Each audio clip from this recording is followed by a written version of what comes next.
From Hollywood, it's time now for Edmund O'Brien as... Johnny Dollar. Philip Martin, Johnny, I've got a job for you. Fine. What is it? Mr. Carl Baskerville is insured with us. I've heard the name. Retired, wealthy. That's the best way. His brother is the beneficiary. Baskerville called us a little while ago and said he wanted the money to go to a charity in case of his death. What made him change his mind? He thinks his brother's out to kill him. Oh, that's charming. What do you want me to do? He's insured for $500,000, Johnny. You just made me a bodyguard. At least until we found out how true Baskerville's story is. We did some checking. 6 years ago, he sent his brother William to prison for absconding with company funds. William was released from state prison a week ago. Oh, yeah. That's where I've heard the name. I remember the case. Oh, it's a strange setup. Sends his brother to jail, names him as beneficiary. Wants it changed because he says his brother's going to kill him. Cain and Abel really started something, didn't they?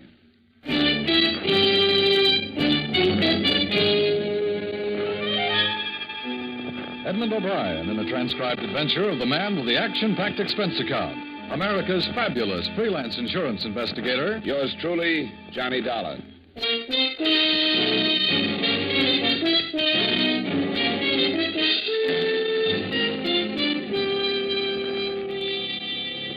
Expense account submitted by Special Investigator Johnny Dollar to Home Office, Columbia All Risk Insurance Company, Hartford, Connecticut. The following is an accounting of expenditures during my investigation of the Baskerville matter. Expense account item 1, 3887, train fare and incidentals between Hartford and New York, after receiving from you the necessary information concerning Mr. Carl Baskerville.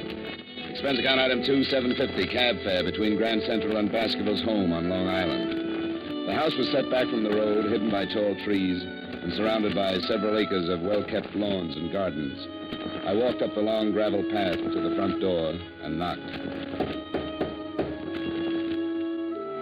I lit a cigarette and waited. The afternoon sun was warm on the back of my neck, and the air smelled of wet grass and bright flowers. Yes? I turned around to see the biggest man since Goliath. He was close to 7 feet and must have weighed in at about 280. He was nice-looking and wearing a well-cut blue suit, probably made from the best part of a tent. Can I do something for you? Bend over. I'm getting a stiff neck. I'm Johnny Dollar. I'm here representing... Oh, yes, Columbia All Risk. They called and said you were on your way. Come in. I'm Mr. Baskerville's personal secretary. Mr. Baskerville is expecting you. The big man led the way through the big house, through the big French doors that opened on the big garden. Carl Baskerville was sitting in a chair, feeding the birds. He was reaching his late 50s with the sour look of a man that didn't want to. As he tossed the breadcrumbs out on the gravel walk, a big diamond on his little finger flashed in the sun. Mr. Baskerville. Oh, Collins. Who's that with you? The man from the insurance company. Pull up a chair and sit down, young man. Thanks. What's your name? Dollar, Johnny Dollar, Mr. Baskerville. Yes, your company called me, eh? I'm just feeding you little birds. Yeah, Birdy. Birdy! I've been doing it for some time now. Swell. What are you standing around for, Collins? I want to talk to Mr. Dollar in private. Oh, yes, sir. If you need me, I'll be in the study. I won't need you. Yes. How tall is he? 6 feet 9 inches. He's been with me for some time.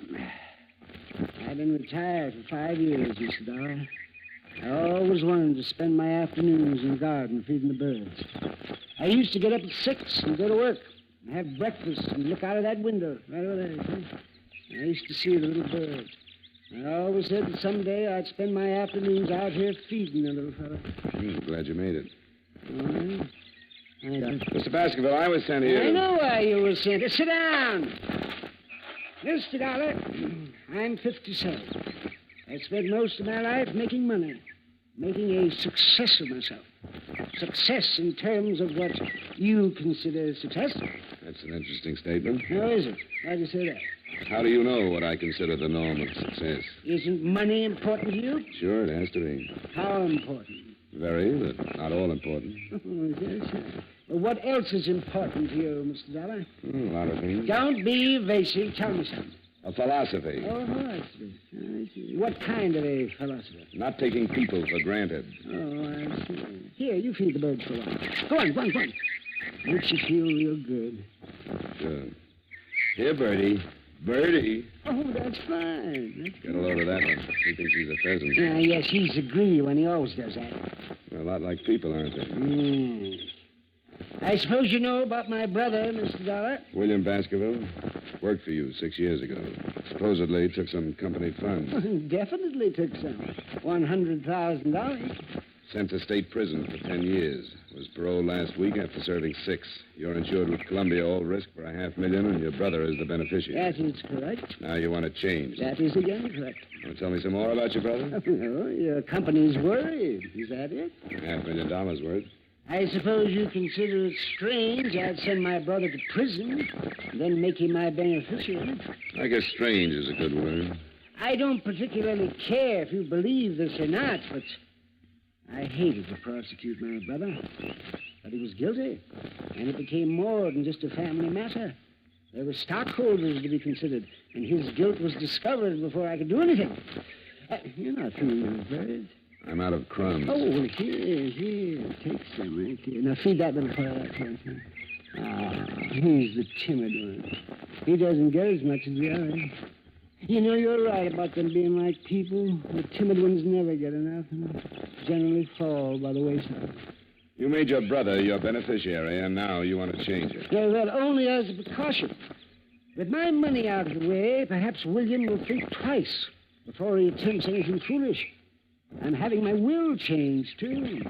You see, I originally left my entire estate to William. What makes you think he might try? This letter. This way down. Okay. I spent 5 years hating you, but I learned a trade. I used it drawing blueprints for your shroud. Poor William always did go for the dramatic.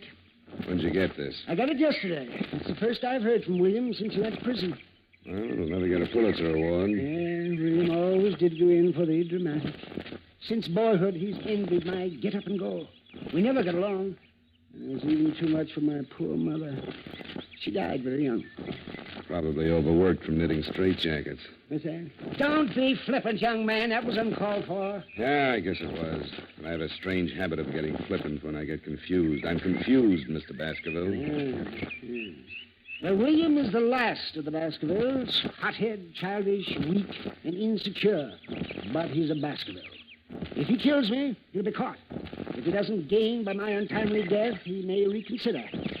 I still have hopes of a reconversion, so to speak. The regeneration of the Baskerville. If you will. Perhaps when he calms down and forgets his last 6 years, we'll talk. And then I plan on renaming him as my sole heir. Are you still confused, Mr. Dolar? You haven't contacted him? I told you didn't know where I was. Somebody out looking for him? Of course not. Why? Because I think somebody should be. If you're going to remove the temptation, it might be a good idea to inform William. How's he going to know he's been momentarily disinherited? Man? Yes, Mr. Baskerville? Well, I must admit... If you don't want to call the police, I'd suggest a private detective. Yes, but there's no telling how much time... It's better than feeding the birds. Can you think of anyone who might know where your brother is? Well, perhaps I can. There was a girl before William went to prison. I'm not even sure she's still in New York. What's her name? Carter. Virginia Carter. Lived someplace in the village. I only met her once, 6 years ago. And hire yourself a good private detective in a hurry and tell him about this Virginia Carter. She might know where William is. Yeah, all right. In the meantime, I'd recommend that the change of beneficiary be hurried up. Oh, I'm getting tired. I'm tired. I'll finish feeding my birds. Yeah, sure. Good day, Mr. Dolar. Oh, here. I had a few crumbs left over. Oh, well, thanks. Hey, Birdy. Birdy!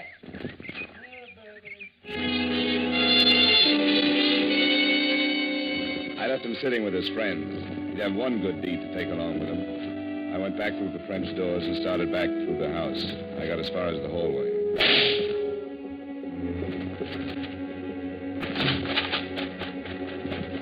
Baskerville.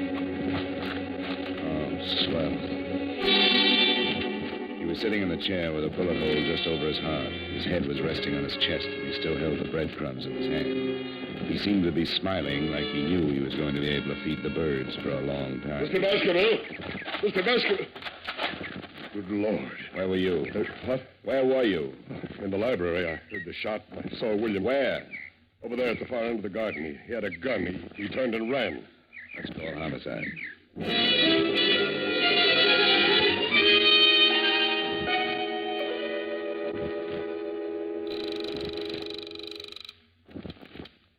Renner's homicide. Lieutenant, this is Johnny Dolar. Well, hello. Haven't heard from you in a month. I've got a killing for you. Who?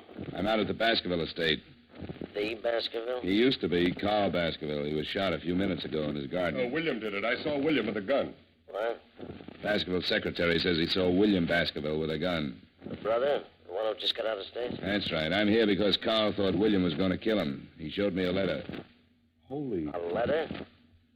Get out here. I think I just made the mistake of my career. I shoved Collins aside and ran back out in the garden. Baskerville was still smiling, and things looked about the same. I went through his coat pockets and found what I was looking for. Nothing. The threatening letter from William was gone. I went back in the library faster than I'd come out. I remembered what Baskerville had said about a girl named Carter. I grabbed a phone book on a wild hunch and started looking up the Carters in Greenwich.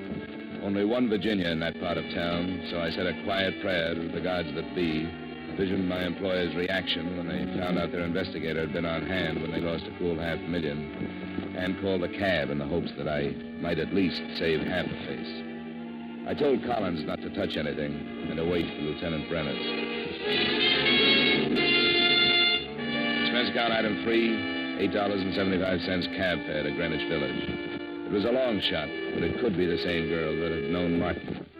I went up the stairs of an old brownstone and knocked on the door. When it finally opened, I got the quickest scalding in history. She was wearing something thin enough to make a silkworm hang himself. Yes? I bet you had a hard time finding something to wear in July. I'm not cold-blooded. What's on your mind? I'd like to know about William Baskerville. Oh, that one. I haven't seen him in years. Maybe you've got a picture of him? I've got lots of pictures. There might be one of William somewhere. Well, let's look through the whole flock. I've got lots of time. Before I let you in, you'd better tell me your name. I don't want you to steal anything from me. Honey, if anybody stole anything from you, they'd get their fingers burned off at the elbows. Come in. She opened the door and led me into the living room, sat down. The shades were drawn, and I had a hard time finding the couch. Oh. Pardon me, I'm flying blind here. You must have studied Braille. Well, how do we look at the pictures? With a magic lantern? I thought maybe you wanted to relax a minute. Put something in a glass. I'll cool down. I don't drink. Never keep the stuff around. Doesn't leave you much of a field. What do you major in? Cigarettes. Have one? Yeah. I haven't got a match. Just hold on to it. It'll light up. I think I'd better get the pictures. I'll be right back. I get lonesome in the dark. I'll just be a second. Turn on the radio. Where is it? By your elbow. Oh. That's nice. Picked it out myself. We can start with these. If William isn't in this file, I've got lots more. You're not in a hurry, are you? Not a bit. Good. This might run into overtime.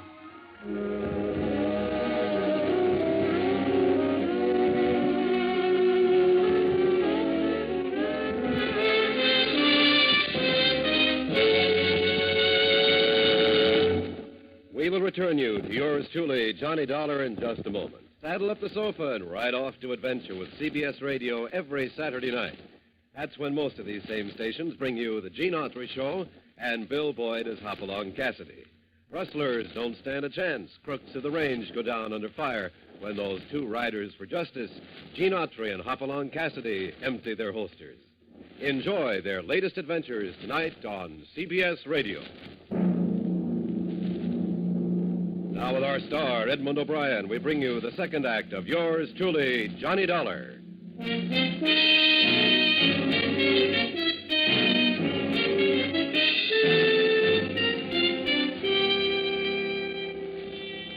Virginia Carter wasn't worried about working late. There was only one trouble with the job. It was tough keeping my mind on two things at once. It was like trying to read a mail order catalog in front of a blast furnace. She sat close to me and handed me one picture at a time, describing each guy in the photographs. I've seen draft boards with smaller clientele. Several times she stopped and looked at one of the pictures, smiled, and passed the guy to me. I was going to mention an old snapshot I had of myself when she tapped one of the collection with a polished fingernail. William Baskerville. Here he is. Figured to be sooner or later. How long ago was this taken? Well, I couldn't say exactly, but I guess about 6 years. You should keep a file. William was a nice guy. He had money. Showed me a good time. What else do you know about him? He has a brother with a checking account at Fort Knox. William have any unusual habits? A few. They wouldn't help you find him. Well... Oh, I remember something. He used to play the saxophone. Hobby? No, not exactly. He played around town with several small bands. He used to pick me up after work, and we'd go to a dive someplace, and he'd sit in. He loved it. He was a nut on jazz. You make money at it? I guess so. Before he went to work for his brother. I don't think his brother liked him playing the sax. Okay, honey, thanks. I'll stop around again sometime. Take a look at your parlor. Must been a nice, soft web. You all right if I take William with me? Not if you bring a picture back to yourself. Maybe I'll just bring a camera. You can take it yourself. Good. That's why I keep the room so dark. I hated to leave, but my hair was already curly enough. She had given me one lead. William was a musician of sorts, and sometimes he made money at it. I started across the street to catch another cab, and I was halfway there when I heard the car. It was an old trick. You drive by fast, open your door, and if anyone is in the way, he winds up with a face full of automobile. I ducked in a hurry.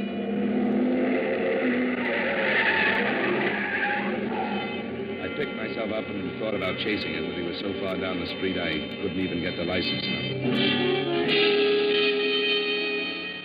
Expense account item 4, $3.35. Another cab to local 802 of the Musicians Union.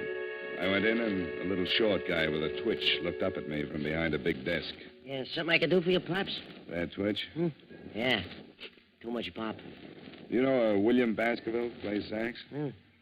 Has he got a card? He makes money. Well, if he ain't, he better have. See if he does. I'm an old friend, and I'd like to get in touch with him. Between twitches, he found what I was looking for. William had just renewed his card. It didn't show a home address, but his mail was being sent to one of the swing joints on 52nd Street. I said thanks and left the little man in the middle of a twitch. Expense account item 5, $3.85. Still another cab to the address on 52nd Street. Want a table, huh? I'm looking for William Baskerville. Baskerville? Plays the sax. Yeah, you'll have to ask one of the musicians. I don't pay no attention to the music. Tone deaf. Thanks.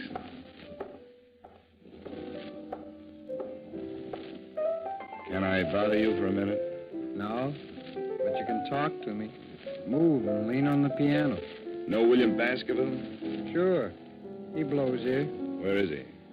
He's off tonight. He got a phone call and took off. Why? I want to find him. He took off. He left rehearsal and just took off. Was he headed someplace? Sure.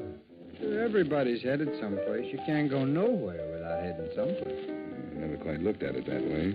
What time did he leave? About 4:30. What do you want Willie for? I got a message for him. You a cop? What makes you think so? I don't think so. I was just asking. I just thought maybe, not for sure. What?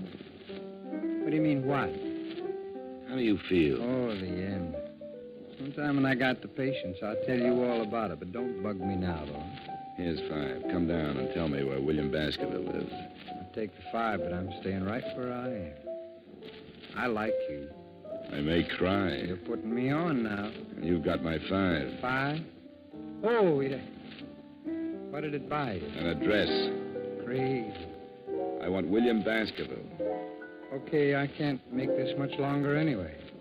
69 East 12th Street. Thanks. Solid.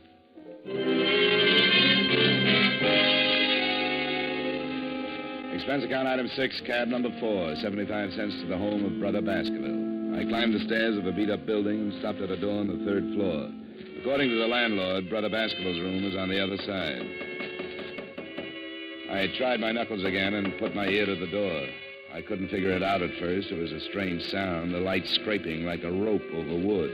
I tried the door. I'd been right on both counts. It was rope and it was rubbing on wood. Because Brother Baskerville was making the sound effects, but he was doing it the hard way. He was on one end of the rope, hanging by his neck. He was turning slowly like a weather vane in a soft breeze. The chair was tipped over at his feet, and there was a phone on the table. I crossed to it and was about to call Lieutenant Brenner's when I looked at the dead man again, and my stomach jumped up and kicked my mind into high gear. I walked back to him and picked up the chair. What I saw threw the suicide theory right out of the window. If he had used the chair to stand on, he would have still needed a ladder just to tie the rope to the rafters. I've seen a couple of guys that hang themselves, but never one that jumped 4 feet in the air to do it. I shoved the chair under him just to make sure. He cleared it by a good foot.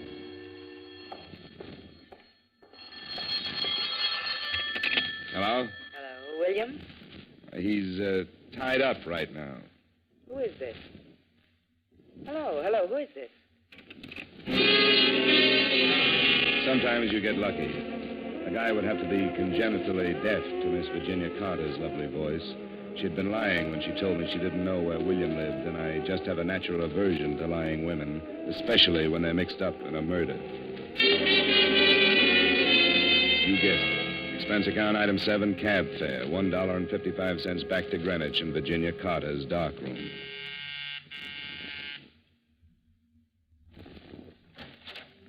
Well, Mr. Dolar, did you bring your camera? We'll play spin the bottle some other time. How'd you know my name? Why, you gave it to me this afternoon. You're a bad liar. I'm coming in. Oh, now, wait a minute. I'm expecting someone. If it's who I think it is, you better hide all the rope in the house. Now move it. Oh, You heard from Collins yet? I don't know what you're talking about. Only 2 people have lied to me today, you and Collins. You told me you didn't know where William lived, and you called him 10 minutes ago.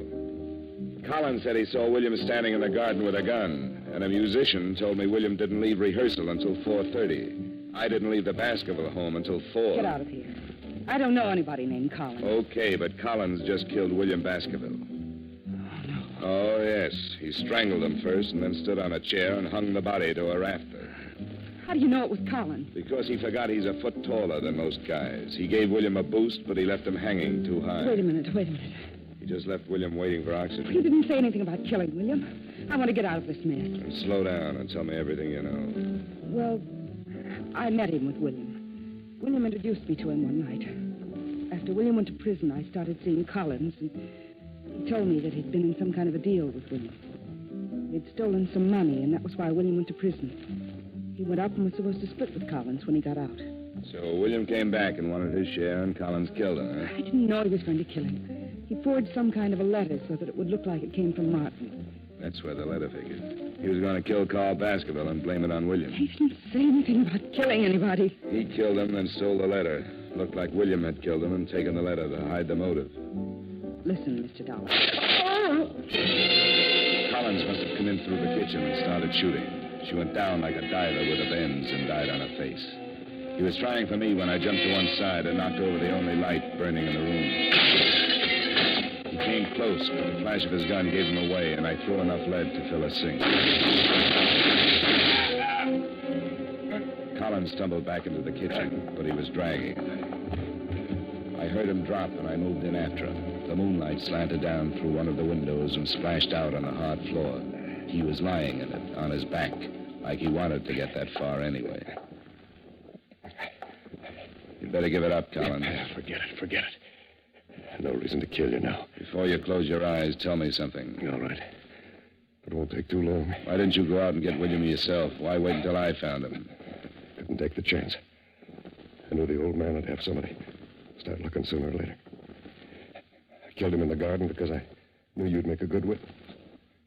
Probably go looking for Virginia after he told you about her. You called her and told her to tell me everything she knew. That's right. Wanted you to find him so it looked like a suicide. You nearly got away with it. You just forgot how tall you were when you hanged William. You tried to run me down? No. Just wanted to scare you. Make you think it was William. Oh. I'll call an ambulance. No. No, I got 3 of them. Should be raining now. Too nice a night to die. Yeah, not a cloud in the sky. It's a beautiful night. Yeah. Well, I can't use it. But I'll give it to you.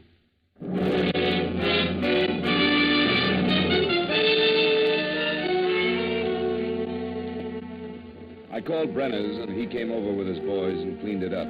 Virginia, the girl with the rogues gallery, was dead. And Collins wasn't long catching up. It was pretty simple.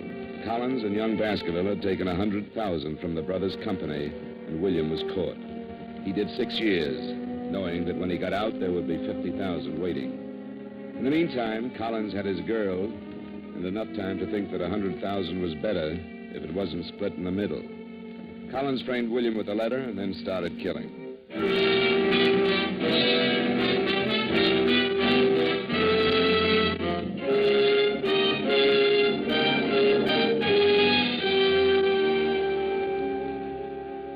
Expense account item 8, $23.45 dinner and incidentals covering the rest of the night up till the bars close. Expense account item 9, $10, a massage and steam bath. Item 10, another cab to Grand Central, 65 cents. Item 11, $38.55 train fare and incidentals back to Hartford. Expense account total, $137.27. Comments? Murder isn't so bad. A ride in any New York cab makes a killing look like a Sunday school taffy pull. Yours truly, Johnny Dollar.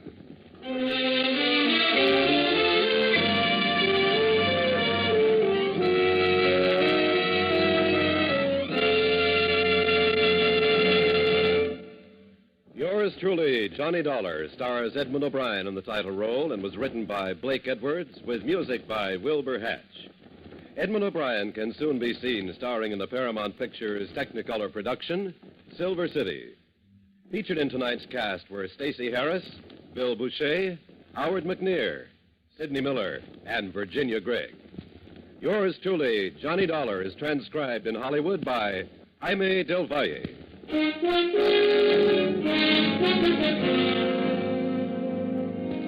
This is Dan Cumberly inviting you to join us next week at this time when Edmund O'Brien returns as... Yours truly, Johnny Dollar.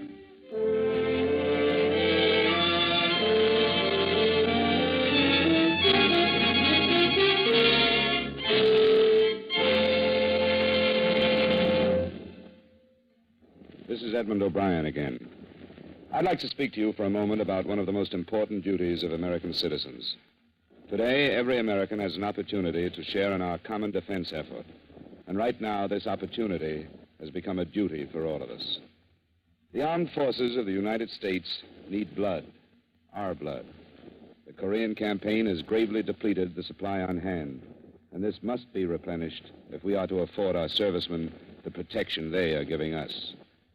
No matter what your age, sex, or station in life, you can contribute to American defense by donating a pint of your blood to the men of your Army, Navy, Air Force, or Marines. Call your local blood donor center or Red Cross chapter today for an appointment. Remember, your donation of blood may save the life of a wounded serviceman. Give your blood today to save a life tomorrow.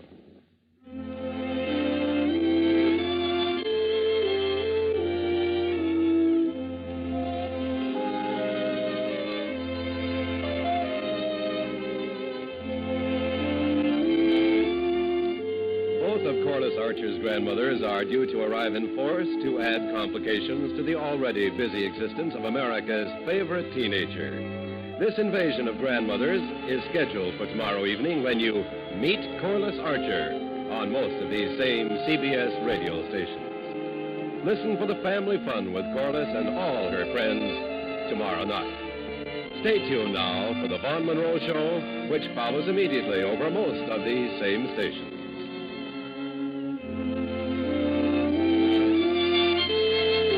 And remember, True Actions fans, never miss a case with Gangbusters Saturday night on the CBS Radio Network.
we delay the start of our scheduled program. We have delayed the start of our scheduled program to bring you a bulletin from CBS News. 2 helicopters carrying the United Nations ceasefire team left Kaesong shortly before 9 o'clock Sunday morning Korean time. Communist officers are already in Kaesong to participate in the preliminary ceasefire talks. This bulletin has come to you from CBS News. We now resume our scheduled program. Most Saturdays at this time, we spend an exciting half hour of adventure and action with America's public hero #1, Hopalong Cassidy. Well, even two-fisted cowboys take summer vacations when they can, and Hoppy is no exception. Hopalong and Topper will be back with us riding the CBS air trails again 11 weeks from tonight, September 22nd. Get this and get it straight. Crime is a sucker's road, and those who travel it wind up in the gut of the prison of the grave. There's no other end, but they never learn. From the pen of Raymond Chandler, outstanding author of crime fiction, comes his most famous character in The Adventures of Philip Marlowe.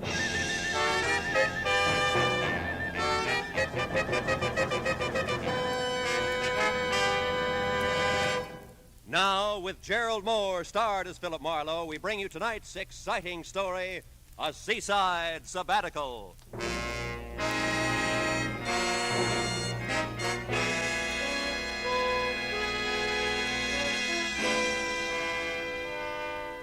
Wire in my hand said it all. Need your help, urgent. Meet me at 8:30 tonight, Ship's Galley Cafe, Long Beach. Signed, Dale Higgins. The time and the place were known factors, the need for help, the urgency, and most of all, Dale Higgins were unknown. And my hazy recollection of algebra told me that 3 unknowns are mathematically impossible to find. Call it a challenge, call it money, call it a chance for a shore dinner, call it anything you like. But 8:15 found me pulling into a parking lot on Ocean Boulevard, not far from the amusement pier. Just leave it there. I'll be right with you. Oh, hello, Mr. Marlowe. Hiya, Red. How's it going? Oh, great, thanks. What brings you to the capital of Iowa? Corn. My aim's getting bad, Red. I thought I'd come down to the Pike and try for my limit at a shooting gallery. Gee, really? Yeah. Greatest practice in the world. Is it still 35 cents and no questions asked? Huh? Oh, to park the car. Yeah, that's it. Okay, kid, keep it. Oh, thanks. Hey, mind if I recommend the Quick Quack? How's that again? Used to be the Dead Duck. Best shooting gallery on the Pike for my dough. Oh, that Quick Quack. Oh, sure. Anybody be a fool to go anywhere else, Yeah, huh? my sentiments exactly. See you, Red. You bet, Mr. Marlowe.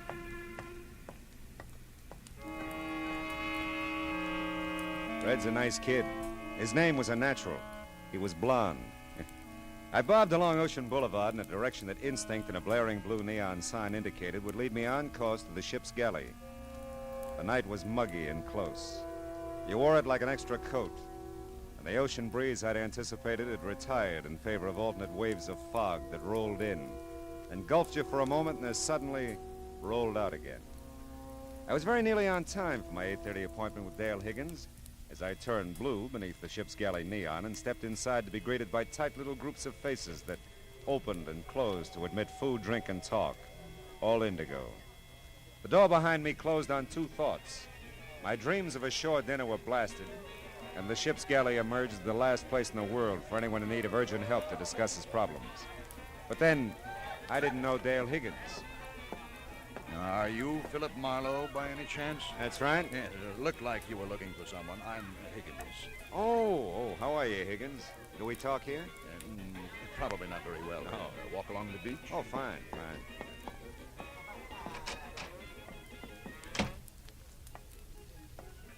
Oh. Say, Higgins, did you ever wonder why people pack into hot little rooms on a night like this? Oh, you mean the ship's galley? Yeah. Well, philosophy is not my business, Marlowe. What is? Well, I don't quite know how to tell you, I guess. Well, your wire said urgent. That's good enough for openers. Yes, well, the truth is, I was a little quick sending that wire. Oh?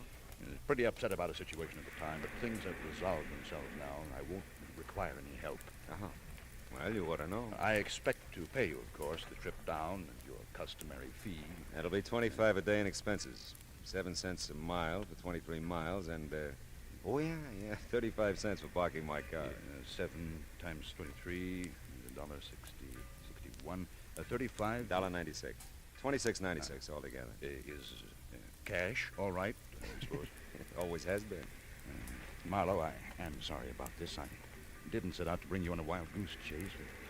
Yes, looks like I've got the right amount. Thanks. Don't worry about it, Higgins. Anybody can change his mind. Yes, I guess that's right.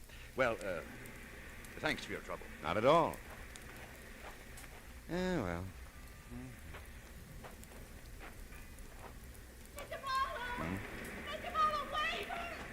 I turned in the direction of her voice, but the fog has a cute way of diffusing sound as well as sight. And I realized I wasn't closing in on anything, that the fog was circling me and I was circling it. So I stopped and waited. I listened and heard nothing but the sound of the sea and the faint wheezing of the pike calliope. Then suddenly it hit me.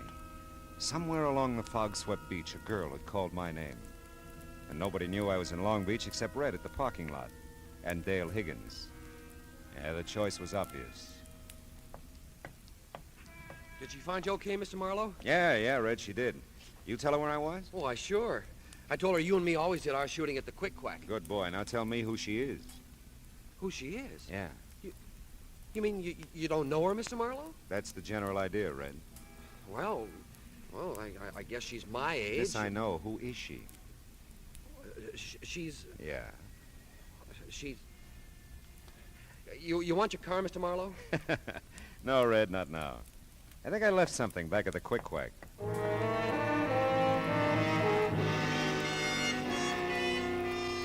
Everything that was young and pretty along the pike was hanging onto a sailor's arm.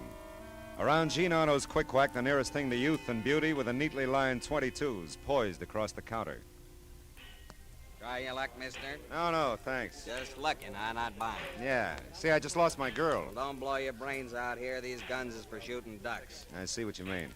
We said we'd meet here if we got separated. Have you seen her by any chance? She's 7, 8 feet tall, glandular case. She's 3 stalls down, billed with toothpick. Thanks so much. Still just looking, not buying. Still just look... Try it from a distance. It looks even better. Go on, bud. Beat it. I spotted her. At least I'd spotted a frightened fawn of a thing who caught my eye as if we were the only two on the pike. And there was something about her that made me wish we were. I followed her away from the crowded amusement section up the ramp toward Ocean Boulevard. Suddenly, she broke into a run, darted into an alleyway. I wasn't far behind her. No one saw you, did they? Follow me. Like who? He might have. And there may be others. I don't know. I don't know. That makes 2 of us. Now, wait a minute. Let's talk, huh? I saw you meet him. I thought it was you at the parking lot. I saw you meet him, the ship's galley. Something like you lost in a mob. I'll kill you, you know. If you're with them, I'll kill you. I've got to before someone kills me. I don't know. I don't know about Now, listen, you. baby, I'm with you. Don't come any nearer. All right. I can't be seen with you. I can't walk out of here with you. He's around somewhere. I know he is. Oh, Mr. Marlowe, you'll help me. You'll have to. There isn't anyone else. Of course I will. Well, then look. As soon as you can, get your car. Don't let Val see you now. Val? You know Val. Listen, in your car. Meet me at 7th and Anaheim. I'll get there. I'll have to. And then we can talk. Yeah, but wait a minute. 7th Hold it. and Anaheim, Mr. Marlowe. Oh, I'm Dale Higgins.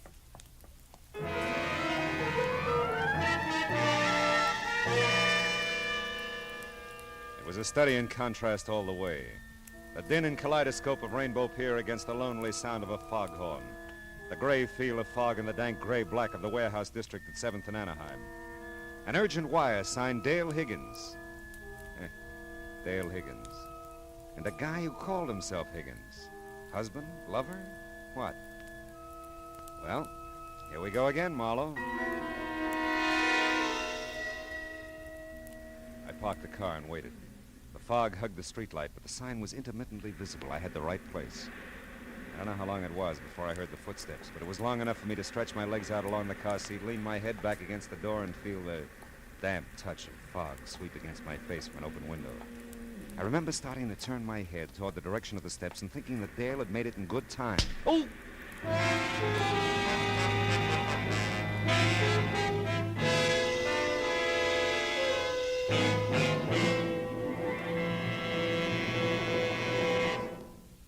In just a moment, we will return to the second act of Philip Marlowe. But first, just as systematic exercise builds a strong body, so does systematic saving build a strong future. Save systematically for your future and for your country's future with United States defense bonds. And now with our star, Gerald Moore, the second act of Philip Marlowe in tonight's story, A Seaside Sabbatical.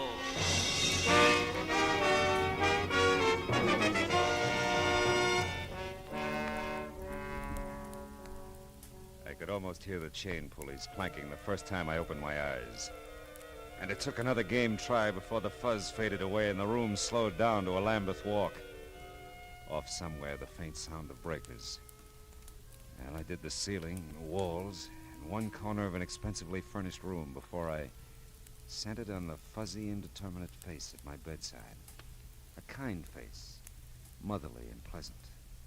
It talked. I'm Mrs. Higgins. Oh no.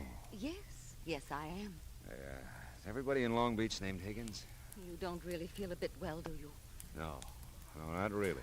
We're awfully sorry, Mr. Marlowe. I know when Dale realizes what she's done, she'll be sorry, too. Yeah, I suppose. Dale bean me? What, with a pier? She's often violent, I'm afraid. Such a high-strung girl. Gives way so easily, you know. Yeah. Imagines all sorts of things and then, well, just gives way. Yeah. But I won't worry you with that. Dale's my problem. I won't worry you with anything, Mr. Marlowe. Just you get a nice rest. I'm a cinch. We'll pay whatever damages there are, of course. But I won't hear of you leaving now until you're much better. Oh. Hey. The mother of the Higgins clan had locked the door and walked away. My head felt big and woozy and rammed down into my neck. I was not in the pink. Mother Higgins had ordered a nice rest, and it looked like I'd need it. But I don't like strange rooms and locked doors and high-strung girls who give way. I was still trying to get out of bed when another door clicked slowly open on the other side of the room. My little frightened fawn was back, and my head hurt. I heard Marie with you. That's how I knew you were here. Oh, poor Mr. Marlowe. Did they hurt you? They sure did. It wouldn't do, you know, if they found me talking to you. I feel better now that you're here. I wish I did. What happened to you, do you know? I have a rough idea. Say, honey, how much do you weigh? 105 when I left the convent, but that's not important.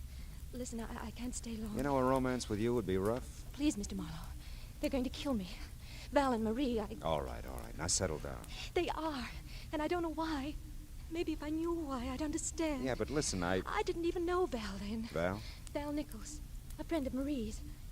She sent him to the boat to meet me, and ever since then I just know they are going to kill me. Dale, listen to me. I don't know Val. As a matter of fact, until you told me, I thought his name was Higgins, and I don't know Marie. But what makes you think they're going to kill you? You met Val last night, the ship's galley.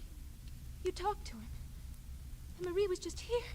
Oh, don't try to confuse me. You're all I have. All right, honey, but tell me, isn't Marie your mother? My stepmother. Daddy's dead. And when I got off the Orange Coast the other night, whenever it was, there was Val. The Orange Coast? That's how I came back. Mr. Marlowe, you're not trying to understand. If you won't help me, then... He's coming. Don't let him... I hope that you're not bothering Mr. Marlowe, Dale. No, I'm not. He asked me to come in. He likes me. Of course he does, dear. We all do. No. Feeling better, Mr. Marlowe? The worst way. Oh, I'm sorry. Come, Dale. Let's let Mr. Marlowe rest. Oh, you could use a little rest yourself, my dear. No. He wants me to stay. I'm not bothering. Well, you're not bothering at all, honey, but maybe it would be better if you come back a little later. Yes, of course it would, dear. Now, come along now. I can come back, though, Mr. Marlowe. You promise? Sure. Well, if you promise, I know you'll keep it. Never mind, Val. I came in alone, you know. I can find my way out. She's sweet. She's sick. A very sick young lady, Marlowe. Troubled, confused. She's got nothing on me. Now, look, what is this all about? I don't know what day it is, what I'm doing here, who you are, anything. Well, it should all have ended with our meeting at the ship's galley last evening, Marlowe. You're not clearing anything up for me, you know. You've seen her, talked to her. You must realize that she imagines things. Right now, she imagines that she's been away from here a long time, that she came back a few days ago upon a ship, that her mother and I want to kill her. She did send me the wire, Oh, though. yes. Well, we had no idea one of her spells was coming on. We left her for a short time yesterday. The switchboard has its instructions, of course, and they reported it to Mrs. Higgins when we returned. So we thought it best if I met you and... Called me out. It's not in your line, Marlowe. You're right. They're going to keep it that way, too. And Mrs. Higgins realizes that she's going to have to do something about Dale. Institution, perhaps, some long-range treatment at any rate.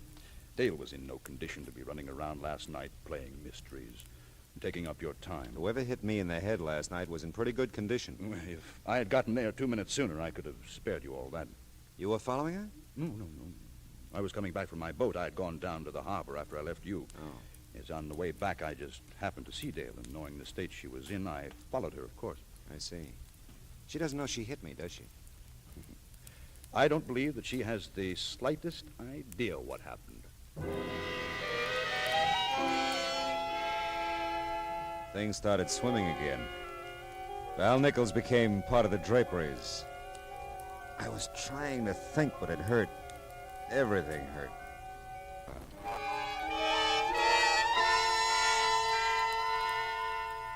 The next time I tried, I was more successful. The sunlight was streaming in the room. The clock on the night table, visible for the first time, said it was almost noon. So I got up. It was still pretty fuzzy on the edges, but I found my clothes hung neatly in the closet. Managed to get them on in the right order and made it to the door that had been locked before, but it wasn't this time. Mr. Marlowe, you shouldn't be up. Well, I'm always flying in the face of great odds, Mrs. Higgins. Bill's character. Even so, you should stay in bed a while. Oh, really, I'm fine, thanks. But you're not leaving. I won't think of it. You'll lunch with us at least. No, really. I've got to go, but I'd like to see Dale first. I sort of promised her I would. Oh, my. She's sleeping, Mr. Marlowe. Oh? We gave her sedative. Doctor's orders, of course. She's had such a trying time, you Oh, know. I wouldn't want to disturb her, no. But maybe I can call later. Oh, huh? that would be so thoughtful of you. I know she'll be disappointed at not seeing you, but I... Oh, Val, Up and about so soon, Marlowe? Yes, Well, she's sleeping, isn't she, Val? The sedative and all. I mean, I was just telling Mr. Oh, Marlowe yes. She's resting very well, Marie. Now, don't fret about her. Well, I'll take you to your car, Marlowe. Oh, yes. Well, Mrs. Higgins, it's been... It's been downright dreadful, and I know it, Mr. Marlowe. If I can do anything to right this terrible wrong, please let me know. Well, if I can think of anything, I'll let you know. Goodbye, Mrs. Higgins. Tell Dale goodbye for me, will you? Oh, yes. Yes, of course I will. Well, it looks like another lovely day, doesn't it?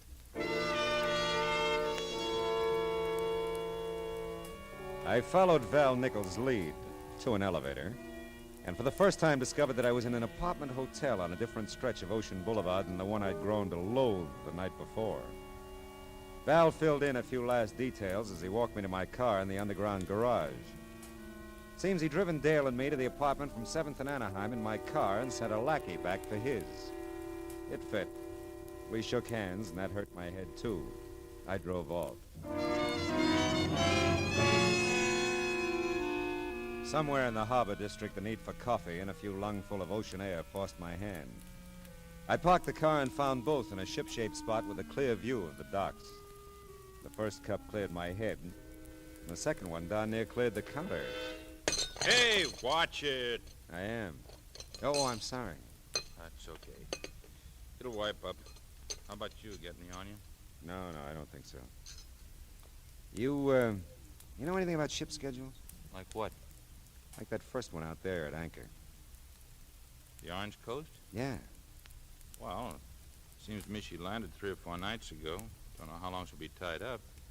She's a fruit boat, though. Their office is just a block from here. Oh? More than likely, they're booked solid, but if you want to check...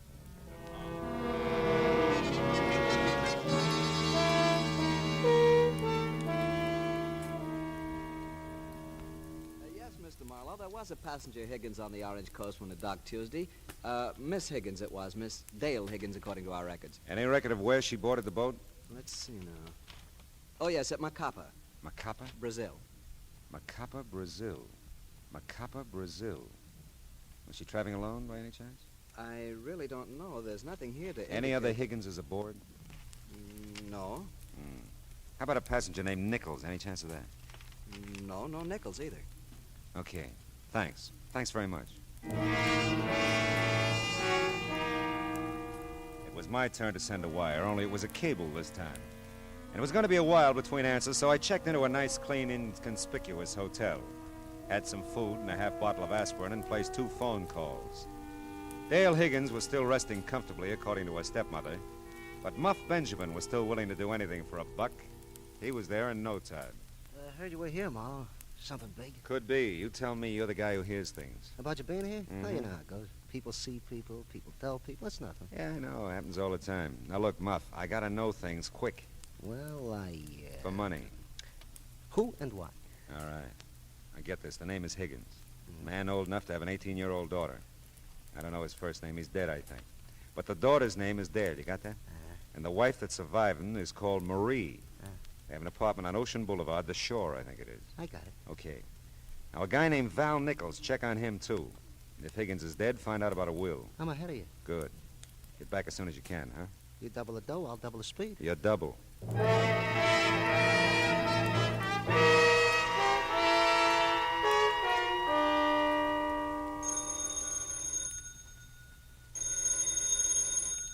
Hello. Mr. Philip Marlowe, please. Speaking. I have a reply to your cable to Macapa, Brazil. Oh, good. Give it to me slow, huh? Dale Higgins, accompanied to boat by nun. None? Order of the Holy Cross has convent near here. Suggest you check there. Signed Emerson Ward, Macapa Fruit Exporting Company. Did you say Order of the Holy Cross? That's right. Do you wish to send a reply? No. No, not yet, anyway. Thanks.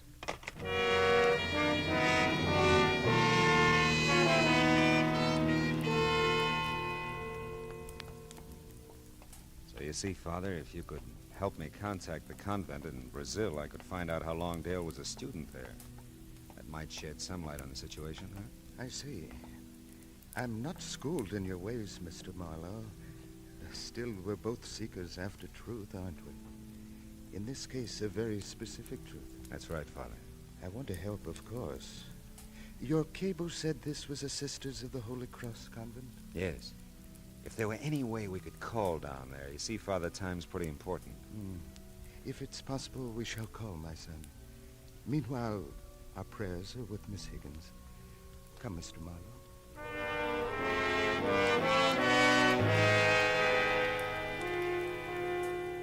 My prayers were with the phone company, too. And with Muff. And, of course, Dale. Because if her version of things were true, she was in real trouble. And until I knew what it was for, there was very little I could do for her.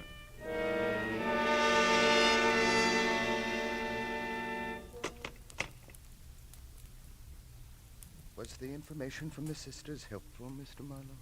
Well, they were very cooperative, Father. Dale's been a student there for almost 7 years, winter and summer.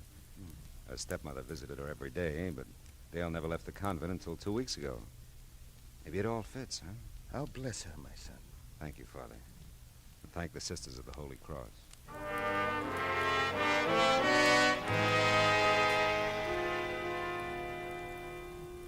Muff Benjamin was waiting at my hotel when I got back. It was another study in contrasts. So far, I dealt with a priest, an informer, and a sister superior.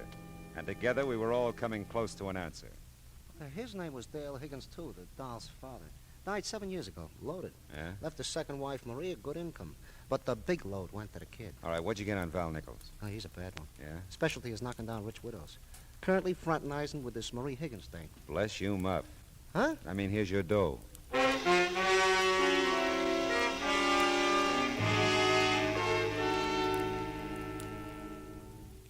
You do look so much better than when you left, Mr. Marlowe. Really? Is Dale still sleeping? Why, yes. I think I'll look in on her, huh? No, I mean, I'd rather you didn't. Where is she, Mrs. Higgins? Mr. Marlowe, you have no... I wonder if she liked it at the convent. What? 7 years is a long time to be away from home. A lot of things can happen in 7 years, you know, Mrs. Higgins. You can even end up legally dead. Why, I'm sure I don't have any idea. Dale's dad must have thought a lot of her, huh? I'll bet she was pretty close to him, too. She was. Mr. Marlowe, what are you... You tell me, Mrs. Higgins. There's nothing to tell. Dale seems to think there is. Which room is hers? She isn't here. Oh, Mr. Marlowe, don't ask any more. Oh, she's with Val, huh? On his boat. Oh, how did this ever happen? I didn't want it this way. I thought if she could have been declared legally dead, I'd have taken care of her. I mean, kept her there in the convent. No one knew she was there but Val. Val had to have her really dead. Is that expensive, Mrs. Higgins? Oh, help her, Mr. Marlowe. He'll do it this time. He'll kill her, I know. Believe me, I don't want that. How long have they been gone? Not long. Half an hour, maybe, but no longer. I'll go with you.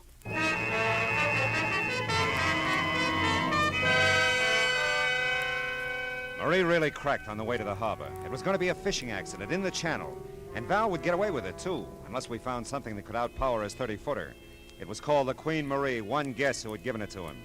I found the boat I needed, all right, but the skipper seemed reluctant to go for it. Wildest thing I ever heard of. I tell you, it's a matter of life and death. The Coast Guard can't go on every ship. Look, a month ago we needed you off Balboa when our motor conked out and you came. But we've received no distress call from the Queen Marie. What do you think this is I'm giving you? Please don't waste time talking. All right, come on, how about it? Okay, but if this isn't on the level, you're in some trouble, Marlowe.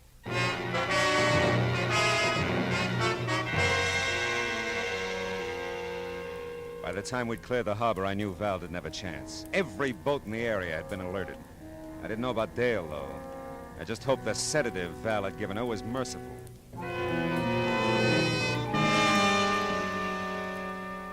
The Coast Guard took care of Val once we came alongside the Queen Marie, and I took care of Dale. She was in the galley, tied securely. Still dopey, but she came around after a while. Oh, Mr. Marlowe, you... Take it easy, baby. You're okay. You... I was afraid you'd forgotten your promise. No. But you didn't, did you?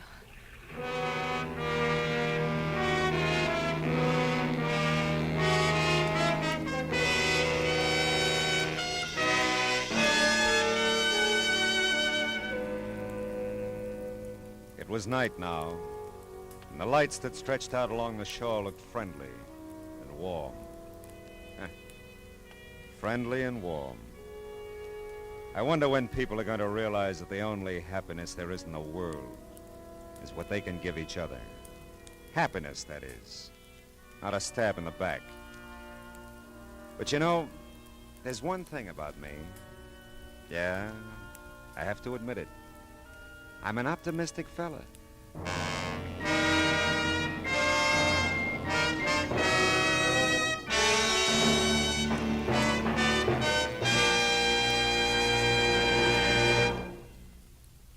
The Adventures of Philip Marlowe, bringing you Raymond Chandler's most famous character, star Gerald Moore, are produced and directed by Norman MacDonald and written for radio by Kathleen Height. Featured in the cast were Gene Bates, John Daner, Irene Tedrow, and Lee Millar, with Harry Bartell, Barney Phillips, Lou Krugman, Donna Hayner, and Stan Waxman. Gerald Moore may soon be seen in the Santana production, Sirocco. The special music is composed by Pierre Garrigank and conducted by Wilbur Hatch. Be sure to listen again next week at the same time when Philip Marlowe says... This time an old lady got taken for a new kind of ride by a new kind of chauffeur, and I got involved up to a gun in my ribs. All because I decided to spend a quiet day at home.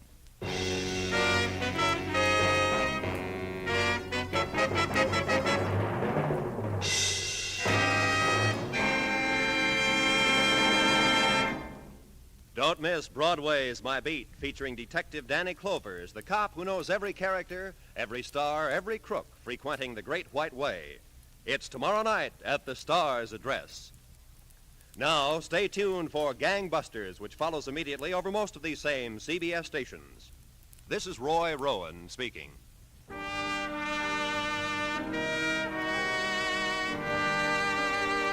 This is CBS. Hear Horace Hyde every Sunday night, the Columbia Broadcasting System.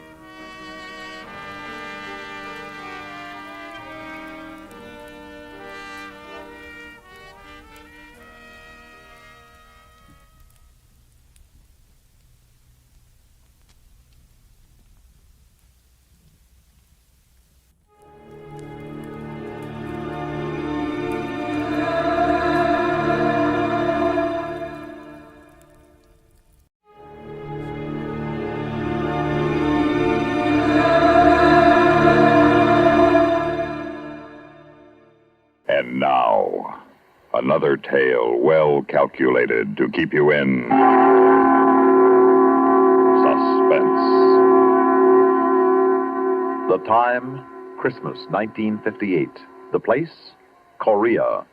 The story, a Korean Christmas carol, written for Suspense by George Bamber.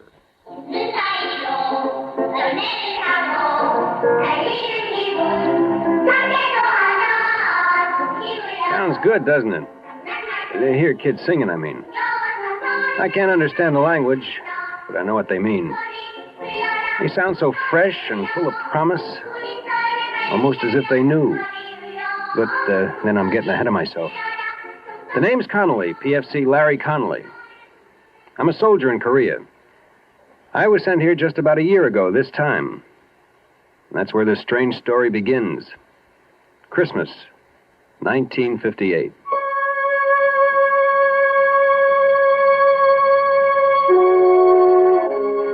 Christmas was for me that year miserable. I'd been stuck on guard the night before, and so I planned to stay in bed the next day and forget about Christmas. I hadn't counted on my first sergeant. Since I was the first man he came to in the barracks, it's only logical that I should be the man he picks to drive a truck all the way to Seoul and back.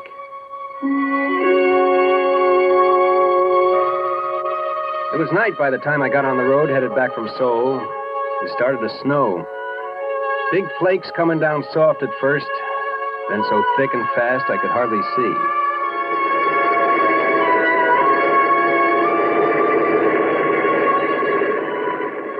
I was just over that first range of mountains. Was starting on the twisting, slippery way down when I saw him.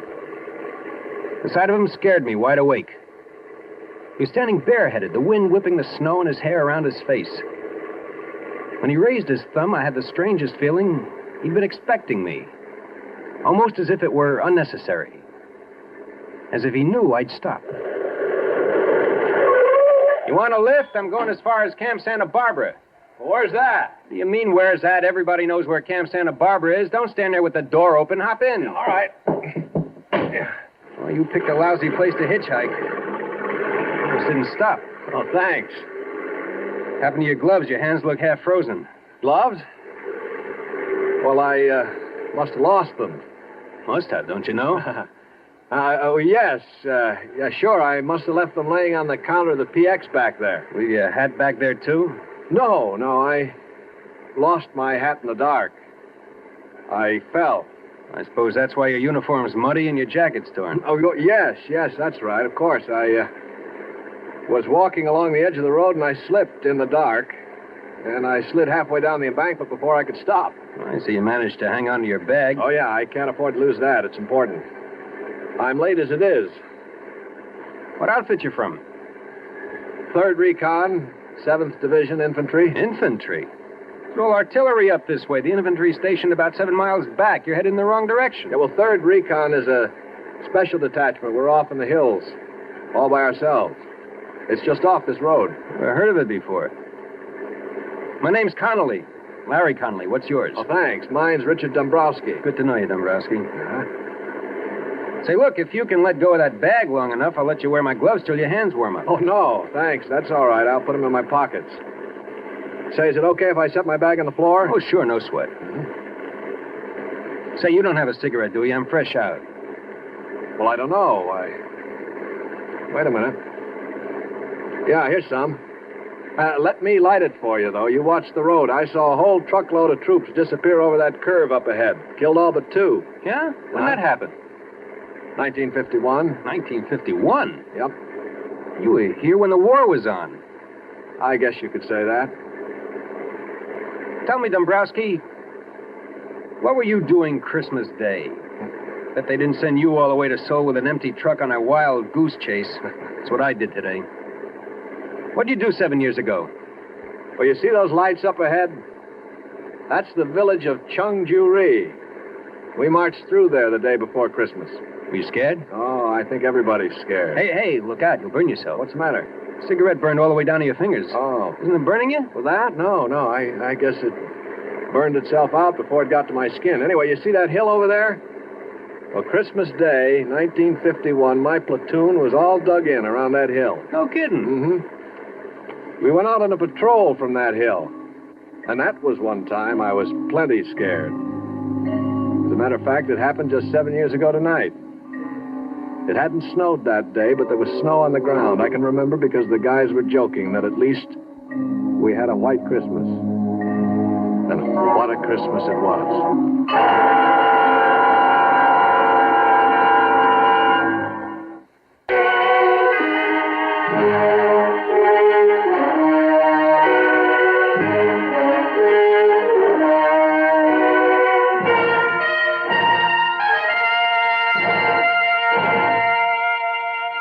As I said, it was quiet Christmas Day, 1951.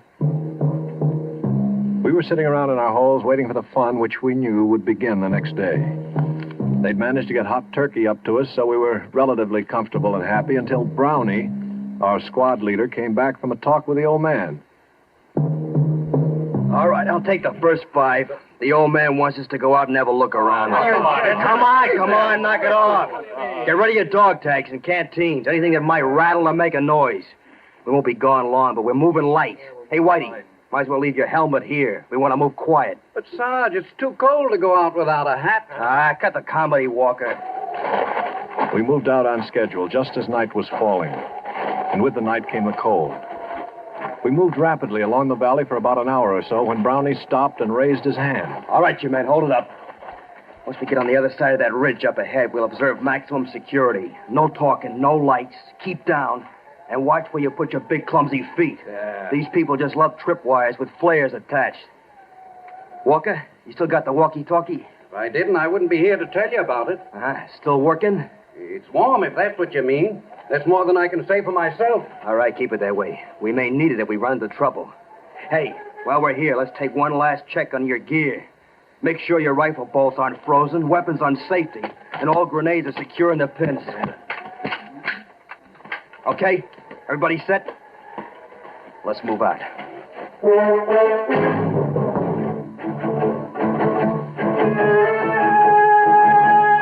And so we did move out.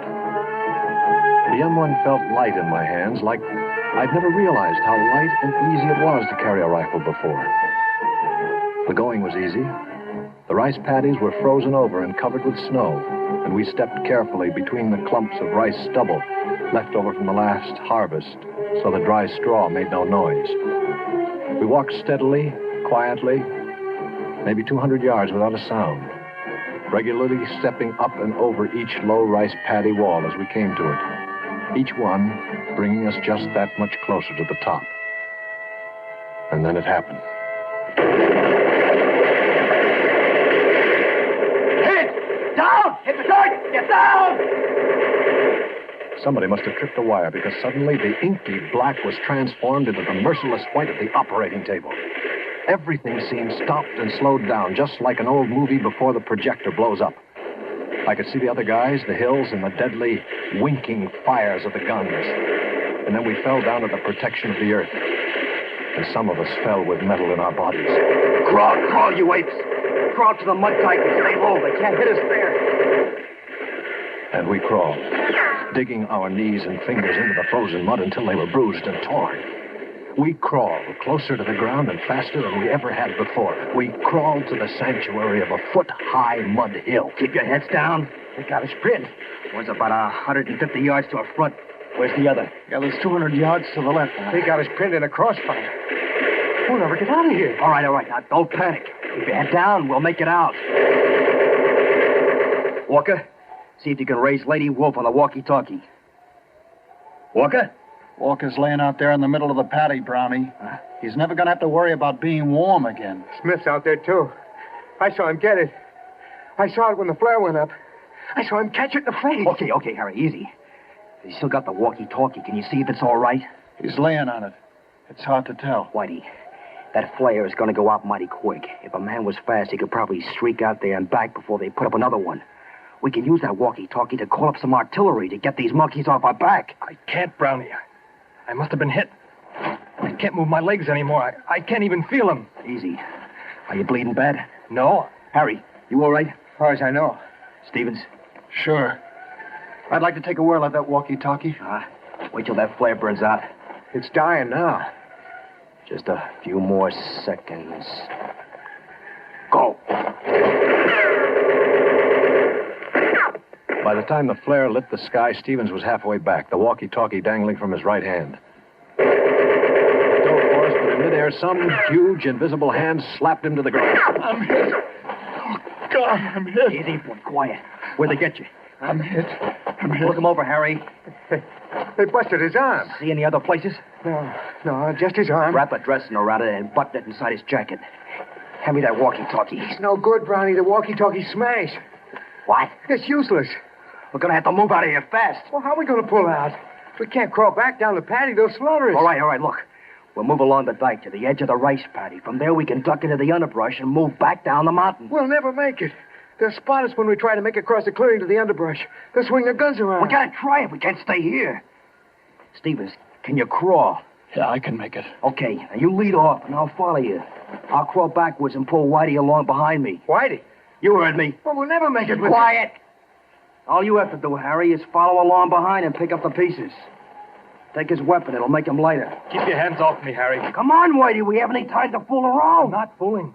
I'm not going with you guys. Come on, you lost too much blood already. That's just it. Like you said, Brownie, it's only a matter of time. You can't get anywhere with me. You'll never even get past the clearing trying to drag me across. You're smart enough to know that, Brownie. It'll be tough enough, even with two good legs. We're not leaving you here. That's what I figured you'd say, Brownie. I'm still in charge here. I figured you'd say that, too. Brownie, you see this grenade? It doesn't have any pin in it. The only thing that keeps the spring from kicking the clip off is my hand. Now get out of here, Brownie, before I let it go. Oh, Whitey. You want me to let loose of this grenade? Now prop that BAR up on the dike in front of me and scatter the clips where I can get at them. I'll wait until you guys get to the edge of the paddy before I open up. Look, baby. I'm still holding the grenade, Brownie. Time is running out. You're going to have to hurry. I feel like I want to fall asleep, and I don't know how much longer I can stay awake. Just wish me a very Merry Christmas and beat it. Merry Christmas, Whitey. All right, you guys, what are you waiting for? Let's move out.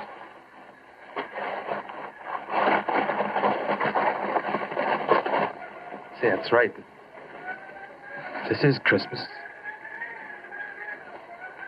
Oh, little town of Bethlehem, how still we see. What's the matter? Don't you people like Christmas carols? Well, machine gun fire always was better getaway music than Christmas carols. Above thy dark and dreaming.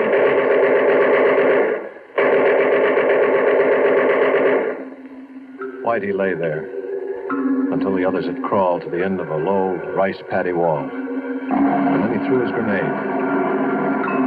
When it exploded, he opened up with a BAR, making enough noise to make the enemy think the patrol was launching an attack. Both machine gun nests zeroed in on him, but Whitey stayed well below the little mud wall of the rice paddy, humming his Christmas carol, loading the BAR with a fresh clip every time it went empty, and perhaps wondering briefly why he was going to die so far away from home, on a little pond of frozen mud he didn't care about or even own. Still firing and singing, even after the rest of the squad had escaped into the underbrush, and until either the machine gunners found their mark, or else he finally fell asleep.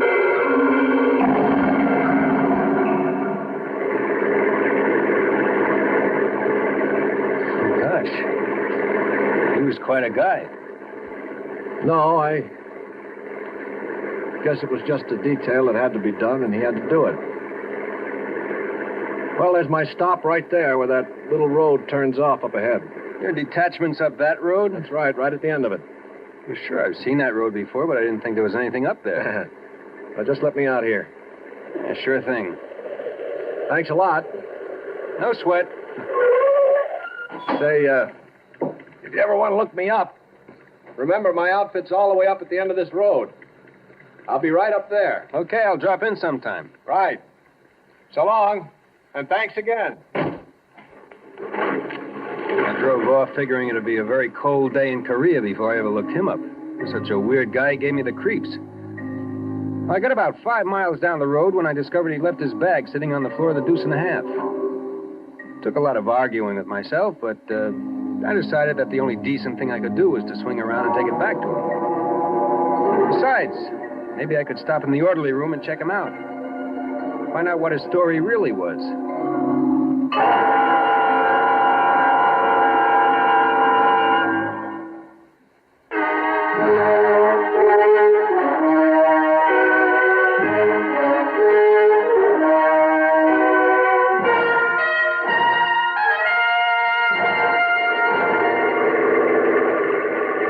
On the way back, I almost missed the road because it was so small and seldom used. I drove up it for about 10 minutes. I was beginning to wonder if I hadn't gotten the wrong road after all, because I passed no other vehicles or GIs or anything to indicate there was an infantry company around. Just when I was ready to turn back to the main road, I saw lights twinkling up ahead from what looked like a couple of Quonsets. It seemed impossible that an infantry outfit could be housed in two Quonsets, but I pulled a deuce and a half to a hole outside the gate and cut off the motor. I picked up the AWOL bag, got out of the truck, trying to figure out which one was the orderly room. I walked across the hard-packed snow of the yard to the first Quonset. I still couldn't figure it out. Light and warmth seemed to pour from the windows along with the music I remembered from somewhere, but couldn't quite understand. I stepped up to the first window I came to and looked inside. There were kids all over the place, kids of all sizes and descriptions, kids just old enough to sit by themselves, kids just losing their first teeth, some just starting their teens. I stood in the snow spellbound, just watching them sing. Finally, I tore myself away and headed for the front door, eager to be inside. A plaque made out of the howitzer shell stopped me. In the faint light, I could just barely make out the words engraved on the polished brass. But finally, I read it all. It said, "This orphanage has been erected and maintained in the memory of Corporal Richard Whitey Dombrowski, who somewhere north of the village of Chungju-ri, Christmas night, 1951, willingly gave his life that others might live." Suddenly, I didn't know where I belonged anymore. The AWOL bag dragged at the end of my arm like a 1,000-pound weight. I could figure what was in it, but I tore it open anyway. The bag full of candy, soap, and toothpaste and gum shined up at me, looking as rich and rare as frankincense and myrrh. I closed the bag, laid it up against the door, close, so they wouldn't miss it. And then I banged on the door as loud and long as I could, until I was sure that they heard me. And then I ran. I ran back down the road to my truck as fast and as hard as I could.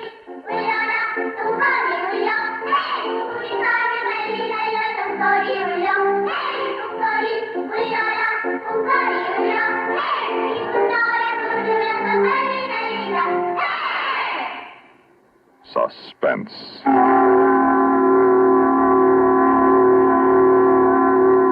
You've been listening to a Korean Christmas Carol written for Suspense by George Bamber. In a moment, the names of our players and a word about next week's story of Suspense.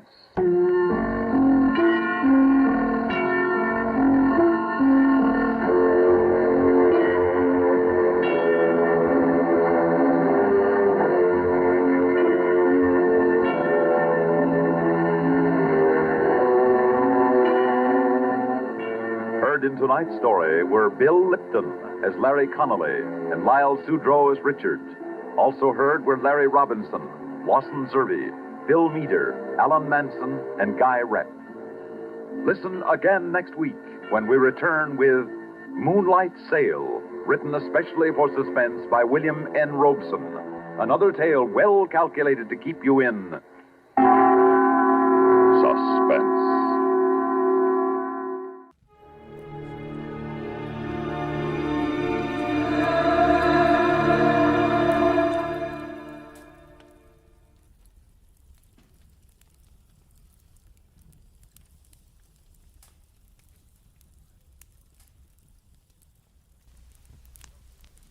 Get this and get it straight.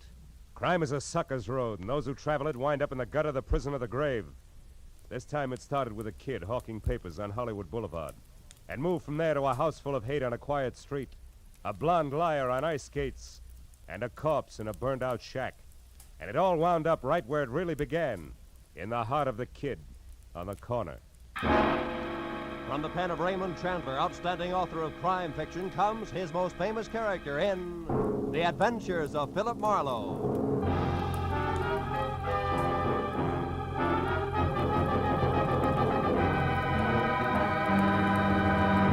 Now, with Gerald Moore starred as Philip Marlowe, we bring you tonight's exciting story, The Kid on the Corner.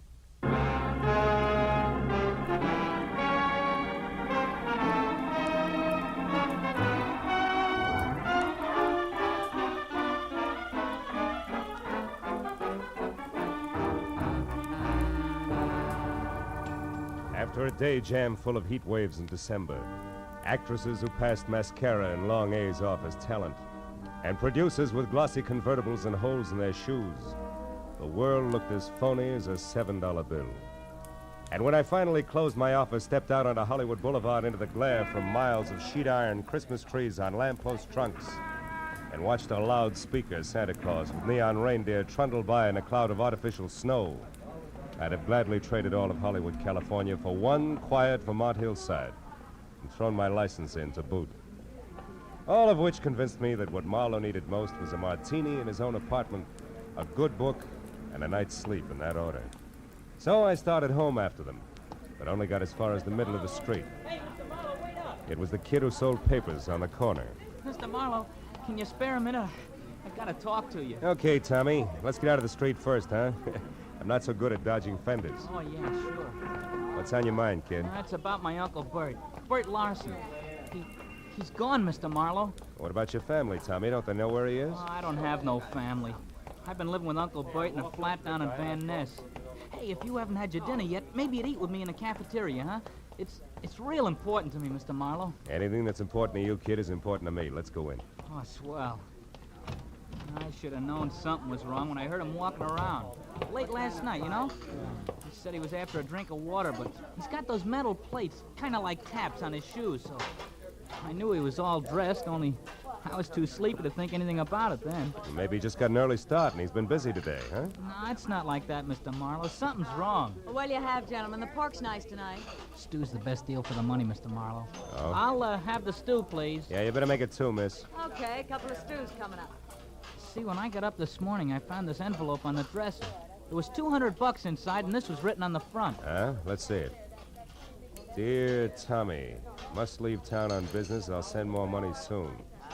Be a good kid and take care of yourself, Uncle Bert. Yeah, I see what you mean. Yeah. I spent all day trying to find out where he went. I checked everything but the airport. I know he wouldn't take a plane. He gets dizzy just standing on a curb. No luck, though.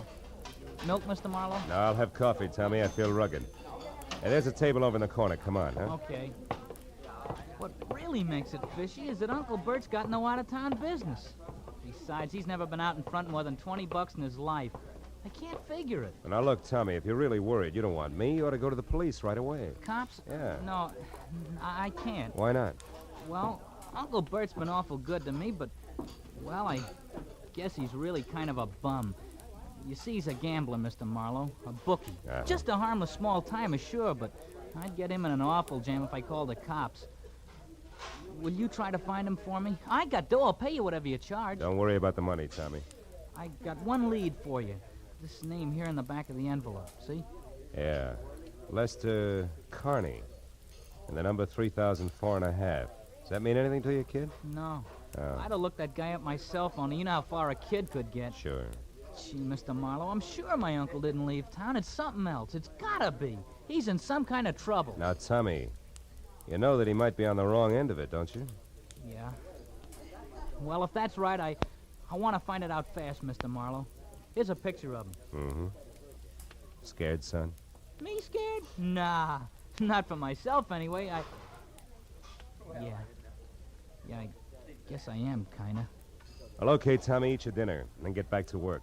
I'll see what I can find out, huh?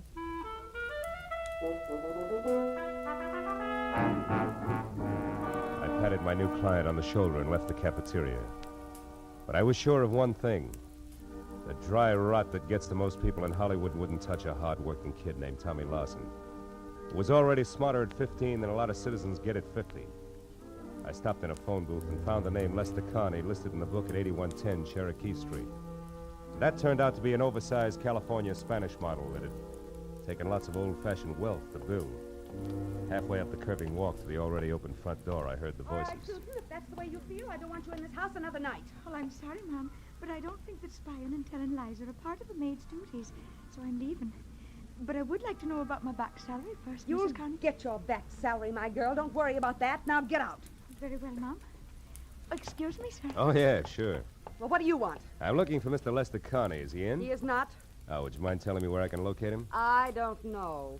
And I don't care anymore. Just a minute. Is he with Bert Larson, maybe? I don't know what you're talking about. Now get out of here. And good night to you, too, Mrs. Carney. Hey! Hey, Susan! Just a minute, baby. And who are you calling baby? Well, I call anybody baby when they're as cute as you are. You're not so bad yourself. Well, now that that's established, let's get friendly. I'm always friendly. But they're not, huh? Oh, there's going to be trouble in that house. Oh? Well, good night, Mr. Now, wait a minute. I'll give you a lift in the car. Let me have your bag. Well, all right. Thank you. Ah. Say, what about that trouble you spoke of, Susan? What did you mean? It's Mrs. Carney. Julia. Oh. She isn't as pretty as she used to be. She's turned her rancid. She's driven that poor husband of hers out of his mind. He almost never comes home nowadays. Practically lives in his studio. Studio, huh? What kind? Photography. Oh. It's way up in the Hollywood Hills someplace. Susan, did you ever hear either of them mention a Bert Larson? No. Why, who's he? A gambler. I gather from Julia that Carney's blowing the family fortune, huh?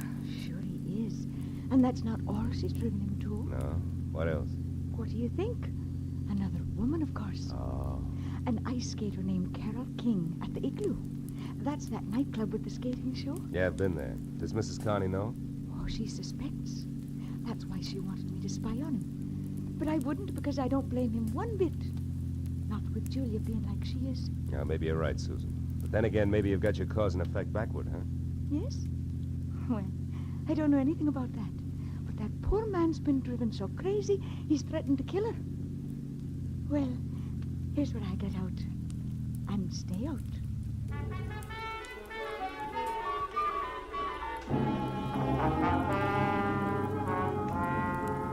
I dropped Susan off at the car stop and headed out Sunset Boulevard for Westwood in a club called the Igloo, which looked more like a down-at-the-heel Taj Mahal than an Eskimo's bedroom. Inside, a line of fast-moving ostrich plumes with wry, crisp waistlines and imitation sable zipped over a short sheet of tinted ice toward the climax of chorus numbers, while I bluffed my way backstage and intimidated the call boy into sending over one Carol King.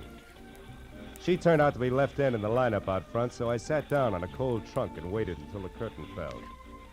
And I got up to greet an athletic blonde with more than healthy face, who sidled dubiously toward me, ice skates and all, and I introduced myself and told her I was looking for Bert Larson.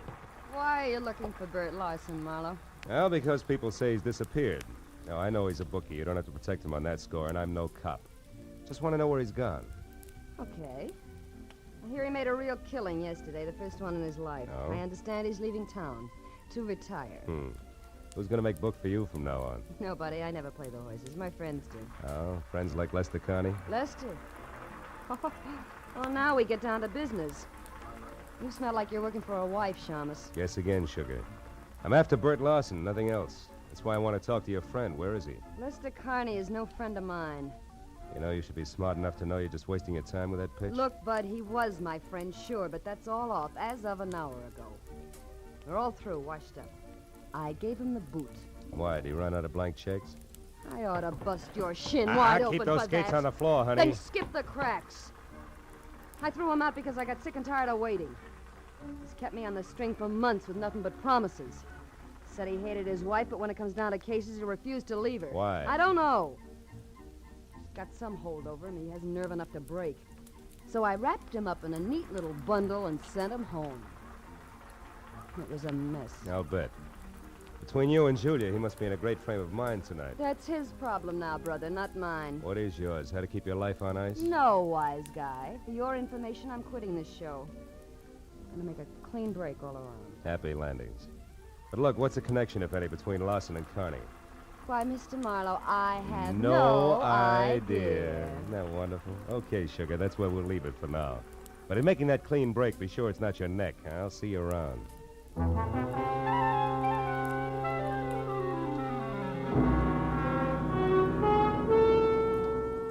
had nothing tangible to base it on, but as I left the igloo and drove back to Hollywood, for some reason, I kept thinking that Tommy Lawson was right, that his uncle was still in town and in some kind of trouble.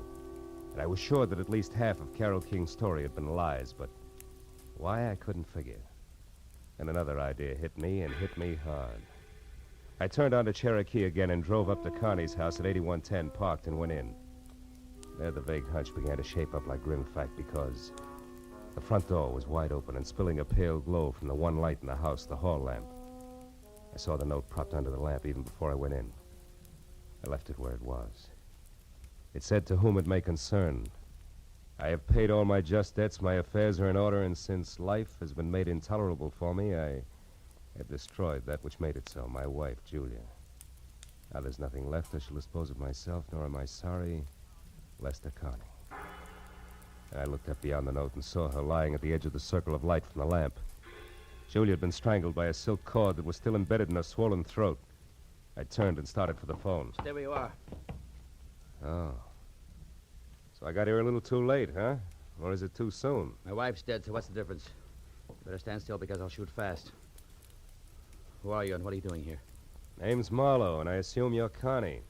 All right, I'm a private detective trying to find Bert Lawson. In the process, I got mixed up in your little fiasco from one end to the other. Bert Larson. Just a cheap bookmaker. You're one of the very few people who ever gave me a fair break. Where is he, Carney? Do you know? No. Does it matter? Too bad you bunted in here just now. The man's going to do what I've decided to do. It's a most personal, private affair. It's your party. But maybe you better think it all over again, huh? I've already thought it over. Thoroughly. Turn around and walk through that door to the kitchen. Go on. Sure. All right. Stop there. Now, open that door on your right. This one? Yes. Years ago, that cellar was filled with the best wines the world had to offer. What happened? You pulled too many corks? Find out for yourself, Marlowe. Oh!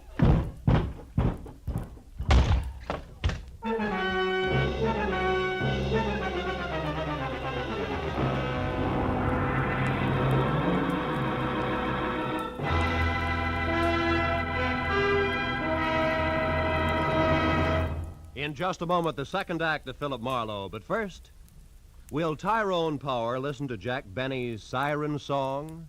Will Ty consent to portray CBS's great Sunday night musician and lover in the movie The Life of Jack Benny?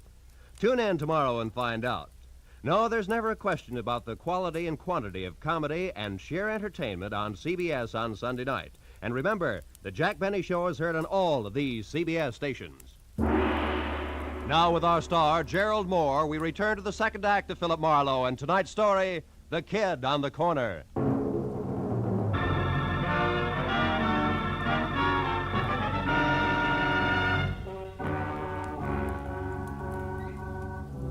Lester Carney, bouncing the private detective down the cellar stairs, had been rough on both the inner and outer man, and my jaw was bleeding where his heavy signet ring had connected. And I was back on my feet through the dusty jumble of barrels and boxes, over to a grimy side window, and finally out onto the street. I found neither confessed killer nor car any place in sight, which made my next step a return trip into the house and a call to Lieutenant Matthews. All right, Marlowe. From your client to Julia Carney to that ice skater and back to Julia Carney. Now, Dad, I follow, but the why I don't. Where's the connection between the newsboy's uncle and this guy you say is on the way out? Lester Carney, Matthews, I don't know. You don't know? You're not saying which, Phil. Well, maybe it's a little of each. Now, look, Lieutenant, Just a second. What is it, Marlowe? Hold the wire, will you, Matthews? Okay, but make it snappy, will you, Phil? Killer on the loose isn't such a good idea, even if he's promised to knock himself off. Might decide to take somebody else along, 3,004 and a half North Westmore. 3,004 and a half. I can't hear you, Phil. What? What? Oh, a piece of paper, Matthews, in a dead woman's hand. Oh, now you're fine. It's got an address on it. The same address that was on the back of the envelope Tommy's uncle left for him. Well, this address could be the connection I asked you about. Yeah. Yeah, the hook between Uncle Bert and the Connies. Well, we'll get right over there. We'll Matthews, wait a minute. Let me try it alone first, will you? I think it'll play better that way. And keep the kid's uncle out of the police lineup that way. Yeah. Marlowe, I can't. Oh, now, wait a minute, Matthews, please. I'm thinking of the kid. Yeah, well, I'm... Okay. Attaboy. Just don't make it too long till I hear from you again. Goodbye. I I knew that the 3000 block on North Rossmore wasn't even close to the Hollywood Hills, which meant that the address couldn't be the dilettante photographer studio that the Connie's ex-maid had described. And 20 minutes later, when I was out of my car and standing next to the doorbell marked 3004.5, I knew something else, because the name underneath was Carol King. A light showed from someplace deep inside, and my leaning on the doorbell only proved that it worked. There was no answer at 3004.5, but 3004, the other twin to the duplex, was different.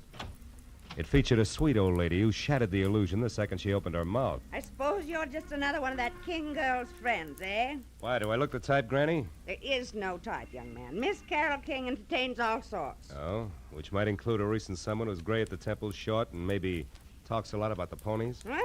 How would I know what a guest talk about? Oh, you gotta be kidding. Look, honey, a woman's been murdered tonight. And Murdered? I knew it. I knew it. No, she wait a had minute. to come to a bad Wait a minute, end. Why, Granny. only yesterday Whoa, I told Henry hold that it, if that hold it, girl- Granny. Carol is not the one who's dead. Oh, Yeah, well, I'm glad. sticks out all over you. Now, look, what about that man? Well, he was here about 30 minutes ago, just the two of them, drinking that hard liquor like it was water and making enough noise to raise the devil himself. A farewell party, they called it. Oh, did you see him leave? No. Henry made me come in then, and I...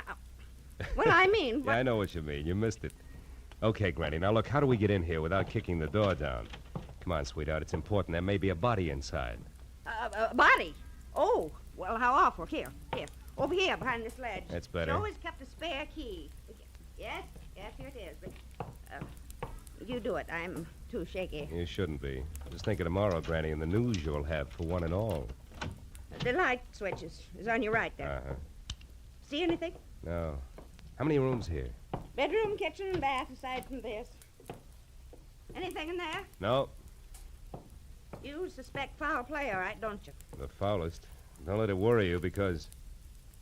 Hey, those photos there on the wall. They're taken from Mulholland Drive, aren't they? One by day, one by night, both in the same spot, the Hollywood Hills? Sure. That's where he has a studio, that Lester fella. Yeah, that Lester fella. Granny, do you know where it is? I mean, Mulholland Drive and where? You know, that street runs for miles along the top of the mountain. Well, of course I do. Was born and raised here in Los Angeles. Granny, where? Mulholland and where? Mulholland, Laurel Canyon Boulevard, just Ah. south of the intersection. Thank you, sweetheart, and goodbye. Oh, wait, one moment now, if you please. What's the matter? What's your name, officer? I know my rights. Your name and your division. Granny, dear, I'm no cop. Huh? I said I'm no cop. Oh, not a police officer. Well, then who are you? Just a passerby. A stranger in the night. Good night, Granny.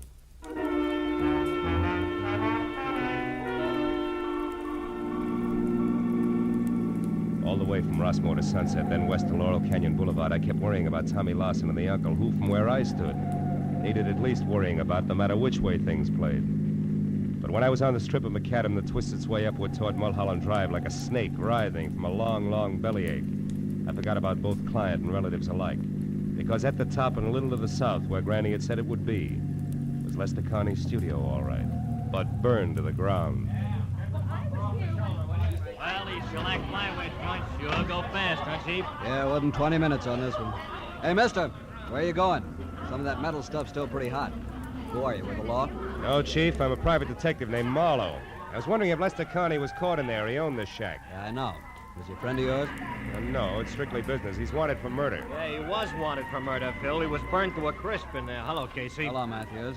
Well, what's your guess? He started on purpose? No, suicides hardly ever burn themselves to death. No. He probably took some sleeping pills or poison and then a cigarette he left going did this, you know.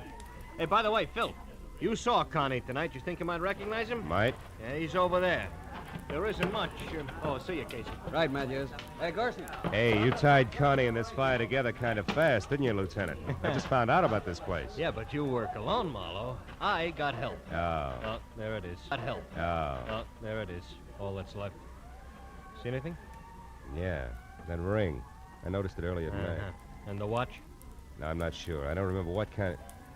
Hey, Matthews. What is it? What are you staring at, Phil? Come on over here. Come on. What?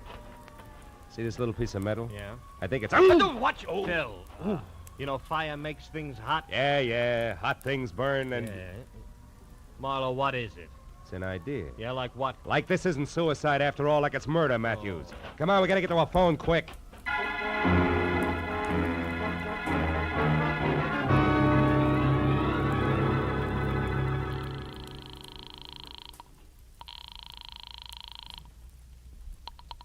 Los Angeles International Airport, Central Dispatcher's Office. Look, miss, this is important. I'm calling for Detective Lieutenant Matthews at police headquarters. What passenger flights have left in the last half hour? Passenger flights? Yeah. Well, there have been two, sir. One to Dallas, Texas, the other to Chicago. Both American Airlines. Nothing out of the country? Well, what are you getting? Will you wait a No, minute, Matthews? sir. However, there is a flight scheduled to leave at 10:10. Uh-huh. But that's just 5 minutes from now. That's going to Manila. Mercury Airways. Shall I connect you? Yeah, hurry, will you, please? Yes, Hey, Matthews, sir. this may be it. I'm glad for you. Mercury Airways. Central Dispatcher's Office, Mercury. There's a call from the police here for you. Go ahead, sir. Look, your 10:10 flight from Manila, is it going out on schedule? Yes, sir. The plane's standing by for the tower signal now. Oh, then tell me this. Is there a passenger aboard named Bert Larson? Lawson? One He's the moment, killer, please, Philip? sir. Hurry, will you? This Lawson killed Lester Connie. Then he's Will you the hold one it, Matthews? Yes, sir. We have a Bert Larson aboard. Oh, good. Keep him there and don't let that plane get up in the air. Do you hear? The man's wanted for murder. But don't do anything else either. Just let him sit and wait for us. You got that? Yes, sir. I understand. Fine. We'll be there as soon as we can. Goodbye. Come on, Matthews. It's your show from here on in. Sirens included.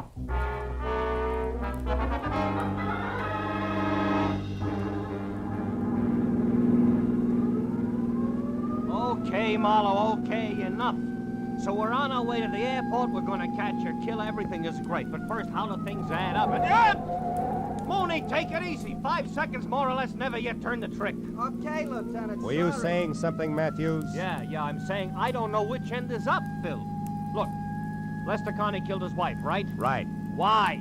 Because he wanted her out of the way so that he and a cheap little monster named Carol King can live happily ever after. Oh, divorce wouldn't do that for him, huh? Mooney! No, I don't think so. Probably because Julia Connie had a real tight grip on the purse strings. Oh. Maybe something more, like his not very nice pass for a guest. Yeah, but the purse strings, the money, that's where Bert Larson figures in, huh? A bookie with a claim. No, blackmail. Now, I figure Bert Larson knew about Connie and Carol King. He must have stopped by once to pick up or pay off a bet at the right time. Yeah, and from there, what? And from there, the team of Carol and Lester killed Lester's wife. Yeah, which we've covered. But not in detail. Now, listen.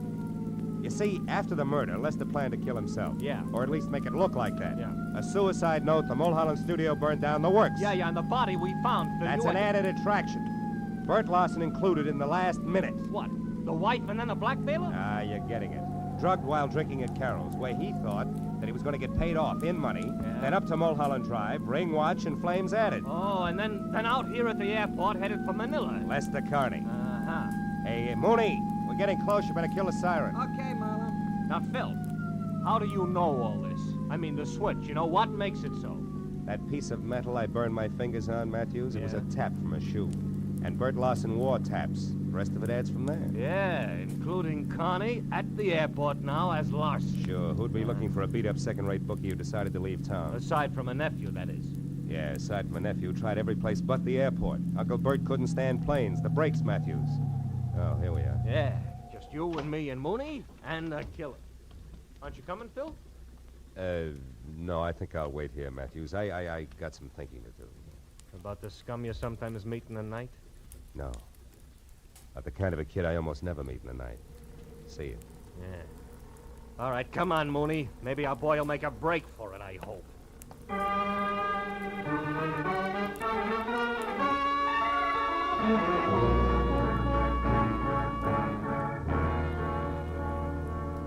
Lester Connie didn't make a break for it, and an hour later when they picked up Carol King, it was the same thing. Each of them was surly, ugly, but they talked. So when I finally left police headquarters, where try as he would for Tommy's sake, Matthews had found it impossible to skip over Bert Larson's connection as a blackmailer. It was pushing midnight, and I was dog-tired. There was something worse than that when I was back on the corner near my office, walking toward Tommy Larson, who was untying a stack of fresh newspapers. Then the headline. Read all about it. Hollywood killer nabbed. Blackmailing bookie. Jealous wife slain. Hiya, kid. Hiya, Mr. Marlowe. Lieutenant Matthews tells me you had kind of a rough night. Kinda? When'd you talk to him, Tommy? After the first editions hit the street, I wanted to know if you were okay. The story didn't say. Publicity no good for your business, huh? Not much. Look, kid, did the lieutenant say anything about you? I mean... I'm gonna stay with a neighbor, a friend of Uncle Bert's. Oh. He had friends, you know. He wasn't really bad at heart, Mr. Marlowe. Not really. I believe that. So do I, Tommy. He was just mixed up. Yeah. Sure he was. And you know why? The way he thought the world owed him a living, that's why. And I couldn't tell him otherwise. Excuse me, Mr. Marlowe. I gotta get going. Thanks a lot. You were swell. Sure. Extra. Bookie and Babe slain in Hollywood Triangle.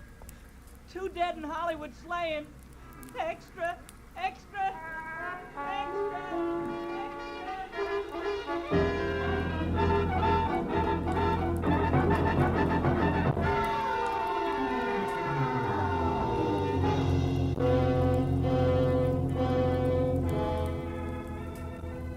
There's nothing more pathetic than a kid.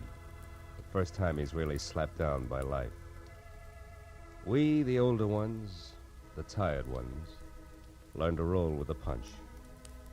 Because we've got time in our corner, watching us, counseling us, teaching us how to save ourselves, so that at the final gong, we're still on our feet.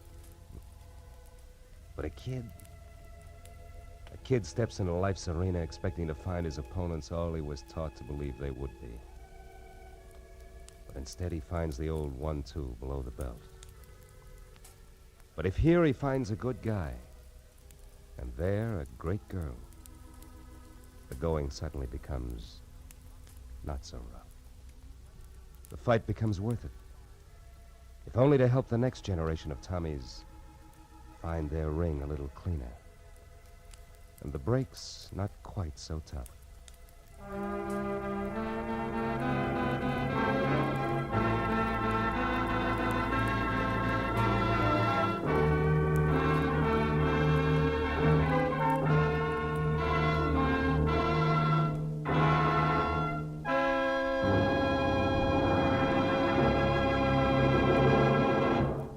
The Adventures of Philip Marlowe, bringing you Raymond Chandler's most famous character, star Gerald Moore, and are produced and directed by Norman MacDonald. Script is by Robert Mitchell and Gene Levitt. Featured in the cast were Gil Stratton Jr., Virginia Gregg, Wilms Herbert, Joan Banks, and Vivi Janis. Detective Lieutenant Matthews is played by Larry Dobkin. The special music is composed and conducted by Richard Orant. Be sure and be with us again next week when Philip Marlowe says... It started with laughter on a bright morning, in a battle over a chicken, and got better as it went along. It could have lasted a lifetime, but it didn't. It stopped on a gray morning, with a little wishbone broken.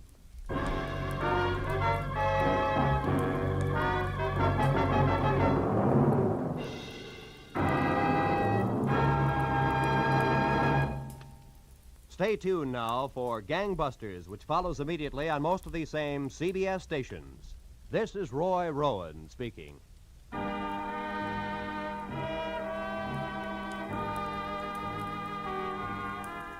This is CBS, the Columbia Broadcasting System.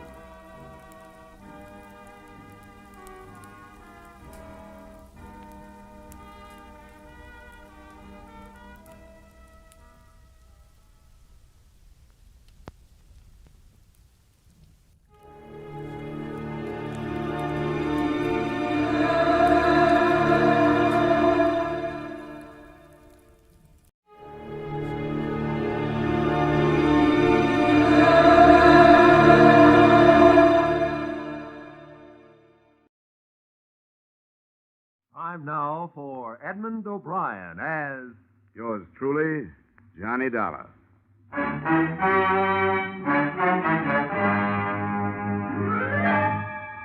Edmund O'Brien, starring in another adventure of America's fabulous freelance insurance investigator, Johnny Dollar. At insurance investigation, Johnny Dollar is only an expert. At making out his expense account, he's an absolute genius.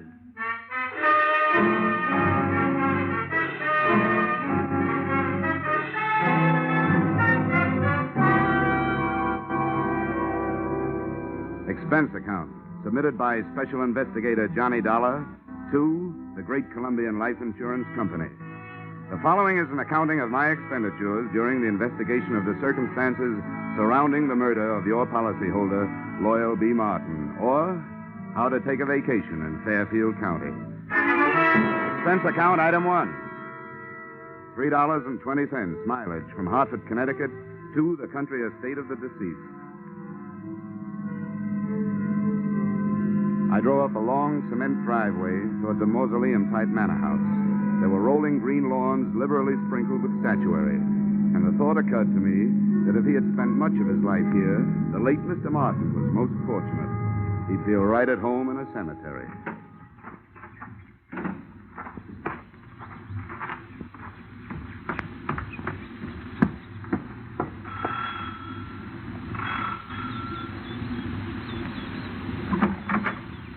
Yes? My name is Dolar. I'm here to see Mrs. Martin. Oh, yes. Mrs. Martin. Uh-huh. I'm afraid I'll have to disappoint you. The widow has gone shopping the day after the death of her husband. Something attractive in mourning clothes, I'm sure. Well, what time is she expected back? I have no idea. But it shouldn't be long. Do you mind if I come in and wait? You'll forgive my asking, young man, but just what is your business here at Loyal Haven? I was sent here by the insurance company. Oh, why, yes. Well, then do come in. Here, right in here. I'm Mrs. Tompkins, the housekeeper, Mr. Dolar. I was with Mr. Martin for over 30 years. He was a wonderful man. This furniture also looks like it might have been with Mr. Martin for over 30 years. Victorian, isn't it? Yes, pure. Loyal, Mr. Martin, that is, was an expert on the Victorian period. Please sit down. Thank you. Mr. Dolar, I suppose you'll think it's indelicate of me at this time, but about Loyal's insurance, his policies, did they... Yes, Mrs. Tompkins, they did. One of his policies leaves you a nice, sizable amount. But before you start counting it, maybe you and I had better have a little understanding. Yes? Well, I'm not here to represent the payoff department. I'm here to investigate the murder. Oh, I see.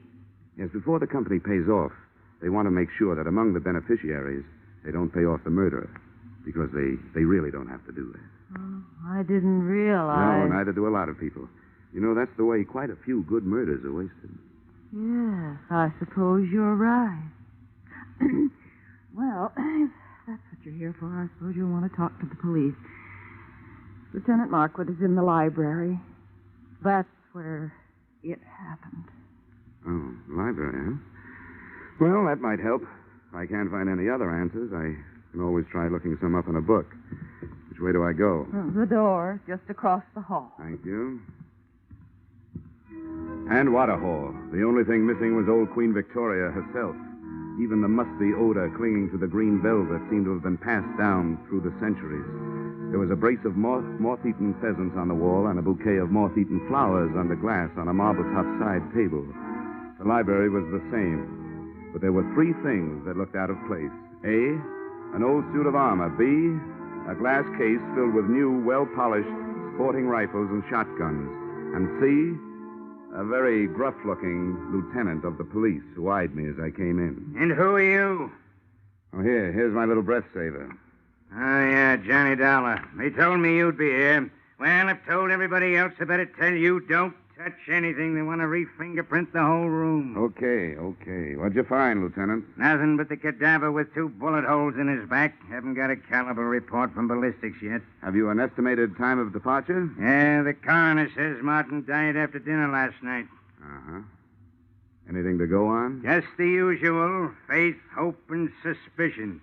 His wife, too young and too pretty for an ugly old buck like Martin, must have married him for his money. Then there's that housekeeper, Sarah Tompkins. Yeah, I met her on the way in. Well, she used to be the old man's intended, from what I can find out. Probably jealous of the young wife. Then there's the brother, Marty. He showed up a few weeks ago, broke and brooding. Probably in love with the young wife. And then there's Nick Bellotti, a private detective who hired himself out as Martin's bodyguard. Bodyguard, huh? No doubt also in love with the young wife. Could be. Who's your choice? Except for the fact that there are only 2 bullets, I think they all did it.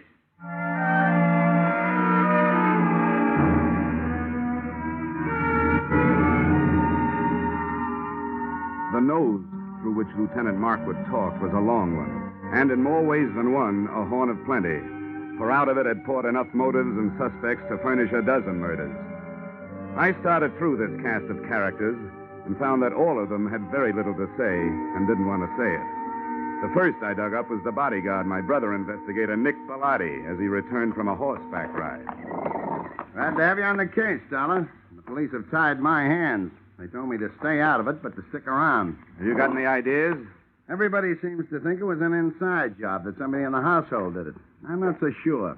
The reason I was around was because old man Martin made too many dollars and too many enemies doing it. But that's only my opinion.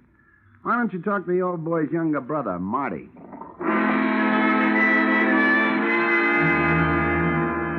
I found Marty living the life of Riley. He was upstairs in his room, cuddled up to a 20-year-old bottle of brandy, which was still underage to be around the kind of book he was reading. Yeah, I'll tell you something, Dolar. My brother and I never did get along. Yeah, you'd find that out anyway. Why'd you come back here, Marty? Because Loyal's little bride, Joy Ann, sent for me. She was afraid of him, and she didn't know if he was on to her. Was he? About that, you'll have to talk to Joy Ann.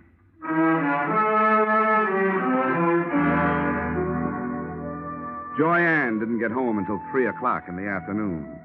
I caught up with her 20 minutes later as she came dripping out of the swimming pool. The suit she was wearing would have gotten her pinched on the Riviera. Oh, that was refreshing. It certainly is. Toss me that towel, will you? Yeah, surely. Here, Mrs. Martin. Joyanne, I hate formality. Who are you? Well, I'm from the insurance company, here to find out whether you killed your husband or not. Good for you, Mr. Dollar. That's what I like. Men who get right down to the point. I was told you were here. Oh? Nobody told me about you. Oh, come on over and learn. I want to stretch out here in the sun. Here, you man the fly swatter. Okay. Come on, sit down. Here beside me. If it gets too warm, slip off your shirt. Oh, thank you. Well, suppose we start talking business. Marty tells me you sent for him to come here because you were afraid of your husband. How come? Well, I knew Marty before I knew Loyal. As a matter of fact, he's the one who introduced me to. What do you call a dead husband? You call him unlucky, I guess. Anyway, for the purposes of this conversation, I'll know who you mean if you just say husband. But you didn't answer my question. I meant, were you afraid of your spouse? And if so, why? Yes, I was afraid of him. Oh, I might as well tell you, Mr. Dollar. I want to be frank with you. The only thing Loyal didn't have to offer me was love. I seem to be a girl who needs just that. Frankly, I tried to make up the deficit. Mrs. Tompkins, the housekeeper, saw to it that my husband found out about it. From then on, it was like living with a madman.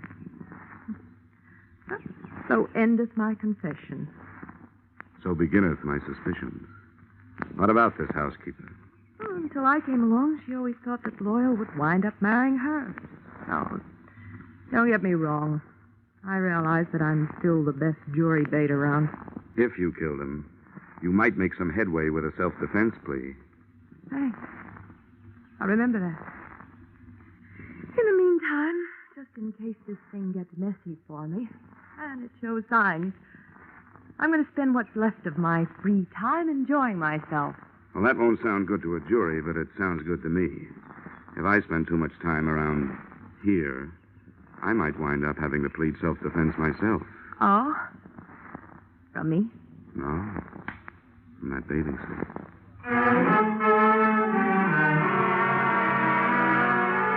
I spent the rest of the afternoon trying to keep 2 eyes on 4 people, reading from left to right. Brother Marty stayed in his room, finishing his book and his brandy. Nick Bellotti, the bodyguard with no body to guard, got back on his horse and cantered off into the sunset. The joyous widow, Joy Ann, locked herself in her room, and all I could get through the keyhole was the sound of a light and lovely snore. I couldn't tell whether it was the genuine article or not. Having no way of checking, I picked up the trail of Sarah Tompkins, the housekeeper. She, at least, was apparently up to no good. I found her in the library doing just what Lieutenant Markwood had told her not to do, smearing the surfaces of Mr. Martin's desk with a dust rag. And as anybody knows, you can't fingerprint a dust rag. Hey, cut it out! How dare you? Mr. Martin's private study. Those are the police private fingerprints you're messing up. I was doing nothing of the sort. I was dusting his desk. I always do it at this time of day. Get out of here. You don't belong in here. Keep your wig on, Mrs. Tompkins. I'll not be told what to do by outsiders. Everything was all right until outsiders started coming in. If it wasn't for outsiders, Loyal would still be alive. First that girl, then his brother and that detective. Now it's the police and you. Why did any of you have to come here? Why couldn't you leave us alone? Now, calm down, Mrs. Tompkins. Try to calm down. Yeah, now, what's going on in here? What? Oh, and what are you two lovebirds up to? It's all right, Lieutenant. I'll tell you about it later. All right, but get her out of here. I've got some looking to do privately. Take her down to her room and then come back. You mean you got something hot? It ain't cold. Okay, Mrs. Tompkins, come on. But I haven't finished in there. Come on, you can get it later. There's just time for you to take a little rest before dinner. But I never rest this time of day. He didn't like me to. Mrs. Tompkins, come on, tell me. Really, why were you wiping off that desk? Those police this morning scattered white powder all over his desk. He would have been furious with me. He hated any kind of... The shots had come from the library, and that's where I went, but not fast enough. By the time I got there, Lieutenant Markwood was dead, and whoever had done the shooting was gone, apparently through an open window. Markwood still clutched the shotgun he'd grabbed out of the gun case, but hadn't had a chance to use. Two things had just died in that room, the lieutenant and a hot piece of evidence he'd never had the chance to pass on to me.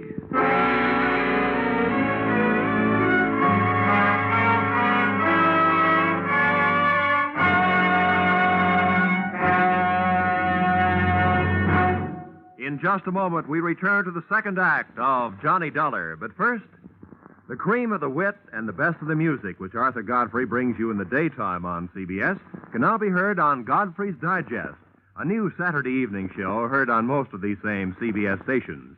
Listen tomorrow night and hear the week's fastest flashes of the Godfrey humor, the top songs sung by Jeanette Davis and Bill Lawrence, the finest singing of the Mariners. Arthur Godfrey's Digest and the Goldbergs are the latest addition to CBS's Great Saturday Nights. Now, with our star, Edmund O'Brien, we return to the second act of yours truly, Johnny Dollar.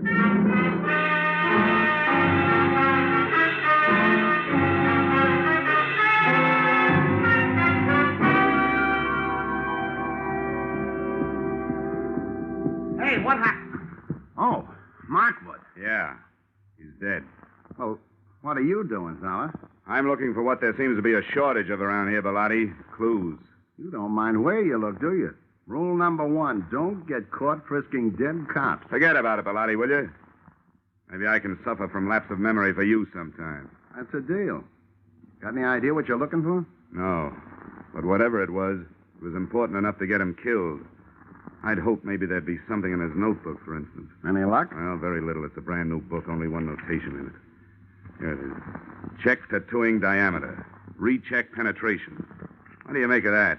It's too scientific for me. I'm a skip case and divorce type detective myself. All I know is you'd better put that book back in his pocket and leave it there. Yeah, I guess you're right. Nice timing, Bellotti, and remember, thanks for the loss of memory. Forget it. Say, what happened? What's going Oh, on good here? Lord. Lieutenant Markwood. Who did it? Dealer's choice. So far, the dealer's the only one who knows. First my brother, now Lieutenant Markwood. There'll be real trouble about this. Johnny, shall I call the police? Drop the innocent act, sister-in-law. I'll call them. No, maybe I better do it, Marty. If everybody will stop pleading not guilty by wanting to call the police, I'd like to get a word in. The police have already been called. Now, if you'll get out of here, I'd like to try earning my salary.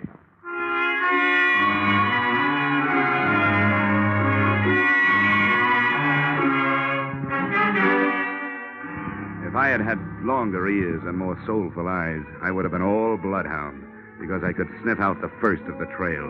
The smell of cordite told me that Lieutenant Markwood's killer had either been inside the room when he fired or just outside with the weapon pointed through the still open window. Outside, the grass formed a deep, wet rug right up to the house and smothered any immediate hopes I'd had of finding footsteps. But 10 feet away, I had better luck. A ray of light from inside spotlighted something that looked like it might be a star witness. It was a .32 caliber revolver. I scooped it up with my handkerchief and went back through the open window to look it over. Under the light, I checked 6 empty chambers and a crimson smear on the walnut grip. If somebody was feeding me a herring, it sure was red. But it wasn't blood. It was lipstick.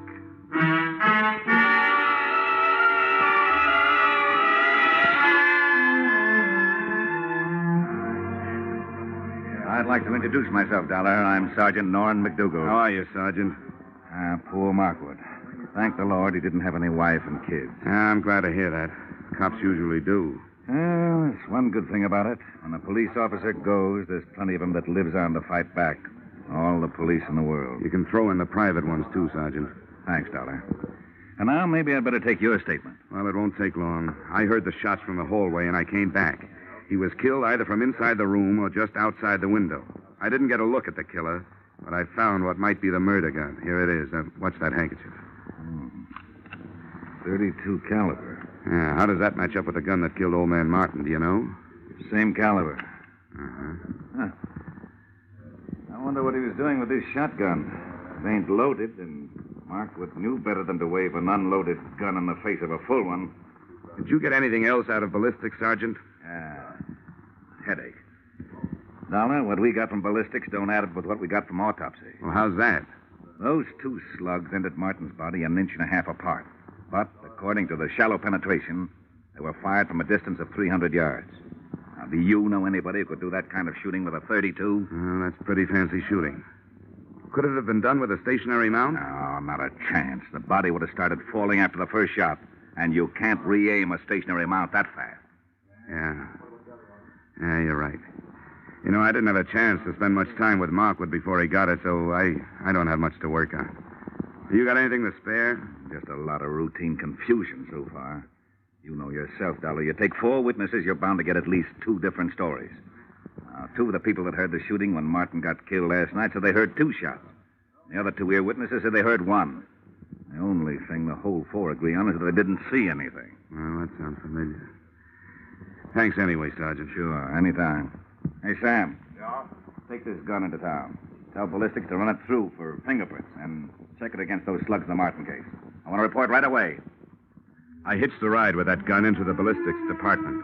While waiting for the test to be made, I asked some questions, and I came up with a real brain buster. Despite the fact that the penetration report said that Martin had been shot from a distance of 300 yards, his skin and clothing had been tattooed with powder, indicating the shots had been fired at close range. The tree that little puzzler put me up would have made the giant redwood forest look like a hedge. Then they gave me the ballistic report. The lands and grooves scored into the slugs by the revolver barrel proved that both Loyal Martin and Lieutenant Markwood had been killed by the .32 caliber gun I'd picked up in the yard. No prints on it. Registered owner, the young lady who looked much better in a bathing suit than she'd ever look in the electric chair. The widow, Joy Ann Martin.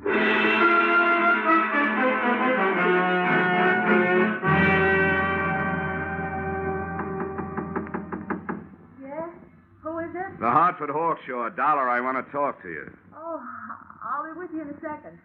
I'm just out of the shower. Okay. First she was in the pool, now it's the shower.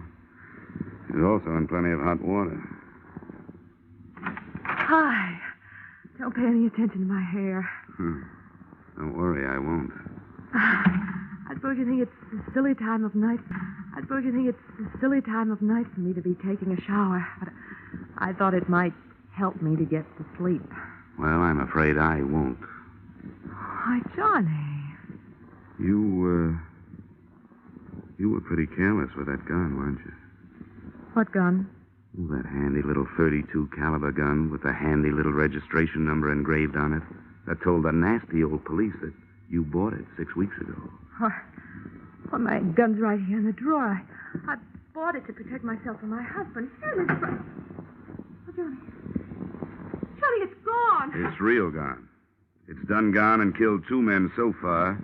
And if you can't do some fast talking and some fast proving, it stands a good chance of shortening your pretty little life expectancy. Somebody must have stolen it. Oh, no. that's not even a down payment on a story. Oh, but Johnny, there's a whole house full of people who could have done it.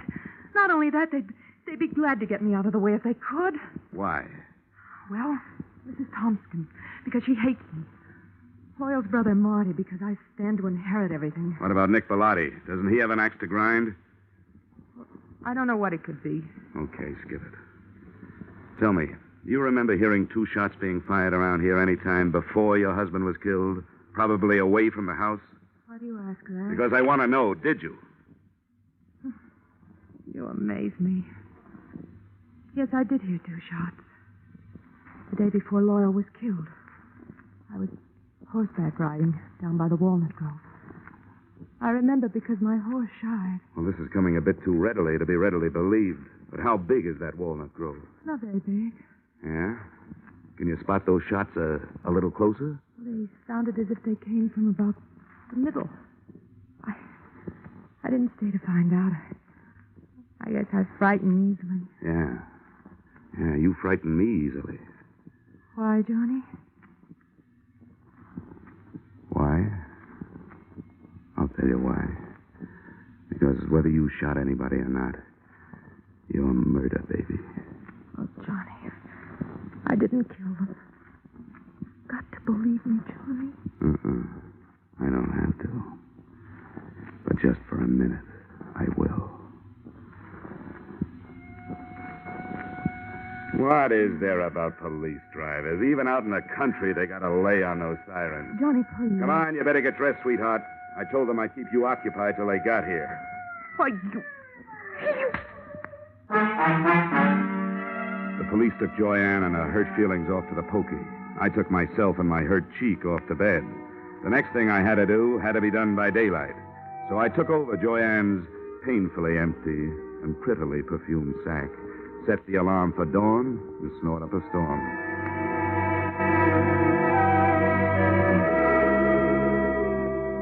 I never knew before how much went on in the country so early in the morning.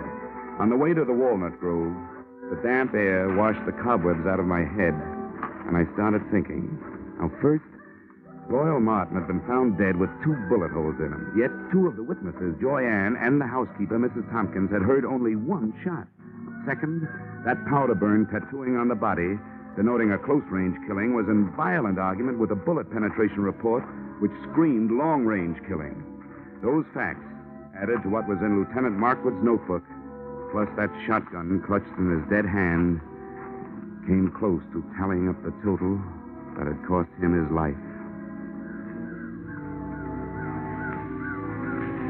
Inside the grove, I found 4 walnut trees with hollows in their trunks. The first one gave me a handful of nuts and a fancy sassing by an irate squirrel. The second one came up with a handful of spunk water and a wet cuff. And the third, I found what I was looking for. I found about 2 pecks of clean cotton waste. That is, clean, except for some powder burns. Everything was falling into place, including a blunt instrument which hit me on the head from behind. But before I hit the ground, I saw Brother Marty Martin legging it back towards the house.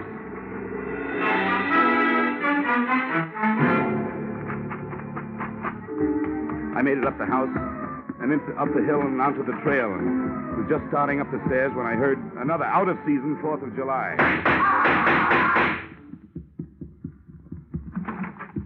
Okay, Dolar. I got him. Yeah.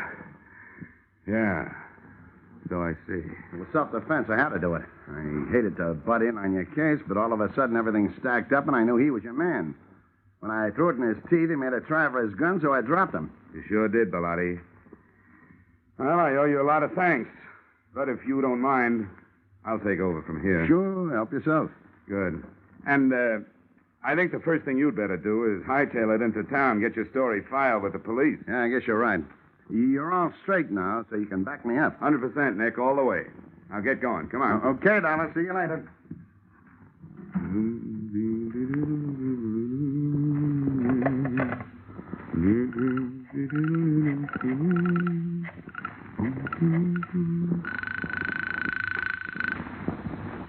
Sergeant Norrin McDougal. Yes, sir.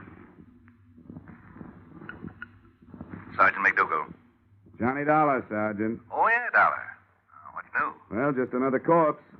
And in just about 15 minutes, the guy who made it one and conspired on the other 2 killings is going to walk right into your arms through the station house door. What? Who is it? Nick Bellotti, New York private license. He just shot his partner in this thing, Marty Martin. You're crazy. What about this girl? It was her gun. That was their fondest hope, Sergeant, to pin it on her. They borrowed her gun, fired 2 slugs from it into some cotton waste, then took the slugs and stuck them in a shotgun shell. 1 shot, just like both ladies said they heard. The shotgun Lieutenant Markwood was looking at when he died was really the Martin murder weapon. That takes care of the powder burns and the shallow penetration, yeah. Well, thanks a lot, Dollar. I'll be waiting for him. Hey, wait a minute. What's he walking in here for under his own power? To tell you an early morning bedtime story, just before you go off duty. He'll give you a pitch about a self-defense killing. It's a lie. The victim wasn't carrying a gun. If he had been, he would have used it on me, but he didn't. He used a sap. The sap?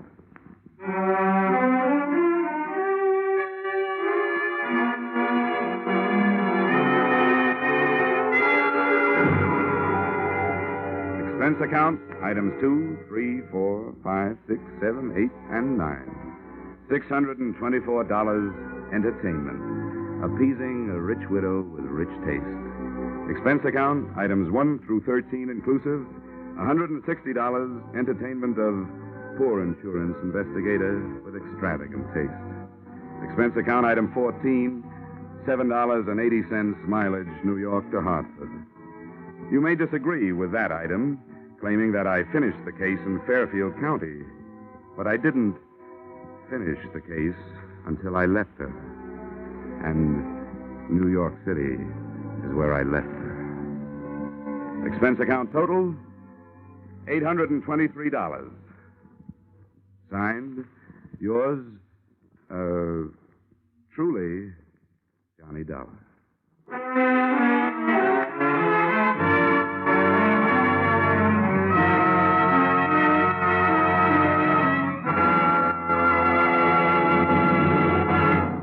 Yours truly, Johnny Dollar, stars Edmund O'Brien in the title role and is written by Paul Dudley and Gil Dowd, with music composed and conducted by Leith Stevens. Edmund O'Brien can currently be seen starring in the Harry M. Popkin United Artists production, DOA. Featured in our cast were Irene Tedrow, Walter Burke, Ted DeCorsia, John Daner, Gene Bates, and Ed Begley. Yours truly, Johnny Dollar, is produced and directed by Jaime Del Valle.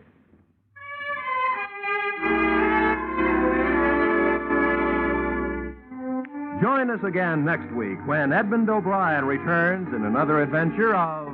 Yours truly, Johnny Dollar.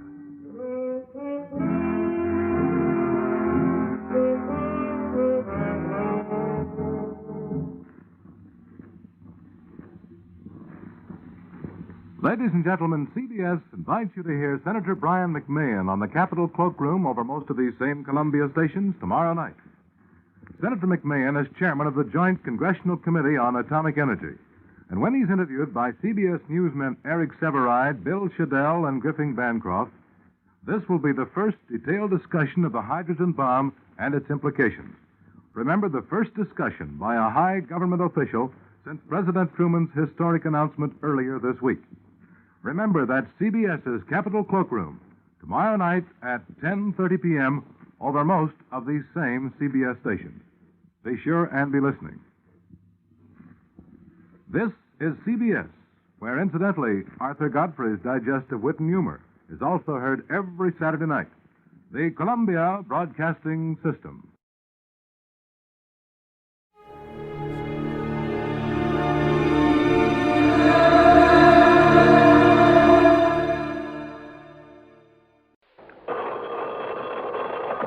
Johnny Dollar. Johnny, this is Don Riegel at Worldwide Mutual. Oh, sure, Don. Out in Chicago. No, guess again. You've been moved? Yeah. Where? I hope it's been a promotion. Well, Johnny, I'm sitting here looking out the window of my office at the vast blue expanse of the mighty Pacific. Or at least I would be if the fog weren't so dark and thick this afternoon. San Francisco. Right. One of my favorite towns. Go on. I'll bet you say that to every city in the United States. No, I mean it. I have some real fond memories. Oh, yeah? Who is is she, Johnny? I mean memories of nice, big, fat fees. Uh-huh. You know, Don, every case I've handled in that fair city of yours over the years has paid me very nicely. How about this one, Don? Let's wait and see, huh? What's the problem? Man missing. Anybody I might know? Well, I doubt it. His name is Harvey Lehman. And, Johnny, I find we have the gentleman insured to the tune of exactly $250,000. Wow. Yeah. Okay, Don. I'm on my way.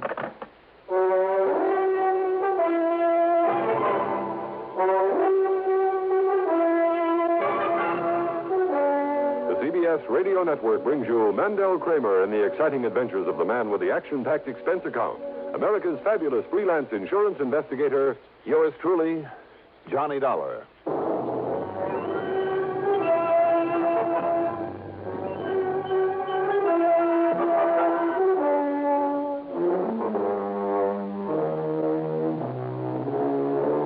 Expense account submitted by Special Investigator Johnny Dollar to the Worldwide Mutual Insurance Company San Francisco office. Following is an account of expenses incurred during my investigation of the buyer and the seller matter.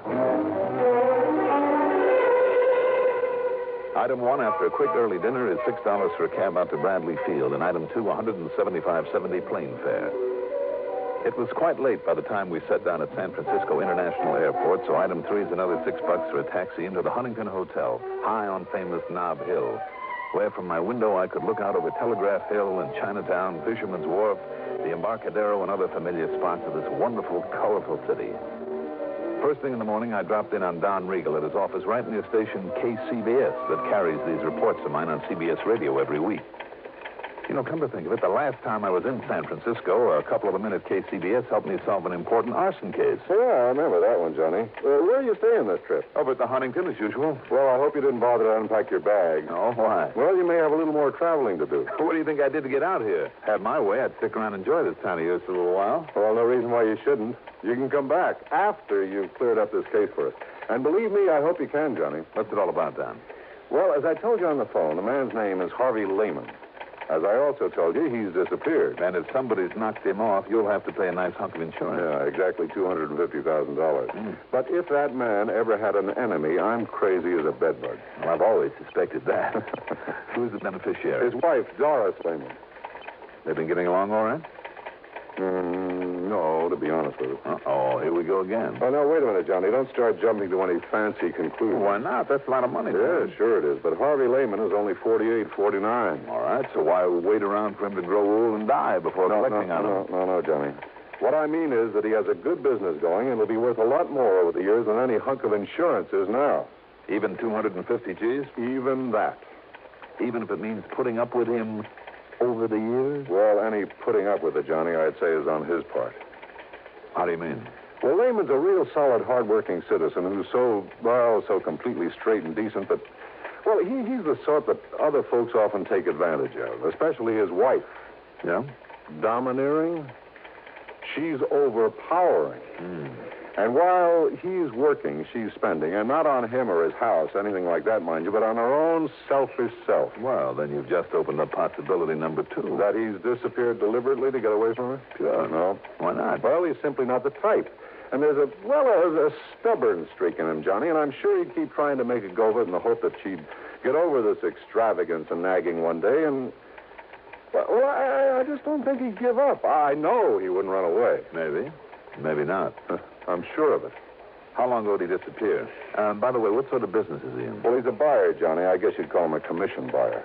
Oh, buyer of what? Well, antiques, that sort of thing. You want a giant ruby from some ancient Persian idol, Lehman would get it for you if anyone could. Or the suit of armor that King Arthur wore. Or even a whole room from some Scottish castle. You know that sort of thing. Well, anyhow, he left here just a week ago. A week ago? Well, that means a pretty cold trail. Yeah, I know. He told his wife he was going down to Los Angeles, to Beverly Hills to be exact, to see a man. Told her he'd be back the following day. But he wasn't. Any reason why he couldn't have just stayed over for a while? Well, look, Johnny, if Lehman said he'd show up at 9:16 on Tuesday morning, he'd be there at 9:16 on Tuesday morning on the nose. Not a minute sooner, not a minute later. That kind. Yeah, that kind. Anyhow, Johnny, I've checked every hotel and apartment down there, so have the police. There's been no sign of him. What about this man that he went to see? Well, his name is John Arthur Whittington Maynard.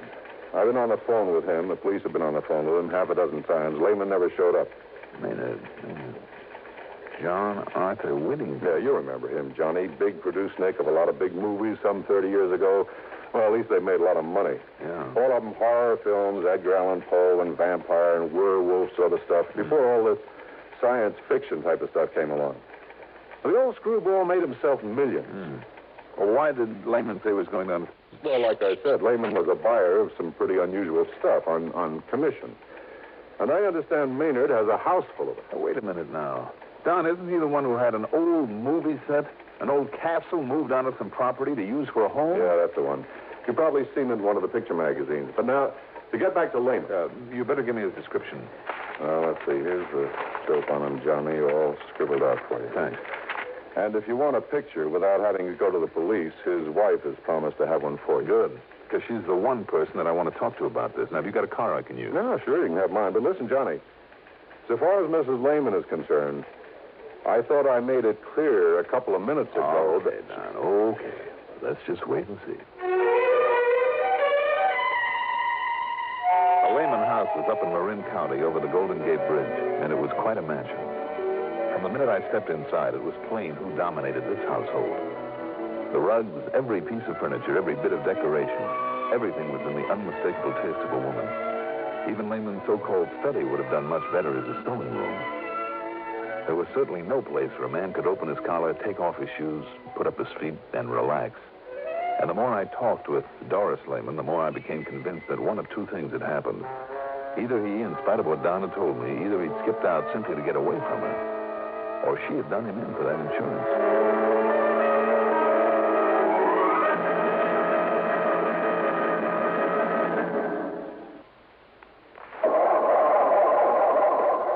Cars left out at night or in unheated garages. Don't ask for trouble.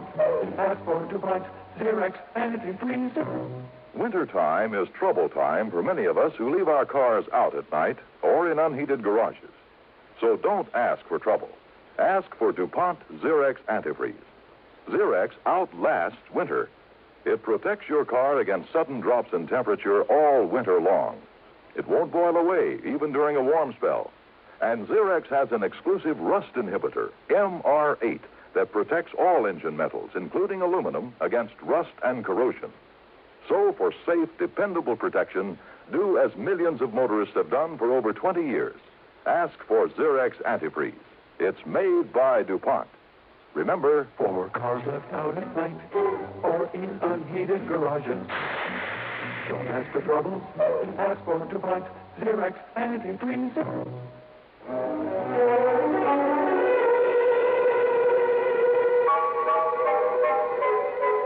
Now, just a minute, young man. If you came out here to insult me... I'm sorry, Mrs. Lehman. You very well should be. But in my job, we have to consider all the possibilities. Ridiculous. Do you think for 1 minute I'd dirty my hands with such a low act as murder? It's ridiculous. Even for $250,000? Make no mistake about it, Mr. Dolar. Harvey is worth a great deal more to me alive than he might ever be dead. He's done very well for me and will continue to. If you can find him and bring him back to me. I'm sure he will. Of course he will. Have you considered that he might have just wanted to get away from you for a while? I beg your pardon. Harvey just run off and leave me? Well? He wouldn't dare. I wondered. Well, you can stop wondering right here and now. Harvey would no more... He would no more... Yes? Go on, Mrs. Lehman, or if I hit a sore spot. Mr. Dolar, if I thought for 1 minute, if it were possible that you were right... No, I refuse to believe it. And if you have no better theory, I suggest you get out of here and forget the whole thing. If he's to be found, the police can do it. Have they accomplished anything as yet? No.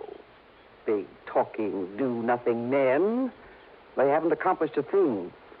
And those bumbling, movie-struck police down there in Beverly Hills are just as bad. Now, just a minute. It just happens that Beverly Hills is a mighty fine police department. I know. I've worked with them. Then why haven't they found him? That's where Harvey went. Well, how do you know? How do you know that he ever got there? Because he telephoned me from Mr. Maynard's home. If you can call that atrocity a home. He said that's where he was calling from? The night of the morning he left here, Harvey always calls me when he gets to a destination, wherever it is. I insist on it. And naturally, Harvey obeys. I'm sure he does. Did you tell that to the police? Of course I... Yes? No. No, I guess... I was so confused. These stupid police annoy me so with their endless questions and insinuations. They're even worse than you are. Thank you very much.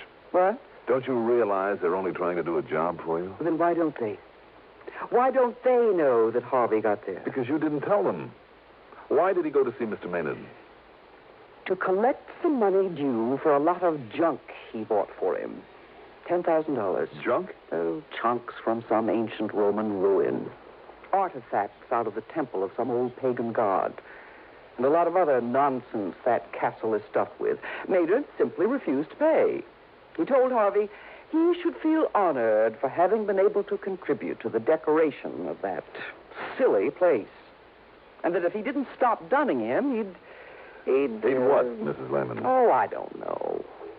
All I know is that he threatened Harvey, and more than once. For simply trying to collect a bill? Well, you don't know that crazy old Maynard. Oh, I guess I don't. Anyhow, I got fed up with it. I told Harvey to go down there and collect that money or else. Why should I tell you this? I don't like you. It's none of your business. So just leave and forget about it. Goodbye, Mr. Dolar.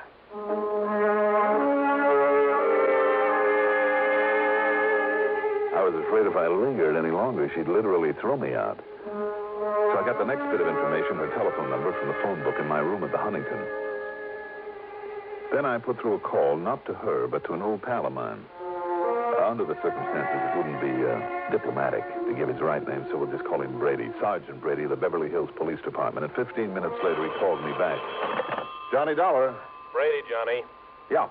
Well, as you suggested, I snooped the phone company, and yes, there was a call to that Marin County number the same night Lehman should have arrived down here. All right, then, Brady. So maybe old Maynard called to see why he hadn't. He must have known Lehman was planning to come. I don't think so.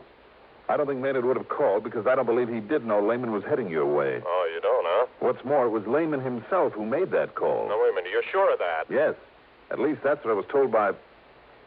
Yeah, Johnny? Well, maybe I'm not sure. Well, if you're thinking that maybe Lehman did get here and that maybe they had a fight or something, well, Johnny, we thought of that, too.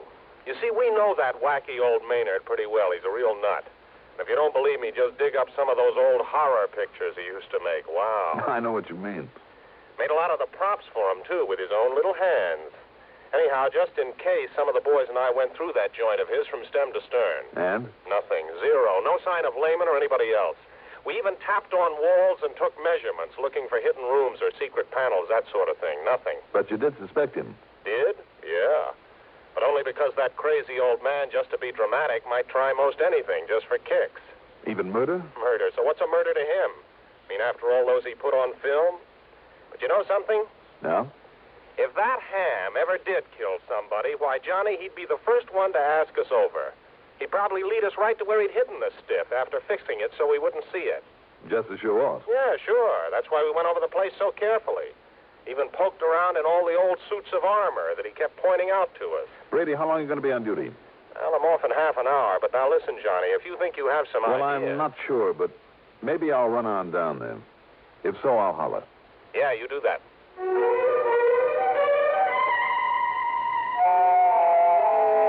Item 3, $83 even for a cab to the airport, a jet to Los Angeles, and a deposit on a rental car. I drove into Beverly Hills to police headquarters. As I suspected, Brady wasn't there, nor did a phone call raise him at his home. However, the officer on the desk promised to keep trying and gave me some directions, so I took off. After leaving a pleasant residential section, I took a narrow dirt road high up the side of a mountain. I could see all of Beverly Hills and most of Los Angeles spread out below me, and Catalina Island over 20 miles out in the blue Pacific like a jewel, fairly sparkling in the late afternoon sun. I could also see the crummy castle where John Arthur Whittington Maynard lived alone among the tattered glories of his past in the film business. And suddenly, that wee, small voice in the back of my brain spoke out loud and clear. Watch it, Dollar. You may be getting into more than you bargained for, so watch it, Dollar. Watch it.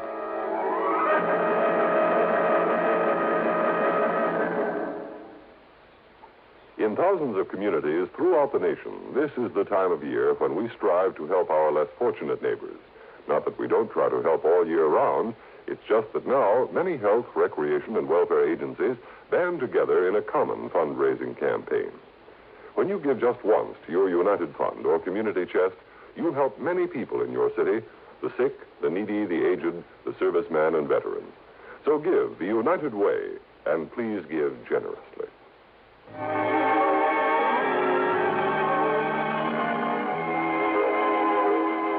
Picture it for yourself. This castle, once a movie set, built up among the rocks and boulders at the top of a mountain. Complete with gray stone walls, battlements, a gallery between the towers, and believe it or not, even a moat with a heavy wooden drawbridge. I almost expected to see the bridge thumped down and half a dozen fully armored knights come galloping out to challenge me with lances at the ready.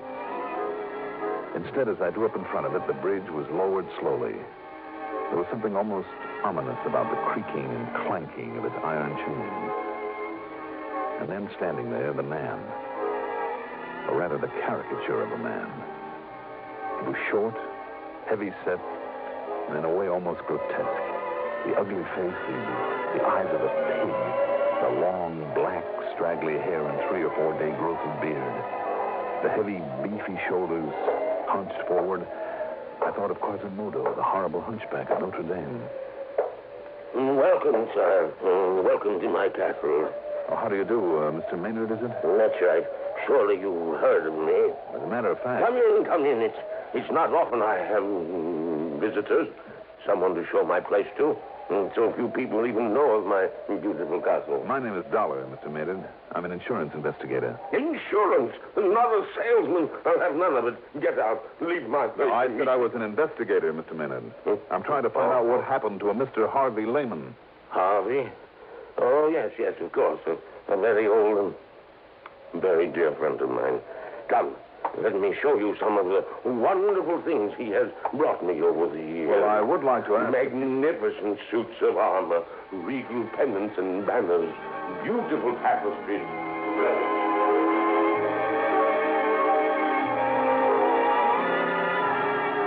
Pinning him down to talk about Harvey Lehman was almost impossible. But I must confess that the trip around that phony castle was interesting, to say the least. Much of what he showed me deserved a place in a museum. Real collector's items. And some of the props from old horror pictures that he's made were just fascinating. Especially down in one of the dank, dark, dirty dungeons. Ancient instruments of torture, the rack, the wheel, the Iron Maiden, a metal boot to be filled with boiling oil. From my pictures, Dollar. From my pictures. Realism, that's what I had in all of them. Because I was the greatest plotter of them all. When it came to mystery and torture and murder. To get back to Mr. Lehman. And can you think of a better place to keep them than down here in this dusty old dungeon, eh? Yes, very fitting. Now, in here, I must show you my wine cellar. There are still a couple of questions, though, that 29 years ago, I laid down the wines in here. That's all that time they've been aging in here. Cases and cases of them, rack after rack. Do you see them under the dust and cobwebs? Finest vintages of all. Yes, sure. Now, Mr. Maynard... Yes, 29 years ago, when I retired and moved into this place, I put these wines down here. So you said. You can tell how long by the dust and the cobwebs. Yes, I know. Cobwebs. Yes, I know. Spiders. Here undisturbed for 29 years. One thing more, though, about Mr. Lehman. No, I told you, Mr. Dollar. I know nothing whatsoever about him. When did you see him last? Oh, almost a year ago. You sure about that? Yes, I'm sure. Oh, look here, this case of port. No label. But the finest vintage port. Mr. Maynard? Over here. Do you see them? The sherries. Magnificent sherries. And the longer they lie there, undisturbed, the finer they'll be. You never drink them? Drink them? Such treasures. Drink them indeed. Look at this one. The color of this ancient sherry. Hold it up to the light. There. Do you see? Yes, I'm afraid I do now. What? I see. Realism, you said. Didn't you mean what looks like realism? By the time it was shown on a movie screen? I don't understand, Mr. Dolar. Tell me the truth, Mr. Maynard. These torture machines, for instance, in the other room, and some of that armor upstairs. Some of that armor cost me a fortune because it's genuine. Maybe so, some of it. But how about the rest? You mean you could tell? That it's only imitation? Stuff that was made up for some of your old movies? But I made it myself. I have a skill in such things. I thought it was perfect. It would have fooled me, all right. Well, then I don't understand. Even as the dust down here and the cobwebs fooled the police, too, didn't they? What? When they came around here a few days ago for a look. Now, just a minute. I'll bet by way of showing off, you dragged them down to this wine cellar, too. You were so sure of yourself. Dolar. Phony cobwebs are almost like the real thing. Phony? All the dust. What is it, Maynard? Full as earth that you've scattered around? You don't know what you're talking about. The whole setup would have fooled me royally if you hadn't picked up that bottle of wine and held it up to the light. I'm going to take a look under some of these cases, Mr. No! You leave them alone. Why? Because they cover up something you don't want me to see? No, don't do that. What was the name of that gruesome old picture in which you had a man buried under a cellar floor? I said stop it. If you don't, I'll pull this trigger. Oh, I see. There. That wild, silly guess of mine paid off. That's right. Harvey Lehman is buried under your feet, and you will join him there. Now, put down that gun, Mr. Maynard. Stand back, Dolar. You heard him, Maynard. What? Put it down. The police. I'll kill you. Watch him, Brady.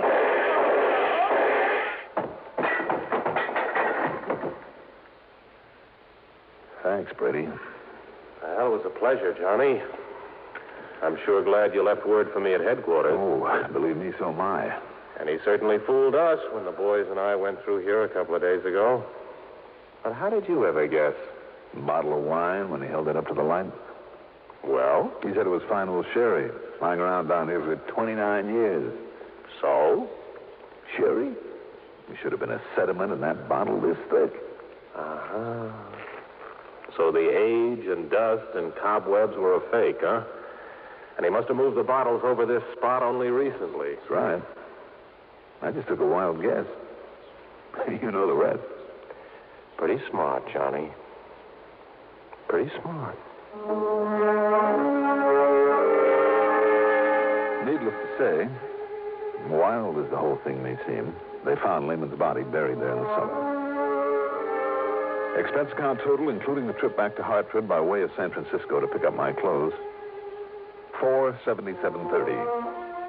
Yours truly, Johnny Dolar.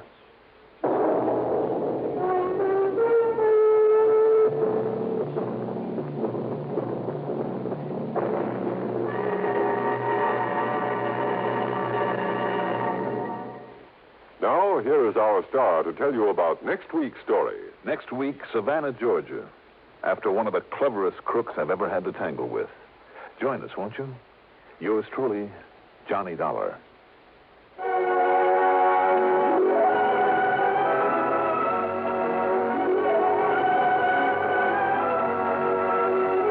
Yours truly, Johnny Dolar, is written by Jack Johnstone, produced and directed by Bruno Zerato Jr., music supervision by Ethel Huber. Johnny Dolar is played by Mandel Kramer. Also featured in our cast were Leon Janney as Maynard, Gertrude Warner as Doris Lehman, William Redfield as Brady, and Carl Frank as Don Riegel. Be sure to join us next week, same time, same station, for another exciting story of yours truly, Johnny Dolar. This is Art Hanna speaking. Don't just stand there. Enjoy the Gary Moore Show weekdays on the CBS Radio Network.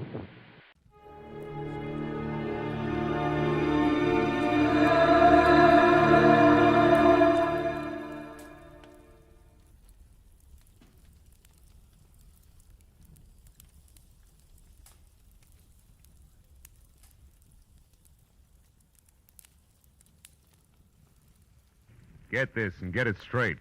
Crime is a sucker's road, and those who travel it wind up in the gut of the prison of the grave. There's no other end, but they never learn. This time it started as a routine search for a rich girl's fiancé, and the trail led to a silent house haunted by a face at the window and blood in an open cedar chest. But before it was over, it became a search for a corpse that wouldn't sit still. From the pen of Raymond Chandler, outstanding author of mystery, comes his most famous character and crime's most deadly enemy, as we present The Adventures of Philip Marlowe.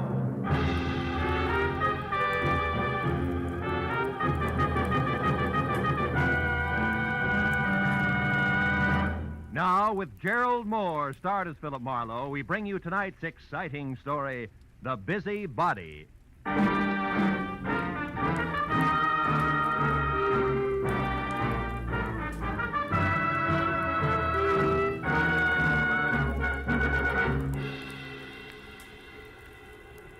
Phone jerked me up off my back and out of the sports page at 9:30 in the evening of an already too long day. On the other end was a warm, feminine voice, edged with the kind of self-assurance that means money, and lots of it. But the words were both hurried and panicky, so after I hung up, I reluctantly waded through the sports section with my feet instead of my eyes and headed for the coffee shop at Franklin and Bronson, where my new client, who had identified herself as Liz Stewart, said she'd be waiting. A pair of blue eyes at a table in the corner measured me from haircut to shoelaces, so I took the cue and walked over. After we introduced ourselves, I was waved into the chair opposite her. She leaned toward me and started with a rush. Mr. Marlowe, I've got to find a man named Dean Howard as soon as possible. Not exactly a new switch. He's my fiancé. We plan to notify my Uncle Hanley of our engagement tonight. Who is Uncle Hanley? Uncle Hanley Stewart of Stewart Aluminum. Okay, go ahead. Dean Howard was to meet me at 7, but he didn't show up. Mm-hmm. And then about 7:45 he called. He started to tell me something that he referred to as a horrible mistake, but before he could get it out, we were cut off. Well, I tried to Want call some him coffee? Coffee. No. Okay. I tried to call him back, but there was no answer. So I went to his house, but it was locked and dark. And yet his car was still parked outside. Uh-huh. Well, look, Miss Stewart, why don't you save yourself $50, go home and wait for an apologetic phone call, huh? What do you mean? Well, this stacks up as being a case of cold feet or a little celebration that got out of hand. Either way, there's nothing to worry about. I've come to you for help, Marlowe, not a pat on the head. Okay. I'll assume it's my error for the moment. How long have you known this Dean Howard? Well, I met him at a party about 3 months ago. Mm-hmm. Uncle Hanley and I both liked him tremendously right from the first. I suppose you've considered the possibility of another woman? Well, of course, I'm not a child. I can see that. Well, Dean has been deeply troubled for the past week. He wouldn't tell me why, but I'm certain that this business tonight is tied in with it. Something's wrong, and I want you to find out what it is. All right, but I'm no leg man for Cupid, so if it turns out to be nothing more than a guy's heart beating in double time, I drop it. Fair enough? Fair enough.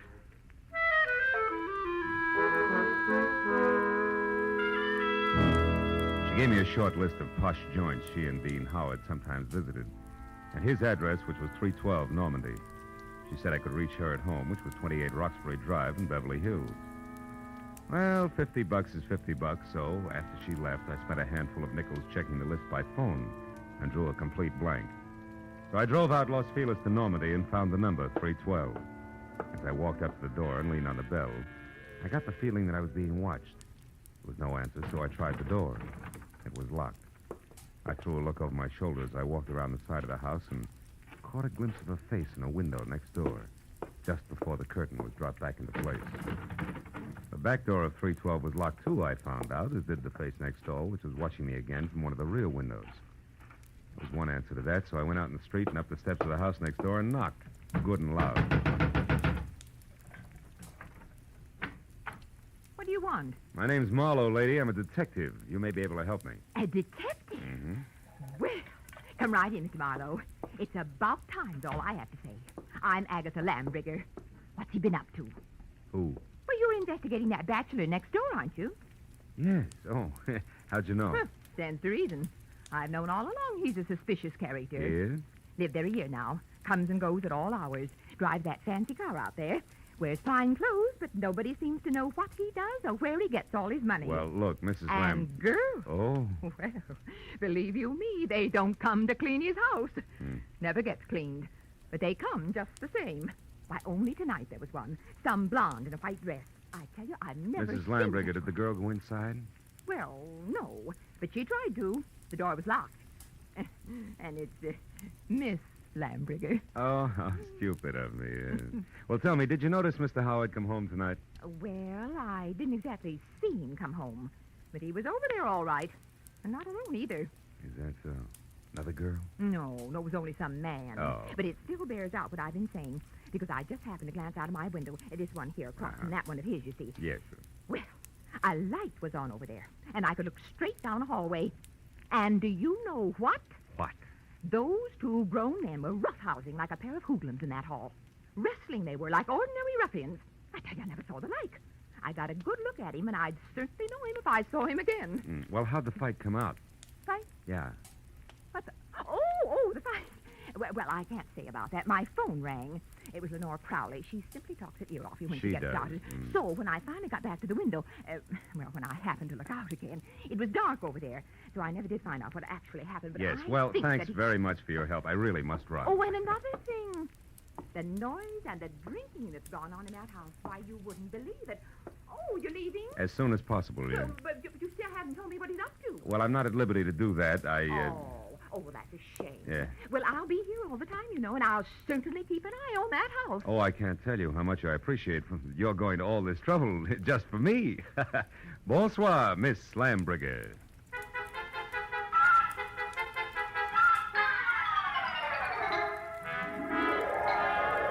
I backed out of that wind tunnel, got in my car, and drove noisily around the corner. Then I cut my lights, turned quietly into an alley behind the house, and stopped. Slipped through Howard's back gate and up the side of the house, found a window that could be persuaded, and went in. Yeah, Howard was a lousy housekeeper, and everything that didn't get brushed off in normal traffic was covered with dust. I found my way to the room opposite Agatha Lambriger's observation window and ran smack into her first lie. Where she said there was a hallway, there was a solid wall, papered with purple roses and hung with 4 dingy pictures in bronze frames, 2 on each side of a big, ugly mirror. There were 2 hallways, but no angle at which either could be seen from her window. Furthermore, there was no sign of a struggle. One hall led to the study, the other to the bedroom, and I checked both. But still, there was no indication of a fight. On my way out, I barked my shin on the nose of a lion carved on the corner of an oversized cedar chest, just as the abrupt sound of someone at the door brought me to a rigid halt. Whoever it was had the patience of an 8-year-old on circus day. So I set myself up as the type who might live in a joint like this and answered. What's the matter with the lights, Howard? Blow a fuse? Or could this be some new economy measure? I like it this way. I don't think I know you. You should, Howard, you should. I called you yesterday about a certain money matter. The name is Leo.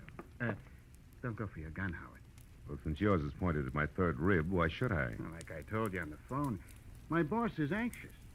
You're way overdue, Howard. I want that $50,000 the boss loaned you 3 months ago. Have it for me the day after tomorrow. All of it. Without fail. He knows I'm good for my debts. Why all the pressure? Well, maybe he figures your investments aren't so smart. Like maybe you've been blowing too much on that second-rate canary, Carol. Oh, yeah, Carol. I remember. She's your girl. Well, that's none of my business. See you day after tomorrow about the same time. And if you get a headache from worrying about paying off, just think of the one you'll have if you don't pay. It'll be like 10 times this. Oh!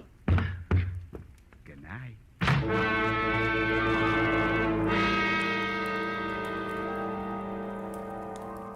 The .45 in his hand caught the side of my head, and I went out cold.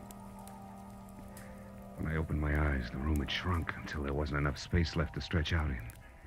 And the climb to my feet, was as easy as roller skating through a log jam. And it wasn't until I found a match and had a light that I knew why. Somebody had moved me from the front door and crammed me into a broom closet like a bag of wet wash. When I got out, I saw that my cubbyhole was off the hall to the bedroom. I listened, but there was no sound in the house, so I started moving. But stopped when I noticed something else. The big cedar chest with carved lions on the corners that had been closed before now was standing open. I struck another match. Inside on the bottom was a thick red puddle of blood. Blew out the match and was in the middle of a mental apology to Liz Stewart when it came. I ran for the front door in time to see Agatha charge out of the driveway and down the street. Stark terror twisting her face. Help! Help! Hey, Miss Lambriger, hold it! Oh, Mr. What is it? What happened? I saw him, Mr. Marlowe. I saw him. Up at the alley near the hedge. He's dead, Mr. Marlowe. Dead in my backyard. All right. Now take it easy, Agatha. Who was it? He's there now, lying on his back close to the hedge, and he's dead. What'll we do? Come on, we'll have a look. You can show me where he is. Well, all right. He's right back here. I happened to look out my rear window, and I saw something move. The dogs had been getting in my pansies lately, and I thought this was another. So I came out to chase him away. That's when I saw the body. It's right back here. It's gone. Mm-hmm. Now, look, Miss Lambriger. I've got a headache. I'm getting a little tired of this. You saw a body here just like you saw a fight in a hallway from your window. You're so anxious to be in the middle of things, you'd make up any kind of a story. No, I'm not. No, I'm not. I saw that fight, and I saw Dean Howard's body, too. It was here, I tell you. Where? Show me exactly.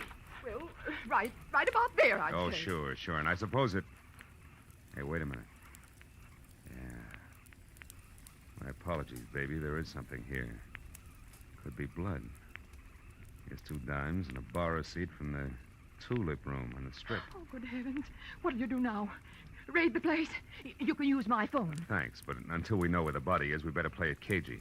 Now, let's keep this a secret between us. That'll take a lot of courage, I know, but I can trust you, can't I? I won't open my mouth to a soul, Mr. Well, Marlowe. that's great. That's splendid. Now, you better go inside and stay there until you hear from me. Who knows? You may yet be a heroine, Miss Lambriger.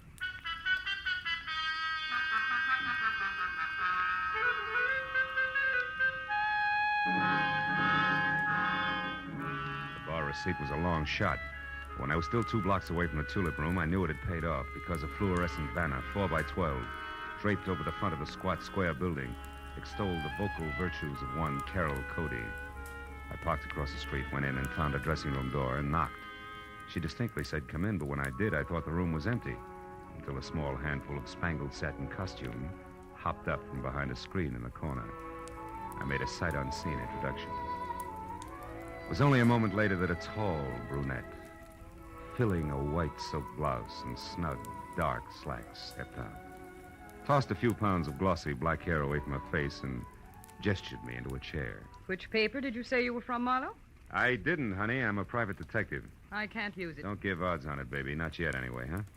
Let's talk first. For instance, what's with you and Dean Howard? Dean Howard is a low-crawling thing. That's strange. Had it you loved him. I did until tonight when I found out that he has 2 heads. That's so he can lie and keep a straight face with one while he laughs up his sleeve with the other. Nuts to him. Nuts to Liz Stewart and her money, and nuts to you. I hate Dean Howard enough to kill him, and I might just do that.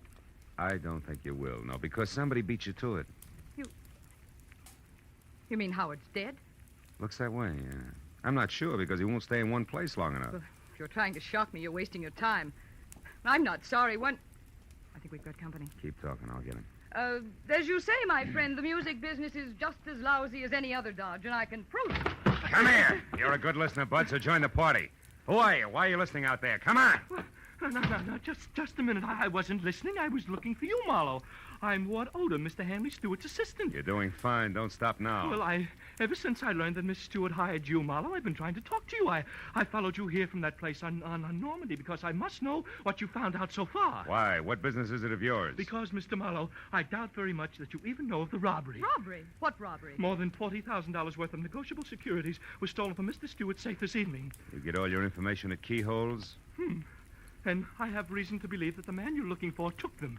Of course, I don't dare accuse him without proof of his relationship with Liz, Mr. Stewart's niece. If I were wrong, it would cost me my job. Odom, did Liz know about the robbery when she hired me? Why, of course. Oh, brother. Look, see this? Her name is Carol. She's involved right up to her mascara in the whole mess. Don't let her out of your sight till I get back. Me? Why, you cheap shot. Shut up. And as for being cheap, I'll take care of you when I get back.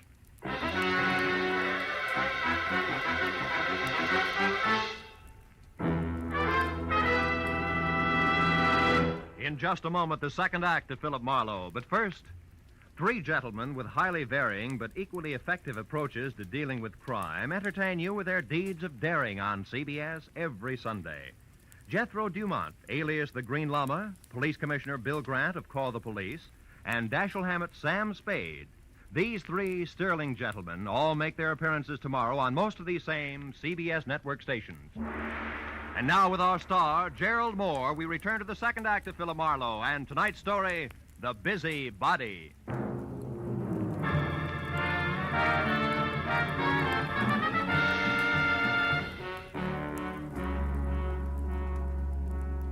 After convincing Ward Odom that his greatest contribution to the cause would be staying close, but not too close to the violent lady in slacks, I piled into my car and started for Beverly Hills in a beautiful liar named Liz. I didn't stop until I was at number 28 Roxbury Drive, out of my car and walking fast up the semicircle of gravel driveway that led to the carefully antique front door. But then, for two good reasons, I stopped again. The first, a squad car parked ahead of me that said everybody except Marlowe knew all about the bonds Mr. Hanley Stewart could no longer call his own. The second reason, and more important, was my client, Liz Stewart, sneaking out of a side door and hurrying toward a gray coupe. I stepped back into the shadow of a squat palm and waited for her to come abreast of me. Late date, Miss Stewart? What? Marlowe, why, you startled me. Considering everything, it's the least I can do. What do you mean? I don't like clients who lie to me. So if you don't mind, I'll just stroll along with you while you assure me you can explain everything. But I can, Marlowe. Just give me a chance, please. All right. Why didn't you tell me that 40 grand worth of negotiable bonds disappeared from your uncle's safe at the same time as Howard? Oh, because I didn't want you to be prejudiced, to be looking for a thief from the start. If Dean did take those bonds, he had a reason. Like being fond of money? No, like being forced to do what he did. All right, let's say he was forced. What then? Well, then I wanted to help him, to get to him before the police. They'd arrest him in a minute. And you, on the other hand, would get the bonds back to your uncle, convince him it was all a mistake, and talk him out of telling the law, huh? And with your own dough, you would help Howard out of the spot he was in. Is that it? Yes. But you haven't proved that Dean took the bonds. No, I haven't. Could have been anyone who knew the combination of the library safe. Which includes how many? Aside from Uncle Han and myself, just the family lawyer and Mr. Odom. Yeah, what about Odom? Could he have done it, Liz? No, I don't think so, as much as I dislike him. You see, Marlowe, for years, Odom's been very close to Uncle Han. He's had 1,000 opportunities to steal if he wanted to. Well, like this afternoon, for instance. He had $10,000 worth of the bonds with him today. What was he doing with all that dough? Paying gas bills? He was going to sell them for my uncle. But the transaction fell through, so he brought them back to the house and put them back in the safe. Anyway, Marlowe, I don't think he'd have the courage to steal. I know what you mean. I've already met Mr. Odom. When? Oh, about a half hour ago. In a nightclub called the Tulip Room. Odom thinks Dean is guilty, Liz, but he's afraid to mention it publicly till he knows a little more. What's a nightclub got to do with Dean? Carol Cody. Who? She's Dean's girlfriend. Marlowe, you're crazy. I talked to her, honey. She's a singer there. Told me that she and Howard were more than chummy, but that she gave him the air tonight when she found out about you. And you believe that? Now that I've had a little time, I believe even more. Details that she never bothered to mention. Details like Dean Howard and Carol Cody playing you for a sucker. He gains your confidence, then the combination of the safe, and then goodbye. But you see, the end was a switch, Liz. Dean didn't. Dean didn't what? What is it, Marlowe? What are you staring at? Back of my car there. There's not gas dripping on the driveway. The color's too red. Liz, stay back. No, Marlowe. I don't want to. I want to... Marlowe! It's Dean. He's dead, Marlowe! Yeah. That, Liz, is the switch I was talking about. I think Dean Howard not only crossed you, but Carol Cody as well. She did it. She killed him. She killed him because she... All right. Now, listen. Get inside. Tell the police about this. Do you hear me? But first, give me a 5-minute lead. I'll take your car. I want to get to Carol Cody before the law does. Without saying another word, Liz Stewart, her face drawn and streaked with tears, handed me the keys to her car and turned and walked slowly back to the house. I took one long look at the blood-soaked shirt front on the body I'd had been a step behind all night. Then got into Liz's car and pointed it back toward the Tulip Room. 20 minutes later, when my knock on the locked dressing room door brought no answer, I had kicked my way in. Alone and half-conscious in the middle of the floor was Ward Odom, the man I'd assigned to stand sentry over the brunette. Oh, Marlowe, she tricked me. Asked for a cigarette, and I went to light it. She swung. It adds, Odom, and you're lucky she let it go at that. It was more permanent in Howard's case. Oh, then you found his body, Marlowe. Yeah, in the trunk of my car. Oh, how awful. And she did all that, this Carol Cody? Yes and no. She must have had help, Odom, because, first of all, it takes something stronger than a chanteuse to keep shifting a corpse from cedar chest to garden to car, at the rate that Howard was being moved. And second, an old crow named Agatha Lambriger saw a man roughhousing with Howard over at his own place, not a woman. You mean there was a witness to the murder, Marlowe? Well, more or less. And you have no idea who the murderer is? No. And that, Odom, is all the more reason why I want to catch up with Carol Cody. Happen to know where she lives? Why, yes, at the Grayfield Apartment Hotel on North Havenhurst Drive. North Havenhurst. It's a room 118. 118. And I think that it's... Marlowe, wait, my top coat is gone. What? Yes, and she was wearing slacks, remember? Marlowe, maybe she's leaving town disguised as a man. It's a point, Odom. I still think I'll try the apartment hotel first.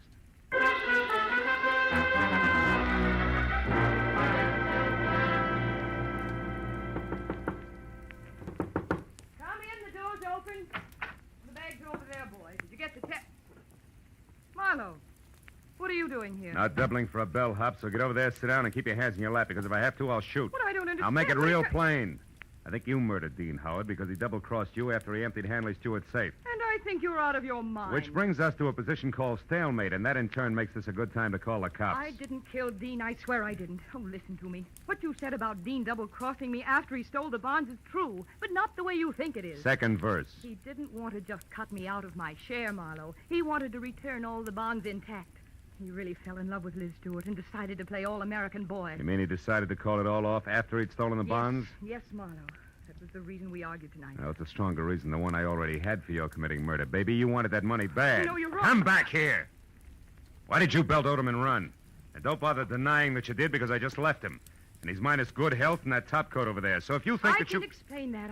I was scared that a confession out of Dean would get me into hot water. And when you showed and then Odom, Just a minute, Carol. But Marlowe, Just a minute, will you?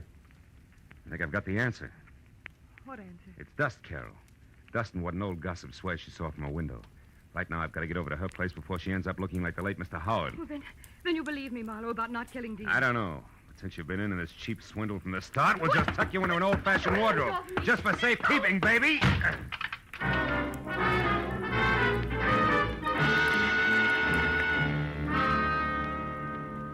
Outside in Liz's car, I slammed my foot down hard against the accelerator and didn't ease up until I screeched to a stop, away from 310 North Normandy, where I knew murder was scheduled to happen again. I was next to a pair of half-open French doors through which I could see Agatha Lambricker sitting erect in a straight-back chair. I was happy that I hadn't taken any longer in getting there. I was also happy that the man standing opposite her, gun in hand, the man who had murdered Dean Howard, had his back to me.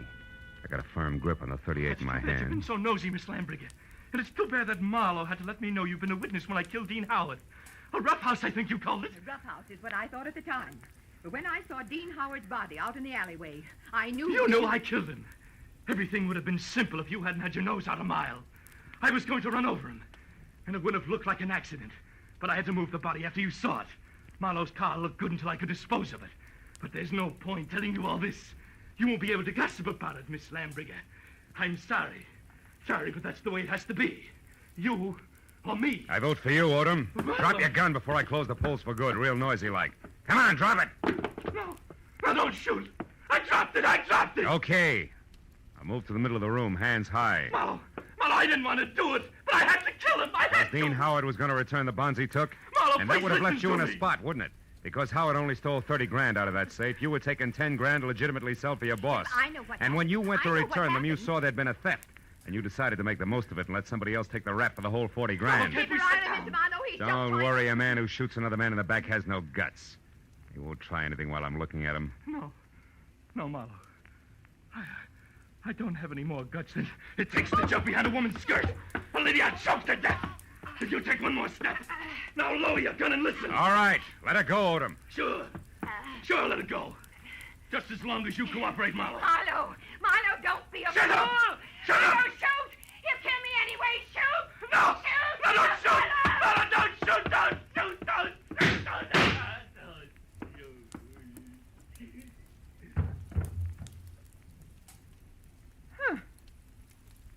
You were right, Marlowe. No guts.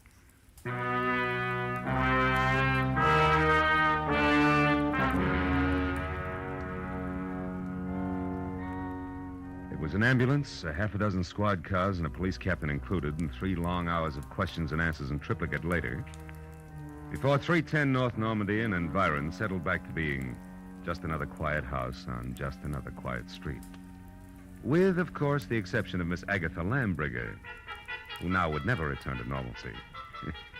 And as we sipped hot tea together and a clock someplace deep in another room struck twice, Now, Philip, so I'm sure I had this She was right. still going strong. Dean Howard owed money, so he and that worthless singer decided that he should get friendly with your wealthy client and then at the propitious moment rob her uncle, correct? Correct, yeah.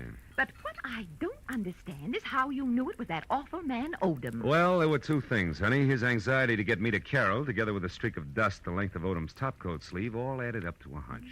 That, Philip, I don't understand. Well, you got to take them in reverse order. I saw dust on Odom's topcoat sleeve when I was in Carol Cody's apartment. That reminded me of the dust all over Howard's place. Oh, a mess, that house. Yeah, luckily. And the dust was the length of the sleeve, as though somebody had brushed against the wall, coated thick with it. As one would in searching for something, That's right. Now, there's another thing. You saw Howard and another man roughhousing in a hall by looking out of that window there. Mm-hmm. Where, Miss Lambriger, no hall is visible, but where there is a mirror. Oh, then you mean I actually saw a reflection. Yes, darling, you did. Dean Howard hid the bonds behind the mirror. Which tilted so that I saw the reflection of a side hall. That's right. Well, now, Philip, one last question. Why did Odom move the body? Well, if it's the last, I'll answer it. Because he didn't want Howard's death to appear a murder on the night the bonds were stolen. It was better if he died accidentally and wasn't connected with a theft. Oh, I see. Yeah, well, now look, Miss Lamb. Excuse me, I'll only be a minute. Yeah, but Miss Lambriger... Hello? Oh, hello, Judith. Yes, wasn't it thrilling? Miss Lambriger, really, Darling, it all started so innocently. My part, I mean. Well, it was about 7 o'clock. Miss Lambriger, I have... Philip, I'll be with you in a minute. Oh, Philip, who? Why, the detective, the one I mentioned earlier. a long minute, I'm sure.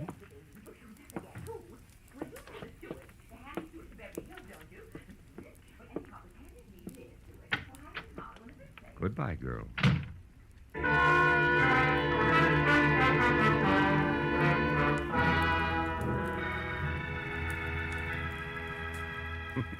When I got outside, the silence was deafening. And then I remembered that I still had a client up on Roxbury Drive who I had to see.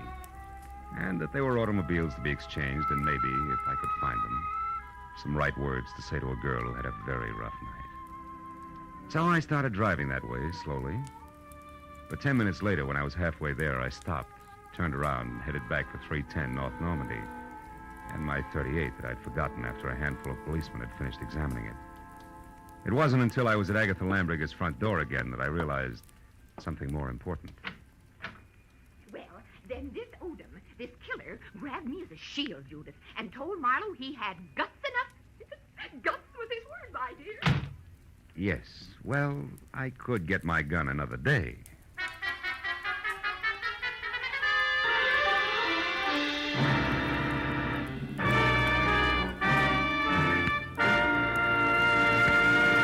The Adventures of Philip Marlowe, bringing you Raymond Chandler's most famous character and star, Gerald Moore, and are produced and directed by Norman McDonald. Script is by Mel Donnelly, Robert Mitchell, and Gene Levitt. Featured in the cast were Lois Corbett, Lorette Philbrandt, Lynn Allen, Peter Leeds, and John Stevenson. The special music is by Richard Orant. Be sure and be with us again next week when Philip Marlowe says... It began as the threat of a beating that turned into murder with a brown-eyed blonde, a jovial hippopotamus, and a tough ex-soldier of fortune, all complicating the problem until I got next to the key man.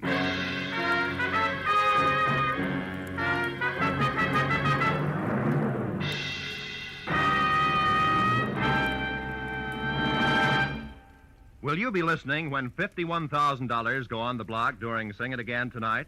$26,000 in fabulous prizes for solving the mystery of the Phantom Voice, and additional $25,000 in cold, hard cash for answering only one more question about the Phantom. There's many another prize, too, for unriddling the smart, tuneful little riddle songs that keep Sing It Again moving at a terrific clip for the hour that it's on the air. It'll be here a little later on most of these same CBS network stations. This is Roy Rowan speaking. Stay tuned now for Gangbusters, which follows immediately over most of these same CBS stations. This is CBS, the Columbia Broadcasting System.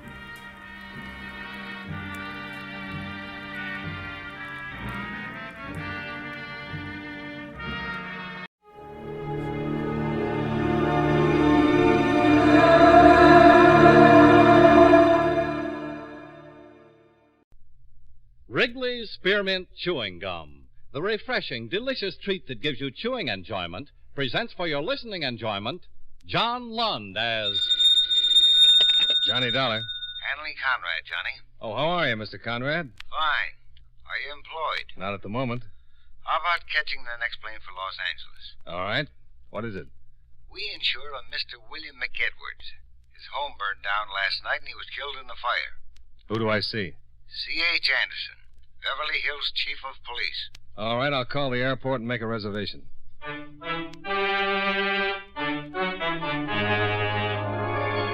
The makers of Wrigley's Spearmint Chewing Gum bring you John Lund in another adventure of the man with the action-packed expense account, America's fabulous freelance insurance investigator. Yours truly, Johnny Dollar.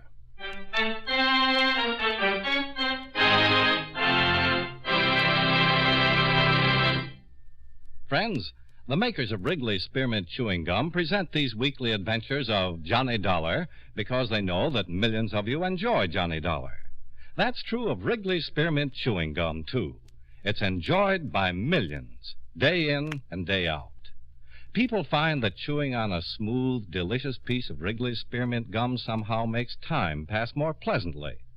Whether you're working, driving, shopping, or just taking things easy, that good, tasty chewing gives you enjoyment and satisfaction. So always keep a package of Wrigley's Spearmint Chewing Gum handy. And whenever you want a refreshing, delicious treat, chew a stick. You'll like it. You really will.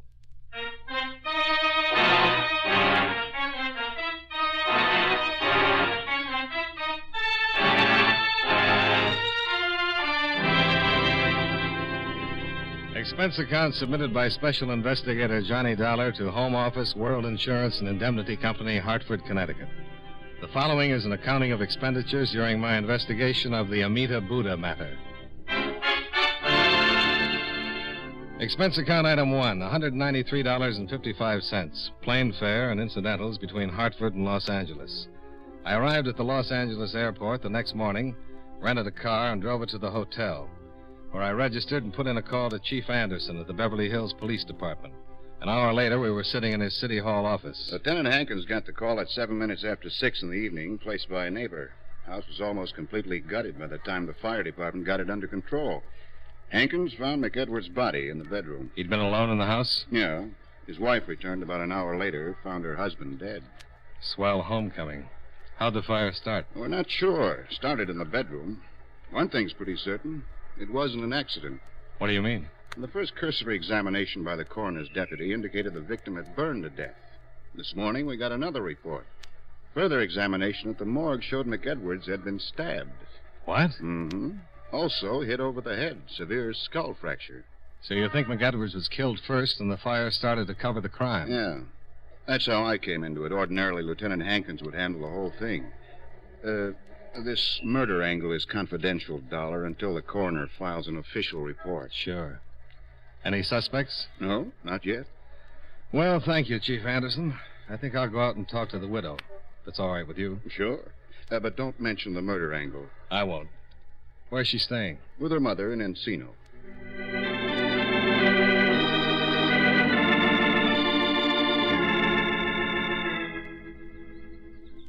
Yes? My name is Dollar, Johnny Dollar. I'd like to speak to your daughter, if I may. What's it about? The death of her husband. I'm a special investigator for the insurance company. Well, Mr. Dollar, my daughter's not feeling very well. I know it's difficult, Mrs. Rizzanelli, but if it's at all possible, I'd like to see her. Get it over with. Get it out of the way. Well, who is it, Mom? Oh, she's up. She was resting. Well, who is it?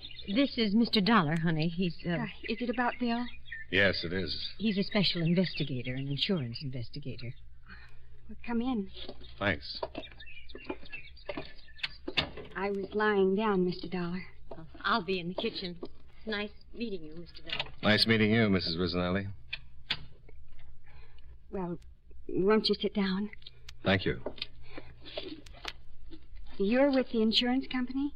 Yes, World Insurance and Indemnity. How can I help? Just answer some questions.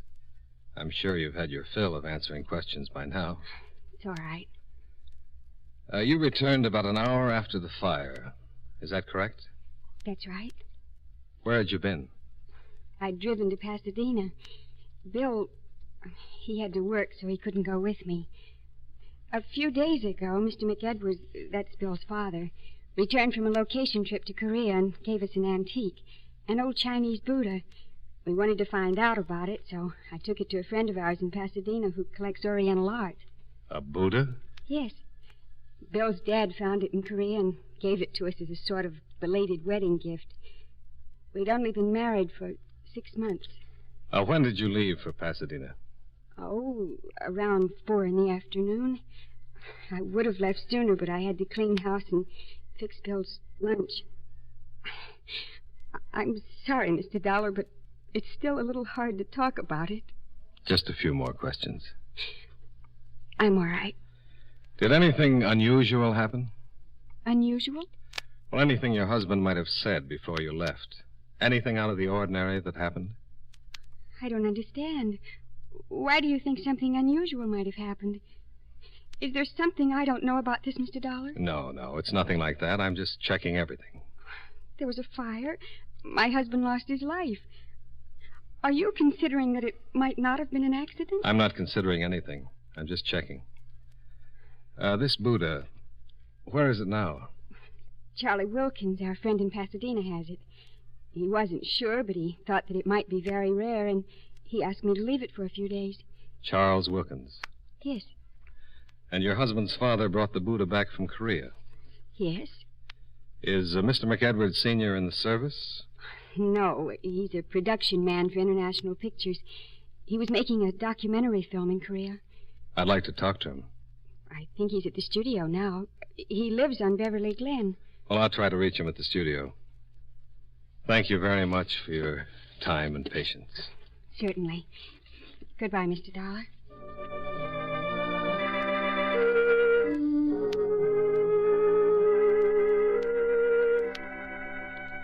I left the attractive Valley home and drove back to the hotel, where I put in a call to International Studios for John McEdwards, the victim's father. His secretary told me he was at home, but that she'd deliver my message and have him call me. In about 5 minutes, McEdwards called, and I made an appointment to see him. I drove out Sunset toward Westwood Village and turned north on Beverly Glen. John McEdwards lived in a small house in the middle of a lot of acreage. The reason for the acreage met me at the high closed gate. 4 giant Great Danes faced me behind the steel fence. Their owner, a tall, wiry, middle-aged man, bounded down the steps of the house and ordered his animals to be silent. Hush! Easy. Come on, Simpson. You, Mr. Dollar? Yeah. I'll be with you in a minute. Come on. Get over there. Come on, boy. Come on. That's it. My name, Mr. Dollar. Wouldn't it be just as well if we talked out here? They won't hurt you. Come on in. Now, easy, Johnny, easy. Well... Easy. Nice doggy. They're all right. Just as friendly as they can be. Well, by gosh, they are. I'm McEdwards. Glad to know you, Mr. McEdwards. Oh, easy, boy. Sammy, quiet. I'm just shaking his hand. Come on into the house. Fine. Sure hate to run into that pack if you weren't around. They wouldn't do anything unless maybe you tried to break in the house or something. There's an article in the paper not too long ago about some guy trying to break in a house. The owner's Great Dane spotted him going in the window and broke his neck. Broke his neck? Yeah. No, Samson, you stay out. That's all. Samson? Yeah. Samson, Delilah, Cleopatra. I call her Patty. And the Duchess. Sit down. Thanks. The Duchess is the mother. She threw 12 her first litter. I kept 3. Well, you didn't come here to talk about dogs. Can I get you a beer? No, thanks. You want to talk about Bill? Yes. Wonderful boy. Terrible thing. I'm just trying to keep busy and not think about it. It's pretty tough. You raise a boy and see him through all these years. Yes, sir. What you want to talk about? How long were you in Korea, Mr. McEdwards? About 3 months. I understand you brought back an old Buddha. Yeah. Why? I saw your daughter-in-law, she told me. How's she taking it? Pretty well, I'd say. Yeah, what a wonderful girl. Never thought Bill would get married, but he sure picked the right one when he did. Tough, isn't it? Only been married 6 months. Tough on Pat. Tell me something about this Buddha. Well, it was funny how I found it. I was helping build a dam. We had to block up a small stream and get the water to rise for a shot we needed. I was digging up some rocks a few yards away from the road, and I uncovered the old Buddha. It was in a box. Nice, neat hole. Your daughter-in-law said she took it to Charles Wilkins, that he thought it was very rare. Yeah. Why are you so interested in the Buddha, Mr. Dollar? Oh, just a casual interest. My company sent me out to investigate the fire, and when your daughter-in-law mentioned the Buddha, I got interested. Your company insured my son's life. That's right. You didn't know Bill, did you? No. Nice boy. Easygoing. Never thought about insurance or things like that until he met Pat. Then he settled down. Best thing that ever happened to him. Sure you won't have a beer, Mr. Dollar? Oh, no, really. Thanks, it's the same. Those darn dogs. There must be someone at the gate. Oh, it's Pat. Hi. Hi. Oh, now get back. Go on. Shove him back. Hello, honey. Hi, Dad. Oh. Hello, Mr. Dollar. Hello? Mr. Dollar, I just had a visit from Police Chief Anderson. He came just after you left. That's why you asked me all those questions. He told you? Yes, he did. What is it? Dad, the fire wasn't an accident. What? Well, Pat, what is it? What do you mean it wasn't an accident? Would you tell him, Mr. Dollar? If you'd like me to. What is it, Mr. Dollar? The fire wasn't an accident, Mr. McEdwards. Somebody deliberately? Bill was murdered. Oh, honey. Mr. Dollar. Yeah? But why? Mr. Dollar, do you think it had something to do with that Buddha? I don't know, Mrs. McEdwards. I'm trying to find out.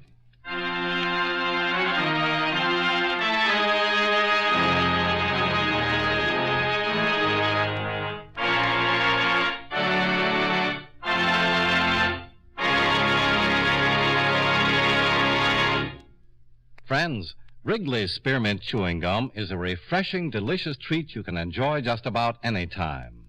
Even when you're busy working, you can slip a stick of Wrigley's Spearmint in your mouth and enjoy that pleasant chewing. The lively, full-bodied spearmint flavor cools your mouth and freshens your taste. The good, smooth chewing helps relieve pent-up tension, gives you satisfaction. As a result, you seem to feel more relaxed and get more enjoyment out of what you're doing.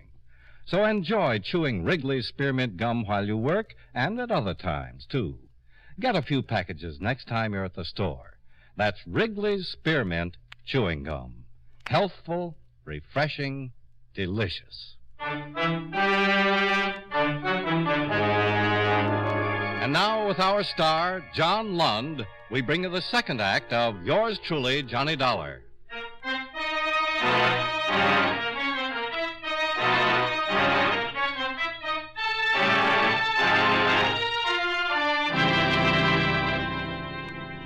John McEdwards walked me down to the gate and through the Great Danes. Then I drove to Pasadena and met Mr. Charles Wilkins, authority on Oriental art. I can't say absolutely. I'm still doing research, but I believe the Buddha to be the original Amita image Buddha. What does that mean? Well, in Buddhism, there's more than one Buddha. Each may have an earthly life, but there is never more than one in the world at any time. And Buddhas come into being at irregular intervals and only when there is a special need for their presence. In the Mahayana system of Buddhism, there are 300 million Buddhas, but the Amita is one of the 5 Buddhas of contemplation. And the Buddha Mr. McEdwards found is the original Amita? I'm almost positive that it is. I believe its origin dates back to sometime around 200 B.C. What would you say it's worth? Well, that would depend. To a responsible collector, really no way of telling. Well, let's say you were a wealthy, responsible collector, Mr. Wilkins. Let's just say responsible. How much would you pay for the original Amita Buddha? Well, if I could buy it for, say, $150,000, maybe $200,000. $200,000? I would be getting a bargain. I would go as high as $500,000 if I had the money. Well, Mr. Wilkins, thank you.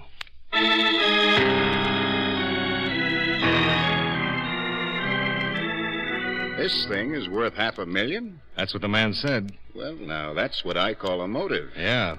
If the Buddha is really an art treasure, then the U.S. Customs Office is going to be very interested. That's their affair. I'm interested in who killed Bill McEdwards. Well, I don't know where this will take us, but at least it's a lead, only real one I've had so far. We questioned all of the victim's associates, and what we could find out, he didn't have an enemy in the world. No love rivals, no discarded girlfriends, no money troubles, nothing. But he had the Buddha. Yeah. Question is, who knew he had it, besides his wife and father? Well, how about the location troupe old man McEdwards was with in Korea? Mm-hmm. I'll check with the studio right away. Yeah. But it's not just somebody who knew he had it. It's somebody who knew the value of it. Somebody who's hep to Oriental art, huh? Maybe the guy who buried it. Why would anybody stash a prize like that in a hole in the ground? Well, for safekeeping, maybe. There's been a war in Korea. Yeah, well, thanks for telling me. But say it was the person who buried the thing. Why would he have to steal it? He could just step up and claim his property. If he was the rightful owner. But suppose he stole it in the first place. Yeah. Well, I like guessing games as well as the next one, but it's time I got to work. Where are you going to start? First, the motion picture company, then we'll check all incoming passengers from the Orient last week. Ships, planes, military personnel. That shouldn't take more than a month. You got any better ideas? At the moment, no. Then I want another talk with McEdwards Sr. I thought I'd run out and see him this afternoon. Yeah, do that. If you turn up anything, let me know. Sure. If I do.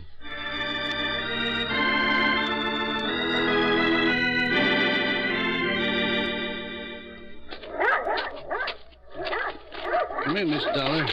I was just finishing some dinner. Oh, I'm sorry. Oh, don't be silly. Come on in and have a cup of coffee with me. If you haven't had your dinner, I'll be glad to throw on a couple of chops. No, thanks. I don't get hungry early. Have a seat. Thanks. You want some coffee, don't you? Yeah, that'll be fine. I'm not much of a bachelor. Wife died 3 years ago, and I still haven't got used to doing things like cooking, keeping house. Usually eat out. You take cream or sugar? Black is fine. Pat was in a pretty bad way after you left, but she finally came around all right. That's tough. Yeah, it is. I wanted to talk some more about... Oh, darn. Excuse me. Hello? Well, yes, hello, dear. Yes, she worked. She hasn't. Well, she left here about, I'd say about 5:30, maybe 5:45. Well, she might have stopped off someplace. No, don't worry about it. No, she was just fine when she left. Oh, sure. No, I'm all right, dear. Sure, I will. Bye.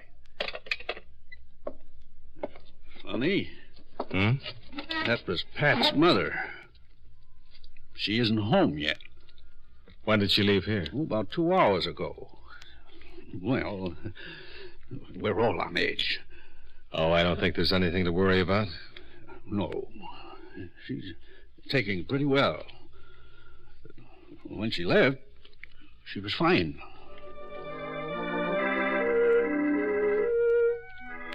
I talked with Mr. McEdwards for about another hour.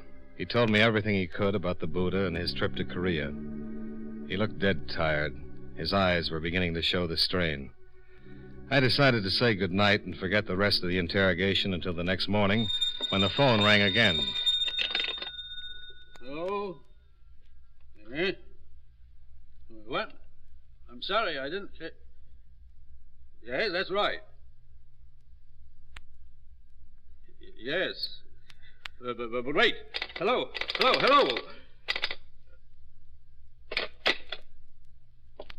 Something wrong? I'm not supposed to say anything. What was it? I think you're a nice guy, Johnny. Can I trust you? Certainly. Can I trust you? Certainly. They said not to tell anyone, but I've got to trust someone. I can't think for myself. Too much has happened. You won't take this to the police? I can't promise that. Well, I don't think you will after I tell you. I don't know who that was on the phone, but it was some guy, and he said they've got Pat. What do you mean they've got Pat? Kidnapped. Now, look, exactly what was said. Good gosh, you read about things like this, but you never think they're going to happen. Now, take it easy. Oh, I'm all right. I just haven't had much sleep. I can't think straight. Now, the man that called. He said he had Pat, that she was all right for me not to say anything to anyone, or she'd get hurt. He said for me to get the Buddha. And that is it. They said to get it, and they'd see that Pat was returned home safely. What did they say to do with it? Just to get it. They'd contact me. What are you going to do? Get the Buddha. Wait a minute. Let me go. Well, they might be watching. They'd know I told you about the phone call. They won't do anything to Pat until they get the Buddha. I'll call Wilkins. He's probably in the book. Well, don't you think it'd be better if I went? Yeah, maybe it would. But I'm going to follow you. If anything happens, I want to be around. All right, let's go.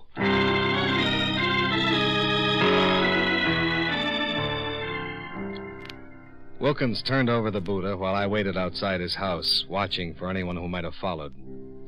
The drive back to McEdwards' home was uneventful. No single car stayed with us for any length of time from the freeway to Beverly Glen. While McEdwards opened the gates and drove his car into the garage, I parked in a secluded spot some 50 yards away from the house and walked back, where I met McEdwards at the foot of the front steps. You think we were followed? No, I don't think so. Well, I've got the Buddha. What do I do with it?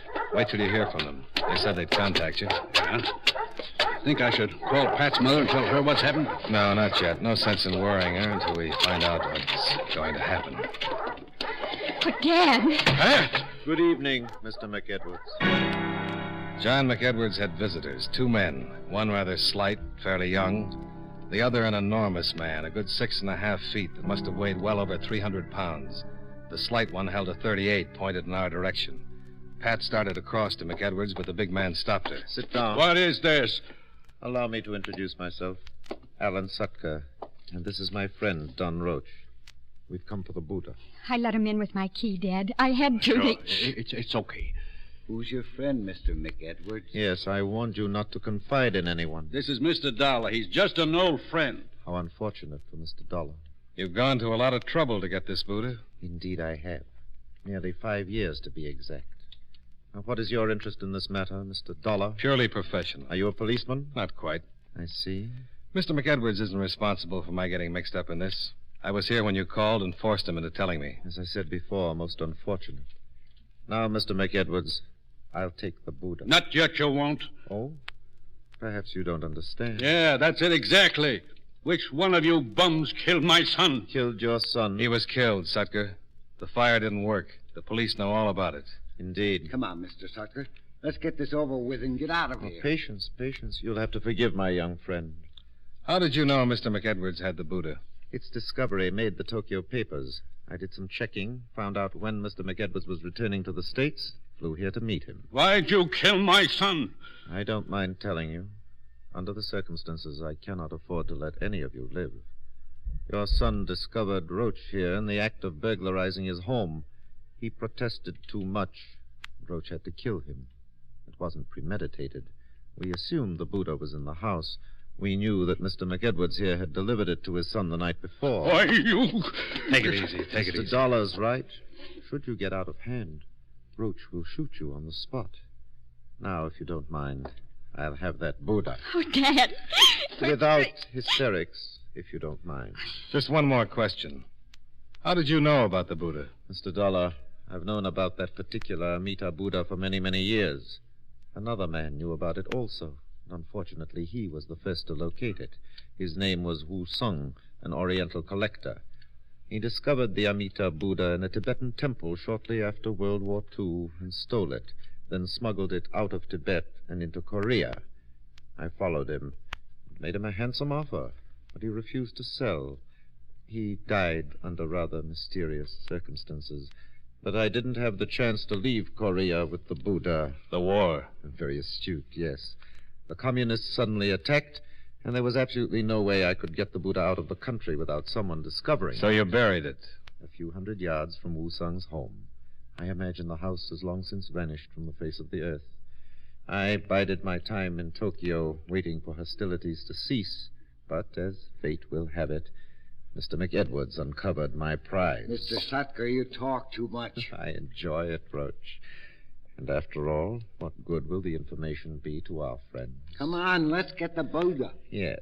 Now, Mr. McEdwards, you will either turn over the Buddha, or Roach will kill you immediately. Give it to him. Here. Thank you. Now, if you'll all lead the way down into the yard, we'll proceed to my car and take a short trip. Oh, Dad. It's all right, honey. Now, if you please. Beautiful animals, Mr. McEdwards. I'm glad they were penned up when we arrived. They could have caused no end of trouble. They still can! McEdwards had belted the big boy right in his enormous middle, and Roach stepped in and swung his gun. As McEdwards dropped, the dogs, penned in behind the tall fences, went crazy. Sampson, the big male, went over the 10-foot fence like it wasn't even there. Before I knew it, I was up to my elbows in Great Dane. Sammy, let him alone! Sammy, stop! Get back! Hey, Delilah, get back there! Are you all right? Yes, I'm all right. Mr. Dolar? Yeah. Why didn't they go after me? I knew you were helping. My face, get a doctor, get a This doctor. one's pretty bad. How's the big one? Huh. You were right about Danes. What do you mean? The one you were telling me about that broke the man's neck. The fat man ran into the same sort of situation. He's dead? He sure is. Well, that's the way it should be. Samson was my son's talk.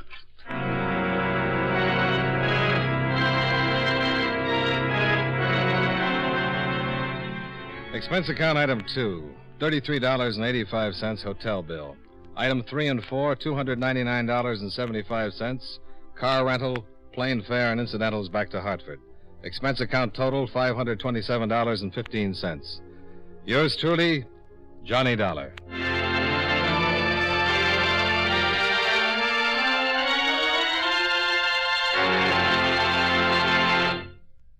Remember, friends, Wrigley's Spearmint Chewing Gum is a refreshing, delicious treat you can enjoy just about any time. Chew a few sticks of Wrigley's Spearmint during the day and see how the good chewing helps you keep feeling fresh and alert. The lively, full-bodied flavor of Wrigley's Spearmint cools your mouth, freshens your taste, and sweetens your breath. The chewing itself gives you a nice little boost, helps you keep going at your best. Millions of people get real chewing enjoyment out of Wrigley's Spearmint Gum every day, and we know that you'll enjoy it, too. Get a few packages and always keep some handy. That's Wrigley's Spearmint Chewing Gum. Healthful, refreshing, delicious.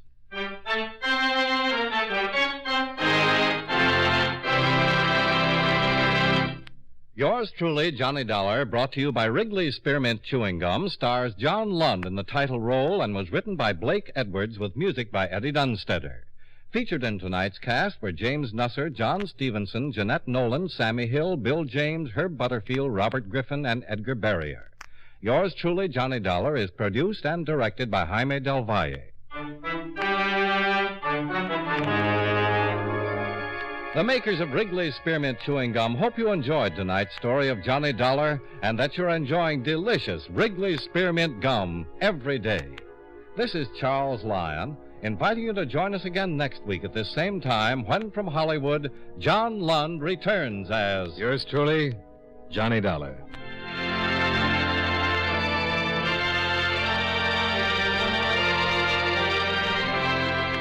This is the CBS Radio Network.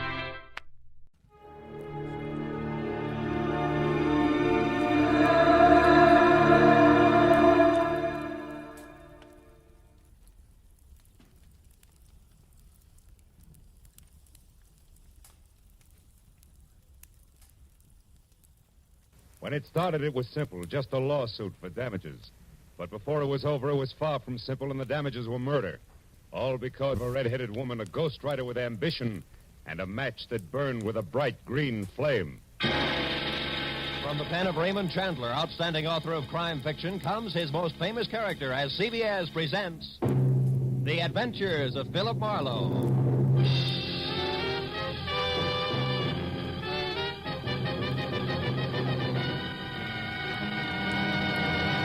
Now, with Gerald Moore starred as Philip Marlowe, we bring you tonight's exciting story, The Green Flame.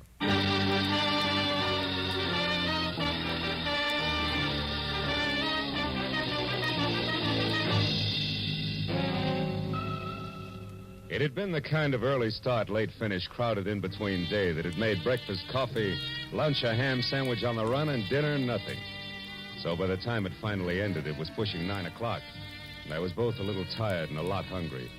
All of which made the feast I could imagine spread out in front of me over an emerald green tablecloth something better than good enough to eat. Blue Point oysters on a half shell, a Caesar salad, veal scallopini topped with mushrooms the size of silver dollars. Oh, I was ready for it. Yes, well, the oysters once again became a blue ashtray. The scallopini a notebook. A green cloth underneath all. My desk blotter. Hello, Marlowe speaking. Dodie Whitmore, Marlowe. Ever hear of me? I have. I've also heard you own half a dozen screen magazines, a local radio station, and a daily published for the motion picture industry called the Hollywood Trades. Does that cover it? Not quite. Today I acquired something else. A libel suit for $100,000 that was just slapped against the trades by a has-been actor named Bradford Colby, which, Marlowe, is the reason I'm calling you. Oh? So drop whatever you're doing, boy, and get over here to the Whitmore building. Whitmore building? We're on El Centro near Gower, and closed tomorrow Sunday, no addition. Figures. When the night watchman lets you in, turn left, keep walking till you get to an office numbered 116. You got that? Yeah, 116. But if you don't mind, Miss Whitmore, I'd like to do something. I'd like to eat first. Make it coffee and a ham sandwich at the outside and get over here fast. Coffee? Look, Miss Whitmore, I'm starving. Marlowe, how much do you get a day? 25 in expenses. Why? I'm willing to pay 125, and you keep track of the expenses. Now what do you say, boy? Boy says coffee and a ham sandwich will leave him stuffed. Goodbye, Miss Whitmore.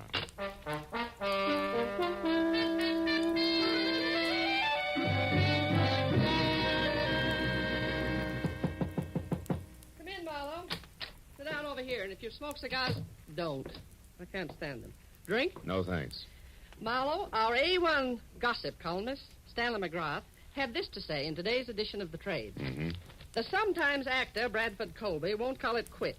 When refused a part by an independent producer who's short on funds, Colby offered to hawk all and come up with $20,000 if the producer would change his mind. The producer wouldn't. End of quote. And beginning of noise from Colby, huh? Yes, a clamor that we can only silence by proving that McGrath, what he said, is true. Which shouldn't be impossible because Max was a thorough man and never heard of the word rumor. Wait a minute. What do you mean was a thorough man? He died of a stroke, Marlowe, at 5 this morning en route to the hospital, age 61. His column, as usual, arrived here yesterday afternoon in the mail. He always wrote from his home, which is a junk-filled cracker box up on North Brunson. Now you're being sued by Colby for damages, huh? The late Mr. McGrath isn't around to prove what he said is true. You catch. And being very unpopular with producers myself these past 30 years, Marlowe, I've no chance of any help from the one who actually turned Colby down for that part, whoever he is. All of which makes my job what? Precisely this. Find Mac's source of information. Come in, Larry. Larry North, Marlowe. My editor and anybody's Napoleon. Larry, meet Mr. Marlowe. How do you do? How do you... Dodie, I've just found out that old Mac's only legman, a queer duck named Leonard Phipps, left town sometime yesterday for San Diego. May or may not be back by now. Where's Marlowe going to start? Well, I At figured... old Mac's place. Larry and I have already checked there, Marlowe. 8312 North Bronson. Maybe you'll grab onto something that we overlooked. Here's the key. Thanks. Mac lived alone. Don't get wrapped up in his notes. They're gibberish. And remember, my lawyers are sure that we lose this case if we can't prove what Mac said was the truth. Well, yeah, Call as soon as you get a lead, and if I'm out, Larry will be in his office next door. And, Marlowe, don't waste any time. There's a lot at stake, boy.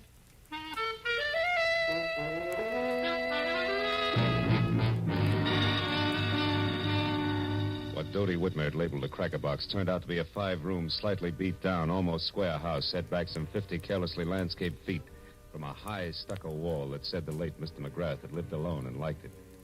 And when I entered and went to his study where I turned on a desk lamp, I saw what my client had meant by junk. There were the odds and ends that a man collects in a lifetime. On his desk, a tarnished loving cup for excellence in reporting. dated 1927. Beyond that, on the mantel, an autographed picture of Teddy Roosevelt, and next to it, a paperweight from Niagara Falls. And then an item I hadn't expected. In a shadowed corner of the room, there was somebody else. A tall, gaunt somebody else, wearing horn-rimmed glasses and papers sticking out of every pocket. He was slowly, an inch at a time, backing off from the edge of the circle of light in which I stood. I took one casual step toward the desk, and then nailed him. Get your hands off me. Why? So you can start running, Mr. Leonard Phipps? How do you know my name? I'm psychic. I also know you just got back from San Diego. What I don't know is what you're doing here. Now, come on. Talk, fast. Let go. Leave me alone. I'll talk. I've got nothing to hide from the right party. Who are you? Philip Marlowe, private detective, was working for Dodie Whitmer, a lady impatient to know which producer McGrath was talking about. In that article on Colby this morning. Now, do I qualify? Yes, of course. We're both after the same piece of information, Mr. Marlowe. No? I want to find that answer, too, and then whisper it into Dodie's ear. Just to save her $100,000? No. Just to get a chance to fill McGrath's shoes. And don't laugh, because I've been ghosting that column for the past month now. Didn't McGrath write this morning's column himself? No, he didn't. I did. But the piece on Colby was not mine. McGrath must have added that himself, the fool. Ah, you don't sound like you're happy in your work, Phipps. I wasn't. Mac was a tyrant.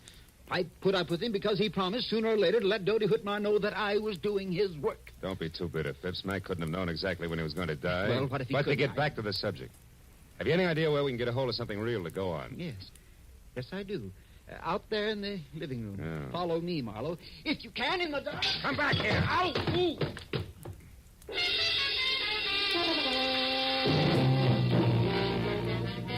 By the time I got to my feet, Phipps was gone. I found another lamp in the dark, turned it on, and started for the telephone. But then I stopped. In the center of the floor, where it must have fallen when the leg man made his wild break, was a wrinkled piece of paper.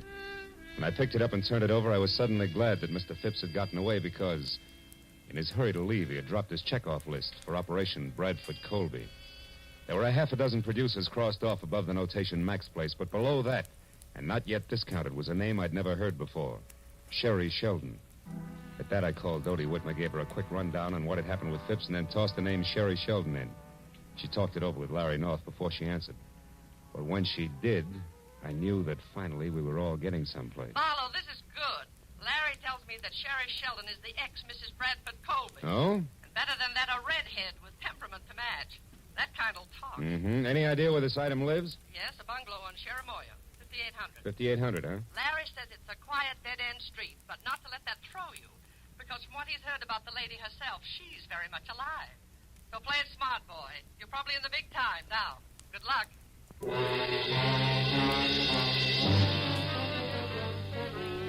It's only a furlong plus the bungalow on Cherimoya, so when I pulled up and parked away from number 5800, I was still wondering exactly what play it smart, boy, meant.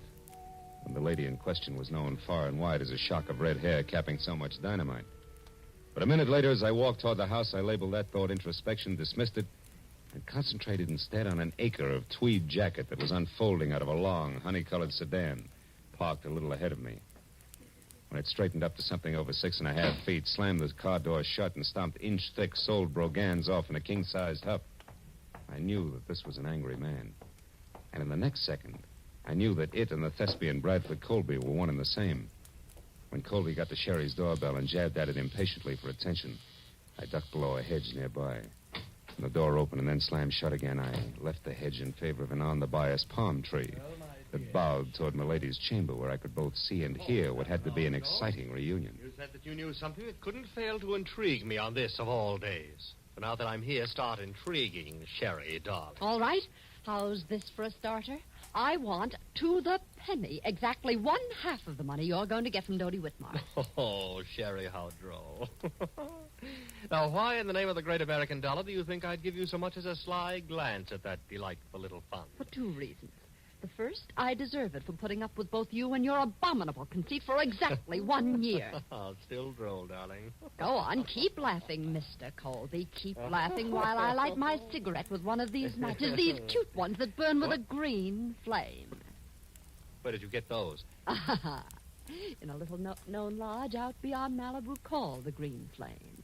Don't you remember, darling? I ran into you there one day last week when you were having lunch with a mysterious stranger whom you tried to keep me from seeing. You nasty little sneak, Sherry. When you were so engrossed in keeping yourself between me and your guest that you left the souvenir book of matches at the bar after you graciously lit my cigarette for me. And what of it? They give those matches out by the thousands. That they do, but, Brad, dear, they all don't have numbers penciled on the inside. Numbers? What numbers are you talking about? Now who's being droll? What are you getting at, Sherry? This. I had a call a minute before I got in touch with you from a delightful gentleman who's very interested in what I'm getting at. So here, take your stupid book of matches and get out. No. I don't need them anymore. No, wait, Sherry. Now, please. Brad, I am going to have exactly 1/2 of that easy money that's coming your way. And after the gentleman I mentioned and I get together, I may want more. So don't say anything you'll be sorry for later on. Oh, Just Sherry. get out now. And don't come back until I send for you. Dear Brad. It was the better part of a minute before Colby, the actor, quit running the gamut of theatrical expressions indexed onto hate, and Colby, the man, stopped biting down hard on his lower lip. Then, without another word, he slammed out of his apartment, ran to his car, and started off. I waited long enough for the steam in the room to condense, and then I walked to the front door and rang the bell delicately, the way I imagined a delightful gentleman like Mr. Leonard Phipps might. Yes? Can I help you? I think so, Miss Sheldon. It's only a matter of a simple question. Did you give that Brad Colby story to McGrath yesterday? Wait a minute. Who are you? Why, Leonard Phipps, of course. I talked to you on the phone, remember? Oh, yes. It was only half an hour ago, Mr. Phipps, and yet in those 30 minutes, it's surprising how your voice has gone from tenor right down to bass. Good night, Dad. Not so fast, baby. It's out on my shoe shine. All right. Come in. I'll tell you what you want to know.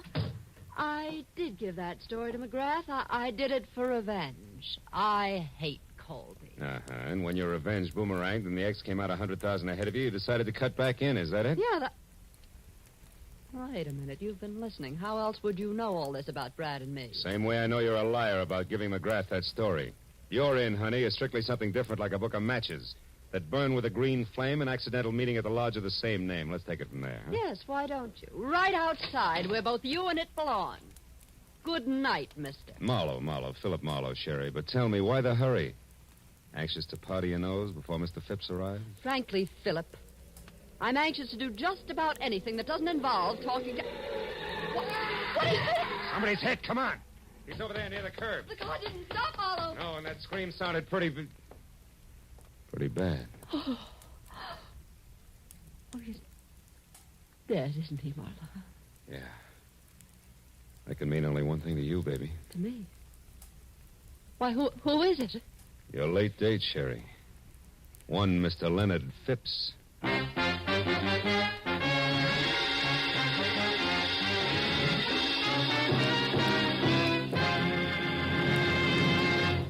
In just a moment, the second act of The Adventures of Philip Marlowe. But first, on the special program, One Great Hour, later tonight on CBS, President Harry S. Truman will be joined by Gregory Peck, Ila Lupino, and Quentin Reynolds to tell the story of what American religious groups are doing to bring relief to the world's war-stricken people. Be sure to hear One Great Hour tonight at 10 o'clock Eastern Standard Time over most of these same CBS network stations. Now, with our star, Gerald Moore, we return to the second act of Philip Marlowe and tonight's story, The Green Flame.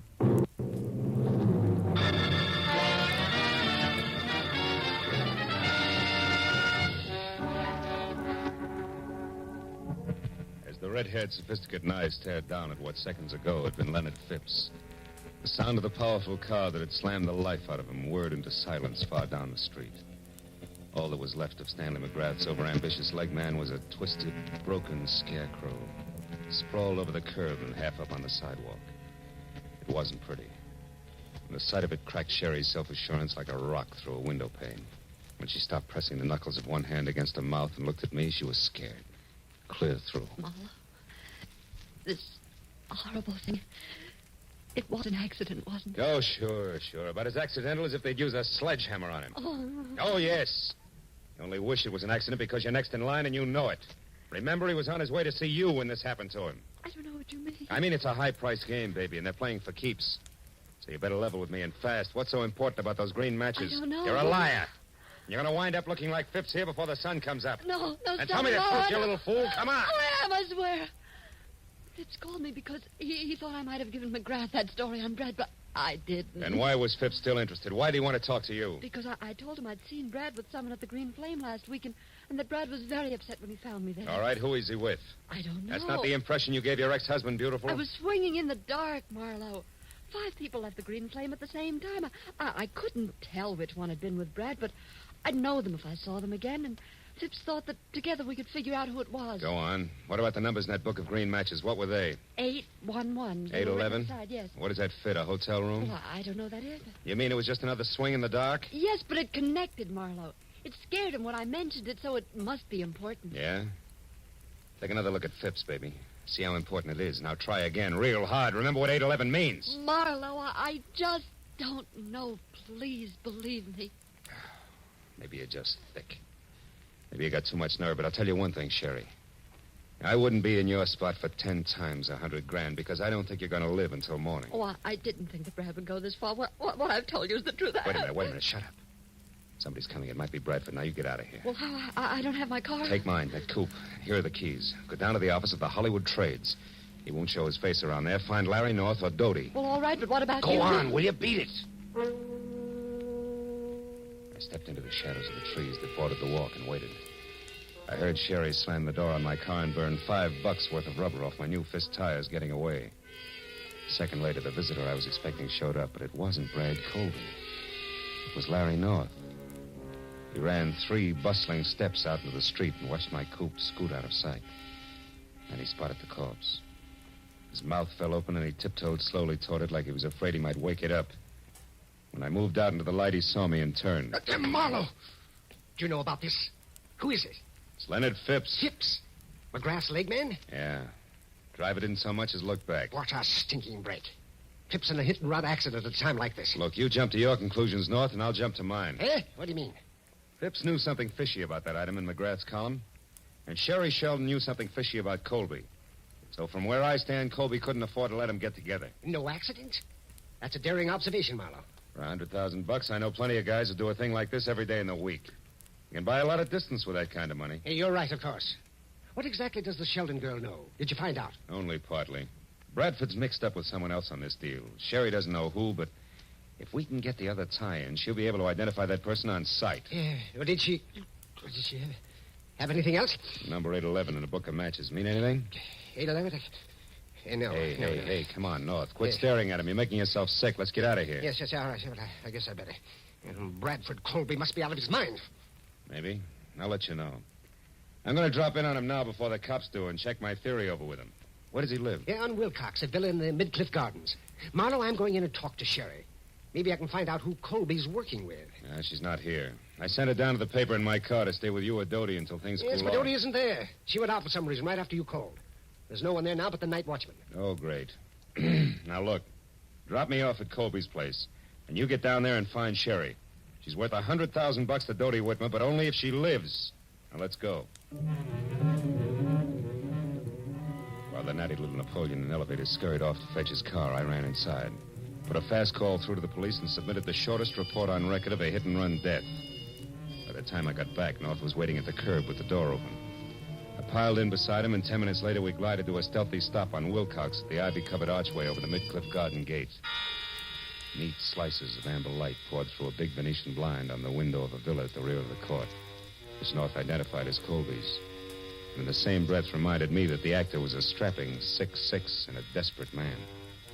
He urged me to be careful, and I urged him to hurry, and as he left, I walked toward the big window and saw Bradford inside, slumped deep in the lap of a suede easy chair, doing a solo with a bottle of Paul Masson champagne, and looking about as desperate as a sleepy St. Bernard. I walked around to the front door, decided to try the shock treatment to blast him out of his blasé attitude. Yes, what do you want? Get inside. Go on, move. Take your hands off me. You might have gotten away with that trumped-up suit for damages. Colby, but you're not going to get away with murder. You killed Leonard Phipps, didn't you? What are you raving about? Who's Leonard Phipps and who are you? Name's Marlowe, and I'll tell you something, Colby. The only reason I'm not busy knocking your head off at this minute is because I want to hear the whole story right from the top. Now Now, first, who wrote that item in McGrath's column for Are you mad? McGrath wrote it himself, the venomous little creature. He and Dodie Whitmer used that to damage my reputation, and now they're going to pay for it. Oh, stop it. You knocked your reputation into a cocked hat every time you step in front of a camera. Well, Your damage suits are phony, and you know it.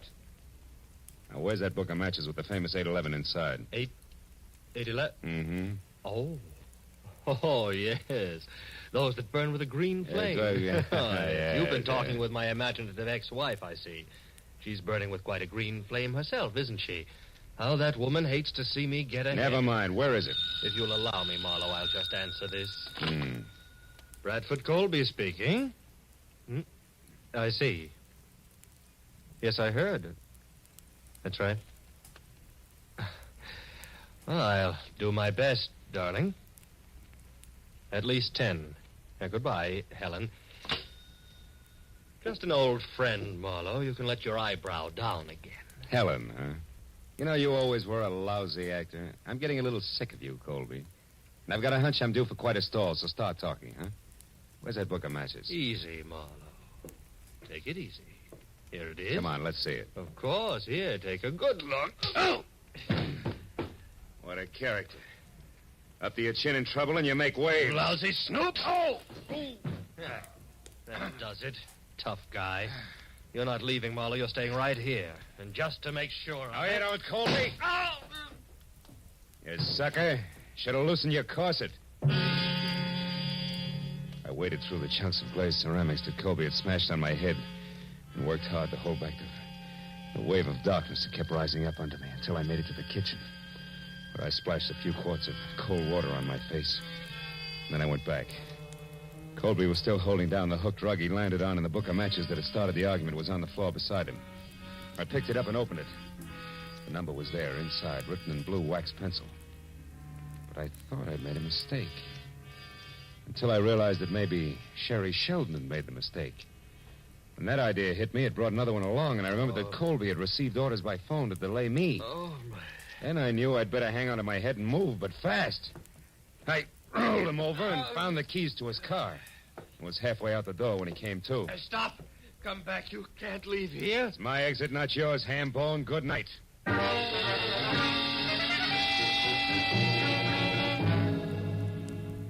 It took all of 5 minutes to get from Wilcox to El Centro in Colby's long, honey-colored sedan.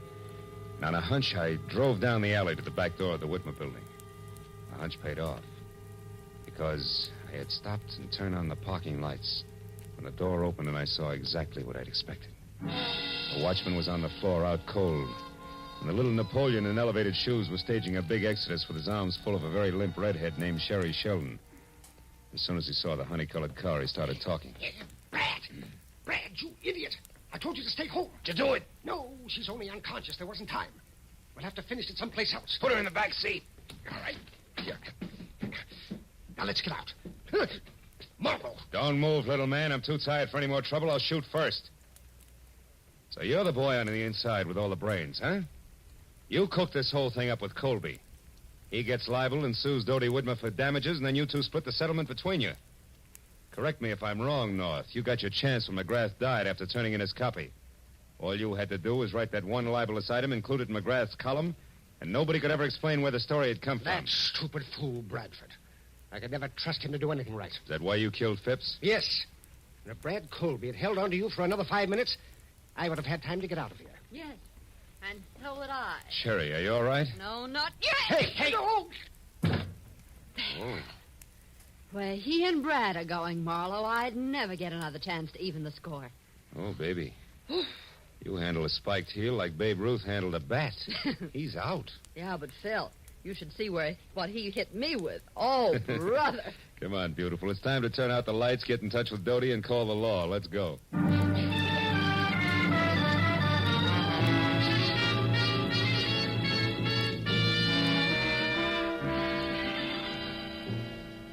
Well, let's go, Sergeant. Yes, Inspector. Thank you, Miss McMahon. Good night. Good night. Well, I'm glad those cops and the cigars are gone. Here, kids, help yourselves. You both look like you need it. This you can say again. And how I need it. Marlowe, you could have slid me through the hole in the lifesaver when you said my own editor, Larry North, was it. Yeah, it gave me a jolt, too, Dodie. Yeah, and me. The hard way. But Phil, I am sorry about that mistake I made. I could have saved us some trouble. What mistake is this? Well, you see, honey, we knew that whoever was working with Colby had written down a number for him in a book of matches. Sherry here thought it was 811. But when I saw it, it was upside down from that, so it came out 118. 118? Mhm. Why, that's Larry's office number and phone extension. Check. Yours is 116, and his was right next door. I remembered. So 118 was it. That, coupled with the fact that it was written in blue pencil, which is standard equipment for all editors, gave me the tip. Honest now, Phil. Hmm? Did you figure that out, or was it luck? Well, it's a trade secret. Hey, you know something? I missed dinner tonight. You know I'm starving? Well, I know a wonderful place. Oh. They have matches like this, see? It burns with a green flame. Will you join us, Dodie? Yes, we would love to have you. You'd rather have whooping cough. Go on, you. Get out of here and good night. Good night, Dodie. Oh, and it will be from here on in. I guarantee it.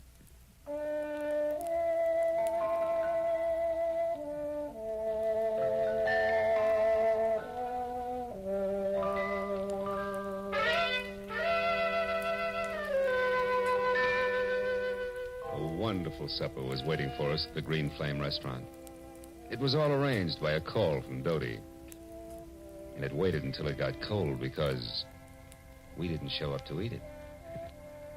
There was something about the moonlight glinting on the ocean, and a certain stillness in the morning air that made food seem somehow unimportant.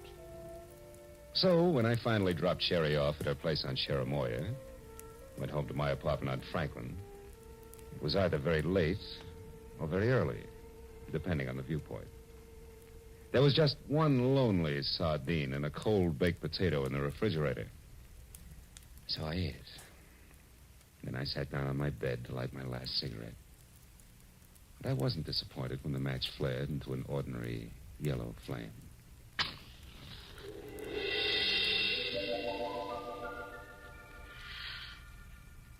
Good night, Phil.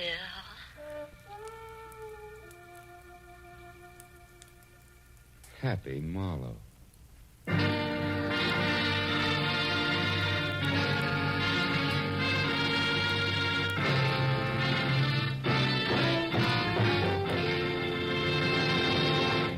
The Adventures of Philip Marlowe, created by Raymond Chandler, star Gerald Moore, and are produced and directed by Norman McDonald. Script is by Mel Donnelly, Robert Mitchell, and Gene Levitt. Featured in the cast were Fay Baker, Larry Dobkin, Myra Marsh, Howard McNear, and Parley Bear. The special music is by Richard O'Runt.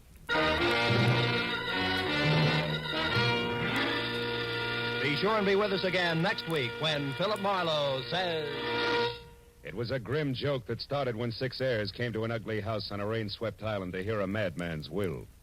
But the joke soon turned to murder, and in the end it was hard to tell who had the last laugh.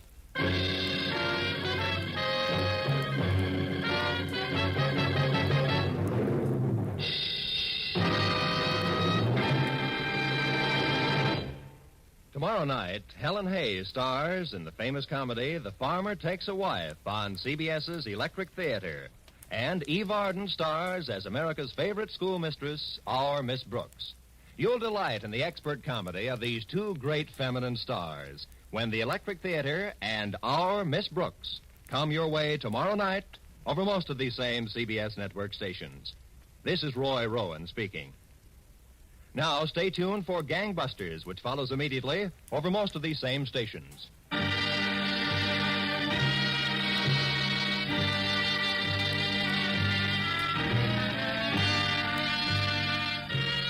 This is CBS, the Columbia Broadcasting System.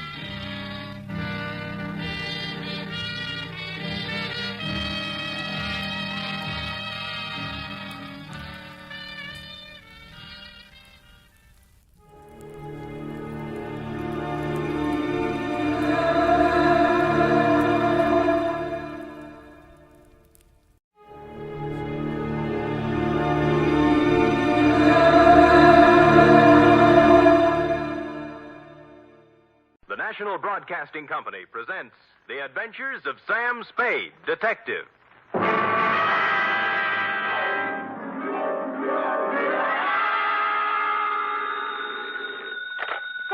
Detective Agency. Hi. Sam? Who else? Did you wind it up, Sam? Is it all over? If you're talking about the usual happy ending with the villains dead and buried and the lovers joining hands while the camera does a slow fade, it is not all over, sweetheart. What do you mean, Sam? The villains in this piece are for real, still doing business at the same old stand from one end of the country to the other. Oh, Sam, you sound so grim. Only because I have a grim tale to tell, little one. So warn all within earshot that if they seek bluebirds of happiness, sweetness, and light, and love conquers all, to try another detective. Because even now, I am on my way with something that might butt into your sleep for the next few days. To wit, my report on the Denny Shane caper.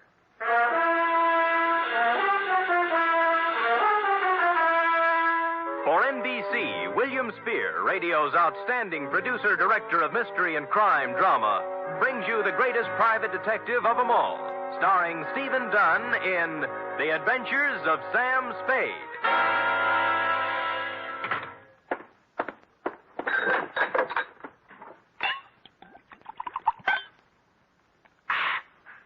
Effie! Sam? Yeah. Oh, I'm sorry, Sam. I didn't hear you come in. Ooh. Oh, tired, Sam? Yeah. You look pale. I guess maybe I'm a little sick, too. Now, Sam, I warned you about heavy lunches when you're on a case. Not that kind of sick, Angel. This kind starts at your shoe tops, runs up your backbone, and kicks around in your head till you're... Where's the book? Right here, Sam. Okay. The date, fill it in. 2? To John Q. Public. From Samuel Spade, license number 1375596. Subject, the Denny Shane caper. Dear John Q. She was sprawled in the corner chair when I got back from lunch, a kid of 16 or so, complete with bobby socks, hair ribbons, and shoulder bag. The kind you see every afternoon in the drugstore near the high school, making jive talk over a soda. But she looked up as I walked in, and the eyes didn't look like jive talk at all. There was trouble in them. You're Mr. Spade? Yep. The detective? Well, according to some people. Fine. I need a detective. You're sure now? Mm-hmm. Positive. What would you be doing with a detective? Your ad in the classified section said you find people. Well, sometimes. They're not too badly lost, that is. Who do you want to find? Did you ever hear of Denny Shane? You don't really want to find Denny Shane, do you? Why not? Well, most people want to lose him. Then you do know him. I'm glad. Here's $20. Now, wait a minute. Hold it, honey. Don't get anxious. What's the matter? Don't you want to be paid for this? Not if I don't do it. What do you mean? Let's talk about you. What's your name? Mary Johnson. Does it make any difference? Mm-hmm. Mary Johnson. Where do you live, Mary? Well, I've never been in San Francisco before. I just got in yesterday. Staying with a friend out in the marina. My home's in Denver. Denver, Colorado. 2028 14th Street. Okay. Here you are. You want to sign the contract? Oh, all right. Where do I sign? On the line here. Oh. No. The right name. Sally Joan Michaels. How did you know that? Next time you use an alias, leave the identification bracelet home. Oh. Don't tell people you're fresh out of Denver when your coat label says it's fresh out of Ruse Brothers, San Francisco. Now, let's try it again, huh? What about Denny Shane? Well, I want to find him, that's all. Well, that's a lot. Why? I'd rather not say. Well, in that case, Sally, I recommend another detective. You'll find there's an ad in the classified section just below mine. You mean you won't do it? Sally, if I may get pontifical for just a moment, Denny Shane is not the kind of character I would pick out for a kid like you. He has a reputation for booking horses, which is illegal, and welching his bets, which is worse. He is associated at one time or another with almost everyone in the files of the Kefauver Committee. And as for the girls he runs around Stop with... it, will you? Oh, so that's it. No, that isn't it. I've never seen Denny Shane in my life. If we do find him, you'll have to point him out to me. Really? He's been good to me. You see, all my life he's been good to me. Mm-hmm. And you've never seen him? No.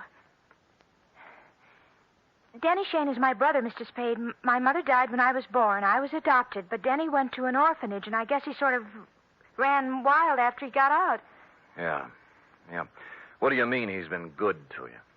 Sent me money on birthdays and Christmases, sometimes in between. He always said if I needed help to tell him, but I never knew where to find him. We need help right now, Mr. Spade. My stepmother has to have an operation, and I know Denny will give me the money if I can find him.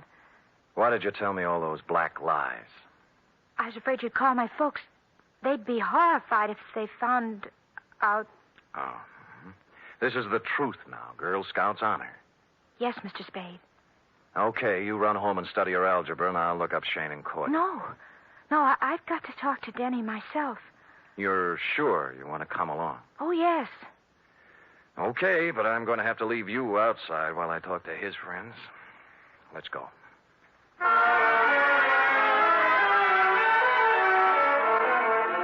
I hadn't seen Shane since 3 years ago when he conned a client of mine out of $3,000 on a phony mining stock deal. I knew it was waste motion, but I checked the hotel where he was living then and found he was long gone. Came next in the following order: one gambling joint in South City, one saloon in the Mission, and one very dubious apartment on Turk Street, run by a charming wench wearing wedgies, culottes, and peach brandy. She gave me a peachy smile. Oh, Denny Shane? Don't step on your laughs. You seen him lately? Funny you asking about Denny. I saw him yesterday. First time in 2 years coming out of Augie Dano's. Oh, who's Augie Dano? Runs his gym exercise studio, reducing setup on Sutter Street. You know, work a little, lose the middle. Give it? Yeah, I got it. But anyway, thanks.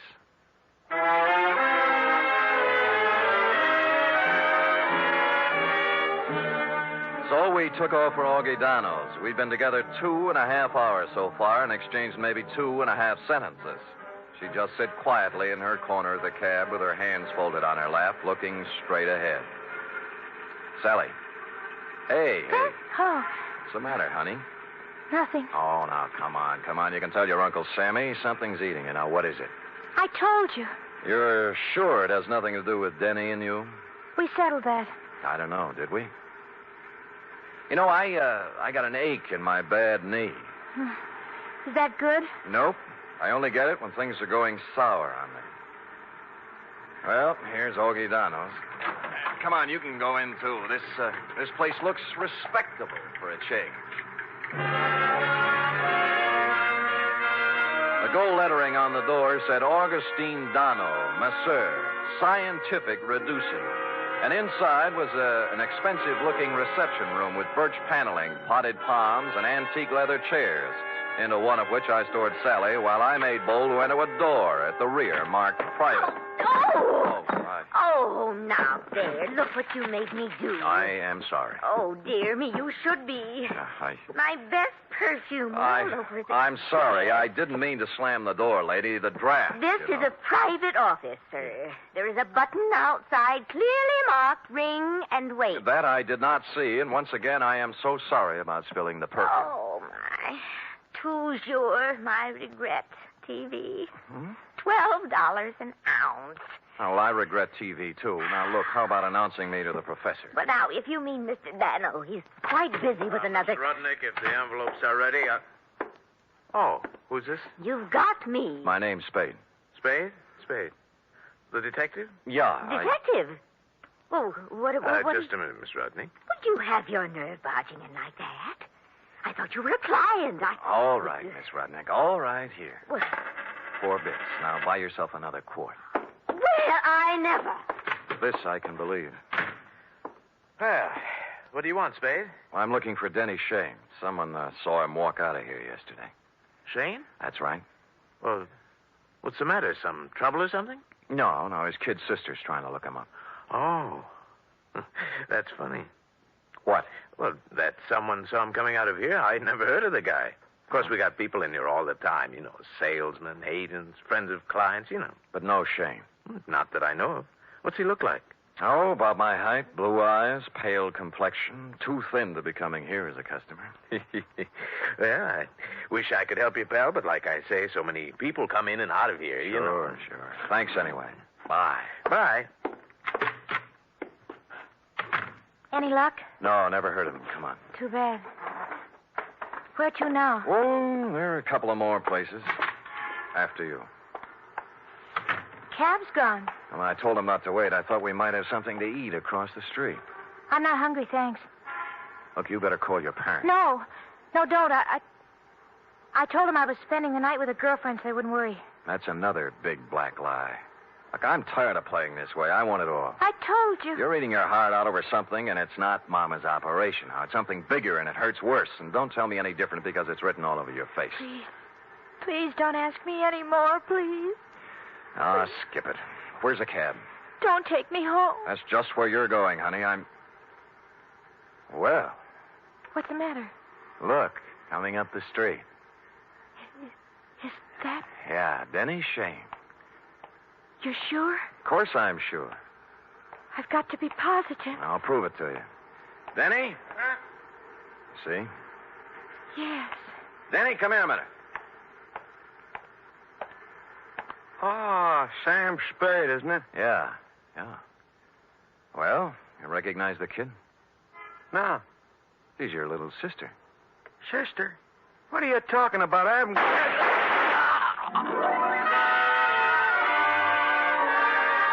It all happened in less than a second. So hard, so fast, so horrible, it froze me in my tracks. The shoulder bag flew open, there was an automatic in her hand, and then Denny Shane was dead on the pavement, and she was turning toward me, her face a sick gray color, handing me the gun, handle first. There. It's done now. You can take me to the police.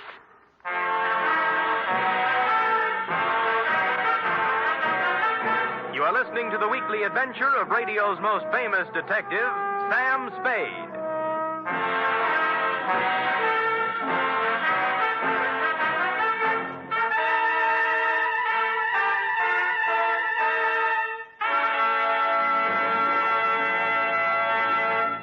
Three chimes mean good times on NBC. Whether it's comedy, music, or drama you're after, you'll find it on The Big Show this Sunday. The dynamic Tallulah is your hostess, and her guests include Fred Allen, Jimmy Durante, Vivian Blaine, Jane Morgan, and Rudy Valley. You're invited every Sunday to The Big Show. And this Sunday also brings you a 1-hour adaptation of F. Scott Fitzgerald's exciting novel, This Side of Paradise, presented by Theater Guild on the Air and starring Richard Widmark and Nina Foch.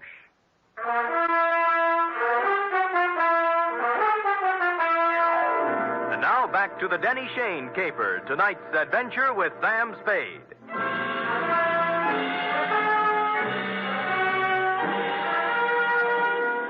I won't try to give you the play-by-play for the hour following the shots on Sutter Street because I was in no shape to remember things in sequence. In less than a minute, we were in the center of a milling crowd. Cars jammed up. Horns began to blow. Then the morgue wagon and a squad of homicide dicks and flashbulbs going off like firecrackers. And Sally standing them all off with a frozen gray expression on her face that never changed. While I stood at her elbow, me, Sam Spade, who'd seen Lord knows how many murders with rubber in my knees and a feeling in my stomach like I was going to be sick. Finally, the squad car picked us up and headed for Dundee's office. Mr. Spade, Yeah? I've been waiting for you to ask me why I did it. I thought I'd leave that for the professionals. It won't do any good to ask me, Mr. Spade. Please tell him that, will you? It'll save all of us a lot of trouble. Everything I told you was a lie. I had to make you take me to him some way because I didn't know what he looked like. I hope you know what kind of a stew you jumped into, Sally, because from here on it's going to be pretty tough. I don't care what they do to me.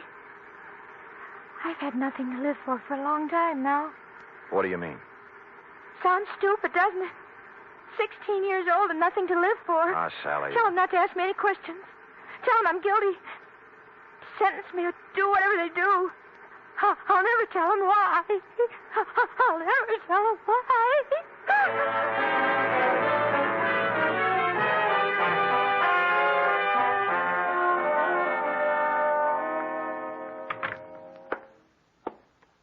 Give me a cigarette, Sam.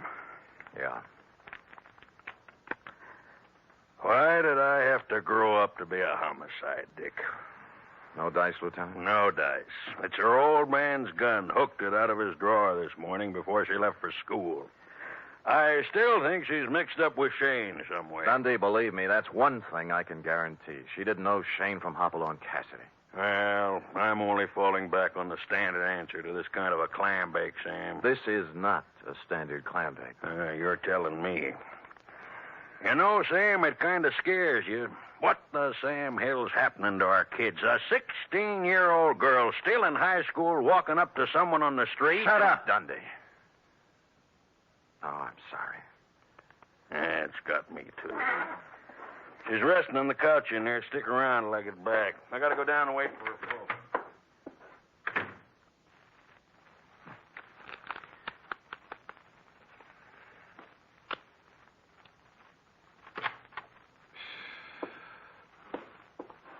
Oh, excuse me. I saw the lieutenant go out, and Come on in, sit down. I'm a friend of Sally's. Do you think I could talk to her for a minute? Well, I don't think she feels like talking.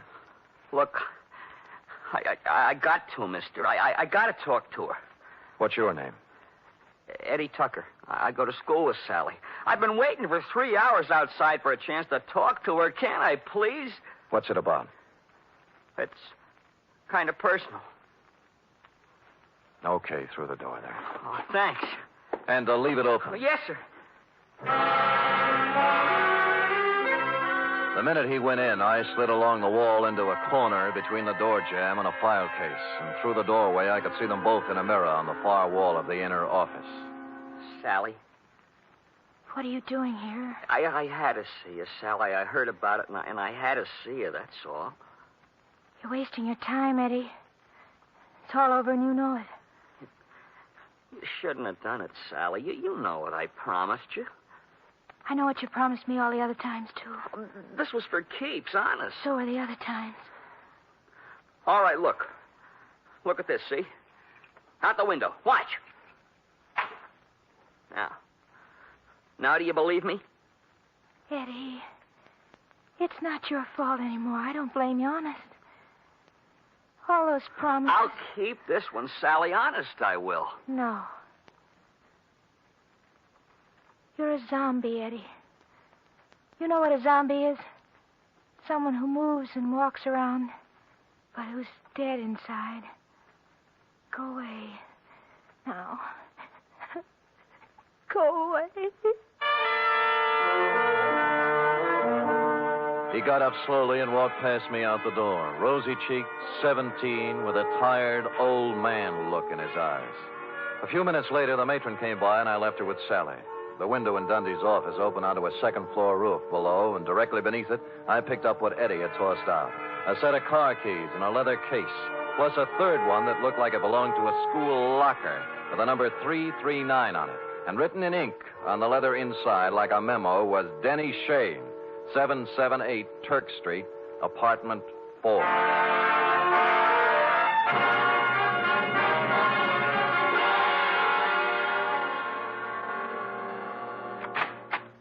Hello, kids. Oh, well, it's you again. Yeah. Well, hold it, Jack. Aren't you going to wait for an invitation? You done me wrong this morning, honey. About Denny? Yeah. Said you hadn't seen him in 2 years. I told you about Augie Dano, didn't I? Anyone told you about Denny Shane? No great loss. Pax for biscuit. Oh, would you like a drink? Thank you, no. Now, what about... I had it coming to him sooner or later. Never made an honest buck in his life. How did he have it coming to him? Like he got it, like they all get it. What was his racket? Numbers. You know how it works? You buy a number Yeah. How do you know all this? Curiosity. Intellectual curiosity. I want to know things. All the time I want to know things. Follow? So one day, when Denny leaves his suit to be cleaned and I find a book in his pocket, I ask the questions in What book? His numbers book, stupid. What's that? Oh, you know, with the names and numbers of all his customers. You wouldn't know where it is, would you? Oh, perhaps. Oh, yes. How does $5 look? Bourbon is awful high. Yeah, you probably drink it straight. 10. Better. Come on. I think it's in his top drawer. Let me see now. Pies. There you are. That little black book. See? All the names, all the numbers. All the names, all the numbers, and one other feature. It was divided into sections, labeled Galileo, Balboa, Lowell, George Washington, and a couple of more fellows who passed on long before the numbers racket was invented.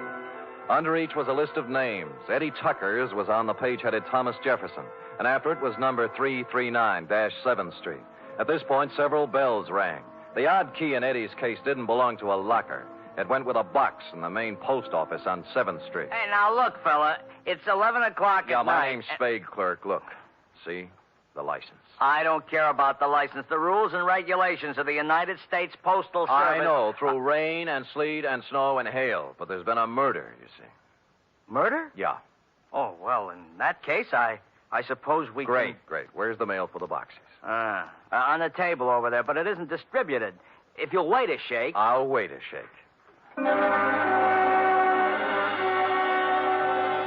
It took more than a shake, but we got to it just before midnight. A scented envelope it was, addressed simply to Eddie Tucker, box 339. And in it was the answer to everything. The tired old man eyes on the kid Eddie, the zombie. And Sally, who figured her life was over at 16 because Eddie was through. But who had sent it to him was something else again. Just a plain white envelope, the kind you get for a nickel a pack in the dime store. I looked at it a little closer, wondering what manner of stationer would deem it fitting to sprinkle perfume on the kind of envelope most people mail their bills in. And finally, a possible explanation took shape in my mind. You don't have to hit Spade on the head with a baseball bat. Any large-sized mallet will do. Not just a minute, Spade. I deserve an explanation. You'll get it. for- You'll get it, Augie. I'm in bed asleep. Where do you get off buzzing my bell this time of night? Patience. But look. You're alone? Yeah. Good. Well, what are you taking your coat off for? Just relax, Augie. Yeah, there's the coat. Tie. And now the shoulder holster. Shoulder holster? There we are. Wait a minute now. What is all this? Well, you know the old saw, Augie. Work a little, lose the middle. What I need is exercise. Great. All right, you come around to the studio sometime. What's the matter with you? Are you crazy? Yeah, get up. I want to try it with the right hand. Look, Spade. They got ground rules over at headquarters now, Augie. No white lights, no rubber hoses, but they don't apply to private dicks. Get up! Listen, if you're looking for trouble, The right's even better. Okay, up you go now. Come on! Up against the wall. Now. Hey, let go of me, Spade. Let's talk, huh? Talk? Yeah, about Denny Shane, about the kids he smeared with his filthy hands. High school kids from Balboa High and Lowell and George Washington. Good kids, straight kids. I don't know nothing about you. Your outside man, wasn't it? Your roper. Turning up in drugstores and jive joints with those dirty little packets of heroin he passed out as headache powders. No, I don't know nothing about it. So he got him hooked hard, huh? Hey, There was no more, and then they got a mailbox number and a key. Then they raised money any way they could. I got nothing to do with it. My studio. Yeah, your studio's a front. Does the dame down there know what's in those envelopes she mails every day, or does she think they're statements? Come on, talk, Donald. Talk! Talk!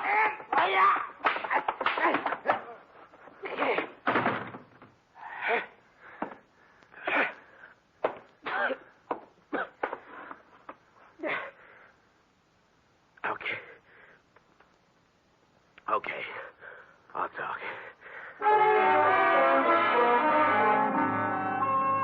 Which he did, a full hour's worth in Dundee's office, and a harrowing tale it was.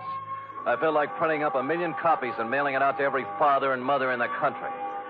They'd taken him downstairs when I happened to glance out of Dundee's window, and down on the second floor roof, a point of light was moving back and forth slowly from one end to the other.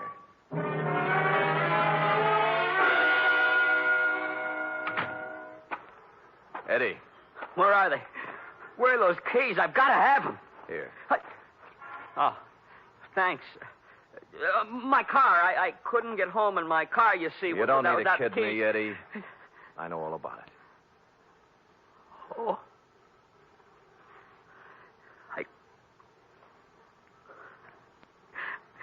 can't do anything about myself, Mr. Spade. I'm helpless. What she said. Zombie. You're not helpless. You can't handle it alone, maybe, but you're not helpless.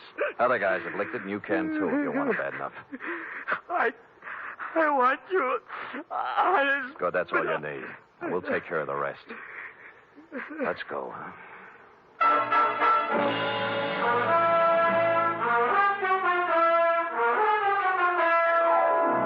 Like I said, this one doesn't have bluebirds at the end. Not yet, anyway. The bald fact is that Sally Joan Michaels is facing the juvenile version of a murder rap.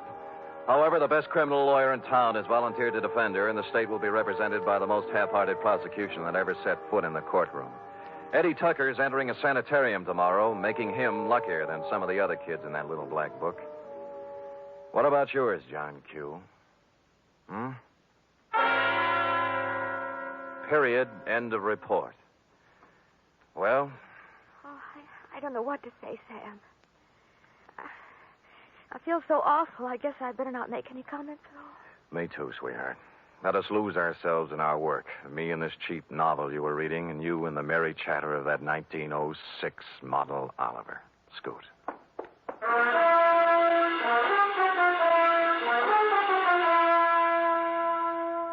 Three chimes mean good times on NBC. This Sunday, there's fun for you with two delightful families, the Blandings and the Harrises. Mr. and Mrs. Blanding stars Cary Grant and Betsy Drake as the troubled but proud owners of the famous Dream House. And the Phil Harris Alice Faye Show brings you Phil and Alice, plus Brother William, darling child Julius, and the ever-present Frankie Remley.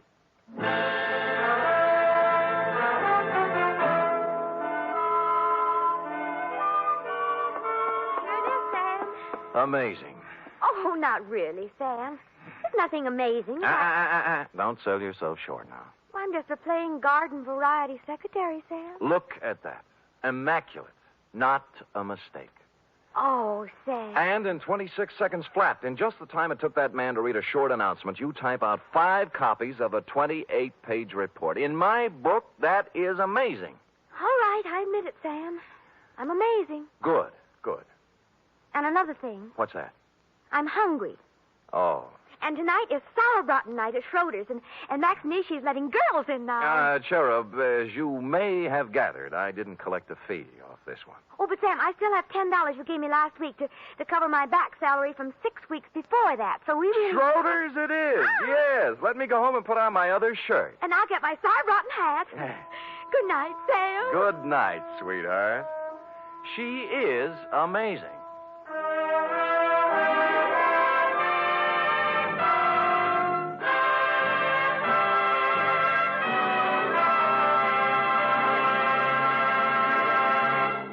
The Adventures of Sam Spade are produced, edited, and directed by William Spear. Sam Spade is played by Stephen Dunn. Lorene Tuttle is Effie.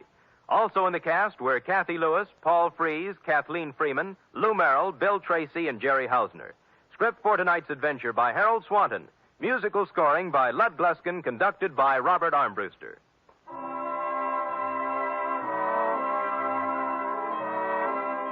Join us again next week, same time, for another adventure with Sam Spade. You can help in the fight to conquer cancer. Strike back at cancer by joining the 1951 Cancer Crusade of the American Cancer Society. Help science help you. Give generously to your local unit by mailing your contribution to Cancer, care of your local post office. Cancer is a major problem, and the fight against it deserves major support. Laugh with the magnificent Montague and Duffy's Tavern each Friday on NBC.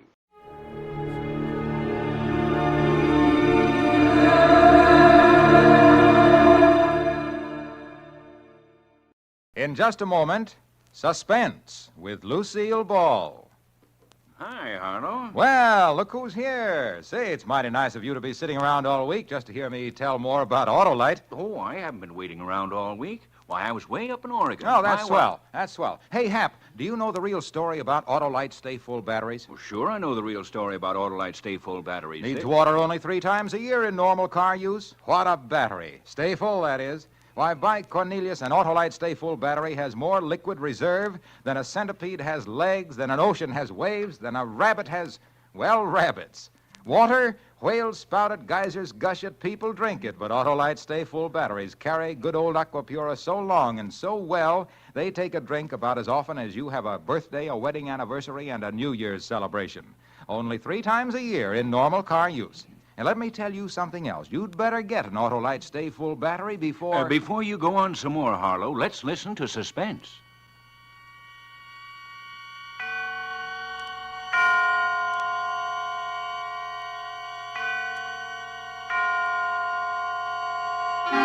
Suspense.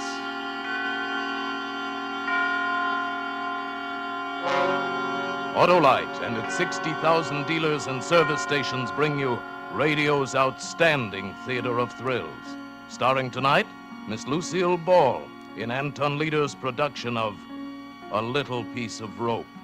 A tale well calculated to keep you in suspense.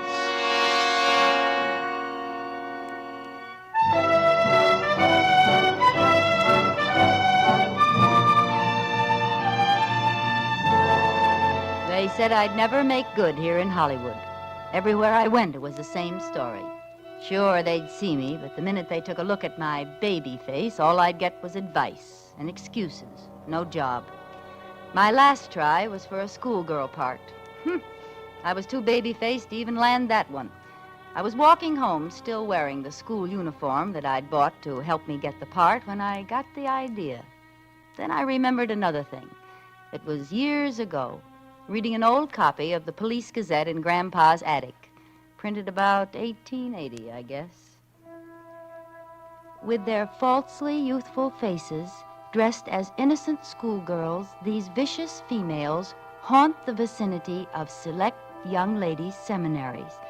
And with their airs of artless girlhood, they entice and trap unwary gentlemen, some from the best of families.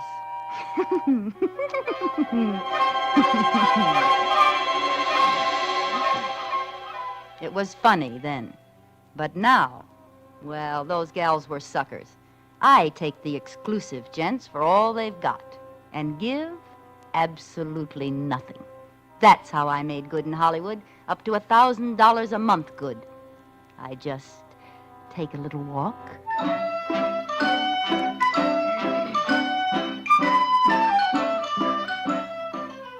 I've got uniforms for all the best schools, and I still have the baby face.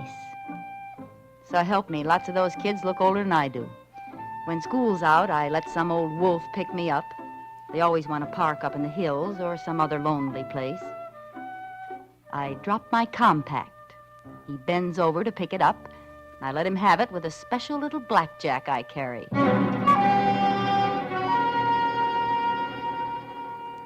Then I leave, taking their wallets and any letters I find. You'd be surprised at some of the letters some of them do have. Makes a dandy bank balance now and then. Them? Remember, I pick 'em old enough to have families, dignified jobs. Would they want to admit to chasing Bobby Soxers? They never squawk. My landlady thinks I'm the ideal tenant. Oh, she's no trouble at all, the poor little thing. Infantile, you know. Has to take long walks every day and rest the rest of the time. Never any fun or dates like other pretty girls. Well, lucky she can afford it, I say. Be a county ward otherwise. And so sweet and quiet, uncomplaining, poor little soul. Yes, Mrs. Tilford is a swell character witness. Of course, I always wear a coat over those uniforms near home, and I keep them locked up just in case she snoops. Yes, I've got a nice career in Hollywood. That is, I did have until last month.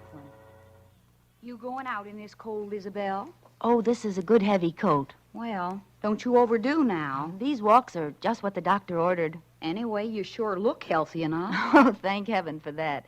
Anything I can pick up for you on the way back? Oh, no, thanks, dearie. I got everything done. Goodbye now. Bye. I was dressed for Miss Cadwaller's school this time, and it was just letting out when I got there. I didn't have long to wait. You know, you get so you can tell by the way the cars move along the street if the guy's on the prowl. This one was driving a big black coupe, and he was a little younger than I liked, about 40, but you can't be too fussy. I stepped off the curb, pretending to look for a bus. Waiting for the bus? Why, yes, I am. Which one? The Bel Air bus. Oh, I say, that's a shame. Why? I just passed it back there. Broken axle. Oh, You know, I think I've seen you passing my house. What street do you live on? Cameron. Oh, sure. I'm just over on Benda. Hop in, I'll take you home. Well, you're a neighbor. I guess it's... Gee, thanks, Mr. Rice. Alex Rice. Insurance. How do you do? Like school? I hate it. School's no fun. I'd like... What? Oh, excitement. Danger. I suppose you think I'm pretty silly. No. No, I think you're the kind of girl who'll get excitement and danger. Really? Yes, really. Look, it's so early yet. I'd like to take the long way through the hills. It's pretty there now. Oh, yes, I'd love to. I think the hills are divine.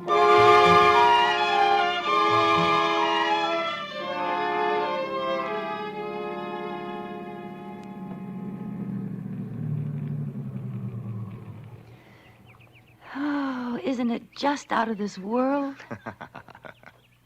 Yes. Yes, indeed. Oh, What's the initial on your bag for?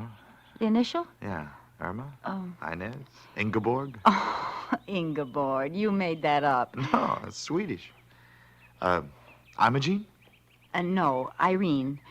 Irene Taylor. A pretty name for a pretty girl. I'll bet. You have beautiful hair and eyes and a beautiful throat. Well, throat. Irene, you're very exciting. Oh, Mr. Rice, I dropped my compact. You don't need it. But it might get stepped on. You won't need it. But I want it now. All right.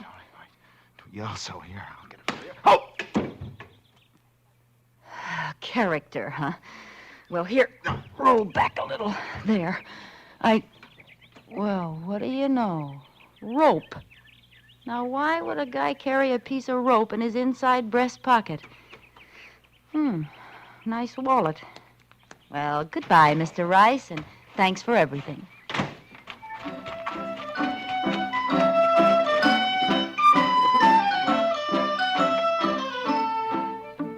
Back home, I showered and changed and settled down to see what was in this wallet worth keeping. Only about $50. What made it so thick was a lot of newspaper clippings. Oh, no, it can't be.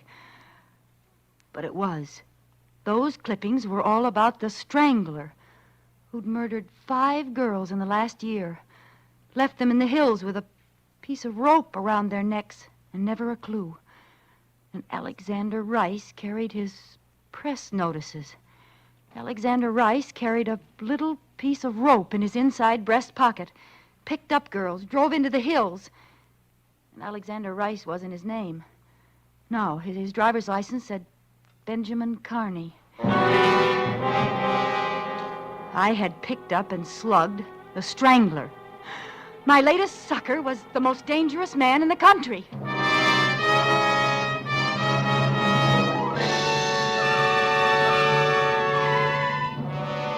For Suspense, Autolite is bringing you Miss Lucille Ball in radio's outstanding theater of thrills, Suspense.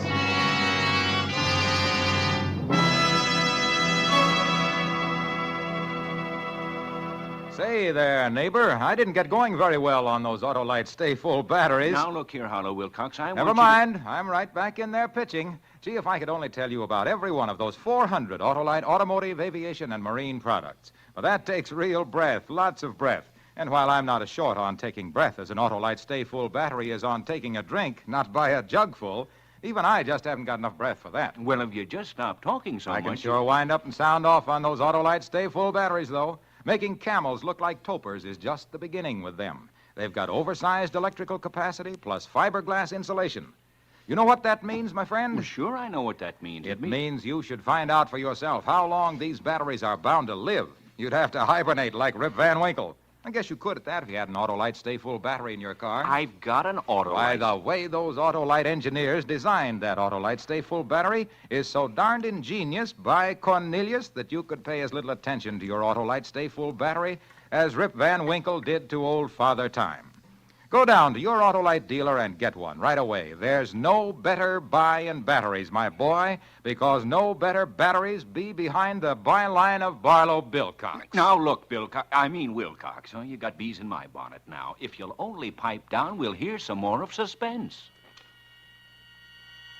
And now, Autolite brings back to a Hollywood soundstage Miss Lucille Ball as Isabel in A Little Piece of Rope. A tale well calculated to keep you in suspense.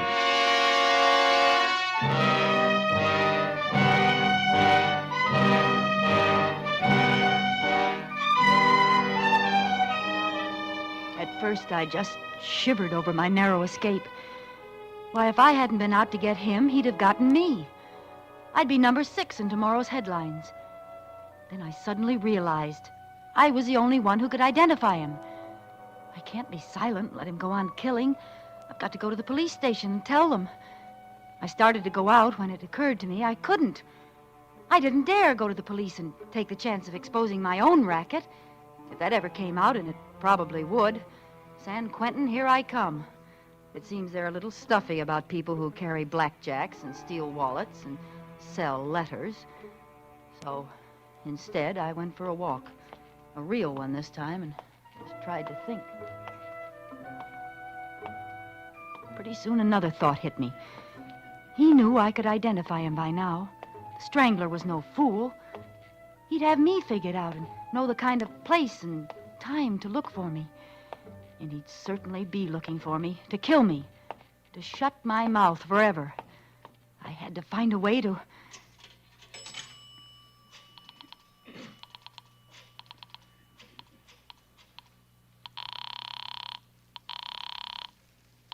City desk, Thompson. I know who the Strangler is. Who's this? I can't tell you that. Oh, I see. Well, what can you tell me? You know his name? Benjamin Carney. Carney? Carney, 11568 Boydell Street. Yeah, description? About 40, 5'9" or 10, 160 pounds, dark hair, eyes, skin, even features. Not ugly, not handsome.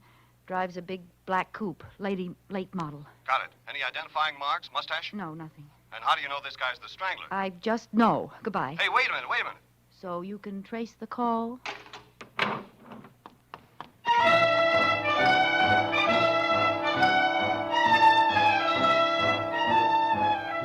There'd been hundreds of phony clues, and he thought mine was another. But surely they'd check that name and address. All the way home, I had a creepy feeling he was around somewhere, following me, waiting. The evening paper barely mentioned my call, just listed it with several others. Radio wasn't very much better. An unidentified woman phoned in a description of the killer as a 40-year-old brunette, medium height and weight, with no distinguishing features, driving a new black coupe. Police checks revealed that such a man, with the name she gave, had moved from the address given several months before the first of the Strangler murders, but there is no further trace of him. Investigation continues, but it is believed this is another spite accusation. A Portland, Oregon woman reported the Strangler as the man who entered her hen house last night and... No use phoning again. I didn't think a letter would help much either, but I tried. Being careful it couldn't be traced to me, and mailed it to a newspaper that night. Hey, Mike, you going to the courthouse? Take this to O'Shea, will you? Another Strangler letter telling all. Why can't he just strangle letter writers? One more and I'll strangle somebody.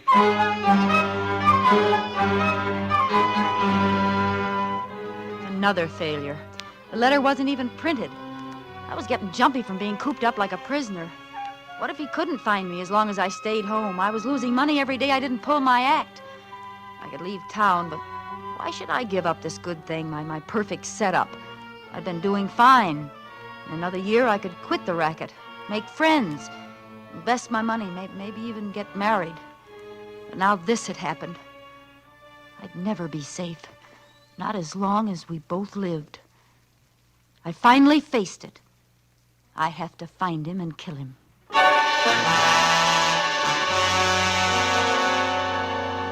This time I put an ad in the personals column. Would he see it?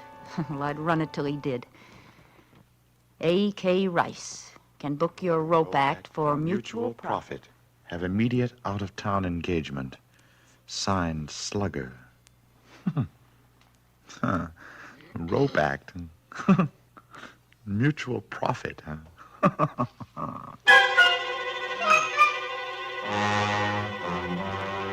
I knew that would get him because it sounded like blackmail. And by pretending to fall for a shakedown, he'd hope to get close enough to kill me. Only it was going to be the other way around. And so our strange correspondence began. He answered right away. Slugger, interested in offer. Offers. Send details, box 047M298. Rice. I had him hooked.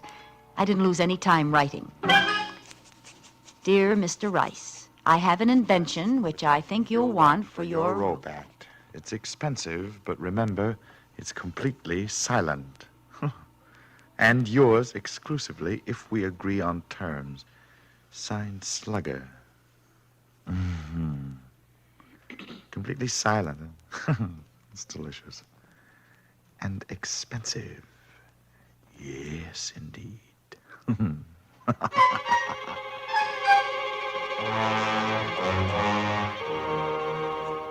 Slugger, give price and details of contract. Rice. So close now. I couldn't afford the slightest mistake now or...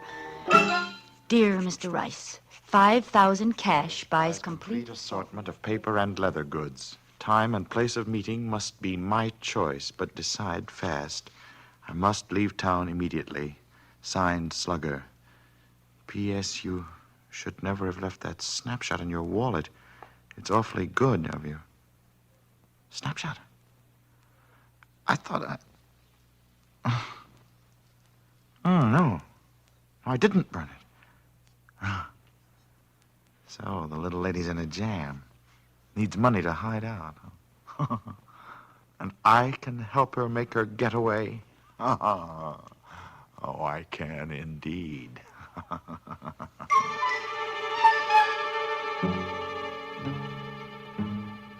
Slugger, price okay. We'll close at your convenience, Rice. I've got him. My plan was as foolproof as I could make it. I packed a suitcase with the kind of clothes I'd hate to be found dead in, and maybe I would be, and told Mrs. Milford I was taking a vacation with friends. Oh, I'm so glad, dearie. I said to Miss Knight yesterday, that child should have country air. City air just don't do the same for you. Yes, I know it'll do me good. And you stay longer if they ask you. Don't worry about me holding the apartment for you. Well, thanks a lot, Mrs. Tilford. It's certainly nice of you. I have to catch that train now. Goodbye. Goodbye. Have a nice time now.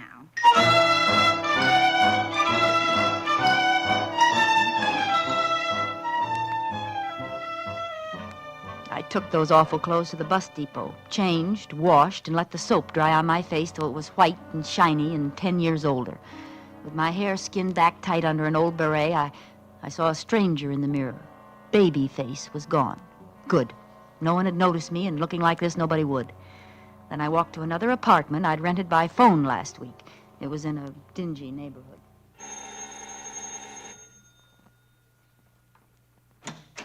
I'm Miss Sproat. Oh, Miss Sprout, you can move right in. The people left yesterday. Here, this is the key. It's the first door at the head of the stairs.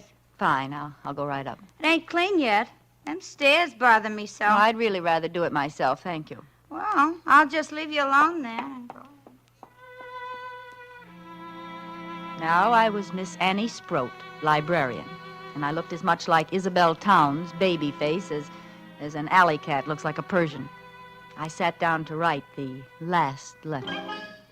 Dear Mr. Rice, come to 609 Fitzgilbert Place, 09 Fitzgilbert Place at 10 p.m. Friday. And don't try to come near me, or I'll scream my head off. Tap 5 times, come in, and stand right by the door while we make sure neither of us is double-crossing the other. Have the money in an unsealed envelope. I want that traveling money, but I'd rather take a chance on the cops than on you, so follow instructions. Slugger. You fool. You baby-faced fool.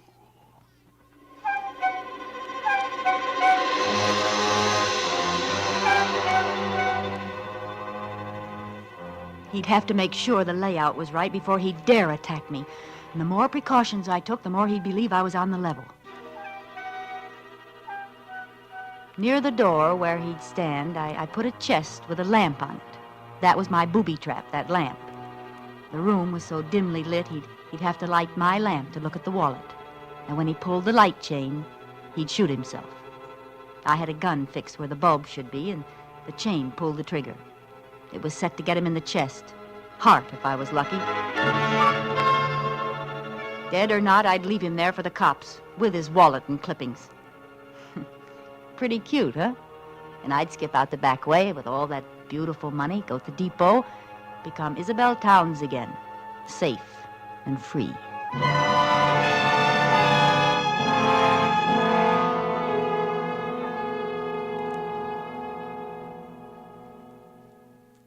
I wore gloves all the time I was there, and the suitcase with Isabel Towns' identity in it was ready by the back door. The hours passed like centuries, and the old house creaked like a sick old man in a squeaky bed. Of course, it might be the house, or it might be someone on the stairs. And then it was 10 o'clock. I was standing at the other end of the room, facing the door. The light was very dim.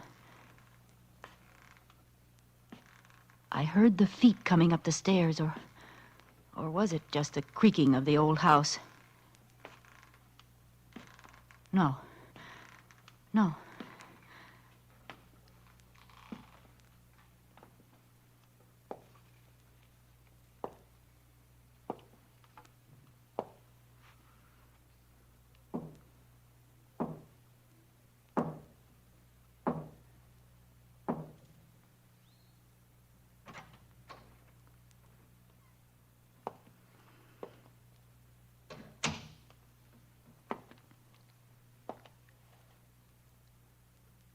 Good evening, slugger. You see, I'm prompt, slugger. Stand where you are. Certainly. Did you bring the money? Yes, indeed. Here, this envelope. Throw it down in the middle of the room, between us.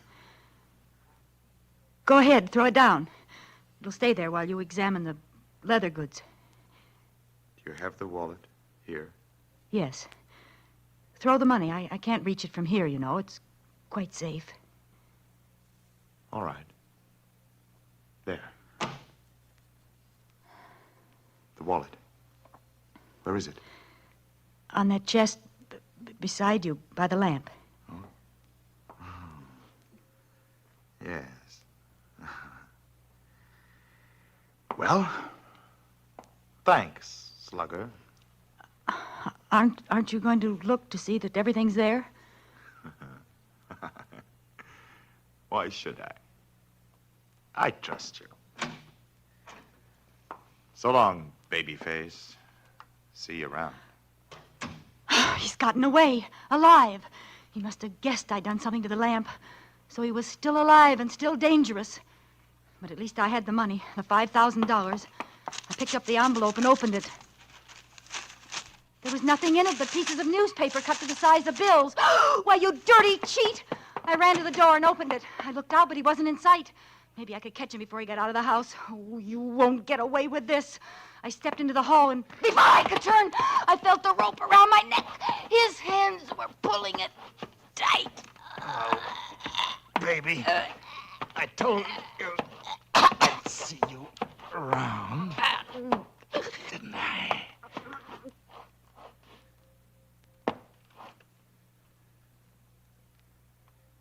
There you are, baby. You're paid off in full. Now, we'll just go back inside.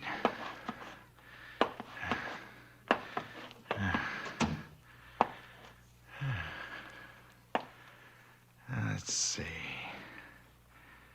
I guess you'll be safe on the floor. while we finish our business. Now, I'll take a look at that wallet, baby. You might have held out some of those clippings. I'll just turn on this light.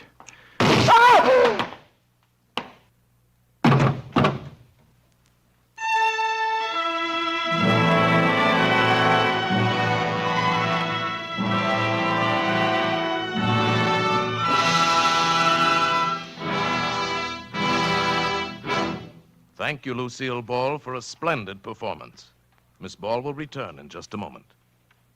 Say, Hap, you going back to Oregon? Well, how long? That's a nice trip if you can get it with an Autolite Stay Full battery. You know, I'd advise you to get a sign for your thumb saying, any car with Autolite Stay Full batteries can carry me. I forgot my canteen. But how long? Of course, you could buy an Autolite Stay Full battery and simply insist that whoever picked you up use your battery. But you couldn't get back to Oregon that way. No, sirree, they'd never let you out of the car just so they could keep that wonderful Autolite Stay Full battery. Let's see, after you got to Oregon, you could go to Washington, Montana, Minnesota, Maine, New York, and But Florida. Harlow, I've been trying to tell you I've got an Autolite Stay Full battery. Oh, well, then you know that Autolite means batteries. Stay Full battery. Autolite means spark plugs. Ignition engineered spark plug. Autolite means ignition system. The lifeline of your car.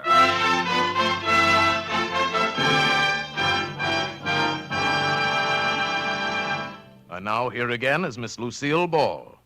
It's always a great pleasure to appear on Suspense, especially when the part is so unusual and exciting. That's right, Miss Ball. The part of Isabel tonight was very different from your regular radio role on My Favorite Husband.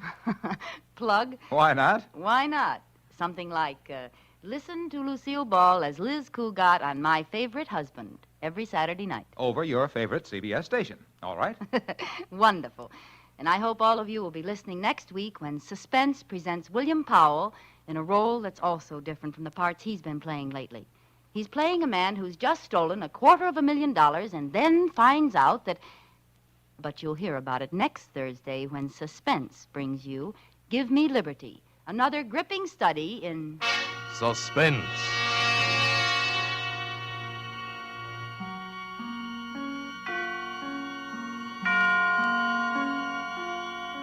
Lucille Ball may soon be seen in the Paramount production Sorrowful Jones.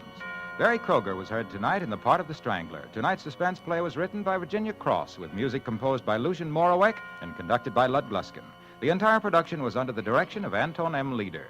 In the coming weeks, Suspense will present such stars as John Garfield, Margaret O'Brien, Sidney Greenstreet, Agnes Moorehead, Edmund O'Brien, and many others. Make it a point to listen each Thursday to Suspense, radio's outstanding theater of thrills. And next Thursday, same time, hear William Powell in Give Me Liberty.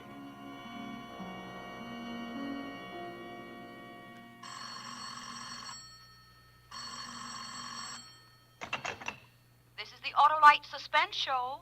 Here's your party, Miss Ball. We should all support our local community chest in their drives for funds. Money is badly needed for aid to the handicapped, child care, hospitals, clinics, and a host of other humanitarian services. Subscribe to your local community chest. Everybody benefits, everybody gives. Thank you. This is CBS, the Columbia Broadcasting System.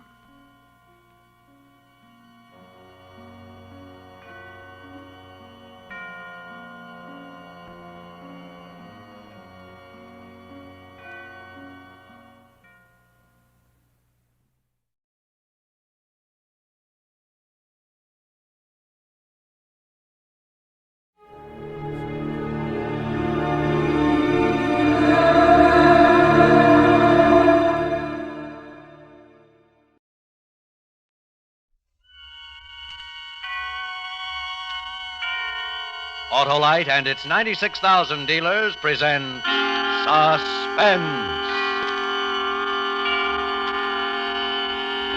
Tonight, Autolite brings you A Killing in Abilene, a suspense play starring Mr. Alan Ladd.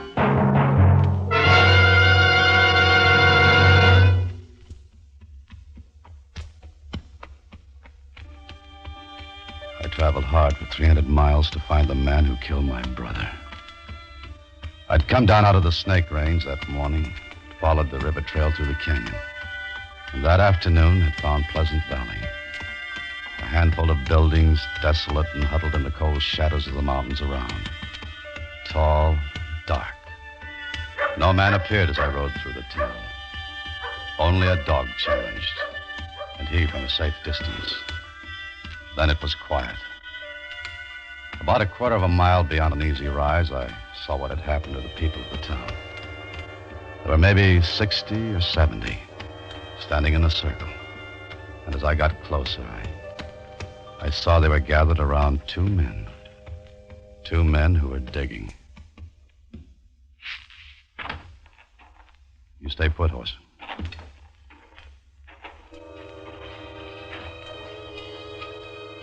There was a look on the faces of the people standing there.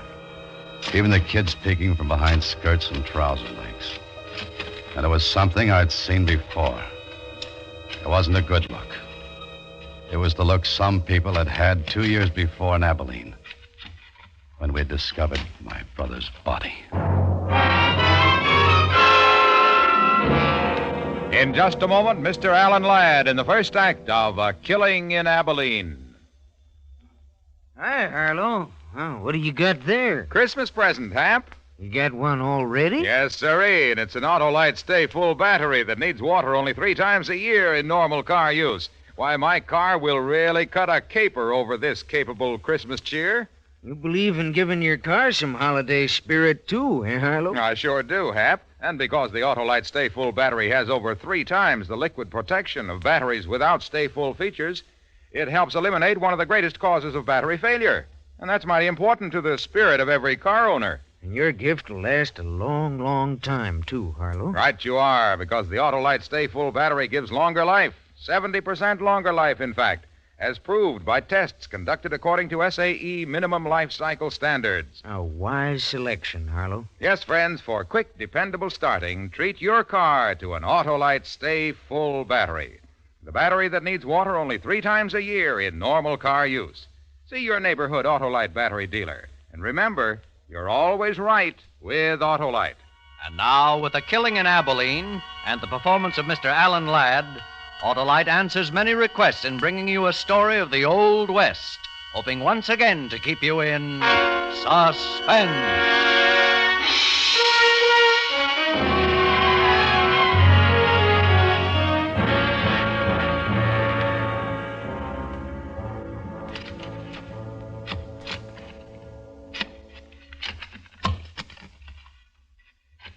Hold up a minute. What's the matter? I hit something.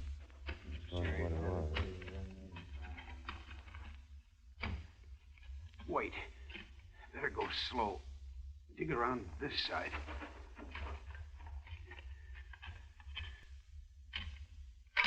Here, I can't do it anymore. One of you boys take over. I'll do it, Jim. Somebody's got to.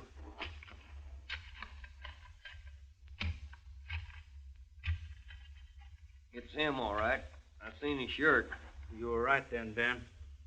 Jake Garvey, you're a sheriff. Better come take a look. Yeah.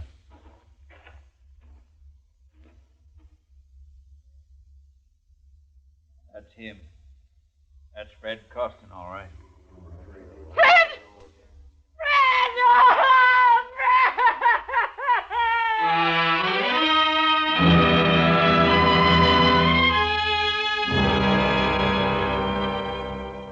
The other women folk led her away. The men stayed and pushed in a little closer to the pit and waited there until the job was finished. Then they noticed me. What are you doing here, stranger? Where are you from? You're the sheriff?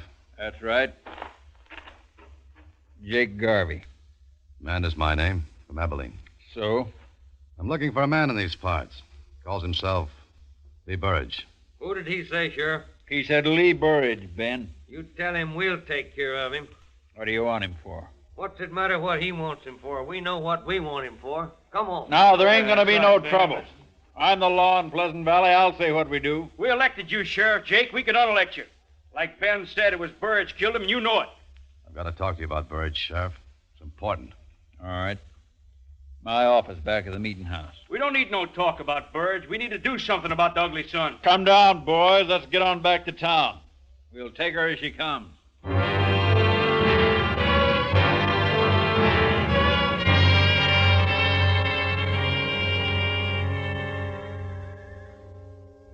Smoke? No, thanks. The boys want to know why you're here. So do I. We don't like strangers. What do you want with Lee Burridge? I had a brother. Killed out in Abilene. Burridge did it. Oh? He and another one drove a herd into the railroad. Burridge got drunk and killed my brother. Buried him same as here. We found this pouch near the grave. His name burned into it. It's taken me 2 years to find him. Now I want to talk to him about it. The boys are pretty sure he killed Fred Costin, too. So am I now. Maybe so. Fred Costin isn't my business. My brother is. And I want to see his killer back in Abilene standing trial. I made a promise I'd bring him back, that there'd be no more killing. We didn't know your brother, but we knew Fred and we liked him. You can help take care of Burridge here if you have a mind to. Try him here, you mean? On both charges? No need for that. Now, what do you mean, take care of him? How did he kill your brother? His head was beat in. He was beat to death. Yeah, same as he did to Fred. Man who'd do a thing like that don't need no trial. Not for you, maybe. But there'll be no more killing in my family. We'll give him a fair trial here in Abilene. But a fair trial. If Burridge done these killings, he's going to pay for it here.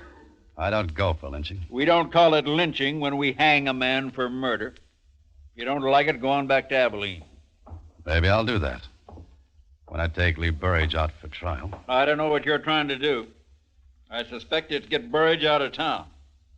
If I'm right, you're heading into a lot of trouble. Let's go get him, Ben. About time. Hold it. One of you boys going to direct me to where Lee Burridge lives? We could, if we felt inclined. What do you want with him? Just want to talk. Anybody got objections? Yeah, Who are you? Ben Chafee. There ain't gonna be no talking. He's done what he's done. He's gonna pay for it. Ain't nobody gonna stand in the way. It's time you was riding out of here. And if I don't? Then I'll help you. Climb off, Ben. We don't need no private wars here. Where does he live? Come on, boys.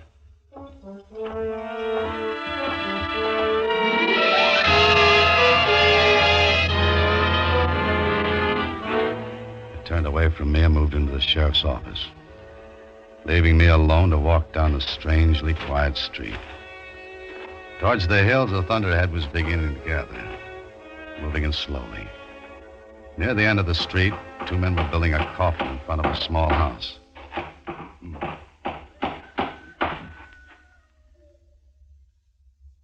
This is where I'll find Mrs. Costin? Why do you have to come meddling around here at a time like this? Can't you leave her with her to her sorrow? Because he's a stranger, Bob boy. And strangers don't have no time for other people's sorrow. Maybe you're right, old-timer. Maybe they got too many themselves.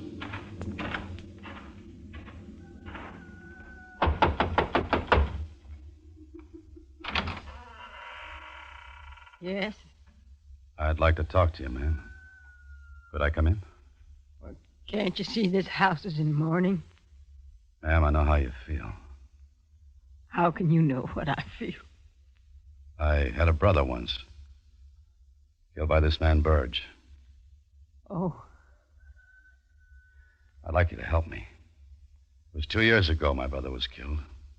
His wife would like the killer brought back to Abilene for trial. I'd like you to speak to your friends and let me take him away. he didn't give my Fred a chance before he killed him. He's a cruel, ugly man. He's a killing man. You can see it in his eyes. I understand how that woman feels. I feel the same way. I want him killed, too. But here, where I can watch. And will you tell me where he lives? Don't tell him nothing, Mrs. Costin. You'll go warn him off. Let him go if he wants.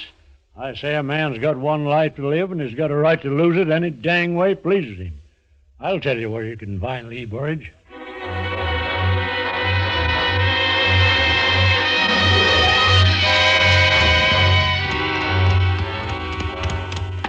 miles outside of town where the canyon spread, I saw his hut. Set against a fire-blackened hill. There was no growing thing in the rocky ground except one sick, twisted tree. Stunted limbs reaching out empty, waiting. Hold it. Easy, horse. Easy. Throw your gun down, you. Or I won't miss with the next one. Lee Burge? Throw it down. I'm Jeff Mander. It's my brother Seth you killed in Abilene. That's who you are. You've caused me enough trouble. Get out of here.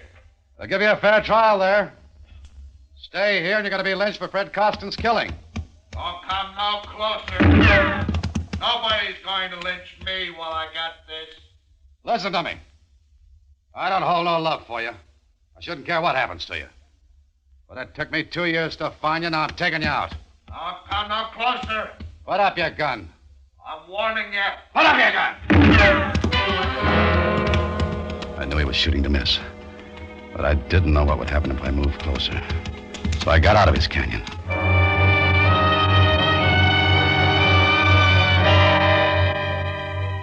It was clouding over heavy when I rode into town again. Maybe an hour and a half after I'd left the sheriff's office. The streets were still empty. But in a couple of the houses, I saw curtains move in windows and shadows duck away as I looked at them. I wondered if the old man had told them I'd gone to see Burge. And if they knew what they planned doing about it.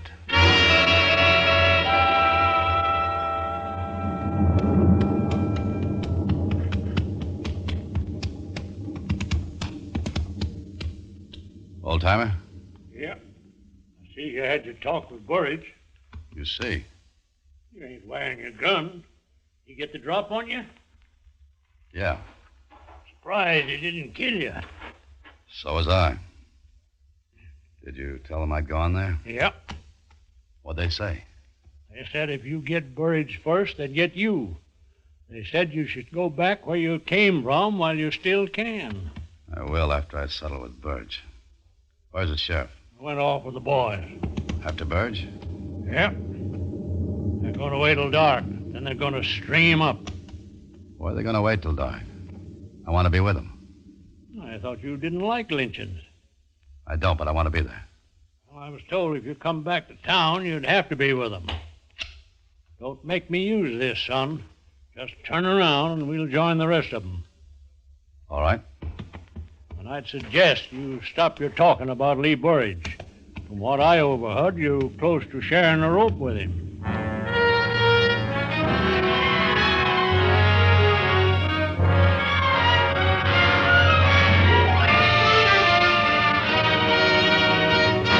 Autolite is bringing you Mr. Alan Ladd in A Killing in Abilene. Tonight's production in radio's outstanding theater of thrills, Suspense.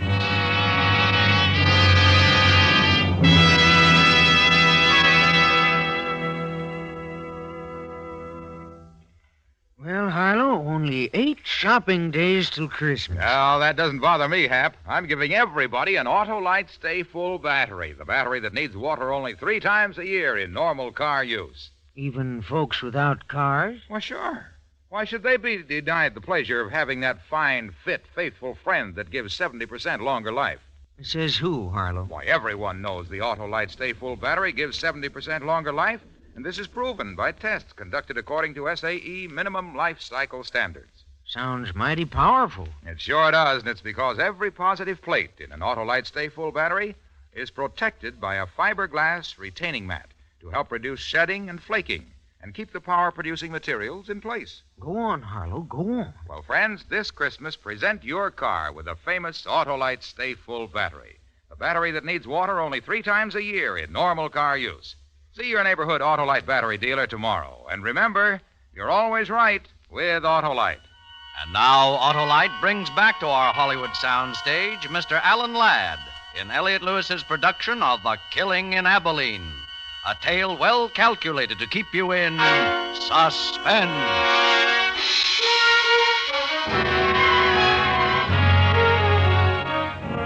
We rode out of Pleasant Valley, the old man and me. We rode fast without speaking through scattered herds of cattle on the lower rangeland. Rolling in from the east, the black clouds smothered the mountaintops. The old man still held the gun on me. No use winding the horses. Won't be dark for a couple hours yet. Lynching parties get their guts after dark. How come you went with them? Waiting for you. I thought you'd be around. Besides, I seen the lynching once. Too much trouble. Yeah.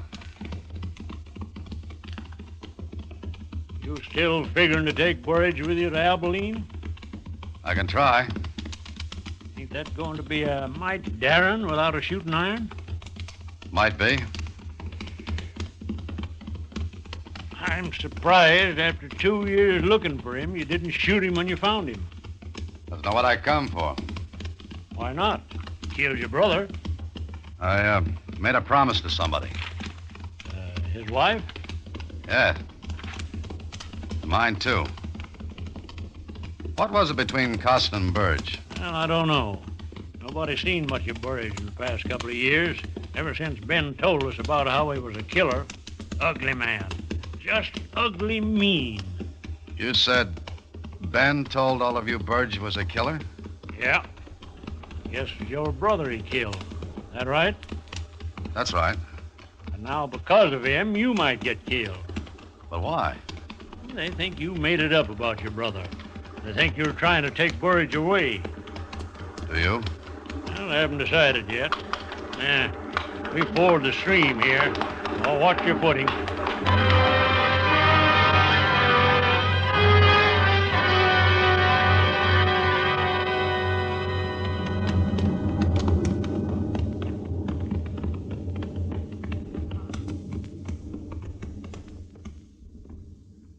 Sonny.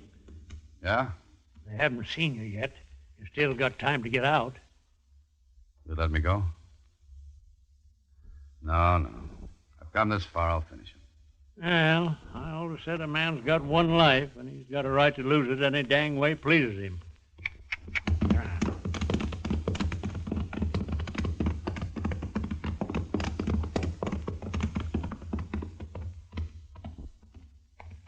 Hello, Sheriff. Thought you'd left Pleasant Valley. We decided he ought to come with us where we can watch him. You decided, Ben. What do you say, mister? I'll tell you what he says, Sheriff. He says he wants Burridge one way or the other. He asked to join. That's what he says. Get off of the horse, mister. All right. Now say that lie to me, and I'll make you choke on it. I want Burge as bad as the rest of you. I'd prefer him to stand trial, that's the difference. I don't want this lynching if we can avoid it. Why, you... Take your hand off your gun, Ben. He ain't armed. Take it easy, Ben. We decided what to do. You're here because I want you here. Burge killed Fred Costin in a fight, now we're going to settle it. Burge kills easy. I've seen him do it once before. He's not going to do it again. You saw him kill my brother? I thought you didn't believe me. I saw it. You need more of a trial than that.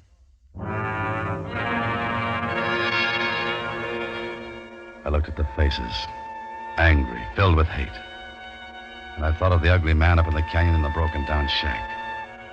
I wondered if he knew what was waiting for him a mile or so away.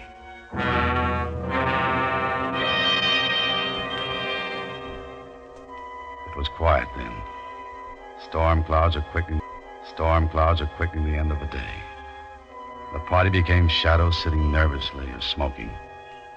Two of the men had some whiskey and were building their courage for the night's work.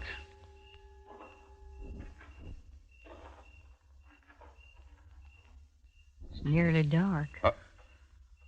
I didn't think you'd come. I had to. All the way? My Fred's dead. So's my brother. My Fred was a good man. Never hit me, but he was a dark man with drink. Like those two. What was it between Burge and him? We lost some chickens. Fred said that man stole them. When he came to town for supplies, Fred and him got to fighting. That man hated him and beat him. Fred was terrible hurt. Afterwards, everybody laughed and made jokes. They laughed at their friend? Oh, it was man laughing, no harm, but to a dark man like Fred, it was bad. He swore to get even. That was last Saturday. He went in to drink. And didn't come back. We all thought he rode out someplace for shame. Why do you think Burge killed him? They were all talking about it. Who was? All the men, Saturday night. They said Fred and that man were arguing. Who heard them? Ben did. When Fred didn't come back, we all knew that man had killed him. He did, and he's going to pay for it. Who found the grave, ma'am? Ben did. I'm sorry for your brother's wife. But it's got to be this way. Just like the Holy Book says. An eye for an eye. Let's go, boys. It's time to ride.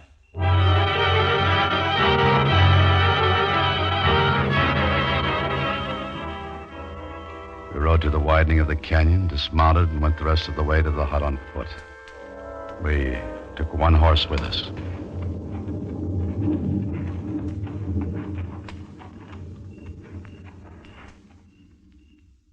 He's there, all right. There's a light inside. Hold up, boys. Bob, you, Jim, and Need'll come with me. Right, Sheriff. We'll bring him out. The rest of you stay here. What's the idea? You're too quick tonight, Ben, and giving too many orders. You stay. Still trying to get him away, son? I might. You're like an Injun I knew once. Had to shoot him 5 times before he knew he was dead. What do you want here? You know what we want, Burridge? Get out of here. Get off my land. You come outside quiet like. We don't want no trouble. Trouble? I ain't asking for trouble. You asked for it when you killed Fred Costin. Costin? Well, who killed...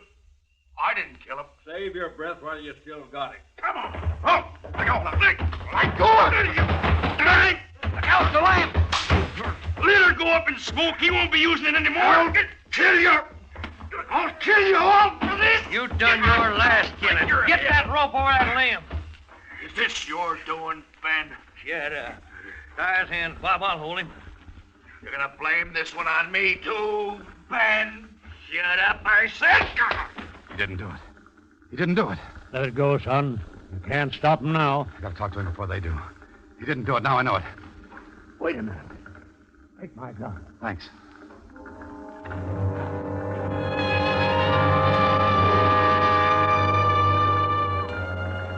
The flames and the shadows flicked over the ugly man's face. The rope was around his neck. He knew he was going to die. But as I came near him, I could see in the light there was no fear in his eyes, only hate. He lifted onto a horse. The rope was tightened. He was ready to be lynched. Then he saw me. One request, Sheriff. What, Burridge? Let me talk to him a minute. The stranger here? For a minute. No more talking. Kick that horse out from under him. No, don't, Bob, not yet. Let him talk. Why do you think I killed your brother? They're trying to get away with something, Jake. Shut up, Ben. Let them have their say. Why? We found your pouch near my brother's grave. Your name on it. And tonight Ben told me he saw you do it. I didn't. I wasn't with Ben that night. Ben wanted to drink, and I didn't. He left me. Took my pouch with him. What does it matter about his brother? It's Fred Costin we're hanging him for. I didn't kill Fred Costin either. Listen, mister, I didn't kill your brother. He's talked enough. He killed Fred Costin. I told you that. What about it, Burge? I didn't kill Fred Costin. He's a lying skunk. Let's get it over with. I say let him talk. Where'd you get that gun, mister? How did you know where Fred was buried, Ben? How did you know where Fred was buried? Mrs. Costin says you found the grave. How'd you know where it was? Answer him, Ben. You told me where it was, Ben. I saw him burying poor Fred. That's how I knew. If you saw the burial, why didn't you stop Burge then? Wasn't none of my business. But it is now. What made you change your mind so fast? Stay away from that horse, Ben. Get up, get up, get up. Cut him down, you. think you'll be coming back to Abilene with me, Ben? You think so?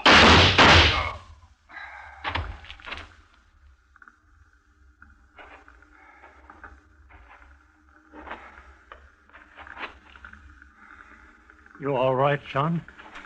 Yeah. Burge? You live. Rest easy, son. You done a good job. But you ain't going to keep your promise about your brother's killer. There's no sense taking Ben Chaffee back to Abilene. We'll bury him here.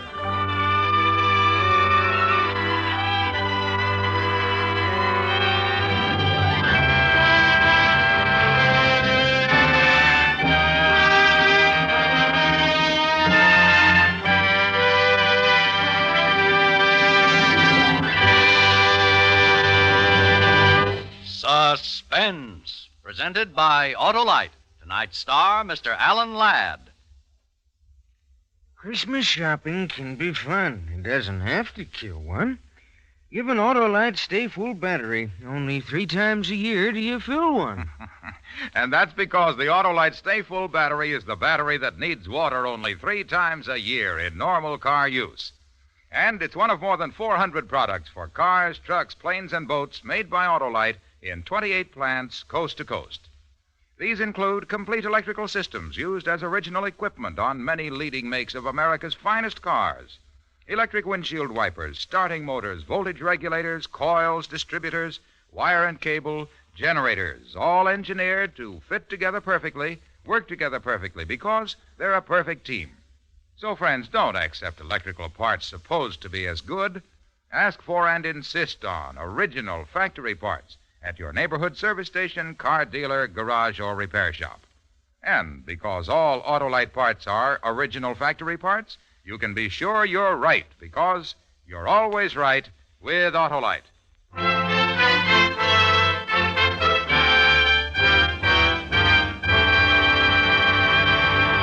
Alan Ladd will soon be seen in Paramount's Technicolor production, Branded. Next week on Suspense, Mr. Dennis Day, a star of Christmas for Carol. And in weeks to come, you will hear such famous stars as Cornell Wilde, Ezio Pinza, and Ginger Rogers, all appearing in tales well calculated to keep you in suspense.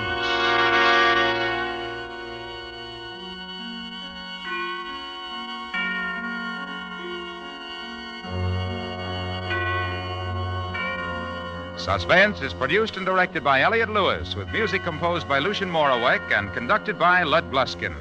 Portions of this program were transcribed. A Killing in Abilene was written for Suspense by Gil Dowd and Anthony Ellis. And remember, next week on Suspense, Mr. Dennis Day in Christmas for Carol.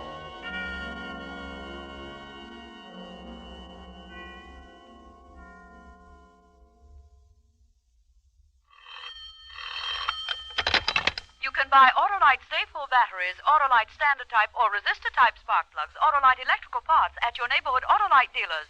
Switch to Autolite. Good night. Better production means better living. That ideal has given America the world's highest standards of living. Learn how you can help to improve our economic life. For the free booklet, The Miracle of America, write Box 10, Times Square Station, New York City. This is CBS, the Columbia Broadcasting System.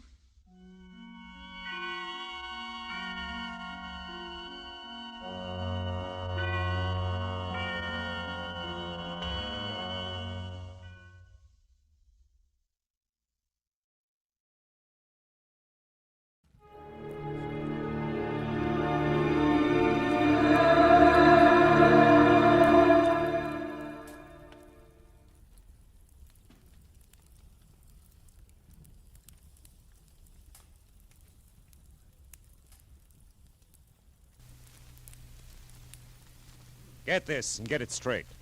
Crime is a sucker's road. And those who travel it wind up in the gutter, the prison, or the grave. There's no other end.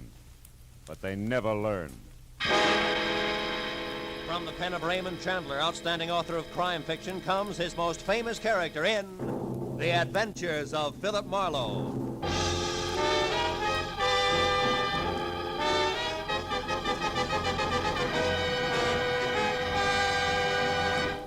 Now, with Gerald Moore, starred as Philip Marlowe, we bring you tonight's exciting story, The White Carnation.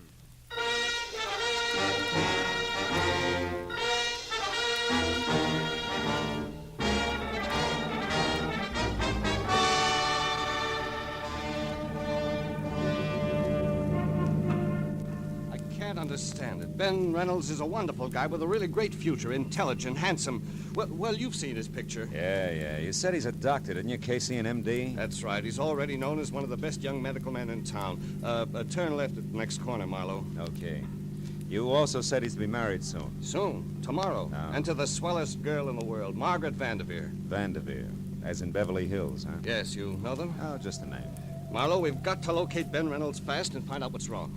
Are you sure it's not just a last-minute case of cold feet? Cold feet? Yeah. Oh, Marlowe, he's in love with the girl. I'm his best man, I know. Besides, this marriage means a lot to the guy's career. He wouldn't run out. It happens, Casey. Oh, not to Ben. Why, he was fine, happy, full of laughs, right up to the minute we went into that flower shop. Flower shop? Yeah, some small place called Steiner's Flowers on Temple Street. Ben and I were driving along there this afternoon when I remember the one thing I'd overlooked was a white carnation for the groom. We stopped and went in. Then came the switch. I'll say so. While I talked to the florist, Ben browsed around the shop. Then all at once, he grabbed me by the arm and said, "Let's get out of here." He was white as a sheet. We left in a hurry, and all the way up here to his place, he kept looking back like he was afraid of being followed. What'd he say about it? Oh, he wouldn't tell me a thing. When we got to his apartment, he gave me a real brush-off. I went on home. Then at 7 tonight, I got a call from him. Give me that call word for word if you can, Casey. Well, he said, "Tom, listen to me. There's a man named Gregory Toledo. I thought he was dead, but he's come back to life. I can't go on until he's dead again, this time for sure. Please don't interfere or say anything. You'll hear from me." Then he hung up. Gregory Toledo, huh? Was Ben at home then? No. I tried to call him back, got no answer. I thought it over for a while, then called you. You see, I'm not only his best man, I'm his best friend, too. That's his place there. Okay, kid. I think you've done right so far, but brace yourself. For what? For something ugly. It says all the earmarks. You might wind up needing lilies, not white carnations. Let's go. The apartment was ground floor, rear, and dark. Inside, from walnut paneling to the sweet, nutty smell of good pipe tobacco, Dr. Ben Reynolds' place was neat, clean, and cozy until we got to the kitchen. There, the air was thick with a strong disinfectant. The doctor's kit was open on the sink. Beside it was a heap of blood-soaked gauze topped by a pair of forceps.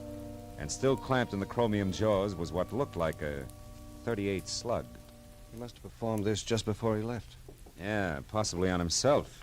This bottle of 100-proof bourbon here is the anesthetic he used. Hey, Marlowe. Hmm? The cigarette case here. I've never seen that here before. Marlowe, look. What? The name on this thing. Toledo. Yeah, as in Gregory Toledo. He was here, Marlowe. Yeah, but now 2 plus 2 doesn't quite make 4.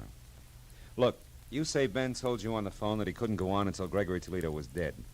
And yet apparently... Apparently, Ben pulled a bullet out of that Toledo guy right here in this kitchen. Is that what you're thinking? Yeah, that's what I'm thinking. Let's check the other rooms again, huh? See if we can get a lead on where he went. Right. I'll look in the bedroom. All right. I'll start on the desk. See if his clothes are still there, will you? Everything seems okay in here. Good. Oh. Say, Casey, did Ben like Armenian or Hungarian food a lot? No. Not that I know of. Why? Well, because his phone book is open to restaurants, and every one of that kind is checked off. Even the gypsy tea rooms. Well, that's funny.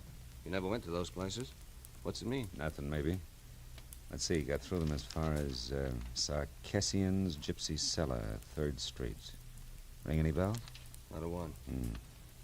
What are we going to do, Marlowe? You're going to go home and get some rest. But we've got to find him. That's what you hired me for, isn't it? I'll call you when I've got something. Where are you going now? Steiner's flower shop. See what else he stocks beside white carnations. I'll call you, Casey. I unsnapped the front door lock, went out to my car, and drove down Temple Street almost to Alvarado. I still had a block to go when I saw the red spotlights on a pair of prowl cars parked up ahead. It was too close to be coincidence. The little store marked Steiner's Flowers was crawling with law. I pushed through the whispering circle of morbidly curious, keeping a respectful distance outside, and went up to the door.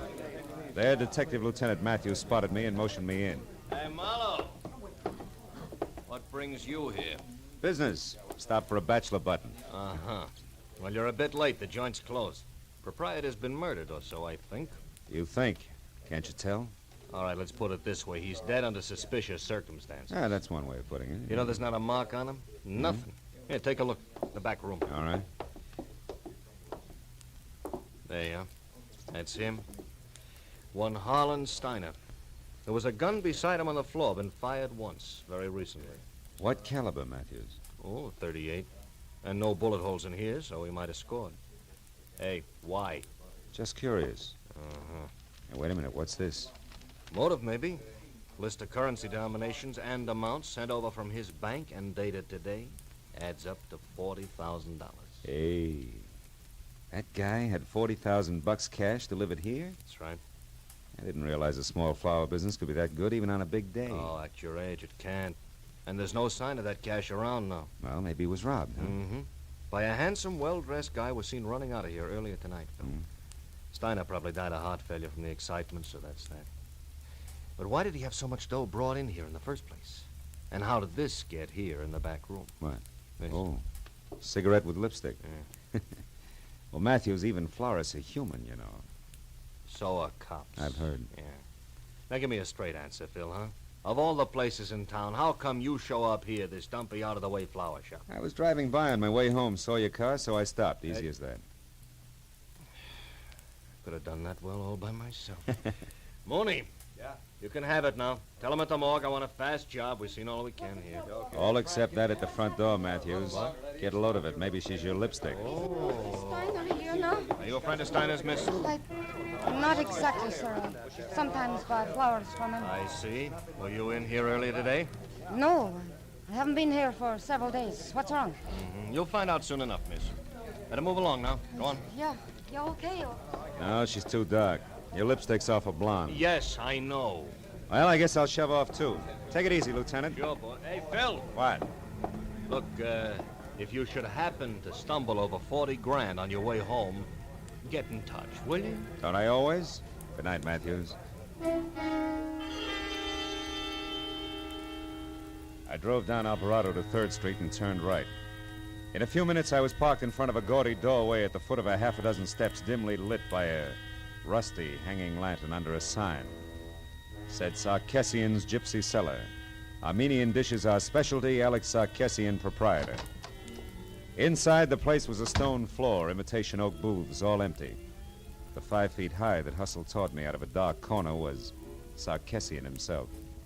The welcome smile dribbled off his face like spilled beer when I said all I wanted was some information. Why you come here for it, huh? What kind of information do you want? On some people, Mr. Sarkessian. Do you know a man named Gregory Toledo? No. Well, how about Reynolds, Ben Reynolds? No. Okay. Try, never mind, that girl on the billboard there. Who's she? Madame Vadena, just like it says, she's on the billboard. What's her real name? Ruby Vadena. She works here. Works. If somebody wants to call looking at tea leaves in a cup, work. But the customer expects it. The customer is always right. So Ruby Vadena works here, but not tonight. All right, where can I find her? Why? Because I saw her a few minutes ago in a certain flower shop. Oh, that's a very good reason. Now, look, mister, I run a restaurant, not a Lonely Hearts. You look, Sarkessian, your little gypsy's in a murder right up to her big brass earrings. I gotta talk to her right now. A murder? I knew it's that fake. Oh, that no good. She ruins my business. What kind of appetite can murder give anybody, I ask you? I ask you for the last time, where does Ruby live? Villa Garibaldi on the end of Reposa Street. Thanks. When you find her, tell Sarkessian says she's fired. She don't come in my place again, you hear? She's washed out.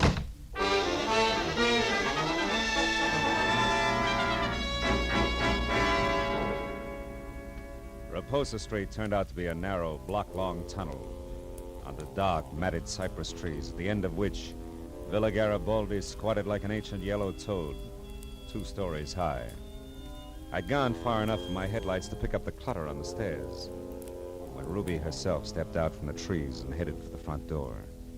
She had enough head start that she was upstairs and at the door before I caught her. Leave me alone. I haven't done anything, Copper. Leave me be. I'm no cop, Ruby. Oh, no.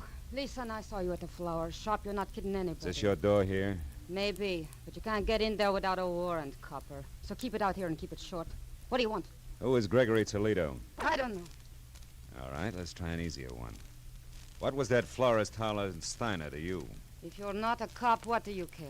I'm a private detective, honey, and I care plenty. You know what happened to him, don't you? I think he's dead, if that's what you mean. He was just a friend, that's all. Oh, no. You're not the type for just friends, Doc. Hey, wait a minute, Sugar. Somebody's in your room. Oh, no. The money. Open the door. Hurry up, will you? I'm trying Well, to. come on. Get out of my way. Reynolds! Ben, stop! Stay back, you! For an instant, I'd seen Ben Reynolds, his face twisted in fear, a package wrapped in green oil paper clenched in one hand. Then he grabbed up the only lamp and smashed it at me. In the dark, I heard him run through the kitchen and out the back door.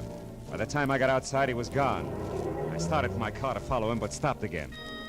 At the sudden sight of a gun barrel shoved out from the shadows between two trees and pointed straight at me. Don't move, fella. Not 1 inch or I'll kill you. You sound like you mean it. I do. You're not going any farther, fella. Don't try. And whoever you are, forget about the green package. You'll live longer. Yeah, I'll take your word for it. Just tell me one thing, baby. Are you and the doctor a team? That all depends.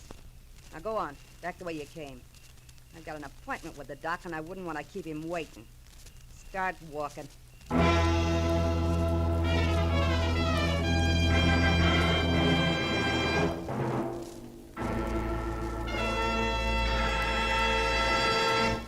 In just a moment, the second act of Philip Marlowe. But first, with the outbreak of conflict in the Far East, CARE's stockpile in South Korea has fallen into the hands of the invaders. But orders are being accepted so that the moment the conflict ceases, CARE will be able to move in with badly needed food and clothing for the distressed men and women of Korea. By cooperating with CARE today, you can help bring hope to Korea tomorrow. Now with our star, Gerald Moore, the second act of Philip Marlowe, and tonight's story, The White Carnation.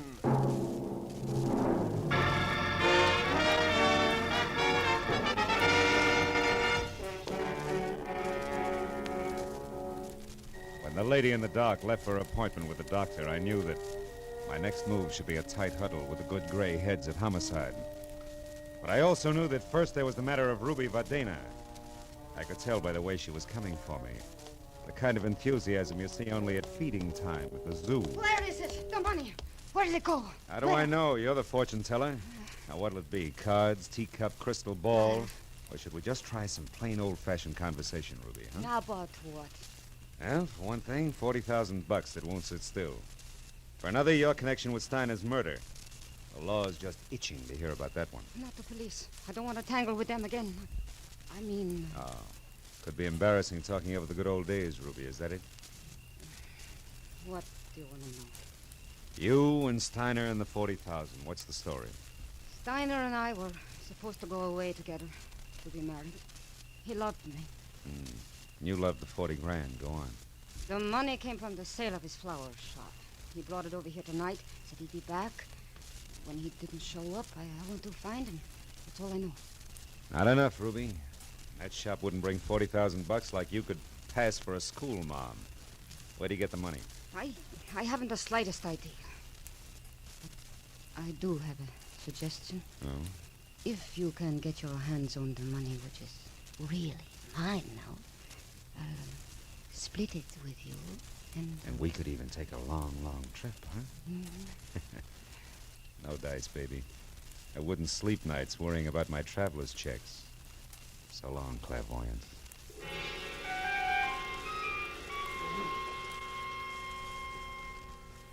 When I left the piano-shawled beauty with the dollar-sign heart, I stopped at a mobile gas station, and while they filled my tank, I made a call back to the flower shop. Learned that Detective Lieutenant Matthews had gone down to the morgue. But 20 minutes later, when I was there, I was still a step behind, because Matthews had since gone on to headquarters. However, I was also a step ahead. They had just learned why Steiner had died. Connor, the attendant, was pleased as punch to tell me all about it. Hey, see, Marlowe? Right here in the back of the neck. That slap of the hypodermic needle. Holes no bigger than a mosquito bite. Real hard to find. Mm-hmm. And it was an injection that killed him, Connor, huh? Some kind of poison? We'll have it tagged in a couple of hours. Want me to let you know what it is? No, never mind. I'll be in touch with Lieutenant Matthews anyway. By the way, Connor, mind if I use your phone? Why should I? They don't send me the bill. Over on the wall there. Thanks. But, Marlowe, no long distance, huh? Oh, no. Downtown, Connor. Not another inch. That case, help yourself. Mm-hmm. You know, Marlowe, one night some news hawk got on the tube here and talked to his girl in Long Beach for 40 minutes. It was 2 weeks later we found out it was Long Beach, Long Island, not Long Beach, California. Thomas, son, Lieutenant Matthews. Marlowe Matthews, I'm down at the morgue. Oh, what is it, Marlowe? Steiner, or are you still just a wayfaring stranger? No, it's Steiner. Look, Matthews, I found out a couple of things that might help. I figured you would. Who is it, Marlowe? Well, so far it could be a Dr. Reynolds, but there's more to it. There always is. Wait there, Phil. I'll be over. Okay, but one thing first, Matthews. Does the name Gregory Toledo is in Ohio mean anything to you? Offhand, no. Why? Where does it fit in? Yeah, well, I'm not sure. When I started, Dr. Reynolds was out to kill Toledo again. It seems he's come back to life. Come back to what? Sounded like you said... I did, yeah. Well, we'll talk about it when you get here. So long, Matthews. Hey, pardon me for butting in, Mr. Marlowe, but that's kind of funny. What you said, I mean. Why? It was the name you threw at Matthews, Toledo. You see, No, I couldn't count. Well, Oh, wait a minute, Connor. Huh? What's funny about the name Toledo? Come on, it can count. Plenty. Oh, it's just a coincidence, that's all. That can be enough. Let's have it. Okay, Marlowe. About 6 or 7 years ago, we had a dead one in here named Toledo. Yeah? The front part I don't recall, but it wasn't that Gregory. Anyhow, the cops shot him full of holes for resisting arrest. What's the kind of funny part? Oh, not much, Marlowe. Only you just tied somebody named Toledo to this Steiner here who was killed with a hypo. And the Toledo bird I'm talking about was a dope peddler. Dope peddlers, Marlowe, are sometimes real handy with hypo needles. Nothing, huh? No. Not unless it fits tighter. Hey, look, Connor, you keep files here, don't you? Yeah. You could get me an address on the Toledo you're talking about, a first name, next of kin, so on, couldn't you? Sure I could. What's more, I'd be glad to, Marlowe. Why, if this meant something, it'd be... Yeah, well, let's get to the files, huh, Yeah, Connor? yeah, sure, this way. Morgue attendant cracks case. Gosh, it'll be right over here. Hey, here we are. Bias, Toledo. Yeah, Toledo. Here it is, Marlowe. Let me see that. Toledo, John Edward, August 18th, 1943. Shot to death by police officers Celestes and Hogan Badge. Resisting arrest. Address, 31 Juniper Place, Ocean City, California. Next of kin. Holy smoke. Gregory Toledo, a son. Connor, you're a genius. Oh. Now, do one more thing for me, will you, please? Yeah, sure. When Lieutenant Matthews gets here, tell him I'm sorry to stand him up, but that if I'm real lucky, he won't be mad at all. Yeah, but Marlowe, this address at Ocean City's 7 years old. I know, Connor. That's why I said real lucky. I'll see you. The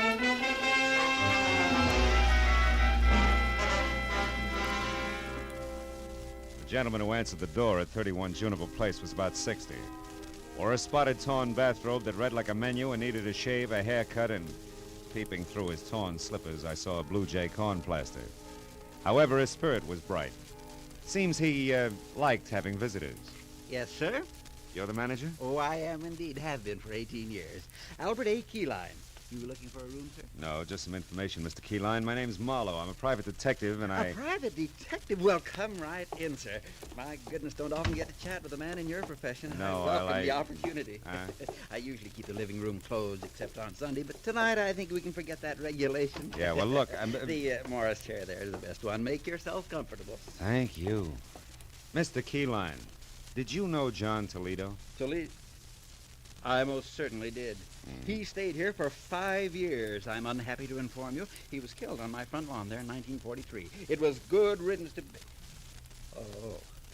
Oh, I see why you're here, Mr. Marlowe, but frankly, I expected the police, not a private detective. Well, why should you expect the police? Because not 2 hours ago, Emma Mallory, my neighbor, saw Greta Toledo over at the amusement pier. Greta Toledo? Amusement pier. Greta Toledo? You mean Gregory Toledo, don't you? I don't think so. I would have said Gregory if I meant Gregory. Oh, I don't doubt that for a minute. Besides, that boy'd know better than to come back to Ocean City. It's done him enough harm. I said Greta Toledo, John Toledo's daughter, Gregory's twin. Twin? Wait a minute, Mr. Keyline, this is important. Greta and Gregory Toledo are twins and the children of John Toledo? That's right, sir. All three lived here for 5 years, like I said, and a more different brother and sister you never heard of. Well, different like what? Like heaven above Careful. and that other place below, that's what. The boy was fine. The girl of terror. At 13, she was tormenting alley cats, and at 18, when she left here, she was a brazen hussy. Both went their separate ways from here a week after John was buried. You haven't seen him since? No, except one night about a month later when the boy, Gregory, came here to visit me and asked for all the pictures I had of him and his father and sister.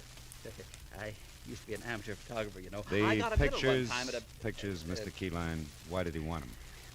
Sentiment, I guess. He was kind of soft-hearted. I gave him the whole batch except one of Greta, and I only saved it because the lighting was so good. I've got it right here. I took it a couple of weeks before they got John.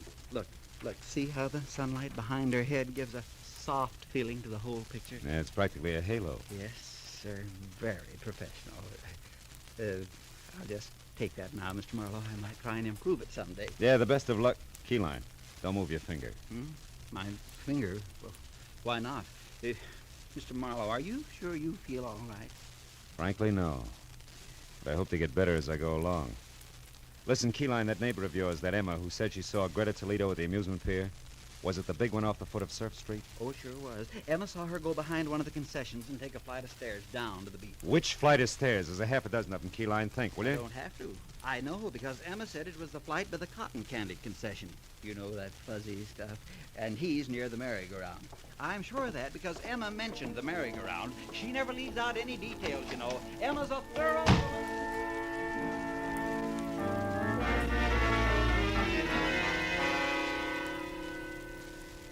The steps that led down from the cotton candy concession took me to a fairyland graveyard under the amusement pier. Dead carousel animals, horses, sea serpents, dragons that smiled, all broken and bent and piled any side up. Some rusted brown, some of the bilious green discolor of old brass. Then a lot of steel and stone dwarfs who must have belonged to some long ago winter wonderland, also broken and rusted. But beyond that, the people were real, both of them. One was Greta Toledo. She was the same lady in the dark who had stopped me outside of the gypsy's place. The other was the man I'd started out to find. The man who was out to re-kill Gregory Toledo. Dr. Ben Reynolds. Wait a minute, Gregory. One thing we still have to talk about. Or should I call you Dr. Reynolds? All right, get to the point, Greta. I am. Why, I asked you to meet me here. It's a safe place to talk. What did it talk about? You were shot and I gave you medical attention. You demanded that I get $40,000 that was yours, and I did? You did, hero. But only to keep me from letting everyone know that the fine Doc Reynolds is really Gregory Toledo, the son of a dope peddler. All right, sister mine. What do you want? Just this. You're really on my hook, brother. I got a big news flash for you. I wasn't shot in self-defense tonight. It was while I was committing a murder in a flower shop, some filth named Harlan Steiner. What? Yeah, a murder with a hypodermic needle. I murdered a man who was double-crossing me. Tried to take this $40,000 here. We got it from the sale of opium. He was trying to take this money and run with it in a gypsy lady love. Listen. How tight do you think you can squeeze me? There's an end to everything, even blackmail. Don't you see that? I'd be much worse off as a murder accomplice than exposed as a doctor with a very unsavory family background. Also, Greta, I've got a few moral compunctions. A doctor's supposed to save lives, not destroy them. Then see what you can do about yours, Doctor. Don't try it, Greta. Lousy aim, sister.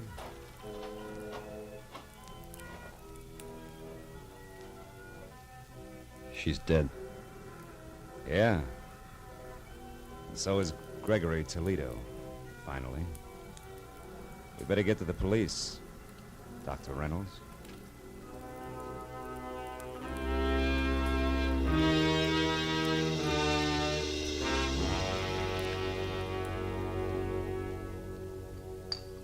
Well, Marlowe, you stepped out of turn all right, but you happened to step in the right direction. How? I still don't know. Yes, that picture Keyline showed you out in Ocean City, Mr. Marlowe. It was Greta, wasn't it? Yeah, it was. Ooh, this coffee's hot.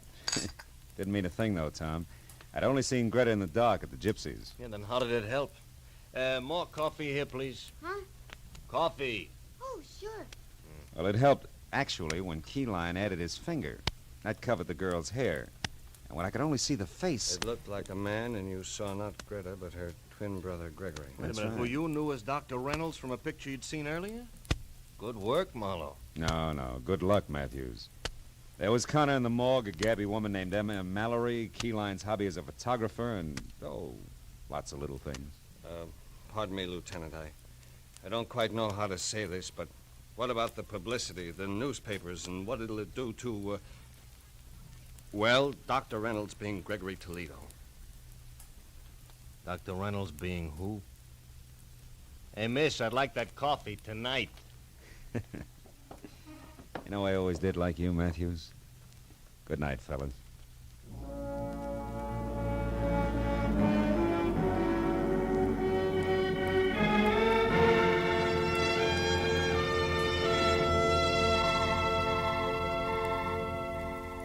When I got outside, it was pushing 4 o'clock in the morning. And I was tired of a long night that had been crowded with a lot of death and a lot of people. But I was also looking forward to a lot of life. Good life. For Dr. Ben Reynolds and his bride. So, thinking about them, I drove slowly through the quiet city streets until the black melting into gray in the corners of the sky said it was almost tomorrow. And then I went home. Found a telegram. It was from the groom. Tom Casey and the bride-to-be joined me in saying that there's no doubt as to who the best man really is. Please do us the honor tomorrow at 5 o'clock sharp. Oh, that's nice. Now, all I need is one white carnation and, I wonder where that gypsy girl is.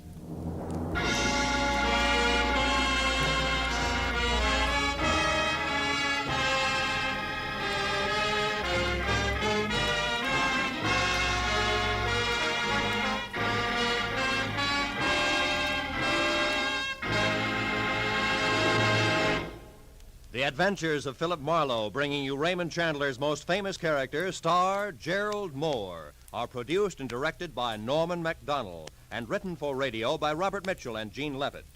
Featured in the cast were Paul Dubov, Virginia Gregg, Fritz Feld, Georgia Ellis, Tom Tully, Parley Bear, and John Daner. Detective Lieutenant Matthews is played by Larry Dobkin. The special music is composed and conducted by Richard Arant. Be sure and be with us again next week when Philip Marlowe says... This time a Skid Row suicide changed into murder. A cobbler with an accent was afraid to call the police. And a hard-boiled Hollywood agent broke into tears. All because one woman kept her whole life between the covers of a big leather book.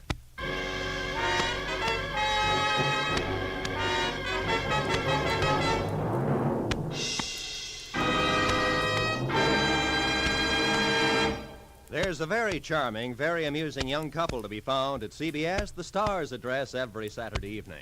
They're Liz and George Cooper, and Liz is played by the glamorous Hollywood comedian Lucille Ball. It's wonderfly hilarious. It's comedy at its best. My Favorite Husband, starring Lucille Ball, every Saturday night on most of these same CBS stations. THESTARESSADDRESSISCBS. The Star's address is CBS. This is Roy Rowan speaking.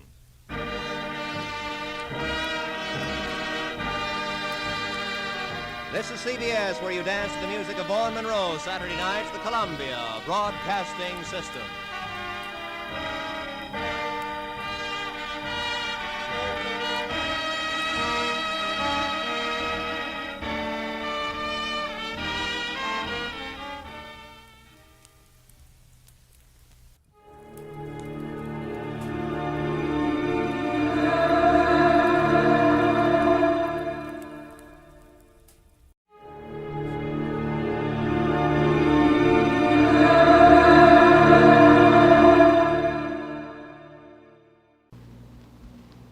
Here's another in NBC's great parade of new shows.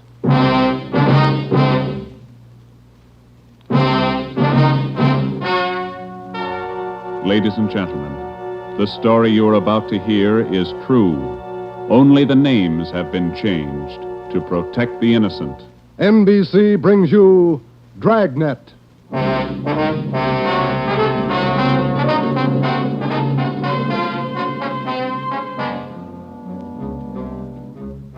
You're a detective sergeant. You're assigned to homicide. There's a mad killer at large in your city.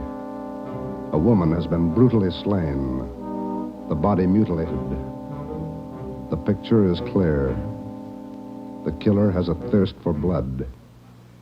Your job, get him. Dragnet, the documented drama of an actual crime, investigated and solved by the men who unrelentingly stand watch on the security of your home, your family, and your life. For the next 30 minutes, transcribed in cooperation with the Los Angeles Police Department, you will travel step by step on the side of the law through an actual case from official police files. From beginning to end, from crime to punishment, Dragnet is the story of your police force in action.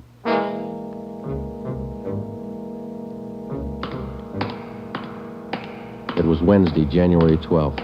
It was raining in Los Angeles. We were working the night watch out of homicide. My partner's Ben Romero. The boss is Ed Backstrand, chief of detectives. My name's Friday. I was on the way back from the morgue, and it was 11:23 p.m. when I got to room 42. Homicide. Hi, Joe. Chief wants to see you. He's in there with Romero. Thanks, Chandler. How's the wife? Fine. How about your mother? Better, thanks. Hi, Joe. Hi. Friday, sit down. Did they post the body yet? In the morning. Pretty messy. Strangled and mutilated. The guy's a maniac, Skipper. The body shows it. A murder like this, anybody's a suspect. The coroner looked at the body. He says the weapon was a long, sharp instrument. Found her in a hotel down on East 3rd Street. Manager's son discovered her about 7:30. You talked to him? It was too much for him. He passed out. Manager wasn't home. We'll check with him before midnight. Close to it now, Joe. We better get going. All right. The boys from the crime lab check the room? They're still down there, Ed. The place is a mess. And get back as soon as you can. We're working straight through on this thing. That's a hot shot. I'll get it. At the Lux Hotel, room 219, corner of South Grand and Cordova. Dead body. Possible homicide. The Lux Hotel, room 219, corner of South Grand and Cordova. A dead... What is it, Friday? Lux Hotel, possible homicide. Busy night. Yeah. You coming, Ed? Right. Let's go.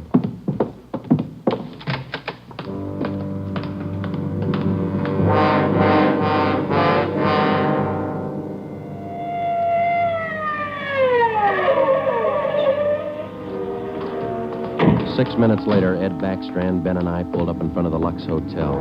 The manager met us at the door and led the way up a narrow stairway to the second floor. The room number was 219. We were prepared for the worst. We got it.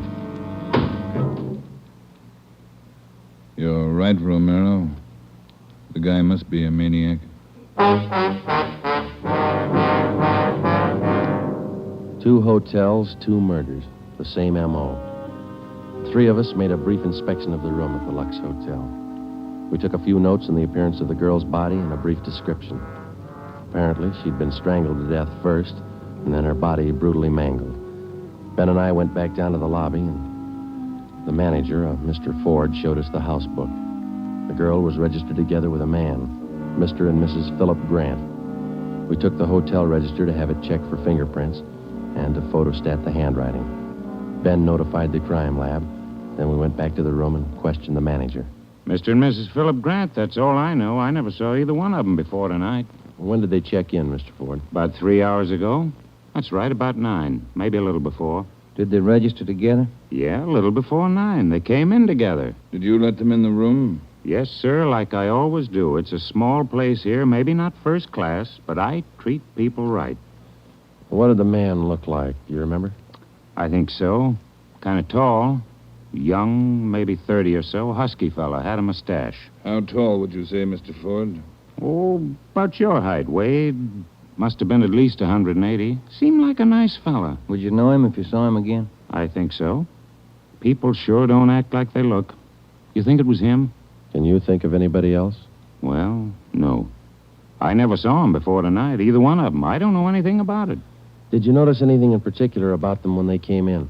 Well, he didn't show it, but it looked like she'd been drinking a little. Giggling, you know. And you didn't see this man Grant leave the hotel? No, I didn't. I must have been checking the account books back of the desk. Guess he got by me. Is there a back entrance to the hotel, Mr. Ford?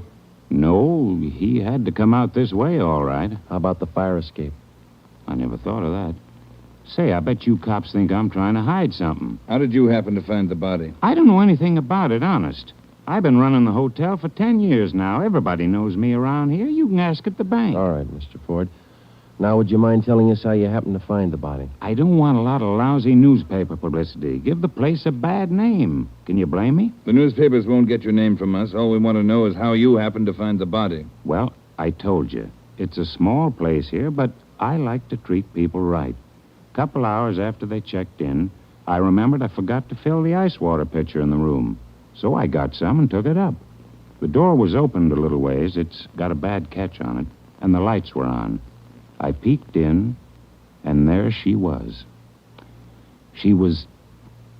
Well, the guy must have been crazy. Do you remember what time it was when you found her? Well, just before I called the cops, about 11:30, I guess. All right, Ford, that's all for now. When the other officers get here, show them up, will you? Yes, sir, I sure will. Romero? Yes, Giver? Get on the phone downstairs and call the Metropolitan Division. Have them send us every available man from the reserve unit. We're going to patrol the area for the rest of the night. Right, G. Least we can do is make it hard for them. 2 murders in 7 hours. Yeah, both of them in a 3-block radius. Same pattern. It's got to be the same guy. All right, we got a description. What do you think? Well, when the reserve unit shows up, have them cover this whole section of town. Pick up everybody who even comes close to that guy's description. All right, Ed. It's got to go fast. We can't lose a minute. 1 hour either way, it might mean another body. Like this one. 9 minutes later, at 4 minutes past midnight, the men from the crime lab showed up. It started to drizzle. They went over the room in detail. They dusted everything in the room for fingerprints, the walls, the doors, the fixtures in the bathroom, the lamps, chairs, everything. They took samples of the girl's blood and her lipstick. Small pieces of flesh and human hair were found under the girl's fingernails. The nails were scraped carefully and the contents put in an envelope, marked and sealed. Ed Backstrand ordered pictures taken of the room and the girl's body from different angles. Every object in the room that could have any possible tie-in with the murder was photographed. It was raining. The rear of the hotel where the fire escape was overlooked a vacant lot. Ben had a hunch. While the lab men were at work, we left the hotel and circled around into the lot for a look at the ground directly underneath the fire escape ladder. It was raining hard now. Must be an easier way to make a living. Mud's almost up to my knee. Mine, too. Watch your step. You see any prints? No. Wait till my wife sees these new shoes.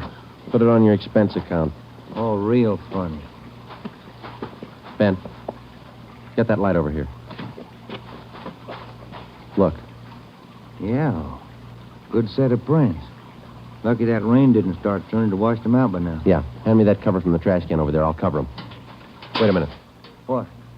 Here, on the edge of the fire escape ladder. Small hunk of cloth. Man suit? Well, looks like it.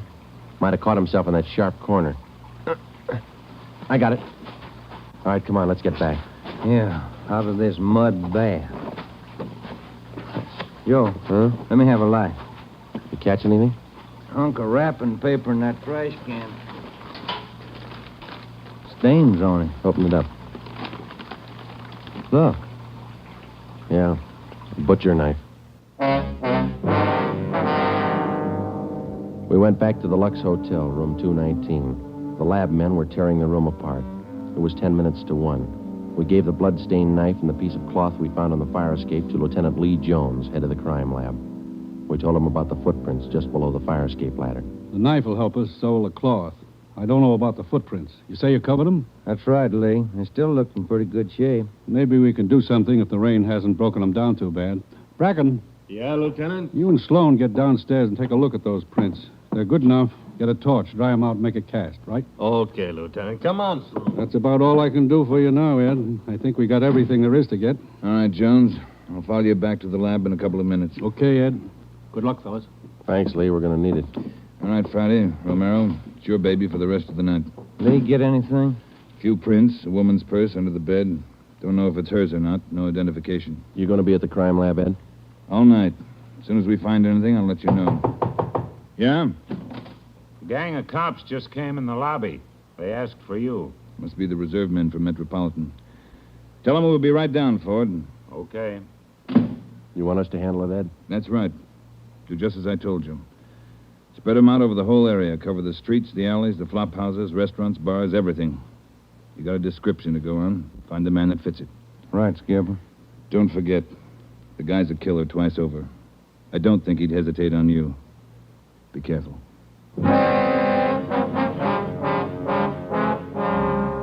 We went down to the lobby, and Ed Backstrand gave the reserve men their orders. Then Backstrand left, and Ben and I took over. We picked up another half dozen men in addition to the men in the reserve unit. They were deployed over an area of a dozen square blocks. It was one of the toughest sections of the city. With a general description of the suspect, some of them were to travel on foot, some in cruiser cars. A few minutes before 1 a.m., there was a steady downpour.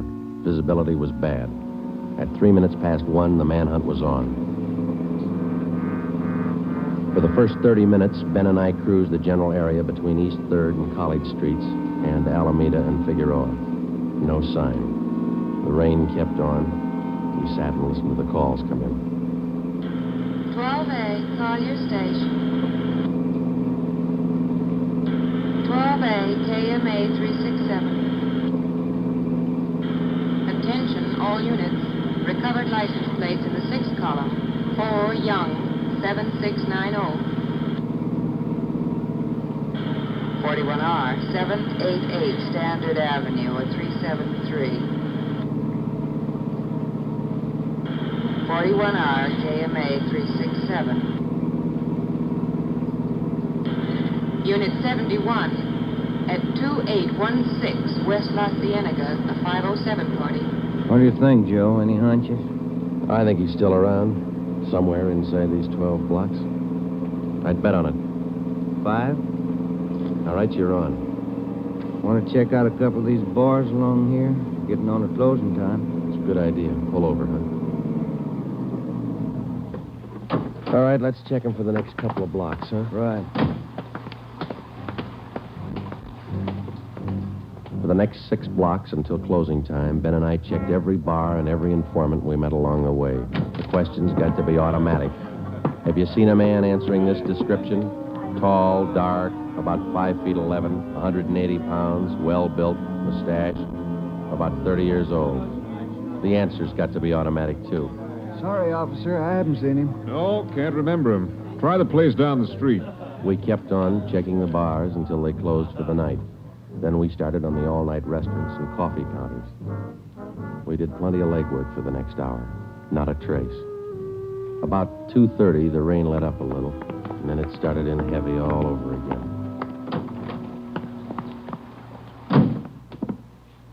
That finishes that block. Yeah, I better get the radio on. Yeah. Beautiful weather. By the bucketful. You want to smoke? Thank you. Control 4 to Unit 80K. Is Your that a match? location, please. Yeah. 80K, your location. KMA 367. That's us, Joe. You want to take it? Yeah, I got it. 80K to Control 4. 80K to Control 4. Our location, corner of Alameda and Commercial. KMA 367. 80K, stand by. Something doing. Maybe. No, hold on a minute. Control 4 to 80K. Go to the crime lab, code 2. 80K to Control 4, KMA 367. Crime lab. Maybe those prints paid off. Well, I hope so. Let's go. That killer sure picked fine weather to work in. Feels like I just been swimming in these clothes. Yeah. I hope those guys in the crime lab have the heater on. A hot bath and a warm bed lead me on. Attention, all units. Hold it. Let's get the radio. All units. At 420 St. John's Place, a woman screaming. At 420 St. John's Place, a woman... All right, double around, Ben. Hit the siren. I'll get the light. Right, hold on. Left turn on the market, is that right? Yeah, watch out for those car tracks. They're wet. Hold on again. The alley up ahead to your right, huh? All right, pull up, Ben. Put the street light over there. There you are. All right, come on. Let's go. Officer!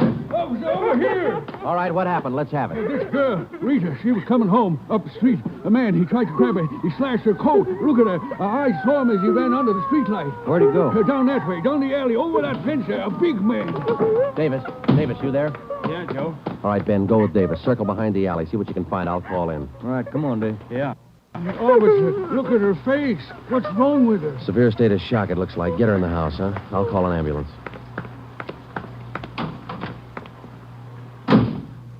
80K to Control 4. 80K to Control 4. Control 4, go ahead. Direct all units in the vicinity to converge on area around St. John's Place from Jackson to Banning Street. A woman attacked by large man with knife. Suspect left seen on foot. Possibly still in area. Request ambulance. KMA 367. 80K, Roger, stand by. Attention, all units. Attention, all units. Converge on area around St. John's Place, Jackson to Banning Street. 80K reports woman attacked by large man with knife. Suspect left seen on foot. In 3 minutes, the area around St. John's Place was surrounded. For the next hour, the men combed the neighborhood back and forth. Every building, every storehouse in the 2 square blocks was searched from basement to attic. No trace. The girl, Rita, was hysterical. She could give us only a bare description of her attacker. At 3:45 a.m., a detail was assigned to patrol the area and the rest of the cars, and men were deployed again in the general area from Figueroa to Alameda Street and East 3rd to College Street. The manhunt went on. So did the rain. At 3:54, Ben and I checked in at the Old City Jail building, 2nd floor, the crime lab. Chief Ed Backstrand and Lee Jones were waiting for us. Heard about the call. How'd he get away? Not sure it was him, Skipper. How do you mean? Well, the girl wasn't hurt bad for one thing. No attempted strangling. For another thing, the guy stole her purse. That doesn't sound like the man we're after. Did you get a description from the girl? Didn't jibe too well, what she gave us. She was pretty hysterical. And you raked the neighborhood good? Every corner. Not a sign. You find anything? Yeah. Jones? Yeah, Ed. Fill them in, will you? Not one print on that knife you found, boys. Blood, but not a print. Your killer's crazy like a fox. And how about the scrapings from the girl's fingernails, Lee? Didn't help too much. Rarely do. Not enough to go on. Gotta have a fair-sized bit of flesh to run it for papal ridges. All we found under the girl's fingernails were small bits of skin. Yeah? She probably scratched the guy up some. Might have drawn blood. We had more luck with the footprints. You get an impression? Dried out the ground with torches and cast them. About size 10B. That's fine, Lee. But how about the prints? Only good one was a thumb. Real good. Got it off the wall near the light switch in the bathroom. Did you classify it yet? Yep. Found it in our single fingerprint file. The print belongs to a man by the name of Long. Robert Long. You got a record, Ed? Yeah. Misdemeanor. 2 arrests for drunkenness last October. Petty theft in December. The mama sheet shows a dishonorable discharge from the United States Coast Guard in 1946. Age 29, 192 pounds, 5 feet 10 inches, dark hair, dark eyes. That's close enough. We got even closer, Joe. Long works as a counterman at the Cottage Cafe down on South Flower. Started there last week on the early morning shift, but he didn't show up for work last night. Good. Where'd you get the tip? The knife you boys found. It didn't have any prints, but it had a brand on it. We ran it down. It was taken from the Cottage Cafe. Mm-hmm. Any address on this Robert Long, Ed? Yeah, got it from his boss. Rooming house on East 1st. Landlady says he hasn't been home in 2 nights. Yeah, now we wait. Rooming house is staked out, and so is the Cottage Cafe, just in case Long decides to show up for work this morning. What time you got, Romero? 6 minutes past 4. All right. We've got every indication that Robert Long's the man we're after. His description, fingerprints, the knife, the footprint, his size. Maybe we're wrong. I don't think so. How about a motive, Ed? I think Robert Long likes to kill. He's thirsty for it. None of the victims were criminally attacked. They were strangled. Bodies mutilated. How about robbery? No. 2 of the women he killed had money in their purses. He didn't touch it. Well, what's next, Skipper? Back on the street? Figueroa to Alameda. East 3rd to College Street. Keep a net around that area and work it back and forth until we're positive he's not inside. I think he is. Until we're positive he's not inside. I think he is.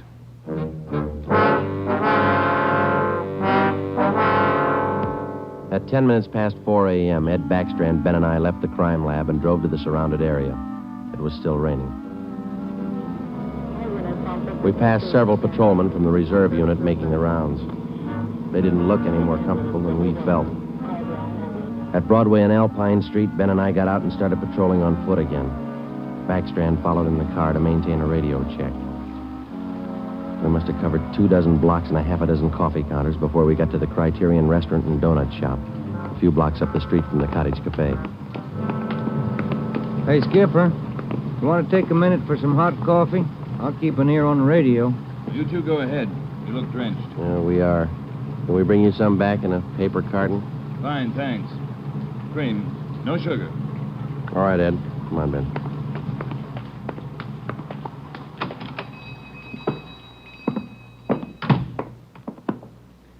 Place is empty. Yeah. Yes, sir, gentlemen. What'll it be? Hot coffee? Yeah, there's two of us here. Can you fix up one to go? Sure thing. Say, on that one to go, cream, no sugar. Right. Say, you fellas cops? Yeah, why? No offense, just wondering. Here you are. Thank you. Cop in uniform was around a couple hours ago. Wanted to know if I'd seen some guy he was looking for. Tall, about 190 pounds, mustache, about 30 years old. Yeah, that's the description he gave me. He was looking for the guy. So are we. Say, that's good. That other cop came in right at my busiest time, a little after 2 when the bars closed. You know, it gets pretty rushed, and I didn't have much time to think, so I just said no. Then after the cop left, I remembered. You saw a man answering that description tonight? Yeah. I would have told the cop, but I was rushed. You know how it is. No time to think, and then I remembered. Are you sure? Oh, I'm sure, all right. Whoever he is, he's a lady killer. What do you mean? No offense. There was a sharp-looking dame down the end of the counter, and this guy breezes in and picks her up. Talks to her about 20 minutes, buys her a cup of coffee, and they walk out together. Do you remember what she looked like? Oh, nice-looking dame. Not beautiful, you know, more on the cute side. Ben, you got that morgue shot? Oh, yeah. Here it is. Thanks. Here's a picture. This the girl? Let's see. Yeah, that's her. Who is she? I don't know, mister. Down at the morgue, they call her Jane Doe, number 7. Just by accident, we'd come across a concrete lead on the killer's method of operation. The picture we showed the man in the donut shop was a shot of the Strangler's first victim the night before. Evidently, the killer would enter a bar, coffee shop, or restaurant, strike up a conversation with a woman, make friends with her, either buy her drinks or invite her to a bar in the neighborhood, and then the rest of the puzzle was still unsolved. We went back to the Cottage Cafe and checked with the men on stakeout. Not a sign of them, Chief. How are you men covering the place? Baxter up in front in the booth across from the cash register. Lyman's back with the dishwashers. I'm at the counter. When's Long due to report for work, Dave? At 5. About 20 minutes to go. You're lucky you're inside. It's wet out there. You'll look it. All right, Davis. We'll be around about 5. Right, Chief.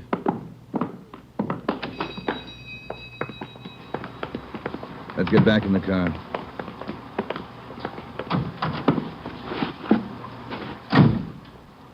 Where to, Skipper? Cruise the next 2 blocks, but don't go too far. If Long shows up for work this morning, we want to be around. The next 10 minutes dragged by. The rain kept on. Backstrand chewed nervously on a cigar. At South Flower and First Street, the sewers were clogged with street refuse. The rain backed up and filled the intersection. A group of aircraft workers huddled together in a doorway on one corner, waiting for the bus. It was cold and damp. I opened one of the back windows in the car to get some fresh air in. Off in the distance and close by, we could hear the sounds of a big city waking up slow to a rainy January morning. It was 8 minutes to 5. Attention all units. Attention all units. At 780 East Main, a restaurant. Man answering description of murder suspect. All right, Romero, step on it. Right, Skipper.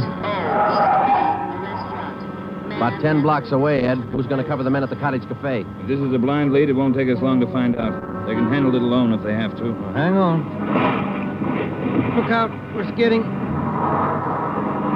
That was a close one, Ben. Yeah. If this is the guy, I owe you $5, right? Yeah. Attention all units.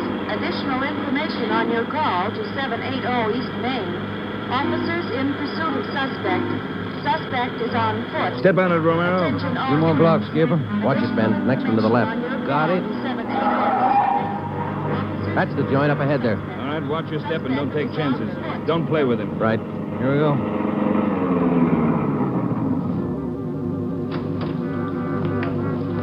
went out the back, ran down that alley. Come on, Ben. Behind you? You men, hustle it. Circle around the block and choke off the alley. Fast! Emerson, Holmes, go with them. Right? All right, over the fence, Ben. Ben, look out, look out. You all right? It's not that good. Come on, Joe. All right. There he goes. Between the buildings. Stop or I'll shoot. The next house. He ducked into the basement. All right, cover me. Right. Come on, he broke through the garage doors. There's Davis. Dave, he slipped through. Get down to the next corner and ring the block. Yeah.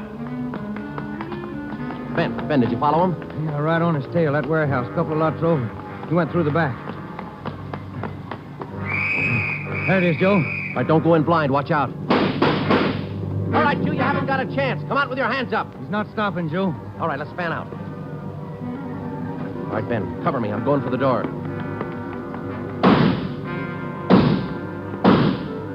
All right, Ben, come on. You're clear. You spot him? There he is. Let's get him. Close. He's in a good spot. Let's move. He's up in the loft. Come on, let's head for the stairs. Will you? Easy. You spot him, Ben? No. Not a sign. Ben, look out, that packing tail.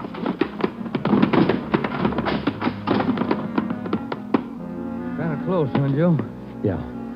Let's get that punk now. Look out, Joe. There's another one. All right, you. We got the warehouse surrounded. Come on down. All right, then we'll blast you out. Joe, he's dropping down the ladder. He's going for the front door. They're waiting for you with Tommy guns out there. They'll cut you down. Stop. Joe, he's got the door open. He's making a break for it. He's crazy. He's trying to shoot his way out.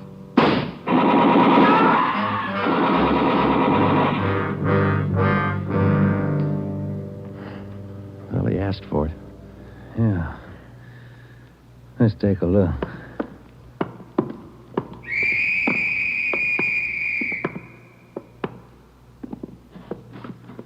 Messed up. Well, like his girlfriends.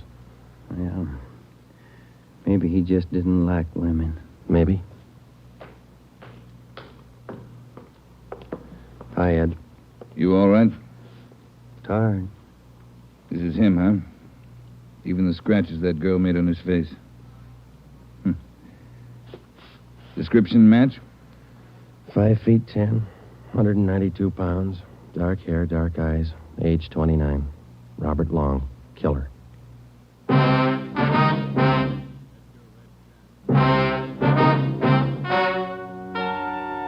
The story you have just heard is true.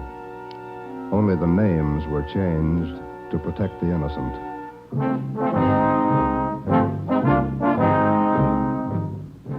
You have just heard the 10th in a new series of authentic cases transcribed from official files. Technical advice for Dragnet is furnished by the Los Angeles Police Department. Tonight's program is dedicated to Detective Louis A. Abbott of the Chicago Police Department, who on the afternoon of March 3rd, 1947, gave his life so that yours might be more secure.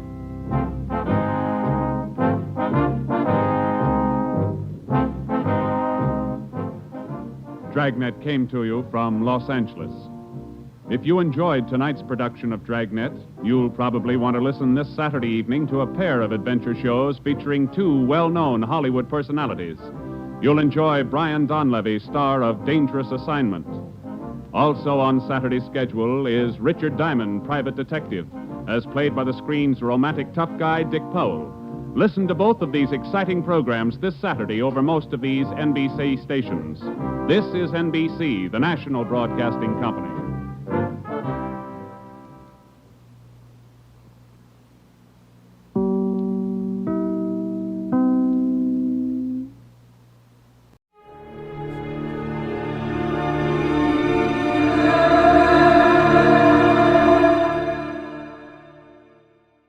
The Adventures of Sam Spade, Detective.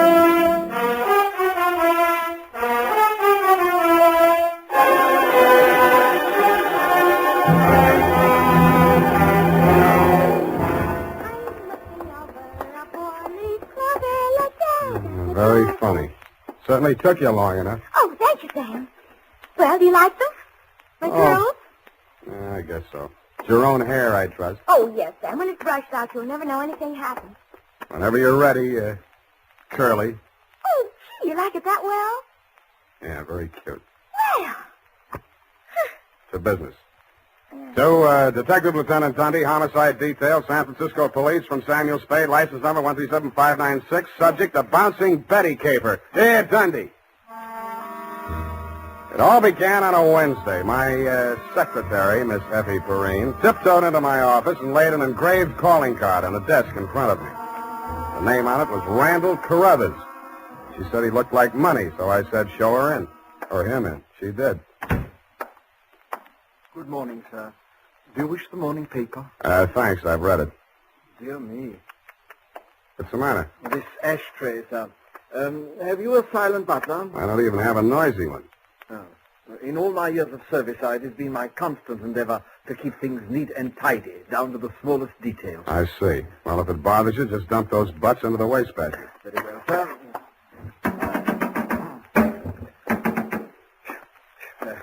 If you will pardon the presumption, sir, you could use a well-trained servant in this establishment. Waste paper baskets clean and empty at all times, never allow refuse to accumulate. That's not refuse, that's this month's bills. So I noticed, sir. I also noticed that you have not opened them. From this I conclude that your services are immediately available. Yeah, and I conclude that in spite of your glad rags and fancy handle, you are somebody's butler. Oh, that is correct, sir. I am first butler in the household of Dr. Mark McGraw. First? Bleak Cliff is the name of the estate. It's near the village of Squid Beach, some 50 miles in a southerly direction on the Pacific coast. You know, I think I'm going to like you as a client, Mr. Carruthers. I mean, it's refreshing to get a few accurate facts without, shall we say, priming the pump. Thank you, sir. You're welcome. To continue, not counting the staff, there reside at Bleak Cliff 3 persons. Dr. McGraw, master of the house since the death of his wife, his stepson, Mr. Anthony McGraw, of whom more later, and Mr. Anthony's sister, Miss Cassie. It is on her behalf that I've come to you, sir. What is her problem, Mr. Carruthers? The correct form of address is Carruthers, sir, not Mr. Carruthers. Check. Yes, thank you, sir. Now, as to Miss Cassie's problem, sir, someone is attempting to murder her. Specifically, she has upon several occasions been shot at from ambush. Twice she has awakened in the night to feel the hands of an assailant closing about her throat. And only yesterday, she narrowly escaped death when her motor car went out of control owing to some blackguard tampering with the steering mechanism. And upon numerous other occasions... That's enough. You have convinced me that she indeed has a problem. What do the local police think? No one has been to the police, sir. Why not? It's a delicate situation, sir. Miss Carthy's brother, Mr. Tony, is undergoing treatment for nervous disorders. Mm-hmm. The family did not wish to place him in an institution, and since Dr. McGraw, his stepfather, is a psychiatrist, he is allowed to remain at home. I see. He's flipped. Where do I fit in, Carruthers? Well, sir, if a reputable gentleman such as yourself were to come to Bleak Cliff and witness these persistent attempts upon that girl's life, perhaps they could be forced to put the boy away where he belongs. It's possible. I'm willing to try. For money. Oh, splendid, sir, splendid. I took the liberty of drawing, in your favor, a draft upon the First National Bank of Squid Bay, 1 week's remuneration in advance of your services to the Bleak Cliff estate in the capacity of chauffeur. Chauffeur? Yes, sir. I thought that might be a capital disguise. Have you a better suggestion, sir? Well, no, that's okay. This check. Yes, sir. $200. It's a pretty big weekly salary for a chauffeur, isn't it? Well, you will be allowed to shop for the vegetables, sir. Your cut has been added in.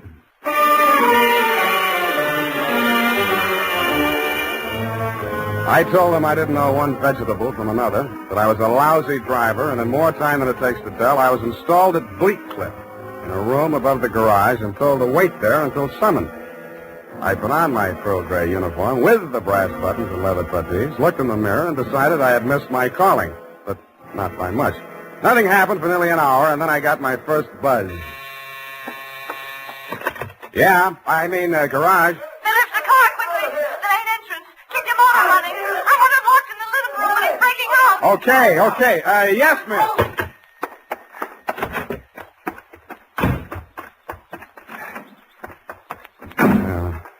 me see. Here's that door open. Open that door.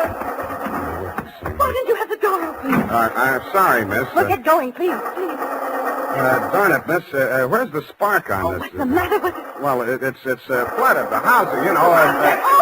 He's got the meat cleaver. He's touching the door. Well, I'm trying. Stop it! Stop it! You're hurting him. All right. Put it down, Chris. Put it down. Come on. Give it to me. What's going on? I say, who are you? Haven't you been instructed not to disturb my patient? I'm sorry. I'm new here. When I saw him coming at Miss McGraw with that meat cleaver, I naturally thought... Oh, well, no harm done. Come along, Tony. Come along now. Come along, boy. We'll have a nice long talk. What shall I do with it now? We'll put it back. You all right? Oh, sure. I should be used to it by now. By the way, you're new here, aren't you? What's your name? Sam. Sam? Nice. Turn to the left outside the gate, Sam, and drive straight out to the shore road. Well, if I can just... Hey, I just turned that little key. Look, Ma, I'm driving.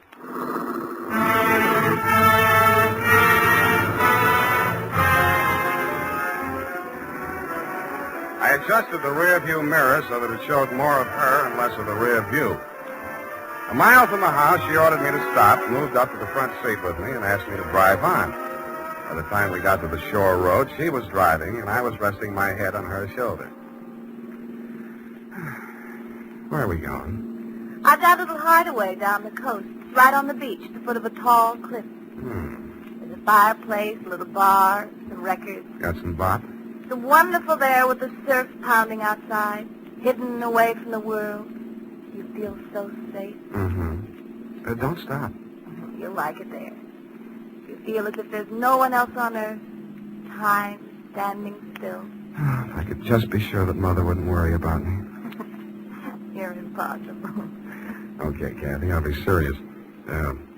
What's with that brother of yours? Tony? I'd rather not talk about that if you don't mind. Well, maybe I can talk about your stepfather. I really should know what kind of a man my boss is. I go for these drives to forget all that. Please don't spoil it for me. Okay, Kathy, okay. Oh, please. The sharp turn into this driveway. Now, we get out here. Yes, ma'am. Down this path. Uh-oh. What's the matter? You afraid of high places? Yeah, you just pushed me off of one. Oh, Sam, don't be like that. You're pouting like a little boy. Come on, I want to show you my little house. What's so special about your little house?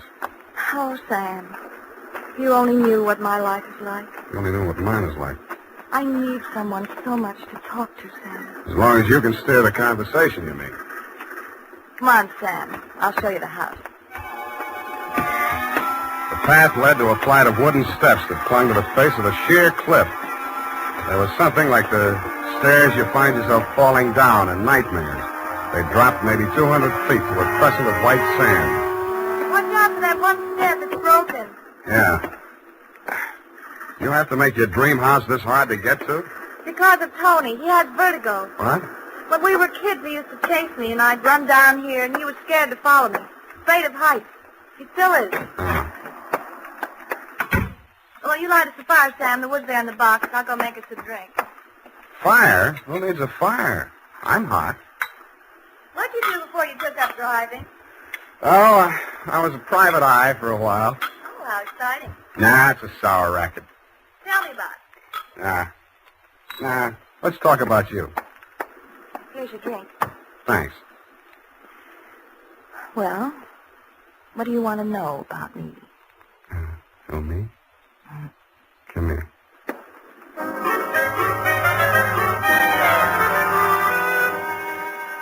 The scent she was wearing was 20 carat, but the story of her life was heavy melodrama. It seemed that Dr. McGraw, a handsome fortune hunter, was a folly of her mother's middle years. But she had come to her senses shortly before she died and cut him out of her will. But that was not the end of it. When Kathy's brother had been faced with the alternative of entering an institution or remaining at home under his stepfather's care, she had begged the doctor to remain in spite of his warnings that her brother might take a notion to kill her. But get this, Dundee, it's real deep. In spite of visible evidence to the contrary, she was convinced that her brother was not out to kill her, but that the doctor was. I couldn't sell myself on that part of the yarn, but she looked so awfully pretty while she was telling. And suddenly, she didn't look so pretty. An expression of terror was on her face. Get down! I rolled her onto the floor and kicked the lamp out. By the glow of the embers in the fireplace, I could still see the gleam of the gun barrel shoved in through the broken window. I hoped he couldn't see so much. I knocked over a chair to give him something to shoot at. I was already halfway up the face of the cliff in those rickety wooden stairs. At the top, he turned and looked back. Who was it? It was Mark, wasn't it? The doctor? You know better than that. It was Tony. Thought you told me he was afraid of heights, couldn't come down those He stairs. never did before. Don't you believe me? Yeah, Kathy. I may wind up believing the rest of your story.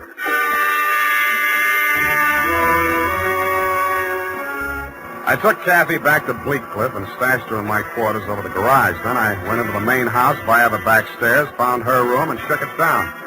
In a cabinet, a bunch of war souvenirs, German helmets, grenades, rifles, and other lethal gadgets. In a desk drawer, I found a letter headed U.S. Army, Office of the Surgeon General. It certified that one Anthony McGraw was unfit for military service. Vertigo. Origin, childhood injury to middle ear. Downstairs in the library, I found a shelf of medical books. Vertigo.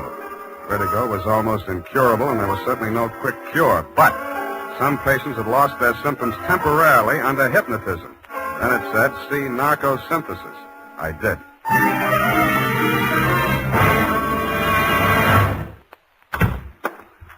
Spade. I beg pardon, sir. Mr. Spade. Whatever are you doing in the butler's pantry, sir? Looking for a butler. Namely you, Carruthers. May I serve you, sir? Yeah. How do I get an interview with Dr. McGraw? Well, sir, I should... Oh. Strange, after all my years of service, I still start as a master summons. You did it again. Well, I'm sorry, sir. I'd better see what Dr. McGraw wants. Forget it. I'm answering this one. You're not going to drop your disguise, sir. Why not? Who am I kidding, anyway?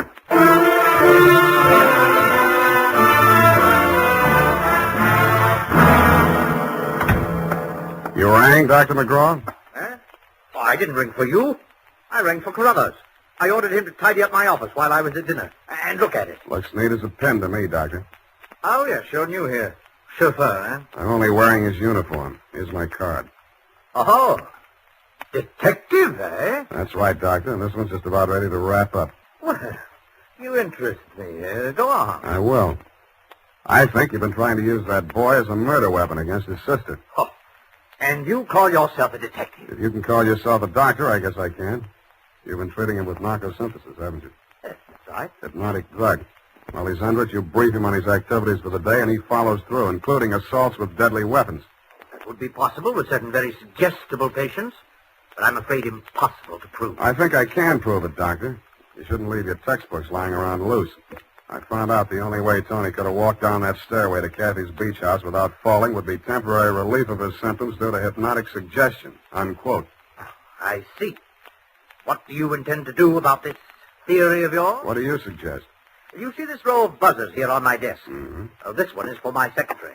This is to summon Carruthers, and when I press this buzzer, two of the most hideous plug uglies you've ever seen will rush into this office, beat you to a pulp, and dump you outside the front gate. That's what I think of your theory. Buzz away, Doctor. I think I like them better than I do you. As you wish.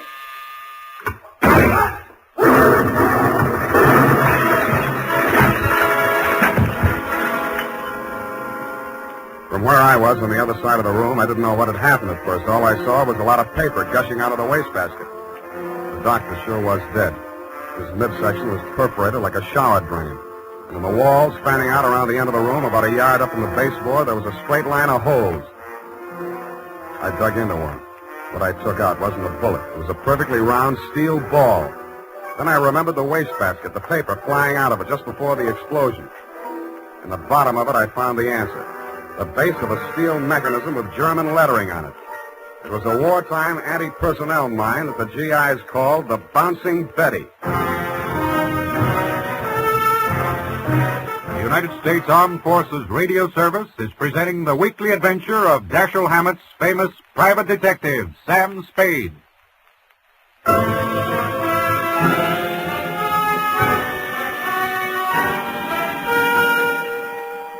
I didn't wait for the Squid Beach law to arrive. Who could?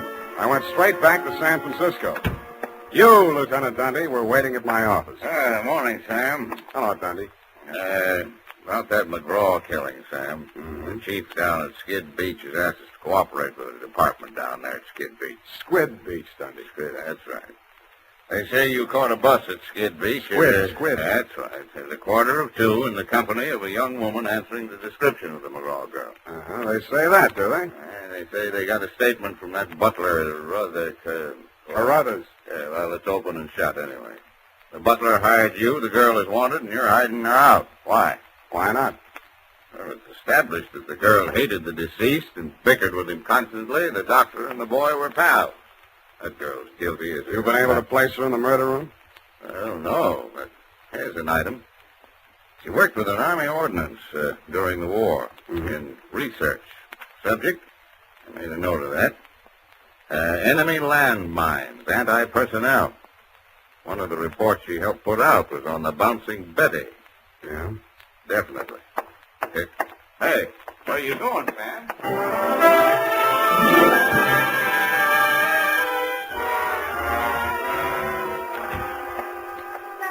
Oh, Sam, it's been so lonesome cooped up here all day. Why didn't you tell me you were with Army ordnance during the war? I don't know. I suppose it thought it was unfeminine or something. Try again. All right, I'll tell you the truth. I had a copy of that report with instructions for the operation of the Bouncing Betty in the desk in my room. What the devil are you doing with a thing like that? I don't know. I was proud of it. It was the only report I worked on with the general. Should have got rid of it. I did. I burned it in the fireplace as soon as I learned what had killed him. You didn't burn it good enough. Sam, they found it. Yeah. Have they arrested Tony? Not yet, but he's definitely sane. He'll have to take a rap for anything he's done. I see. Well, I guess there's no other way. Tony didn't do it, Sam. I did. I want to make a confession. Not to me, please. Not to me. After what happened down at the beach when I knew I was no longer safe anywhere, I realized I had to do it. For Tony's sake as well as mine. When we arrived back at the house, I looked into the dining room and I saw Dr. McGraw eating dinner. I knew it was my chance to get into his office. Yeah? Then what? Well, the Bouncing Betty was in my room. There was some wire in the tool chest, and I knew that Carruthers always went to tidy up while the doctor was at dinner. So I waited until I saw him come out, and then I went in, and I looked around for a place to plant it, out of sight. Then I saw the wastebasket full of papers. It was the perfect hiding place. The whole thing didn't take more than 5 minutes.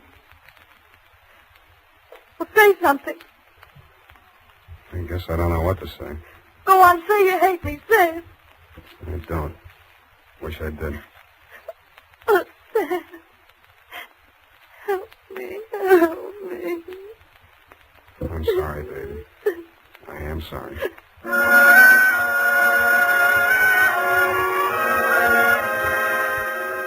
I don't know how long we sat there. I held her in my arms until she cried herself out, then we just looked at each other. I knew if I put it off another minute, I wouldn't call you at all, Dundee. So, with my arms still around her, I reached for the phone. Homicide. Lieutenant Dundee, this is Sam Spade. Lieutenant Dundee. Hello. Hello. Give me that. Lieutenant, this is Catherine McGraw. I wish to make a full confession in the murder of my stepmother. I walked out while she was still talking to you, Dundee. I knew she'd wait for you, and I didn't want to be there when you took her away. As I walked over to my office, everything she'd said kept coming back to me. I could see her sneaking into her brother's room and getting her contraption out of the cabinet. I could see her hiding behind the door until Carruthers came out after tidying up McGraw's office, dumping ashtrays, emptying wastebaskets. And that's as far as I got. I went back to my office to wait. And sure enough, 20 minutes after the papers hit the streets with Kathy's confession, the door opened and he came in. Well, sir, I believe it's turning a bit raw out of doors. Gardner was saying only this morning that we should order out some shrouds for the Sabbatical Noir, sir. Am I discommoding you, sir? No, Carruthers, I've been waiting for you. With your permission, sir.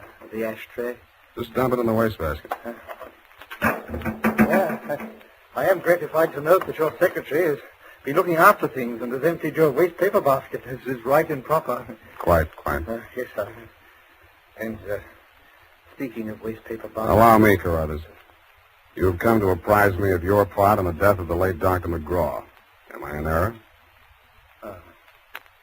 You've already divined my purpose, sir. Yes, it was I who placed that infernal machine. In the wastebasket, Carruthers, yes, I know. It struck me as a bit of poetic justice that the buzzer, which that dreadful man used as a symbol of his despotism, should be the instrument of his own destruction. I'm sorry, Carruthers. I'll do all I can. No need, sir. No need. I'm aware that there is no final justification for taking the law into one's own hands. Every man is entitled to trial by jury of his peers. But where, Mr. Spade, where could be found 12 good men and true who would allow themselves to be called the peer of that monster, Dr. McGraw?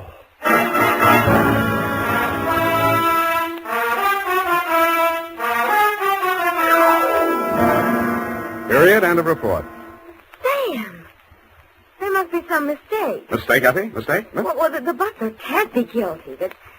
That's old-fashioned. He was an old-fashioned butler, sweetheart. Where today can you get help like that? Somebody who empties the ashtrays, keeps the waste paper baskets clean, tidies up around the place. Well, I'd be only too happy to do the same for you, Sam. I know you would, doll. But considering what happened to Mr. Carruthers' employer, Effie, you mustn't allow your mind to dwell on such matters. It's wicked. Sam! Who emptied an ashtray in that wastebasket that I just finished cleaning out? Pay it no heed, sweetheart. I'll buy you a silent butler. I'll go type that up. Here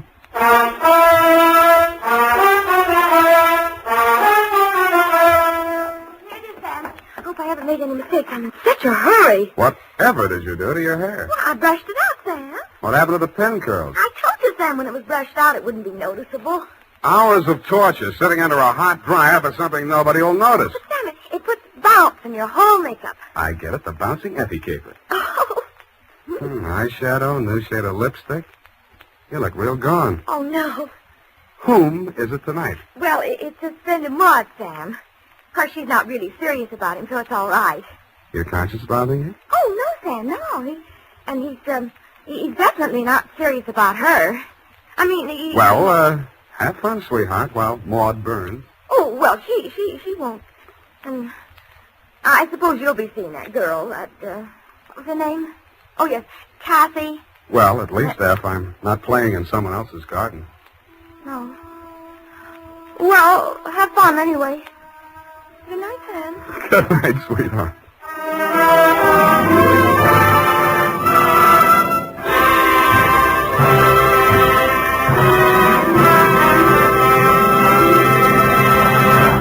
The Adventures of Sam Spade, Dashiell Hammett's famous private detective, are produced and directed by William Spear. Sam Spade is played by Howard Duff. Lorene Tuttle is Effie.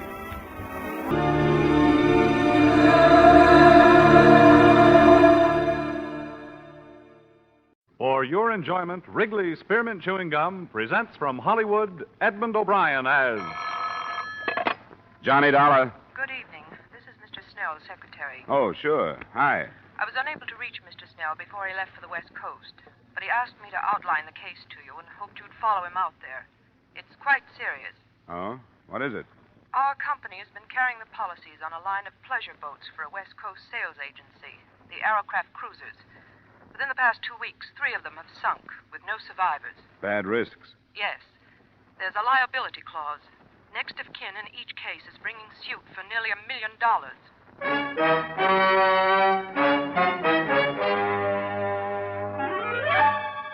Edmund O'Brien in another adventure of the man with the action-packed expense account. America's fabulous freelance insurance investigator. Yours truly, Johnny Dollar.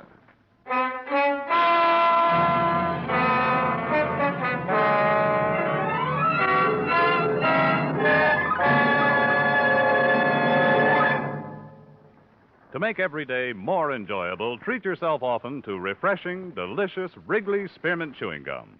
Here's a taste treat you can enjoy indoors, outdoors, at work, or at play. The cool, long-lasting mint flavor refreshes you.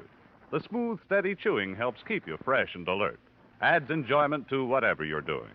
Wrigley's Spearmint Chewing Gum. Healthful, refreshing, delicious.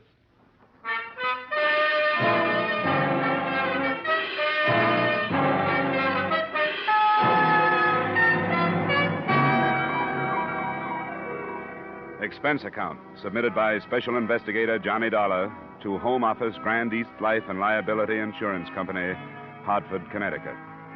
The following is an accounting of my expenditures during assignment to Millard Snell of your legal department on the investigation of the Arrowcraft matter. Expense account item 1, $275 air travel Hartford to Los Angeles and rented car travel from Los Angeles to Newport Beach and the heart of the trouble.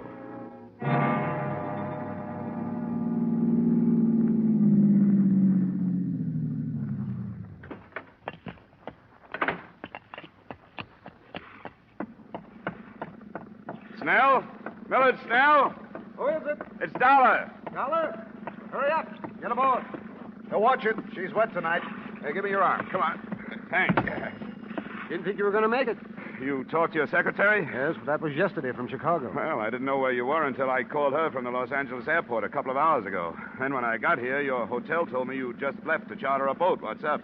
Myers, how long will it be? Robert should be here any minute, Mr. Snell. Couldn't leave without him. All right, if you can hurry him up anyway, do it. Come on in the cabin, Dollar. Out of this foul night air. This fog. I thought it was bad sometimes in Hartford. Another cruise has been reported, Dollar. An Arrowcraft? Yes. Reported by a private plane between here and Catalina Island. That's 30 miles offshore. The Coast Guard been notified? Yes, but candidly, I hope we see it before they do. Find out what we insured, if we can find it in this fog. Find it?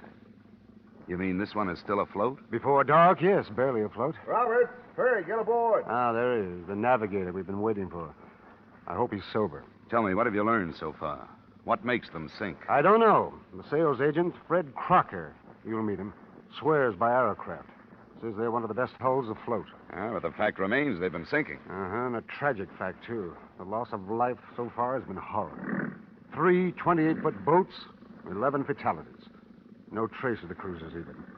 But a life ring or two. Must have been deep water, then. What about bodies? 7 have been recovered and 4 still missing. Ah, we're getting started.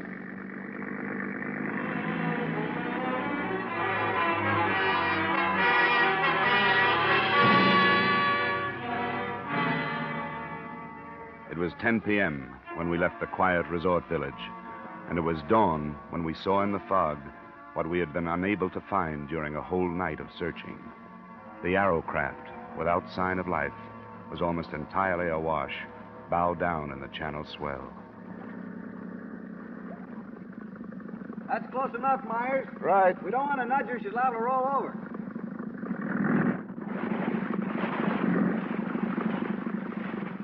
Well, here we are, but there's nothing we can do about her. How she stays up is beyond me.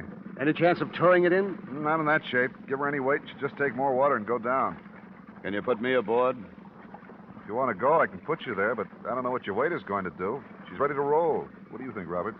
Well, we'll put him over the stern. That shouldn't upset her. We'd better get some of those clothes off, Dollar, while we swing around. All right. You think it's worth it? You're going aboard? Worth it? I'm not going for a night like that without having a look at it. Gives me the creeps. The thing awash like that. Looks dead. Yeah, too dead. Why isn't there anyone aboard? Why isn't somebody hanging onto the side? Okay, Dollar, we'll move into it now. I'm ready. Now get back there on the transom. That's it. Right there. I'll swing you right into it. Right.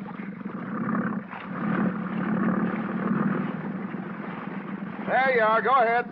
Okay. Hey, get off the gunwale. And stay amidships. Don't get to either side. She'll roll. I'm all right. Anything there? Yeah. Yeah, there's something here. There's a girl in the cabin.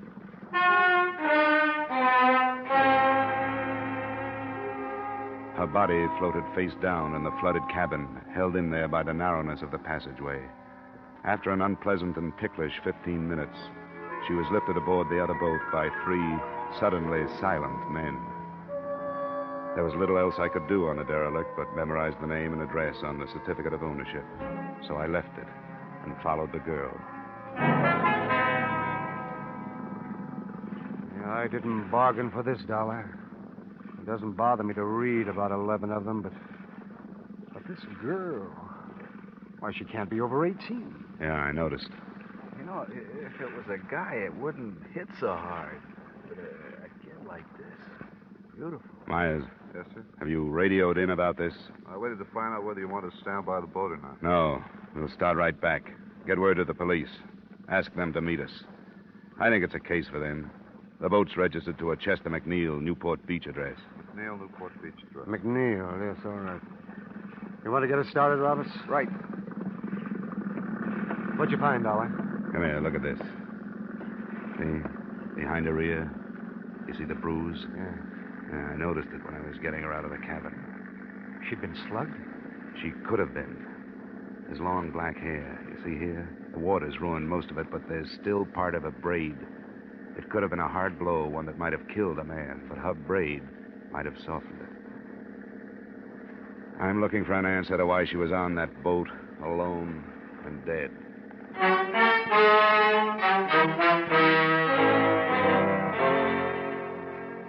It was an answer I never did actually find and prove, because in the final analysis, the death of this beautiful, dark-haired girl was no more important than any of the rest of them. She was taken to the county morgue, and after making my formal statement to the police and giving them my informal theories, I followed her there.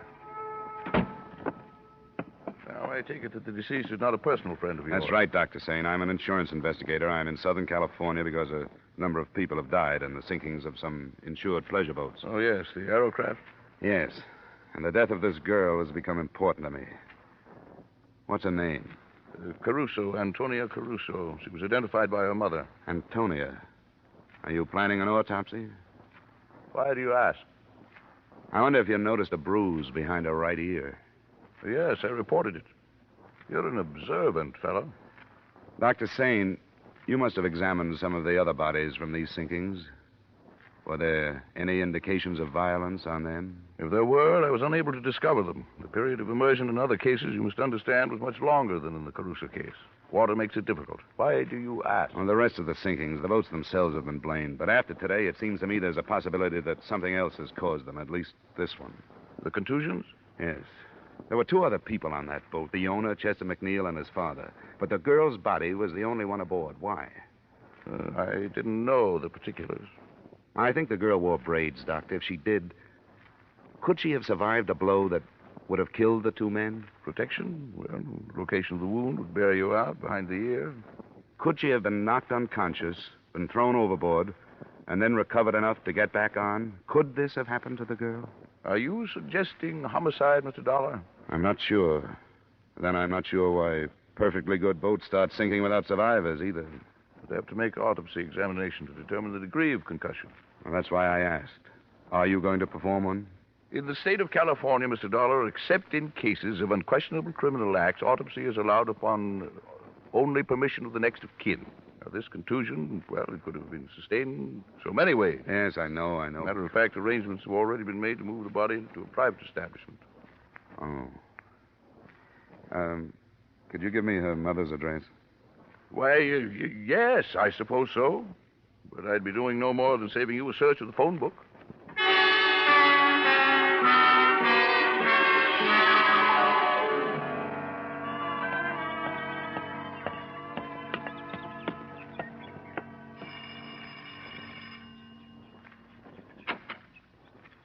What is it you want? Mrs. Caruso, I'm the man that found your daughter. Oh. Then why have you come here? You shouldn't know my grief. I do, Mrs. Caruso, but I'd like to talk with you if I could. What is there to say? I don't want to see you. There is no room for sympathy. I didn't know anything about your daughter, but I'd like to. I'd like to hear about her. Why do you do this? Because I don't think her death was accidental. Oh, go away. Why do you say this? My girl, she never did no wrong. I didn't mean that, Mrs. Caruso. Please, may I come in? All right. It's my house. I'm sorry. It's not cared for. There have been so many things today. Well, I won't stay long. She was a good girl. She was going to marry Chester. His father was with them. She was going to marry Chester. Oh, we hoped it so much, Antonia and me, that it would be a good marriage. Mrs. Caruso. We always dreamed we were good people, only poor. We give everything so Antonia will be better. She was so beautiful. She was going to marry Chester. I'm sorry to bother you at a time like this. Now, she's gone. I saw her. I saw her, too. And I want to learn why she's gone. Now, Mrs. Caruso, is there any reason that you can think of why there should have been trouble on this trip in the McNeil boat? Oh, no. They go many times. They love the boat. They go many times, always with his father to take care of them. He loved her, too. My daughter, he called her. She was going to marry his Chester. Be so happy. Please, Mrs. Caruso. Oh, my Antonia. Antonia. Please, go. You know my grief. Leave my house. Leave my house.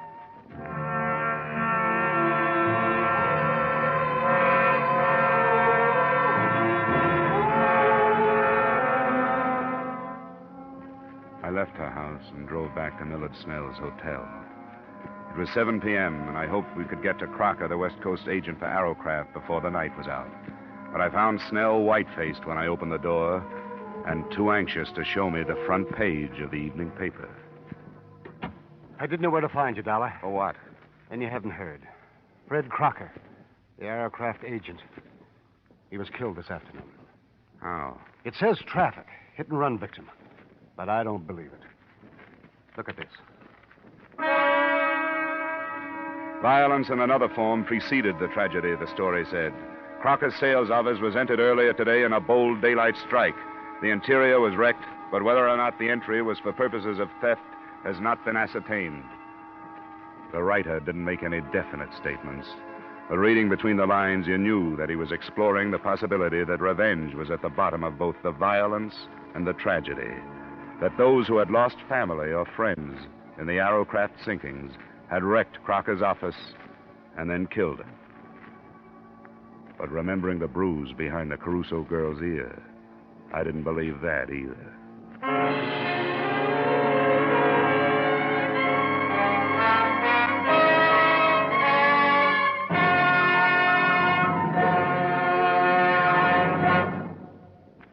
To make every day more enjoyable, treat yourself often to refreshing, delicious Wrigley's Spearmint Chewing Gum.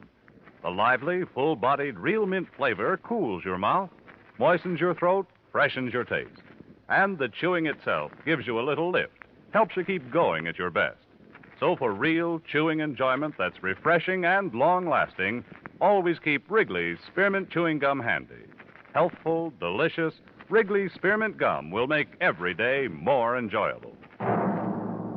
And now, with our star, Edmund O'Brien, we return you to the second act of yours truly, Johnny Dollar.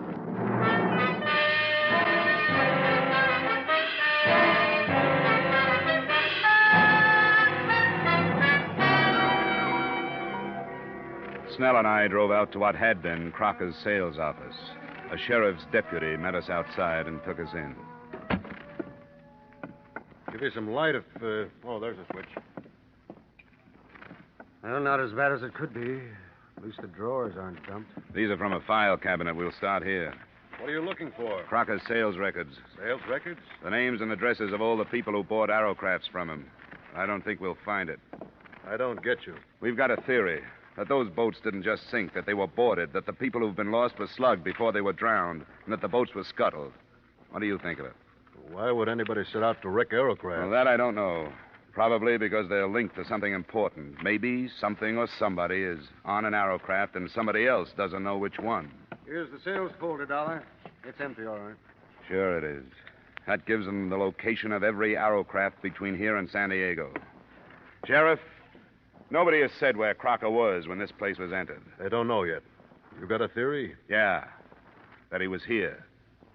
Yeah, that after the list of names and addresses was taken, he was dragged out of here and killed with a car for the same reason the others have been killed.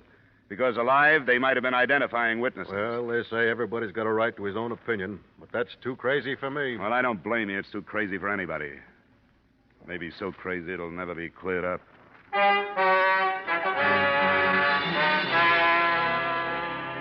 Expense account item 2, $112 cost of entertainment that same night for as many members of the press as I could get hold of. They listened to my theory, agreed that it was unbelievable, but worth printing on the grounds of sensationalism. The story made the morning editions, most of the papers slanting it towards warning the Arrowcraft owners listed in Crocker's stolen records. But it didn't look so unbelievable because it had a companion piece. A night watchman at one of the yacht clubs lay near death from gunshot wounds after apprehending a prowler aboard an Arrowcraft. The prowler was being held at the county jail. Who is this guy, Sergeant? Jerry LaBarber's the name he uses. We put a search on him last night. He's one of those things you call a known hoodlum because nobody's been able to pin much on him. Known to the police in Las Vegas, L.A., and San Diego, to name a few. Here he is. I hope you had better luck with him than we did. If you meant that, you'd leave me alone with him for the rest of the day. Sorry. Off the bunk, LaBarber. You got a visitor. On your feet. Stand up. Okay, hero, you got me up. What's the matter with you? What's missing, LaBarber? What? What's lost? What were you looking for on the Arrowcraft? Come on, who are you working for? I'm out of work. Why don't you save your breath? How many of the other killings were you mixed up in? What are the killings? I get into a scrape with an eager night watchman, and now you talk about pinning other killings on me. What is this? Who are you working for? I'm out of work. You could do yourself some good, you know. I'm not complaining, am I? You were off to a pretty good start. Even if that watchman lives, you're going to be tried for assault with intent to kill. That's a long rap. You might make it shorter by using your head. Is that a promise? Don't make me laugh. You're a sucker, LaBarber. But this is a promise. I'm going to see you charged for Crocker's murder. Who's Crocker? And I'm going into the business of searching Arrowcrafts myself. Don't be stupid. Why not put the blame where it belongs? Blame for what? Okay, Sergeant, I've had enough. So have I. I wonder how long it takes to get that way. And for what? I could buy and sell you, you cheap tin star. Well, what do you think? He's covering for somebody, isn't he? Hank, you're right. You shouldn't have tipped your hand so much about searching the boats. Word's going to get out. Out of a jail cell? He called for a lawyer, one of the hot men from L.A. We can refuse him visitors, but not a private session with a criminal who happens to be his lawyer. Oh, I'd like to hear that one. You should. It's going to put a bigger bullseye on your back than that newspaper story did.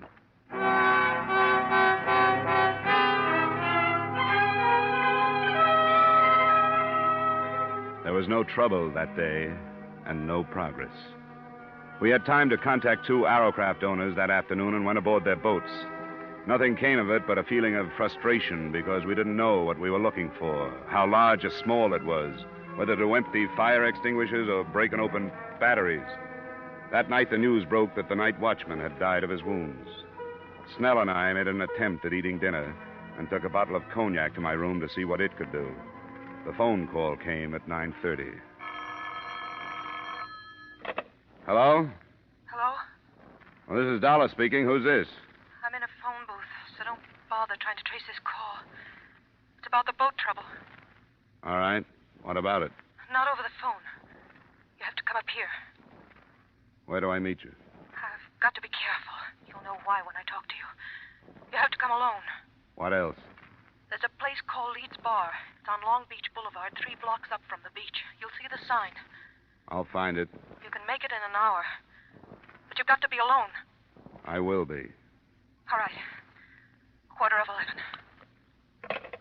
What was that? Some girl says she wants to talk about the Arrowcrafts.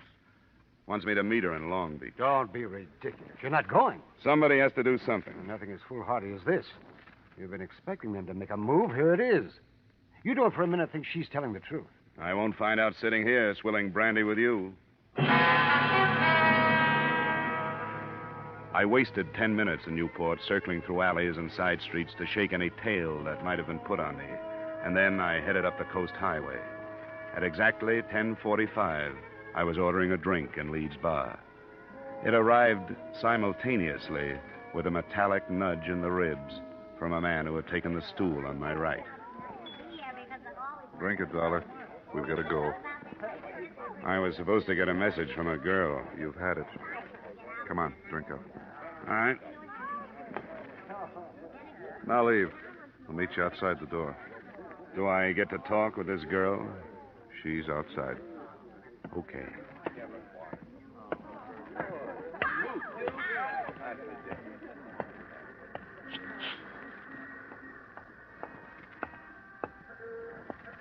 This way. Here's a car.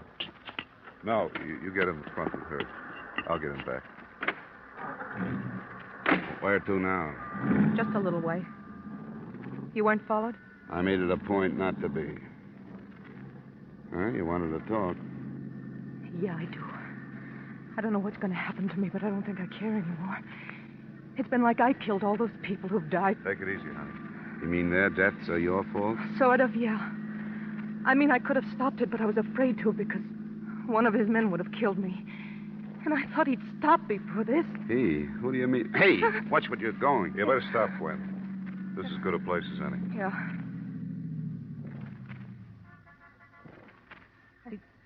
I didn't go to the police because I have a record.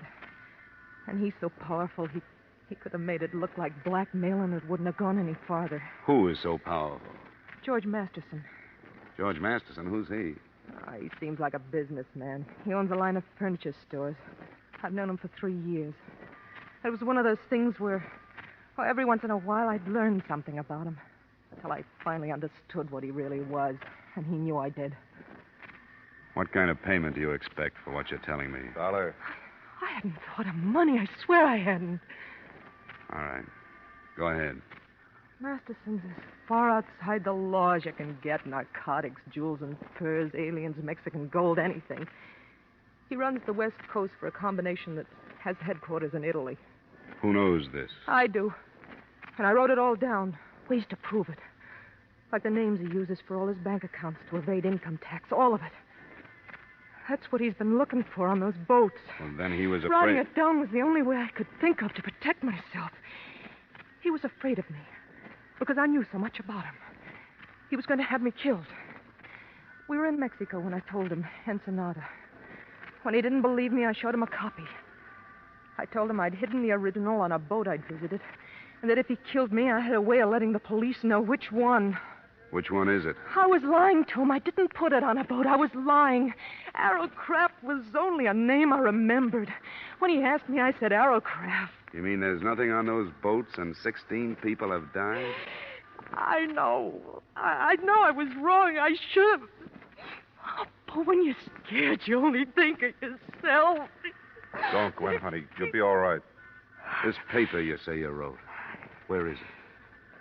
I have it here. I want you to take it.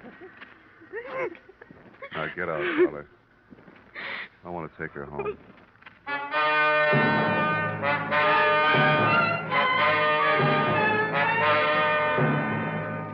I didn't fully believe her until I had finished reading her denunciation of George Masterson after they'd left me. But by the end of it, I knew that in my hands was the hottest document in California.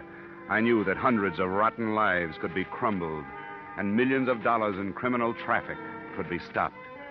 And it did away with the possibility of any suit against Arrowcraft or your company. But it wasn't enough. I should have gone to the authorities with it then. Instead, I took a room for the night and mailed it to the FBI in the morning. Then I went after Masterson.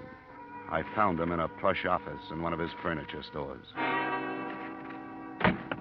Here. Just a moment, sir. You can't go in there. Miss Masterson... What's the meaning of this? You're announced before you get in here. Not this morning, Masterson. I'm sorry, sir. Get somebody to throw this man out. What's the matter with you? Who are you? Johnny Dollar, working on the Arrowcraft sinkings. Gwen Thomas. I've read her statement. I don't know what you're talking about. About 16 deaths. The FBI can have you for the rest. But I want you for those 16 deaths. Get away from me. Get away from you! Stay away from me. Get up. Listen to me.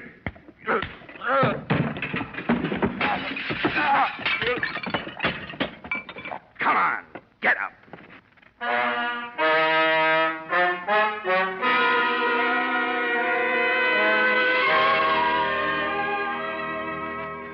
As far as I was concerned, that was it. The girl was placed under protective custody by the FBI and the district attorney, who had worked out 75 counts on Masterson's indictment before I left.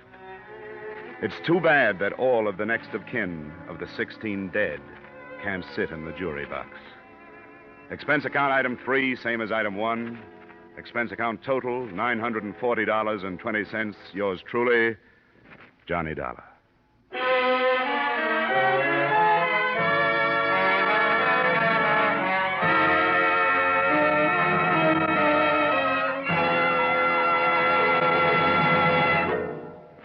Remember, friends, to make every day more enjoyable, treat yourself often to refreshing, delicious Wrigley's Spearmint Chewing Gum. There's lots of cooling, real mint flavor in every stick. And chewing Wrigley's Spearmint helps keep you feeling fresh and alert. You feel better, work better, get more fun out of doing things. So indoors, outdoors, wherever you go, keep some healthful, refreshing Wrigley's Spearmint Chewing Gum handy. To make every day more enjoyable, treat yourself often to delicious Wrigley's Spearmint Chewing Gum.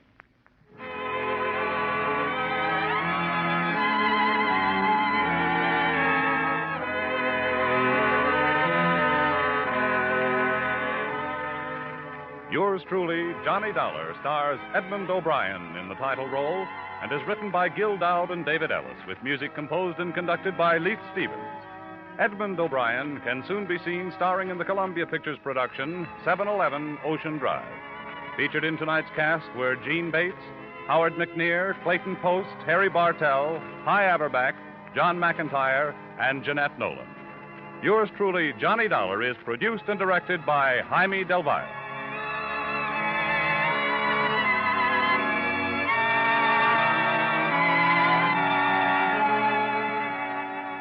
The makers of Wrigley's Spearmint Chewing Gum invite you to join us next week at this same time when, from Hollywood, Edmund O'Brien returns in another adventure of Yours truly, Johnny Dollar.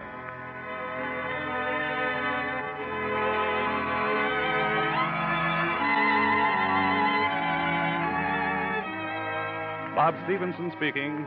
This is CBS, the Columbia Broadcasting System.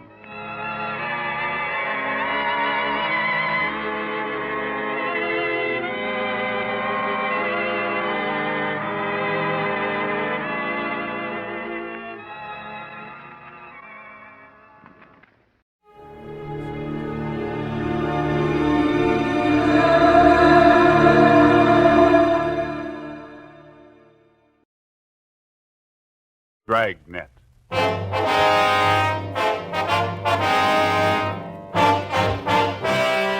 Dragnet, the documented drama of an actual crime. For the next 30 minutes, in cooperation with the Los Angeles Police Department, you will travel step by step on the side of the law through an actual case transcribed from official police files. From beginning to end, from crime to punishment, Dragnet is the story of your police force in action. It was Friday, March 16th. It was damp in Los Angeles. We were working the night watch out of homicide. My partner's Ben Romero. The boss is Thad Brown, chief of detectives. My name's Friday. It was 11:45 p.m. when we got to where we'd parked our car. 2nd and Main. Couple of drops on the windshield. Yeah, I hope it holds off. I was thinking of going out to see the Cubs and Pirates play an exhibition game tomorrow. Guess maybe now I won't. You might be lucky. What's the weatherman say? I don't know. Get the radio on. Yeah. It's a slow night. Yeah. Might not be tomorrow night. What? March 17th, isn't it? Oh, yeah. 62A, Collier Station. All units in vicinity of 102 South Virgil, 211 and shooting, code 3. It's a hot one. All units in vicinity Out of First 102 Street. South Virgil, 211 and shooting, code 3. Unit 13, take the call. Happy St. Patrick's Day.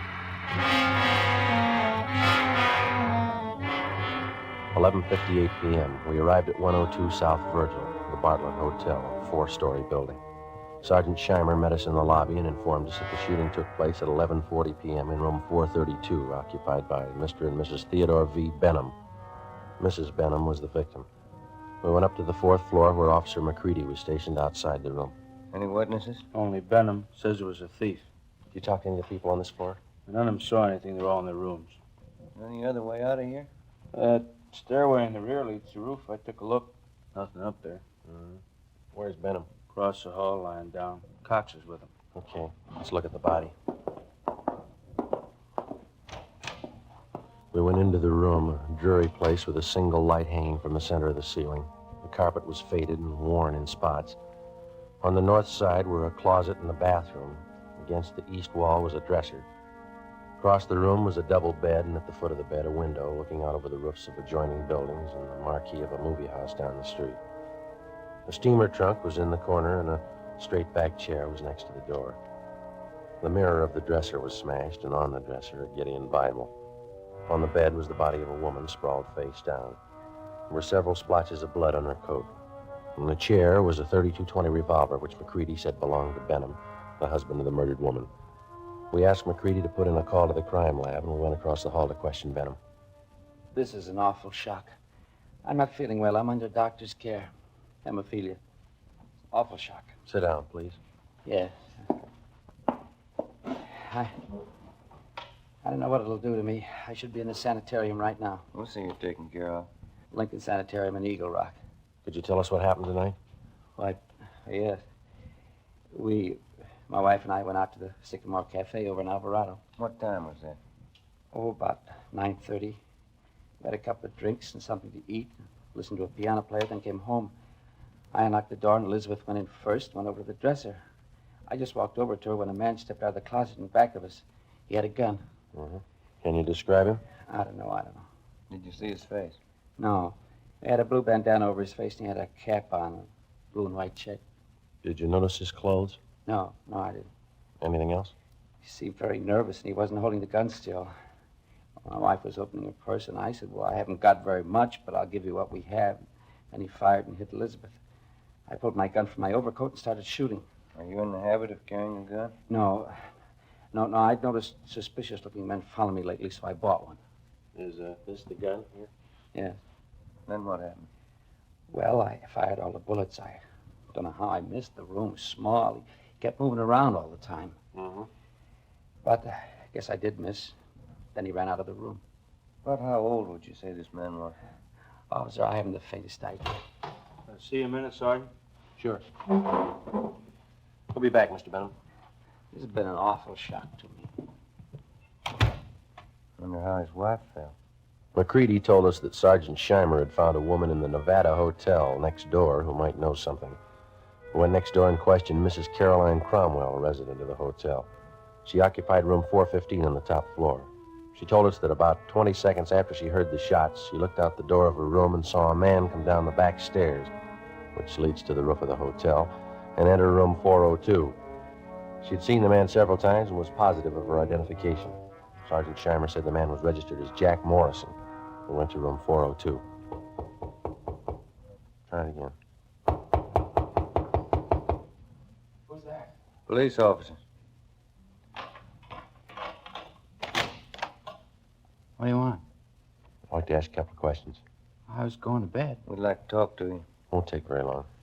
All right. What do you want to know? How long you been in your room? About 10 minutes. What? Where were you? To the movie? Which one? Right down the street. Why are you asking me all these questions? You been drinking? A little. Not much. Mind if we look around a little? I was out all the time. I didn't know nothing about a shooting. And you won't mind if we look around. You won't find nothing here. These all the clothes you've got? Yeah? Is this your coat? Yeah. Yeah. You wearing this tonight, were you? No. It's the only coat in the closet. What'd you do with the coat you were wearing? Guess I was wearing that one. you spill it? What? A bottle of whiskey? It broke. How? How do I know? Got a hole here in the sleeve. What'd you do with the broken bottle? Threw it away? Where? I don't know. On the street. Joe, I found something. A shirt. Stuck down between the wall and the bathtub. Looks like blood on it. This yours? Where's the shirt you wore tonight? Take off your pajama top. Why? Take it off. All right. But I didn't have nothing to do with that shooting next door. What happened to your arm? Guy shot at me. Who? I don't know. I bought a bottle and had a couple of drinks and went to the movie for a little while. Would you mind moving away from the bed, please? No. Thank you. I came out of the movie because I was getting dizzy, and I went up on the roof here to get some air. While I was standing there, a guy ran across the roof and shot at me. What'd the man look like? I don't know. He came from the roof of the hotel next door and ran into this place. How big was he? It was dark. I couldn't see. What'd you do? Well, after I was sure he was gone, I came down. I was going to have my arm fixed in the morning. Better get your clothes on. Why? Well, you got a pretty bad arm. You better have it fixed up. We'll take you to George Street Receiving Hospital. It's all right. I don't have to go there. Find anything, Ben? No. You got a clean shirt? No. Well, you better wear your pajama top then. Oh, here's something. What did you say your name is? Jack Morris. Here's a card I found in the closet. It says, Tommy Kane, report for work, Joe's Cafe, 8 o'clock, March 1st. Who's Tommy Kane? That's me. Where are you from? Elgin, Illinois. How old are you? I'm 22. Why'd you leave Elgin? No work. I've been bumming around. You ever been arrested? I was picked up on a vague charge a month ago. Here? Yeah. I don't know why you guys are bothering with me. When somebody gets shot, we bother. 1:30 a.m. We took Kane to Georgia Street Receiving Hospital, where they found that a muscle in his upper right arm had been severed and the right side of his chest was bruised. Before taking him to Ward 1300 General Hospital for further treatment, we took him back to the roof of the Nevada Hotel. Still trying to rain. Yeah. Well, where were you standing when you got shot at, Kane? Right over there. I was leaning against the bricks. Where'd the man come from? Out of that door in the other roof. Roof of the Bartlett Hotel? Yeah. Was he running when he shot at you? Yeah, he was. Where'd he run? Right across here where we are. And then he went through this door here into the Nevada Hotel. Did you notice anything unusual about him? Well, his face was covered with a handkerchief, and he wore a checkered cap. Thought you said before it was too dark. I could see that. I mean, you know, I could see that. I couldn't see his face. And you were standing over there by the parapet? Yeah. About here? Yeah, that's it. Mm-hmm. All right, let's get over the roof of the Bartlett. It's a little high. Can I help you over? No. Come on, Ben.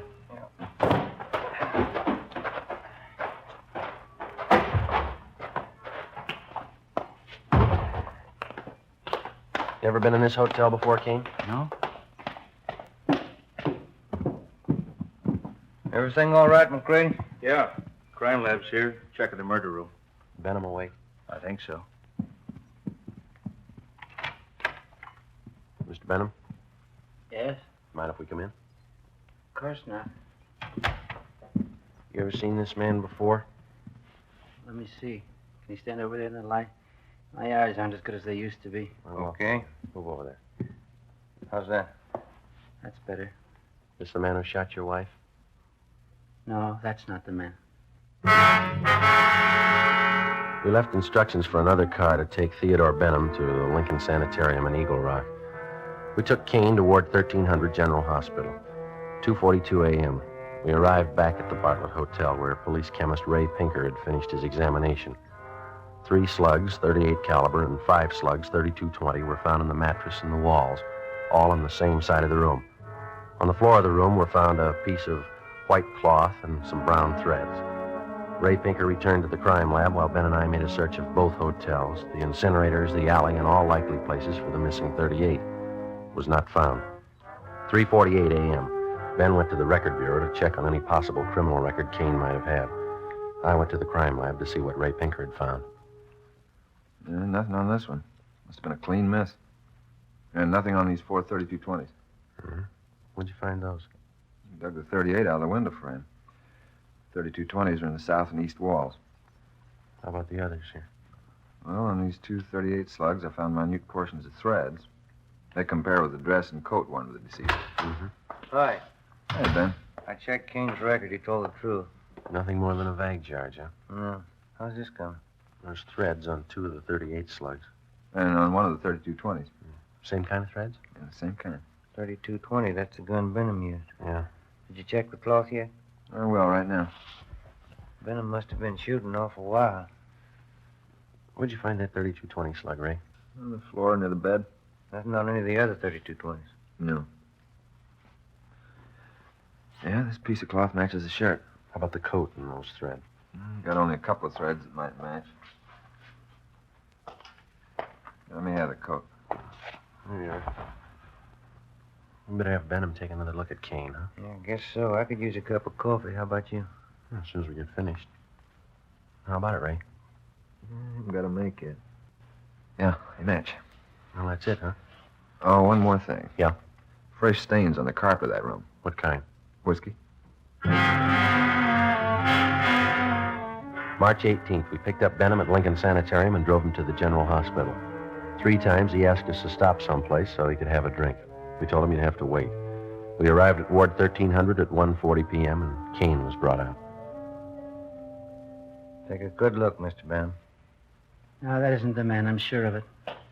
All right, Kane, tie this handkerchief over your face. No, this way. That's right. Now put on this cap.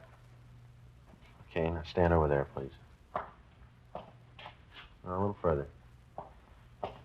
That's good. All right, Mr. Benham? You know, his eyes and forehead look a little familiar, but I don't know. Well, my nerves are all shot. I can't be positive. I'm a sick man. All right, Kane. Wish I could help you, boys. So do we. Come along, please. You don't have to take me back to the sanitarium. Just take me to a streetcar. I'll make it all right. We'll take you. Sergeant, Yeah, can I see you a minute? sure. Yeah? Did you notice anything when you first brought Kane out of the ward? No?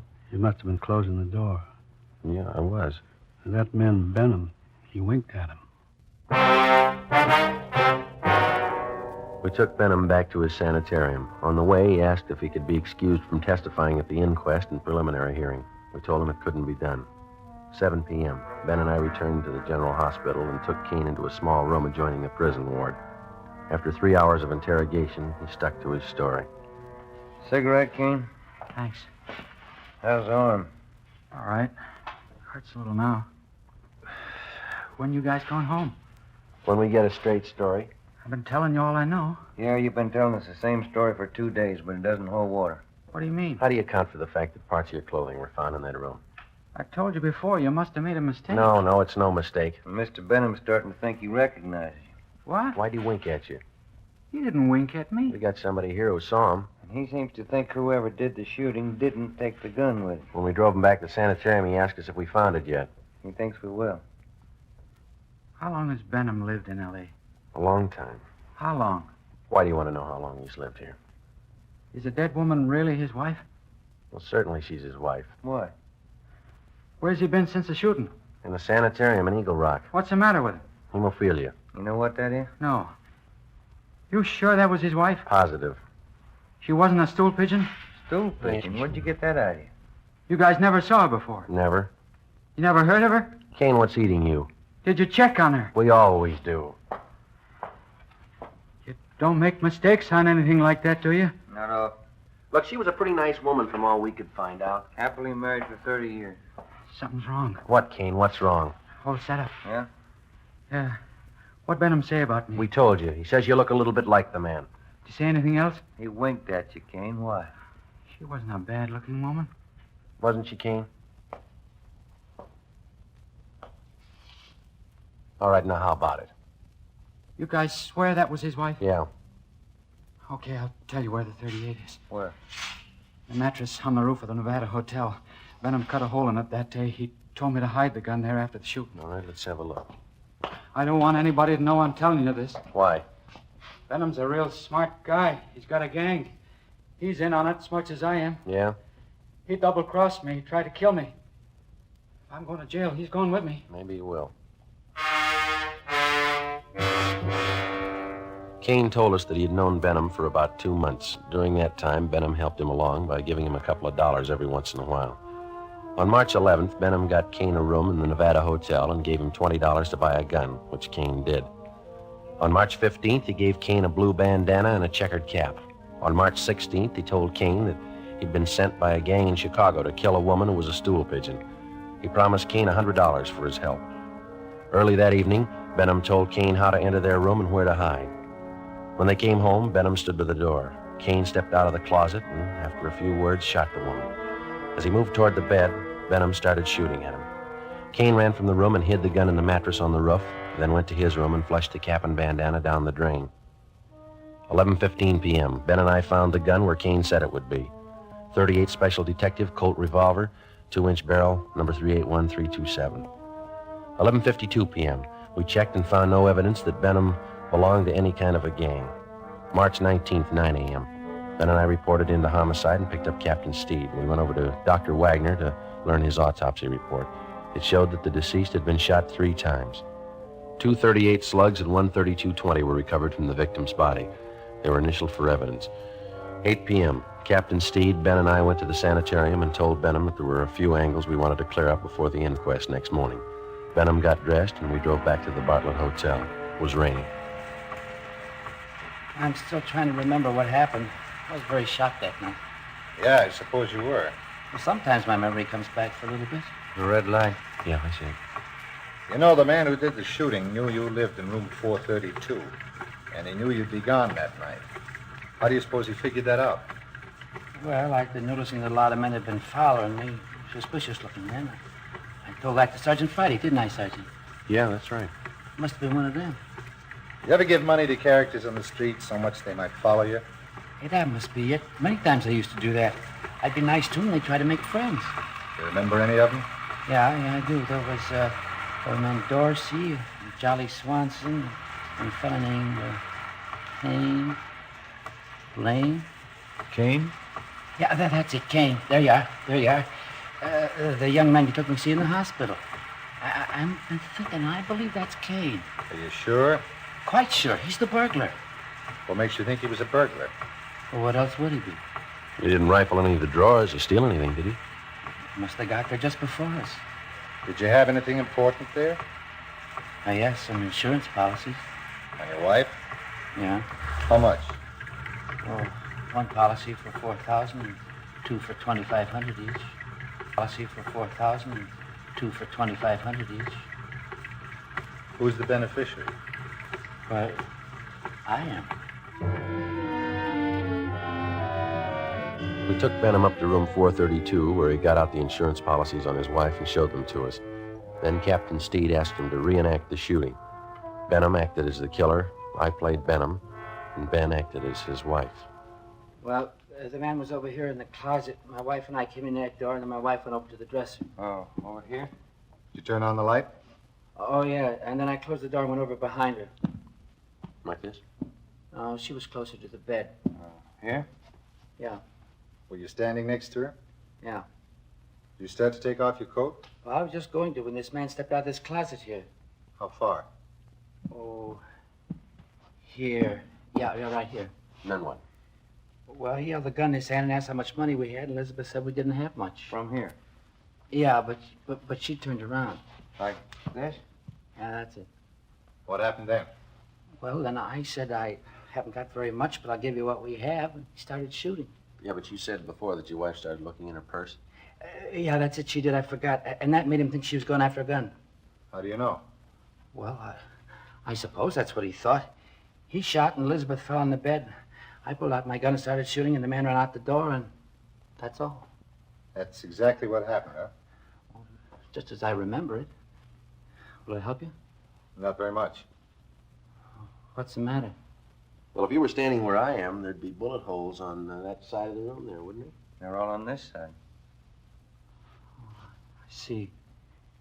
I got it. Come with me. Where are you going? On the roof. What for? I want to show you something. It's raining. There are 2 umbrellas in the closet. I'll get them. Why do you want to go up there? I think I know where that gun might be hidden. I'll bet it's there. Here, you take this umbrella. Thanks. We'll take this one, Captain. Let's go.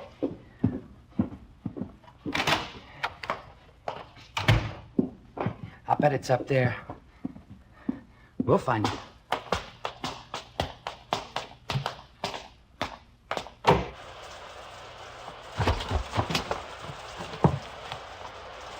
You got your flashlight, Ben? Yeah. Should be around here somewhere. What? A mattress. My wife used to take sunbaths on it. Where would it be? Just about here. I don't see any. You sure it's up here? I bet it's on the next roof.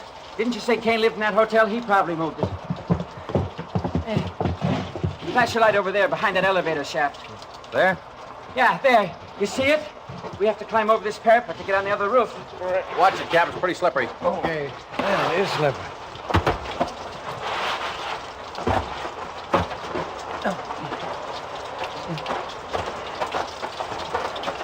This mattress here?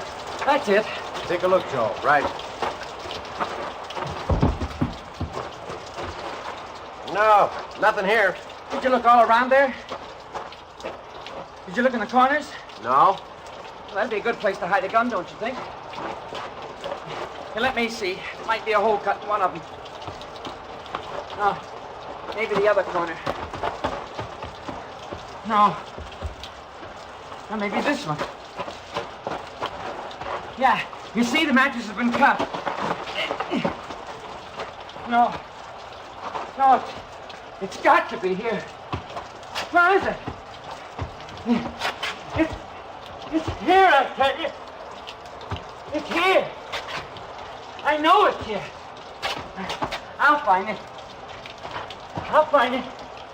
You wait. You'll see. I'll get it.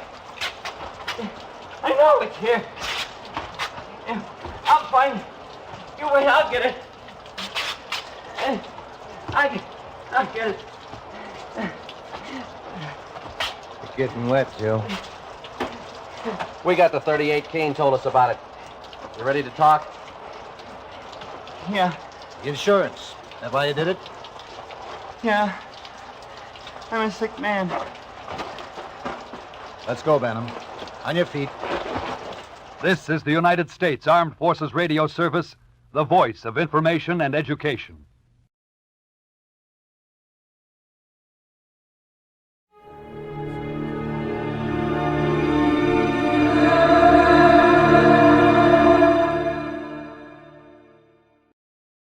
From Hollywood, it's time now for Johnny Dolar. Paul Brennan, Inter-Allied Insurance Company, Johnny. Oh, hi, Paul. How's the world doing by you? Oh, I got troubles. Oh, like what? Like Albert W. Winkler. Winkler? Who's he? Maybe you mean who was he? Well, which is it? Well, that's the trouble, Johnny. We don't know. Huh? Well, he's disappeared, and with him a hunk of emerald worth exactly 100,000 clams. Wow. Well? Sure.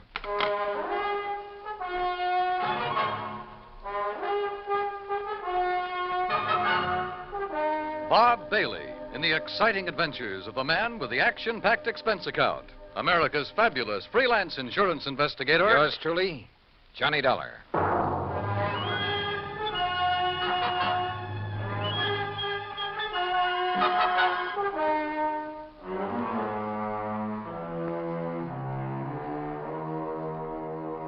Expense account submitted by Special Investigator Johnny Dolar to the Inter-Allied Insurance Company, Dawson Building, Hartford, Connecticut.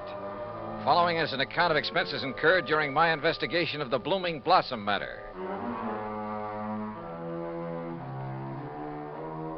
Expense account item 1, $1 even. Taxi from my apartment to the offices of Inter-Allied, where Paul Brennan wasted no time in getting to the point. Albert Winkler was a partner in a small jewelry firm down in New York. Real exclusive type place. Floyd and Winkler? Yeah, that's the outfit. Well, a few days ago, they got hold of an emerald. It's called the Green Eye of Calcutta. And, Johnny, the darn thing's big enough to choke a horse. Okay, Paul, okay. I don't think you need go any further. No, wait. They plan to put it on an exhibition at the big international jewelry show in Chicago next month, and Winkler took it home to work on it. Oof. Insured for $100,000, you said. Yeah, and Winkler's insured for 10. Okay, so who killed him and stole the rock? Listen, will you? Go ahead. Well, Sunday morning, his partner Blewett tried to phone him at his apartment. No answer. So Blewett sauntered down to the office thinking he might be there. But no sign of him? Right. Nor of the Green Eye of Calcutta.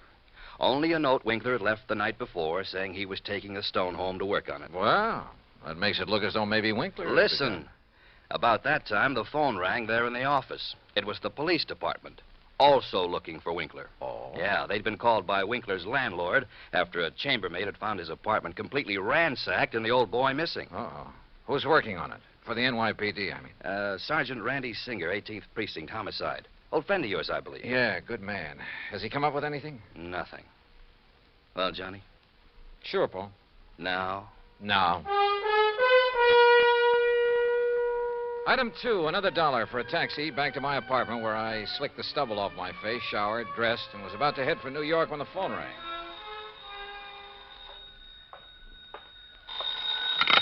Johnny Dollar.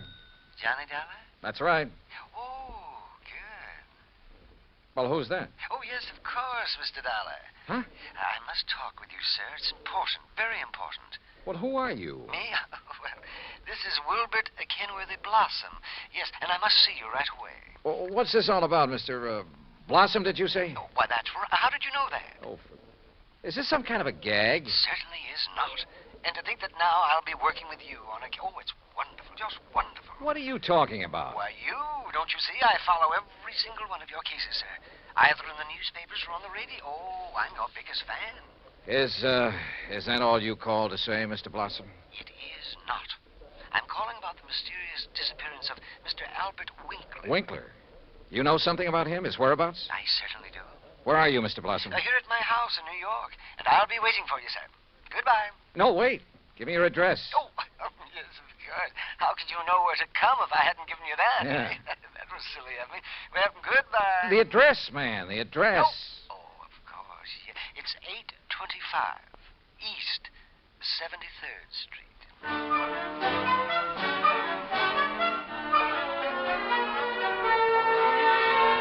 Item 3, $9.20, transportation and incidentals to New York City and 825 East 73rd Street. It turned out to be one of New York's famous old brownstone houses, well preserved and reeking of an era long past, when the city's wealthy and elite had built row on row of these monuments to a now forgotten financial aristocracy. Oh, come in, Mr. Dollar. Come in. I'm Wilbert Kenworthy Blossom, and I cannot tell you how thrilled I am to be working with you on this. I don't know how to describe it, but I'll try. The inside of Blossom's home was unbelievable. Ornate pre-Victorian furnishings, heavy velvet draperies, huge lamps and chandeliers, gilt-framed mirrors, even an ancient horsehair sofa. It was also filled with dusty piles of newspapers and magazines, hundreds of old books. Travel books, Mr. Dollar, and mysteries. Oh, I just love mysteries. One corner of the high-ceilinged living room was piled with old trunks and handbags, an old carpet bag even. Boxes of tools and utensils were stacked about, an ancient Victrola, beat-up sewing machine. You just never know when you might want to sew something, do you? Old guns and pistols, some of them museum pieces. A stringless tennis racket. A pair of rusty handcuffs locked to the base of a floor lamp without a shade. A broken bicycle pump. That's just in case I ever find a bicycle to go with it, you understand. Yes. Against one wall stood an old metal cabinet loaded with rusty surgical instruments and a worn-out catcher's mitt. Yet directly opposite was a corner shelf full of priceless porcelain figurines and rare pieces of china. Some of the old clocks and jewelry on the mantelpiece were collector's items. Fine original oil paintings lay among piles of old shoes. All in all, it looked as though the contents of half a dozen pawn shops had been dumped into it. At auction sales, Mr. Dollar. Oh, yes, sir. I just cannot resist an auction sale or a bargain. But what are you going to do with all this stuff? Oh, just keep it. I like it. I like a lot of things. Yeah, so I see. Including 12 gross of Spencer's superlative steel-tip shoelaces, patented 1841. They were a bargain, Mr. Dollar. Just like all this fine artwork is, too. Yeah, I'm sure. Some of my friends pamper me a bit, though. You know, send me things they pick up at sale. Yeah, now look, Mr. Blossom, you told me you know something about Albert W. Winkler. Oh, yes. Yes, indeed. Well? And think of that magnificent emerald. Gone. Disappeared. Yeah, but now you said... And that poor Intralite Insurance Company. Oh, my. That's how I knew you would be called on this case. But $100,000... and $10,000 on Mr. Winkler. Well, at least they're off the hook on him until he's proved dead. Aha. And that's where I come in. With proof. Proof? What proof? Have you seen Winkler? Mr. Dollar, I have. Well, where is he? You understand, of course, that I know Mr. Winkler very well because I've seen him at his office so many times. Yeah, okay, go on. Oh, go on. yes, indeed. Such beautiful, beautiful jewelry he had there. And, of course, he was always trying to buy some of the things I But had. you say you've seen him. Where? Well, Saturday I'd planned with a couple of old friends to attend a railroad auction. That was the Canyon City and Metropolitan Railroad. Winkler was there at the auction sale? Yes. Did you speak to him? Oh, no. Well, why not? You said you knew him. Oh, I didn't go to the auction. I wasn't feeling very well that day. I had a little cough. It was kind of like that. Then how do you know he was there? My friends went, and at least they talked about going. Mr. Blossom. And I'm sure they did, too, because they sent me something from... And what do you suppose it was? I don't know. I don't care. Now, look here. You got me It was the very thing that has solved this whole case for you. What? And think of it. This dull, drab, dreary life of mine has suddenly become... Why, it's almost like a mystery story, isn't it? Adventure and... Look, Mr. Blossom, And would you... think of it. I'm being a detective. I'm working with my idol, the famous Johnny Dollar. Oh, George. Mr. Blossom, what did they send you? What's that? Oh, yes, of course. Here it is, sir. It's right here between the erector set and the golf clubs. This old trunk? That's right. Oh, great Scott, you think you do. But at first, of course, I thought of calling the police. But knowing all about you... Mr. Blossom, let me see that. Excuse me. There are a lot of crumpled newspapers on top. Yeah, I see. As old as the trunk. Good Lord. It isn't pretty, is it?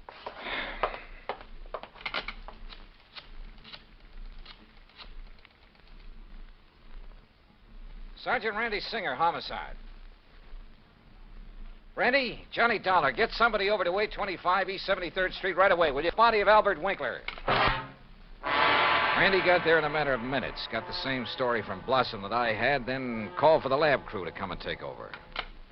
Now, who delivered this trunk, Mr. Blossom? Why, it was just a delivery man. Can you describe him? Would you know him if you saw him? Yeah, well, he was big and strong. He was very strong. Distinguishing features, scars or a limp or a beard or something? Well, I told you, Johnny, he was big and strong. How old? Well, I would say he was somewhere between 25 and, Yeah? 50. Yes, I'm sure. Well, that's a lot of help. Yeah, you better have those thick spectacles changed. But he was big. Yes, we know, and strong. What about his truck? Oh, I didn't see that. He left it outside. No. Now, look. These friends of yours who did attend the auction, who were they? Oh, yes. Now the investigation proceeds. Now the excitement. Who were they, Mr. Blossom? Well, there's Randolph Harrison and President...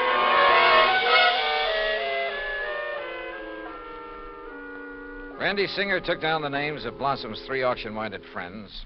The lab crew arrived. Randy took off to dig up Blossom's friends, and I took a cab. That's item 480 cents to the apartment of Elwood Blewett, Winkler's partner in the jewelry business. Blewett lived alone in a modest but tastefully furnished 5 or 6 rooms on East 52nd Street. Of course, Mr. Dollar. I'll be glad to help you all I can. Albert's death has been a terrible blow. Yes. Well, tell me this, please. Yes? Did Mr. Winkler make a habit of taking valuable pieces of jewelry to his residence? Yes, Albert often took pieces home with him to work on them, clean, polish, and so on. Wasn't that a rather dangerous practice? Frankly, I always thought so, but he felt there was far more chance of being robbed if he were alone at the office than at his flat, where he wouldn't be expected to have anything of great value. Well, who has seen the Green Eye of Calcutta besides you and Mr. Winkler? I'm not sure. Of course, Almost anyone would have been able to recognize it. Because of the publicity and pictures when you brought it over here. Yes. Come to think of it, Blossom indicated he'd been much impressed with it. Wilbur Blossom? Yeah. You know him? He's been in the office many times. He and Albert were always bickering over pieces that either Bickering? of us... Well, it was really something of a joke. Albert always wanted some of Blossom's heirloom pieces, and Blossom wanted some of the finer things we had. Did he ever buy? Never. He always wanted us to put them up at auction or at a bargain price. Hardly our way of doing things, needless to say. When did you last see Blossom? Why, last Friday. I was busy with an important client, and from the back room where Albert worked, I remember hearing Blossom insist that Albert show him the emerald. What did he? I don't know. The silly argument got so noisy that I closed the door on them. Oh, now wait. Certainly you aren't thinking that perhaps Wilbur Blossom... I'm not quite certain what I'm thinking, Mr. Blewett. Item 5, 10 cents, phone call to Randy Singer. No, not a thing, Johnny. One of the three names on Blossom's list is in Europe. The other two did go to the railroad auction, but purchased nothing. Randy, do a couple of things for me, will you? Like what? Phone whoever is stationed at Winkler's place that I want to look it over. Sure, everything is just as it was, including the poker that was used to kill him. Also, I want a copy of the picture of the trunk your lab boys took and the list of Blossom's friends. I'll have them waiting for you. And post a man at Blossom's place. Keep an eye on him. Yes, right away. Johnny, have you learned something? No, just, just for his protection, say. I'll talk to you later. Yeah, but...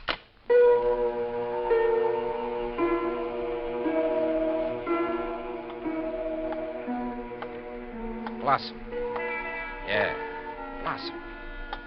Maybe I hadn't given enough thought to the strange little character. Or to why the trunk with Winkler's body had been at his place. But if he were involved, why call me in? Cover up? Possibility. But Wilbert Blossom kill a man? Yeah, maybe he could. Maybe he did. I'd better see him as soon as I get through with the inspection of Winkler's apartment. Mr. Dolar? Oh, hi, officer. Did Sergeant Singer call and tell you that... He's on the phone here in the Winkler apartment now. Wants to talk to you. Says it's very urgent, sir. Okay, thanks. Johnny Dollar. Johnny, how did you know? Huh? The man I sent to cover Blossom's house for you got there too late. What? Whoever got in and attacked the poor old coot got away. Attacked? Blossom? Yeah, really did a job on him. Johnny? Okay, Randy. Thanks.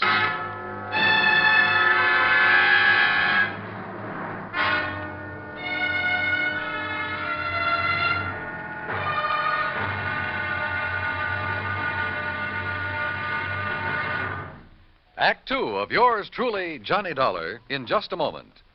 Democracy. As everyone knows, democracy means many things.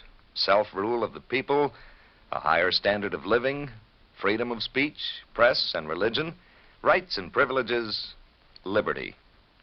But the most vital promise of democracy is mankind's right to dignity. For it is through the dignity of man that democracy has given mankind its greatest legacy of freedom. Now, Act 2 of yours truly, Johnny Dollar, and the Blooming Blossom Matter.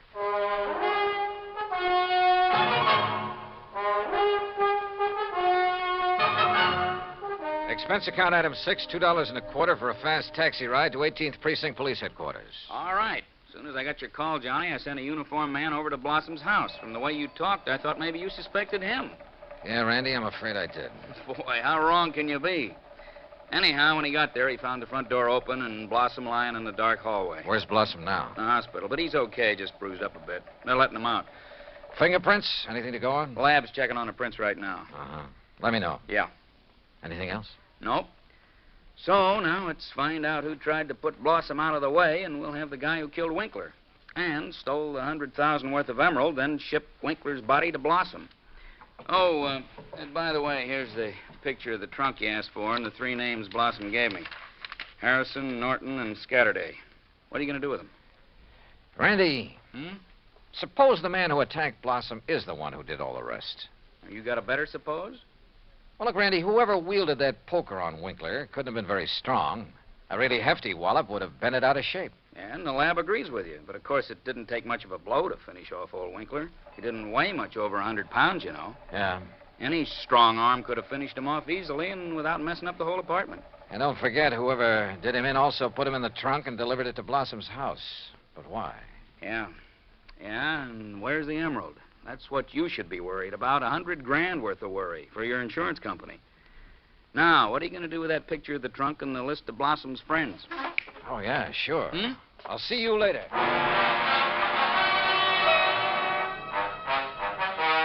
Item 7, $5.50 for a taxi to the warehouse of the Canyon City and Metropolitan Railroad over in Jersey.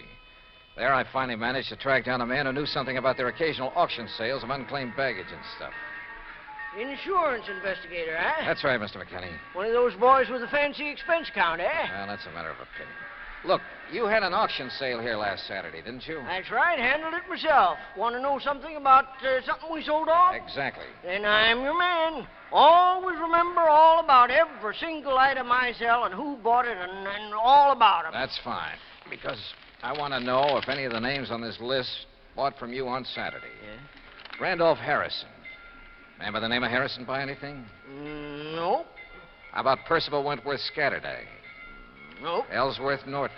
Nope. You sure, Mr. McKinney? I'm sure. How about Blossom? That a man's name? Yes, Wilbert Blossom. Well? No, sir. Nope, never heard of him. And like I told you, I never forget the stuff I sell or the fellows I sell it to. Wait. This picture of a trunk. Huh? Have you ever seen this trunk? Well, yes. Did you sell this trunk on Saturday? Yes, I did. To whom? Come on, man, it's important. Well, I was real early in the sale. Yeah, before most of the people got here. Bought this trunk and had it sent to his apartment in New York. And his name? Well, it was a funny kind of name. Blinky or Winky or... Oh, no. Winkler. Winkler. That was it. Albert Winkler. Item 8, $2, 2 drinks for myself at the nearest bar. But they didn't help to kill my feeling of utter frustration. Item 9, $5.50 taxi back to 18th Precinct headquarters in New York for want of a better place to go. Oh, it's about time you got here, Johnny. Oh? We matched up the prints we found after Blossom was attacked. You know who made them? Yeah, here's his card. Carlo Bernasconi. Any reckon? Couple of dozen arrests, only one conviction. Anything to do with jewelry? Better. Accessory to a hijack operation a couple of years ago. He drove the truck. Hey. Sure. Got a mugshot of him? We got him. Downstairs. Come on, I'll take you down. Randy, what's he look like? Like you'd expect the truck driver to look. Big husky brute. Has he admitted anything? Well, the threat of a murder charge made him talk, all right, but none of it makes any sense. Of course it doesn't. But he's our boy, all right. He killed Winkler, beat up Blossom. I thought your lab decided whoever killed Winkler was a small fella. Yeah. So the theory about the same man killing Winkler and beating up Blossom doesn't work. But, Johnny, holy... Come on down. Let's talk to this Bernasconi. After I make a phone call. Huh? Who to? Yeah? Get me a man named McKinney, Canyon City and Metropolitan Railroad warehouse over in Jersey. Make it fast, please. Yes, sir. Hey, you been over there, Johnny?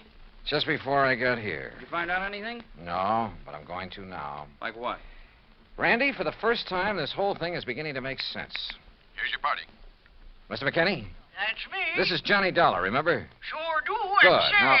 I've been reading in the Good. and say, Now... I've been reading in the paper since you left here about that body found in the trunk over there in New York. Yeah, well, look. Is that the same trunk you was over here asking about? Yes. Now, you told me that trunk was bought by a man who gave his name as Winkler. That's right. Do you remember what he looked like? Sure do. Why, I can give it to you as accurate as if it was in the police files. Well? Height, 5'9", maybe 9.5. Go on. Weight, between 155 and 58.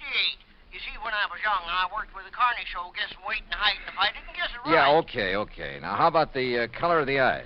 Well, I noticed them because of the way he squinted through them thick, old-fashioned steel glasses. Thanks, Mac. I'm sending you a 10 spot in the next mail. Well, now... Well, Johnny? Come on, Randy. Let's go down and see this Bernasconi. You find something out new? Yeah, and I don't like it. I don't like it.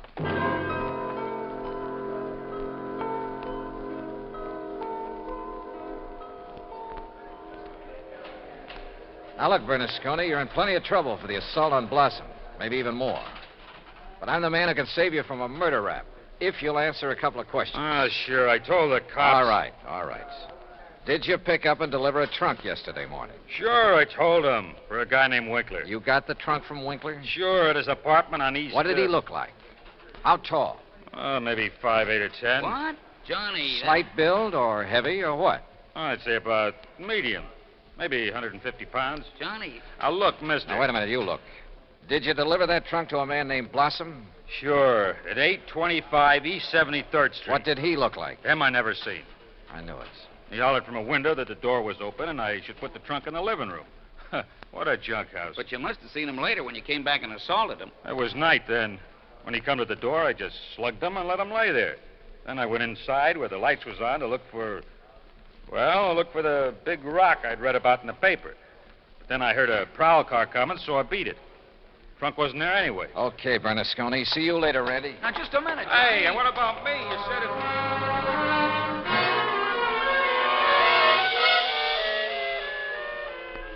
Item 10, 90 cents, taxi to Wilbert Blossom's old brownstone house on East 73rd. Come in, Johnny. Thanks, Mr. Blossom.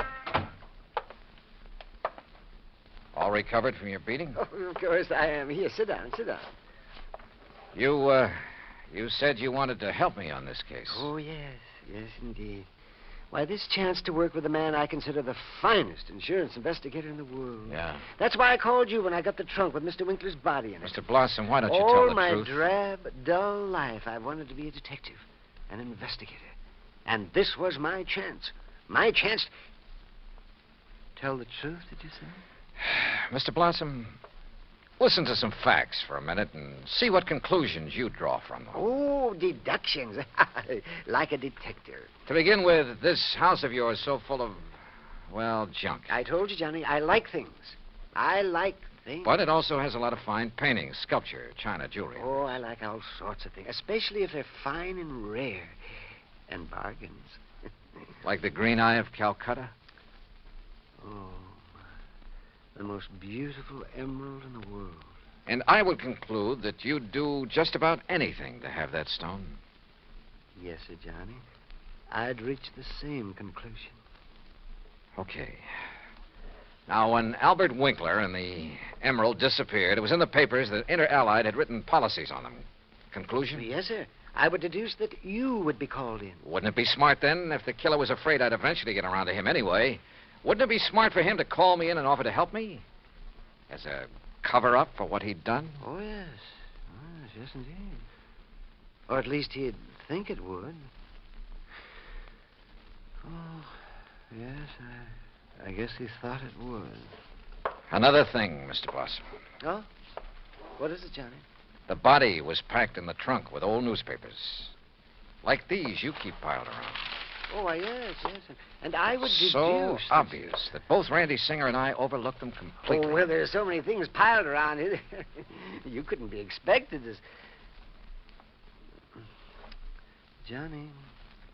Yeah? What really made you decide that... Well, I'd like to know. All right.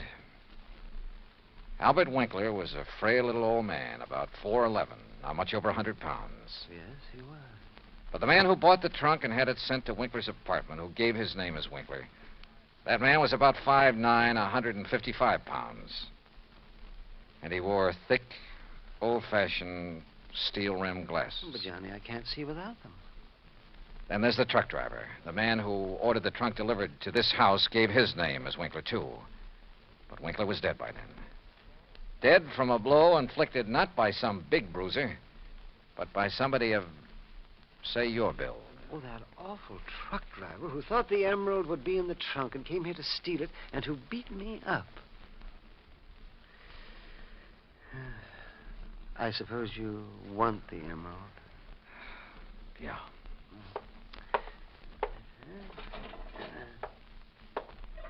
Here, Johnny, I kept it in this old coffee pot that I picked up at an auction sale. Real bargain, too. Oh, isn't it a beautiful stone? Oh, if only Mr. Winkler would have sold it to me. At a bargain, that is. Then none of this would have happened. Well, I guess we better go now, hadn't we? It's such a silly thing. Me trying to act like a detective. I guess I didn't even make a very good killer. Did I? Why? Just this overpowering passion to have things? Maybe. Or maybe it was just a reaction. A last desperate attempt to some way, any way, break from a lifetime of lonely, dull, drab idleness. I don't know. But for some crazy reason, I feel sorry for the funny little old character who turned killer. Expense account total, including incidentals and fare back to Hartford, $61.55. Yours truly, Johnny Dollar.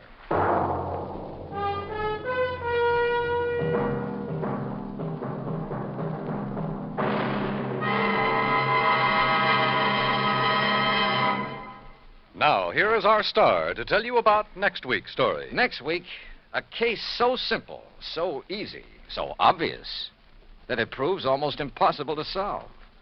Join us, won't you? Yours truly, Johnny Dollar.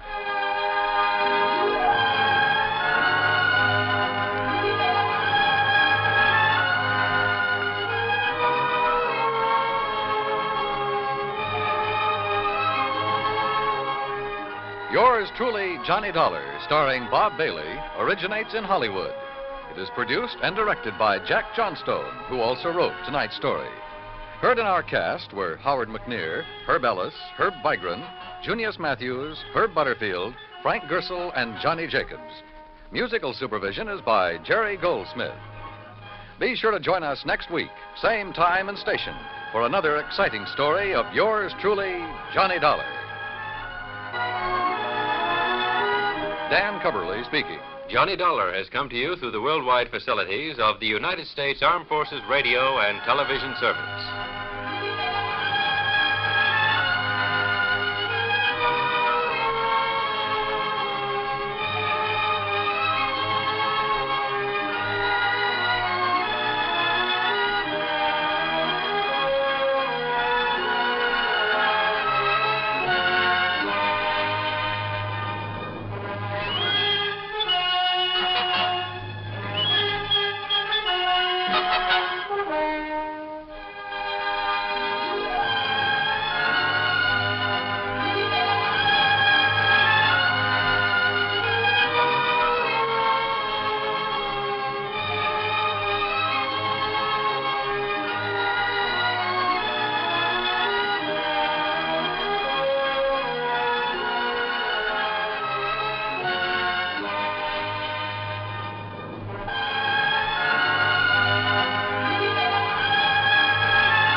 Encyclopedia says that the island of Haiti can be called San Domingo, Santo Domingo, or Hispaniola. Well, after my visit there, I could suggest a few more things they can call it, but they probably wouldn't get past the censors.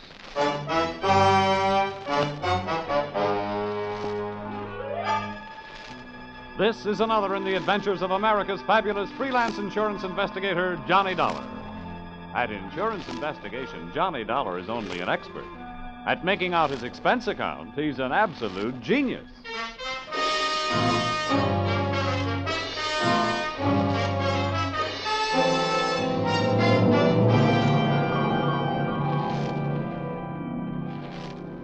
Expense account submitted by Special Investigator Johnny Dollar. To Home Office, American Federated Life Insurance Company, Hartford, Connecticut. Attention, Harvard Huntington, General Manager. The following is an accounting of my expenditures during my assignment in Port-au-Prince, Haiti. Or, the nights may be black down there, but the magic is blacker. Expense account, item 1, $15 for a pair of tickets to see the show Detective Story at the Hudson Theater, New York. which I never got a chance to use since I was sitting in the living room of your Hartford home down, promptly Dolar. at curtain I want time. to thank you for coming out here. Why, that's all right, sir. Sorry to break into your evening like this, but since I have, I'll get right to the point. Fine. Perhaps you've heard of the Gordon family here in Hartford. Well, what I see of the society page is while I'm flipping back to the sports section. But I've noticed the name. Diamond-studded, aren't they? Yes, immensely wealthy. Pillars of society, and surprisingly, quite a proper family. It is all but one of the sons, Ralph. He's a heavy drinker, complete wastrel, ne'er-do-well. A blot on the old escutcheon, eh? Yes, continually getting into one scrape or another. Now he's done it again. I take it that you're not worried about Ralph the man, but about Ralph the policyholder. Well, to put it bluntly, yes. I don't think it's unethical for a company to protect its interests. In this case, the policy is in the amount of $150,000. Payable to his death to charity or to his wife if he's married. Oh, that's quite a piece of paper. Yes, to be quite candid, I rue the day it was issued. But the point is this. Ralph Gordon, at last report, is dying aboard his yacht at Port-au-Prince, Haiti. Oh, you don't need me, Mr. Huntington. You need the Mayo Clinic. Dolar, Yeah? I hesitate to even mention this in the presence of a sane man, but from everything we can learn, young Gordon is not dying from any known malady. He's dying as a result of a... Well, it's pure nonsense. He's supposed to be dying as the result of a voodoo curse. Now, anyone with any sense... Now, wait a minute. Where did you get your information? From his older brother, Thomas. He's a doctor. He's down there in Haiti with Ralph. I want you to go down and debunk this thing, Dolar. Find out what's wrong. Why, any sane man knows there's no such... voodoo. You don't believe in it, do you? No. Not unless I see it working.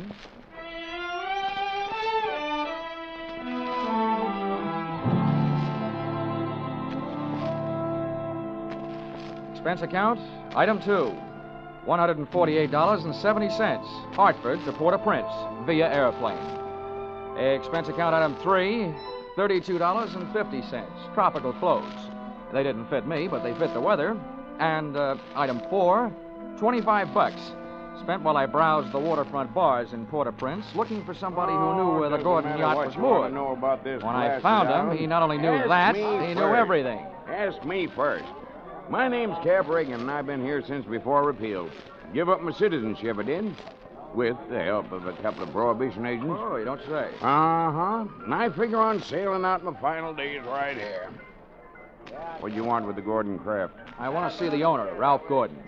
How do I get to it? Oh, I reckon you pay me to row you out to her.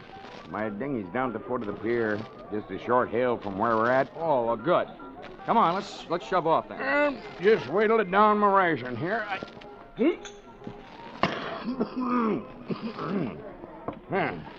That'll put me shipshape. What'd you say you wanted with that schooner? You figuring on buying her? Thanks for the compliment, pal. Listen, if I bought a boat today, it would have to be a surplus life raft. Now, I told you I want to talk to Gordon. Friendly visit or other kind? I'm beginning to see how you know so much about this island. Well, never question, never learn. Remember that, Sonny? Yeah. Yeah, this way. Veer off to starboard.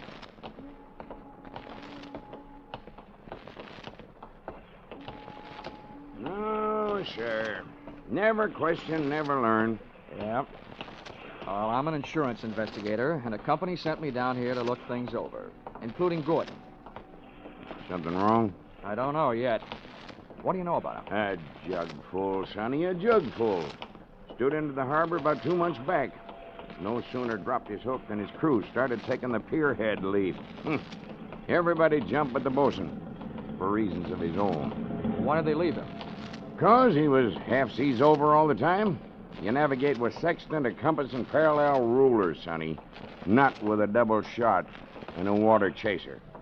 You get the drift? They were afraid to sail with him, huh? Aye, that's the line of it.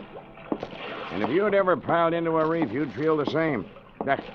Yeah, here we are. Oh. That's my dinghy down at the bottom of that ladder. There's Gordon's yacht out there. You see her? Oh, yeah. That tug's passing the stern of her now. Yeah, say. That's a lot of boat. Yeah. She carries a suit of sail like a grain clipper. Wait till you see her close up. She's as dirty as a garbage scow.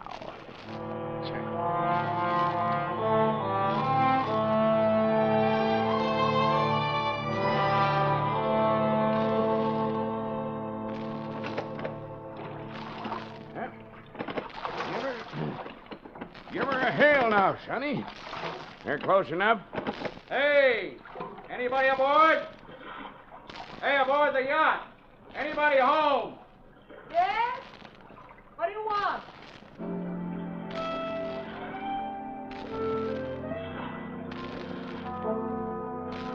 If the ship was dirty, I didn't notice. It may have had good lines, too, but it couldn't have touched what stood at the rail wearing clam diggers, an off-the-shoulder T-shirt, and a Caribbean tan. Uh-huh. There's a trim hull for you. Yeah, that'll be his wife. His wife? Oh.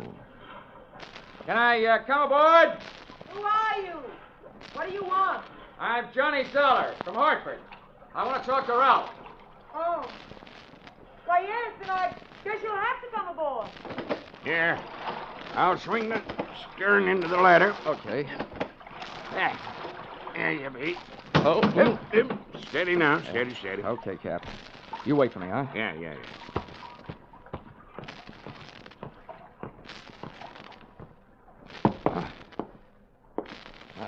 Well, how are things in Ralphie's old hometown? Cold.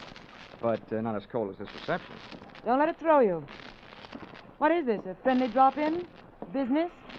Or just plain snooping? If it's the last, I'm Edwina. The wife they haven't heard about at home. Oh, congratulations. Now I know why you like to wear your shoulders bare. The better to keep a chip on them. If you're through being sharp, I'll let you hear what's left of my husband. Come on, through here. Okay.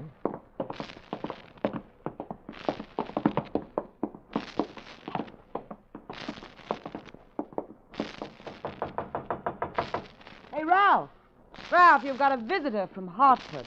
Get away from this cabin, you dirty little gold digger, and take your visitor with you. Wine's all gone.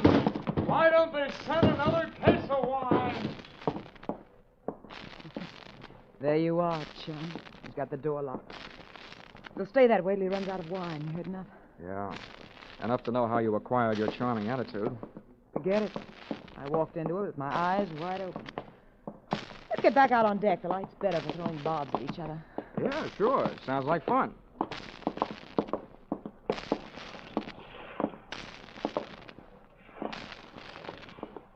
Well, do I have to help you off the boat? Not until you help me by answering some questions. I'm an insurance investigator, and I was sent down here by the company that holds a policy on your husband's life. What should I do, Finch? The story they got was that Ralph was dying from some kind of a voodoo curse.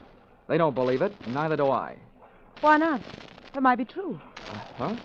Some old dame, they call her Maria Lascelles. She came out to the boat. She yelled some things at him, and when Ralphie threw a bottle at her, she swore she'd put a curse on him. How'd they hear about that back in Hartford? Ralph's brother, Dr. Thomas Gordon, told them. You know him? Yeah, we hate each other. I wonder why he told them. Maybe because he thought somebody, who'd be better off with Ralph dead, was using Maria Lascelles' curse as a cover-up. How would you stand as his widow? Get off this boat. Never mind the act. You're his beneficiary. Or didn't you know? I said get off. What's the trouble, Eddie? Oh, him. Yo, come here, will you? All right. Who's the boarding party? Just get him off him. I'll see you in my cabin. Sure, honey. Anybody get you this upset, it'll be a pleasure. Well, mate, do you walk or dive? Save your strength for the last scene, Goliath. I was just leaving.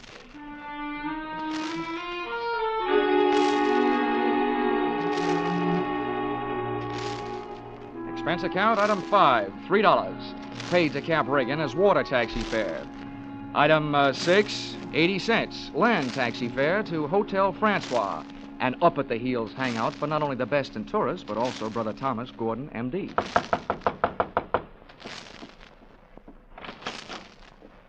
Yes? I'm Johnny Dollar, Dr. Gordon, from Hartford. Oh, yes, Dollar. I've been expecting you. They wired me you were coming down. Come in. Thank you. Oh, please make yourself comfortable. Could I offer you something? Nothing but some brotherly advice. Why, certainly. You know, I feel like a stupid fool for not being able to handle this thing myself.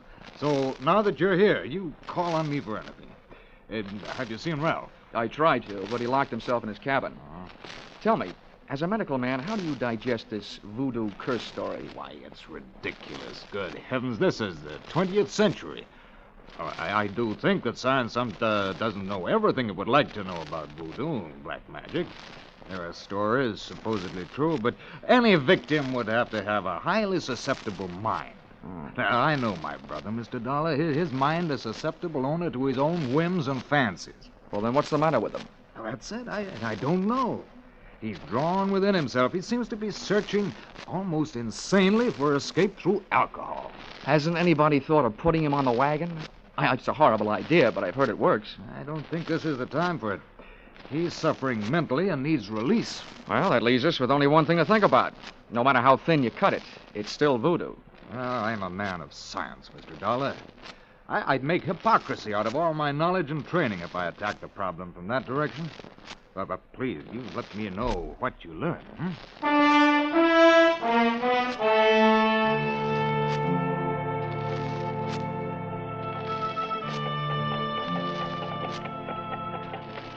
Expense account, item 7. $4. Rental of horse and cart in which my walking tourist guide, Cap Riggin, and I jolted out of town in search of Maria LaSalle. Something made me feel like I was riding my last mile in a tumbril en route to the guillotine. The moonlight was fighting a losing battle against an army of storm clouds that were sweeping in. And then to make it worse, I heard a drum. You there, Sonny? Yeah, sort of a tired Gene Krupa. Means we're getting close to Maria's headquarters. Is she the only one around here? Yep. None of the good hoogans performs in her territory. She's too mean. Oh, great. What's the matter? We're here. That's the path. Over there by that gnarled old tree. From here on, you plot your own course. This is close enough for me. Oh, me too. Well, how do I know I can't put a curse on her? I've never tried. Smooth sailing, Sonny. The path ran along the edge of a field of sugarcane. On the other side was a solid wall of jungle. First, I smelled some feathers burning. Then I heard the chant. There was an opening in the wall of jungle that led to a small clearing, and just before the moon was smothered by another cloud, I saw a shack. Little clouds of smoke curled out through an open door, and I could see the glow of a fire on the floor inside. Maria, I want to talk to you. Who is it? Comes to the house of Maria. My name wouldn't mean a thing to you, but what I have to say will. Can I come in? Andre. What is this word of so great importance to stop Maria? All I know about voodoo is I don't believe it. Papa Legba. I've come to you because I haven't gotten any answers from anybody else. I want to know what's behind this so-called curse you put on Ralph Good. You don't believe? You let me make you believe, eh? Ralph Gordon, he died tonight in the wind and rain. And for you, I have magic now. Look, regard my fire. You will see, you will believe this work. Voila! Billy!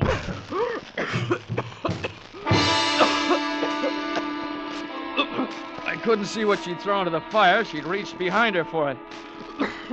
But when the smoke from it whirled around me, it seemed to grab my throat and squeeze. I stumbled back to the door. I hadn't believed in voodoo when I'd come in, but going out, I wasn't so sure.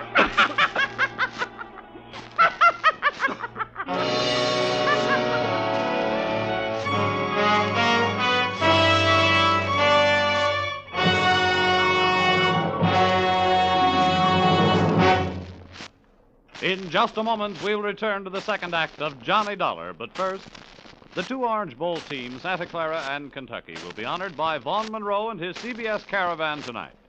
Vaughn and his great band will play favorite songs of the two Orange Bowl teams.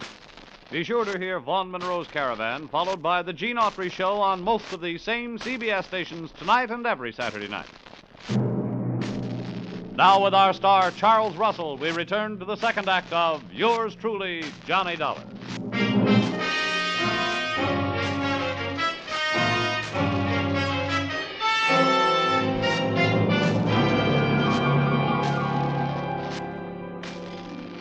My throat burned. My eyes were looking at each other. My lungs felt like a pair of deflated footballs. And the blood in my head was pounding a better and louder rhythm than that drum. I staggered around the heavy jungle there, and when I could breathe again, I gulped in enough to lift the Graf Zeppelin. By that time, I was cool enough to get hot, in anger.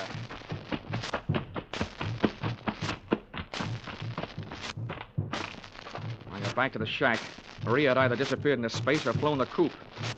The atmosphere was not quite deadly. I crossed over to where she had been squatting.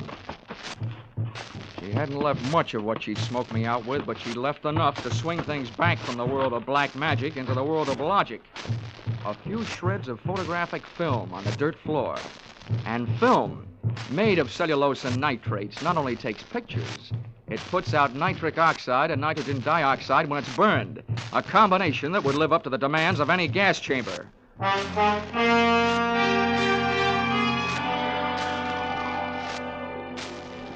The captain rowed me out to the Gordon yacht. This time I boarded without a hail. Ralph was still in a bad mood as I started to pass his cabin. Why don't they send the wine? Empty! Empty! His antics inside the cabin sounded interesting, but not half as interesting as the conversation coming from Edwina's cabin.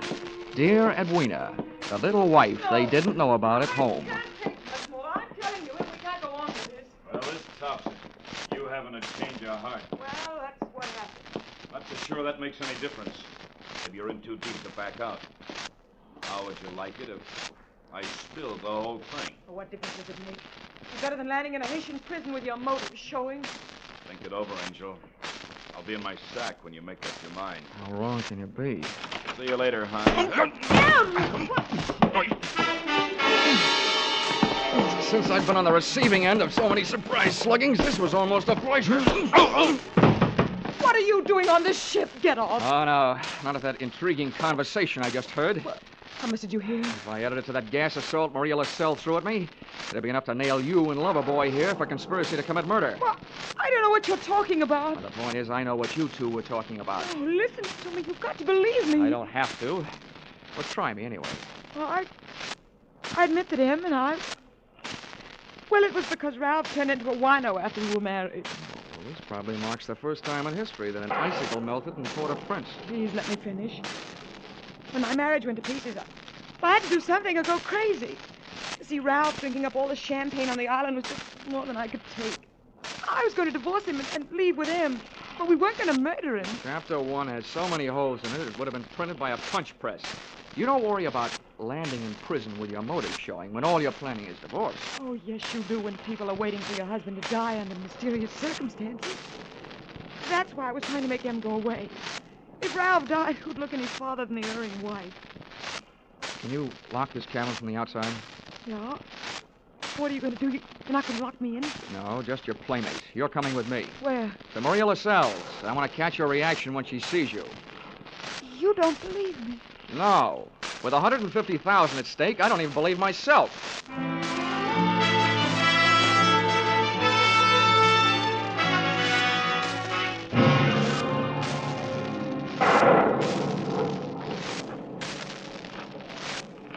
There's her shack.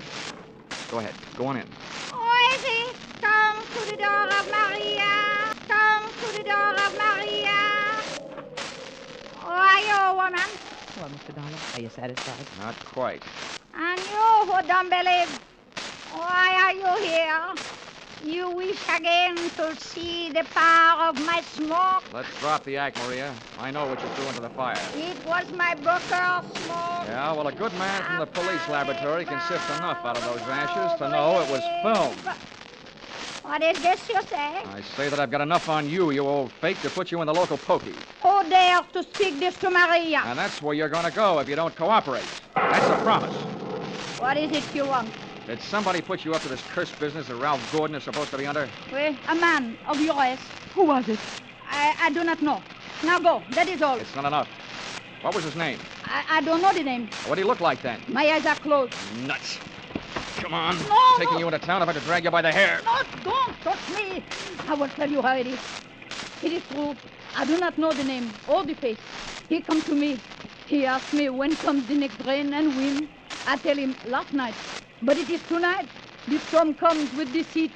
He tell me he needs storm to close portholes in the ship. Huh? He say, if I bring this curse, I will be the best Hugan on Haiti because it kill white man. That is difficult. That is all. Now you go. How about the film for the fire? Did he give it to you? It is true. Not long before you come. Well, get rid of it, Granny, before you lose your license to operate. Now, you go. Maria will be alone.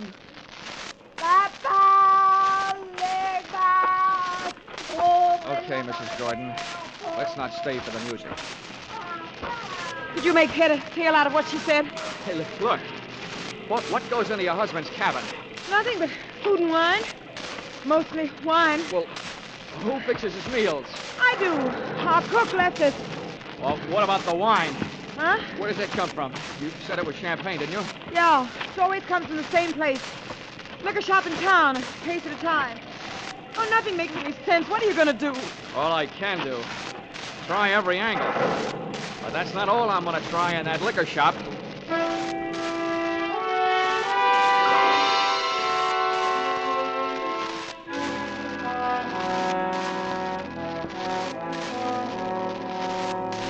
Expense account, item 8, $4.50.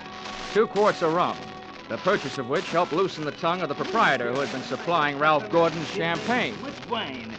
A case at a time, packed in dry ice. There is And no the doubt. words that poured out weren't exactly intoxicating, but they sent me staggering to the nearest phone.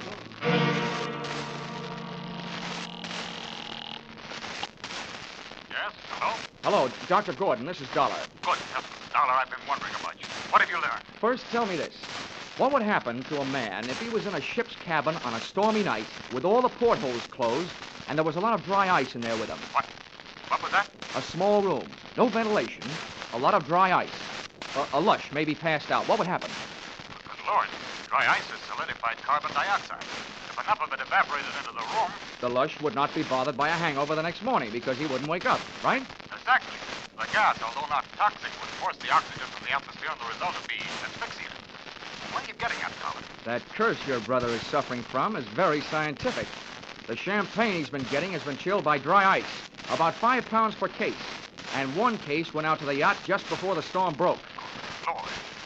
Well, it may be just coincidence, but Ralph's wife and that bosun. Yeah, I know. For a bosun, he'd make a very good chemist. Well, send for a pull motor, will you? If it's too late for your brother, maybe I can use it.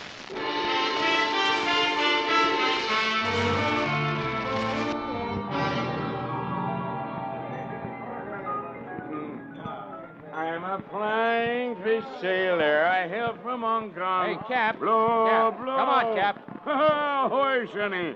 Send him around, George, from a shipmate and me. This is rum Never weather, mind the round, Sonny. Cap. You gotta row me out to that yacht again. Huh? What do you take me for, a blasted galley sleeve? Come on, My Cap. back is I'm about in a broke hurry. now from all the rowing in this... 20 bucks. In this... What'd you say?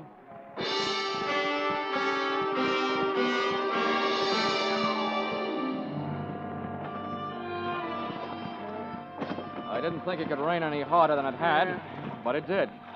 We would have been drier swimming. And the visibility was so bad, I would have had to have a seeing eye sealed to find the ship. But about 20 minutes out, Cap spotted her riding lights. Here she lies, Sonny. We were on target. But so was somebody else. A searchlight stabbed out at us. Hey. This sounds like Prohibition days. Who's giving us a broadside? Can't tell yet. I'll lay a pelican hood over his head if I get my hands on him. Hey, Cap, what's the matter? Got my left leg. Cap, get down to the bottom. I'm going over the side. To me, swimming is a pastime to be practiced only under ideal circumstances, in a pool, and preferably in the company of a well-filled bikini suit. But there was nothing to do but swim, so I swam. I tried to remember how many shots had been fired, and that's where I made my mistake. There was a lull in the shooting, which I took to mean the gun was empty. I put my head down in the best Weissmuller style and thrashed my way to the ladder. But when I got there, the first thing I saw after I'd shaken the water out of my eyes was the muzzle of a rifle. The face looking down the barrel at me belonged to Brother Thomas Gordon, M.D. Sorry, Dollar. Killing you wasn't in my plan. But now it'll have to be done. I wasn't surprised at that, but I was surprised at what happened. I was waiting for a bullet to come my way, but instead the doctor did. Are you all right, Dollar? Yeah, I am. Nothing wrong that a Turkish towel won't cure. I'll thank you later for spoiling his aim. Get a hook on the doctor. He's our prize fish. Don't let him get away. I grabbed a fire axe out of its case on my way to Ralph Gordon's cabin. If it needed ventilating, I knew one quick way to do it.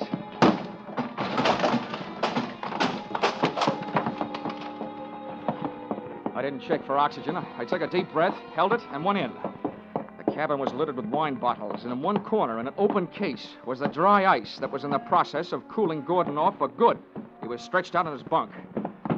I hefted him to my shoulder, used the last of my breath getting him out of there.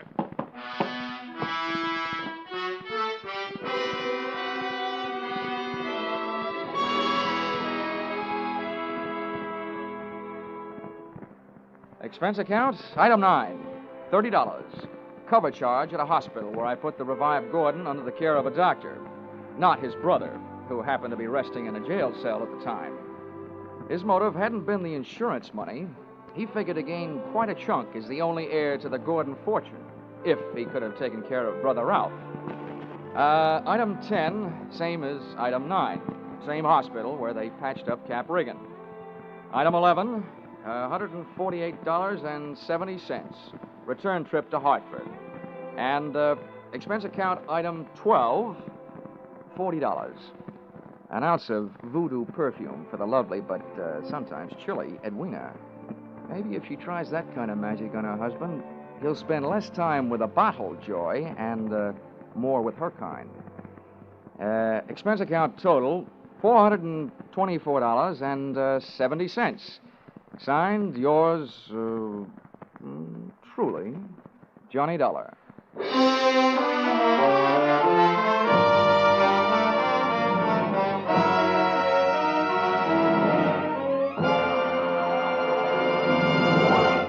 Yours truly, Johnny Dollar, stars Charles Russell. Tonight's script by Paul Dudley and Gil Dowd was produced and directed by Ralph Rose. Featured in the cast were Betty Lou Gerson, Sylvia Sims, Ben Wright, Ken Christie, Howard Culver, Dawes Butler, and Tim Graham. The special music is written and conducted by Leith Stevens.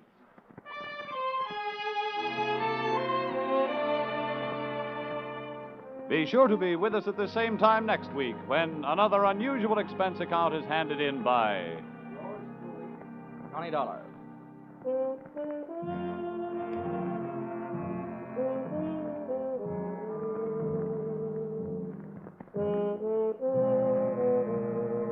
Were you right? Were you wrong? Did you know it was Buster Keaton playing Sing It Again's Phantom voice these last few weeks? Well, now there's a new Phantom riding the airways on Sing It Again. And for identifying him tonight, some CBS listener can win $50,000 in cash and prizes, radio's largest jackpot. Phone calls go out from coast to coast, so be ready for the new Phantom when Sing It Again comes your way over most of these same CBS stations later tonight. Now stay tuned for Vaughn Monroe's Caravan, which follows over most of these same CBS stations.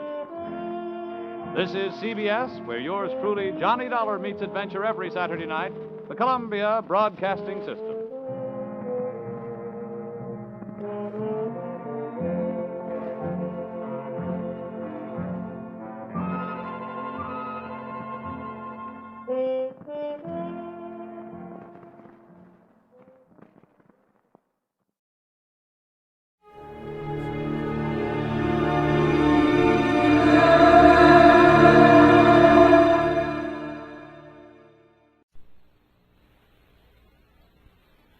The Adventures of Sam Spade, Detective, brought to you by Wild Root Cream Oil Hair Tonic, the non-alcoholic hair tonic that contains lanolin.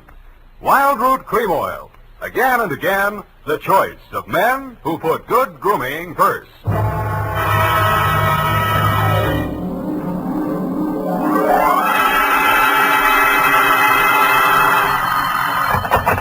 Spade Detective Agency.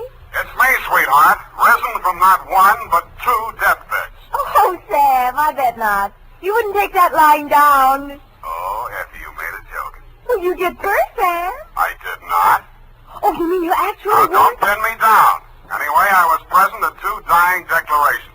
Would you believe, Effie, that a man could say something that wasn't true at a time like that? Oh, no. You mean a man will be lying on his deathbed? Oh, Effie, you made a joke. Oh, Sam, now stop it. I don't know It's all right, Effie. I forgive you. you can atone by telling me how wonderful you think I am. I think you... That you may do when I arrive at a trice to dictate my report on the deathbed caper.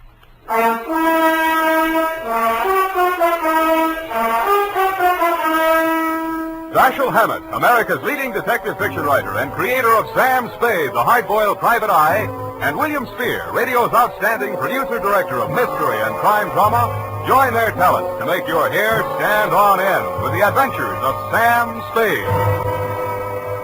Presented by the makers of Wild Root Cream Oil for the hair. Tell me, mister, how many times a day do you have to comb your hair?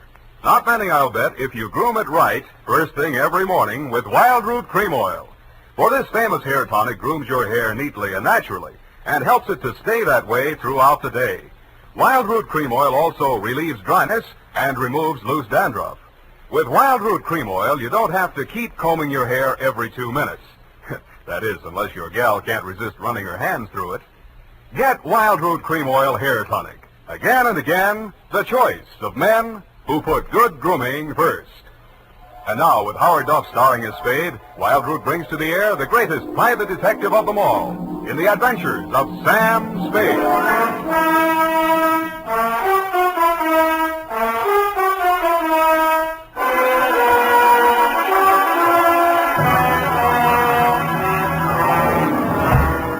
Many brave hearts are asleep in the deep. Sam, you're a sailor. Captain Sam, there's the brig for you. You got your logbook handy, gal? Oh, yes, Captain. So beware. That's awful deep.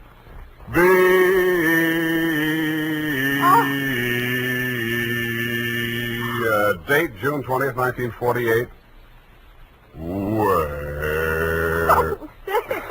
I have no shame. To Marin County Sheriff's Office, San Rafael, California. Attention, Deputy Woodington from Samuel Spade, license number 17596. Subject, the deathbed caper.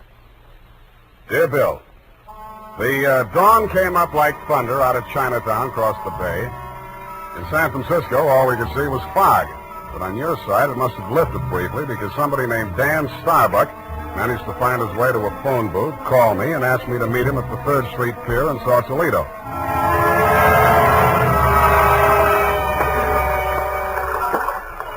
I didn't see him when I first got there. I didn't even see the pier. It was too foggy.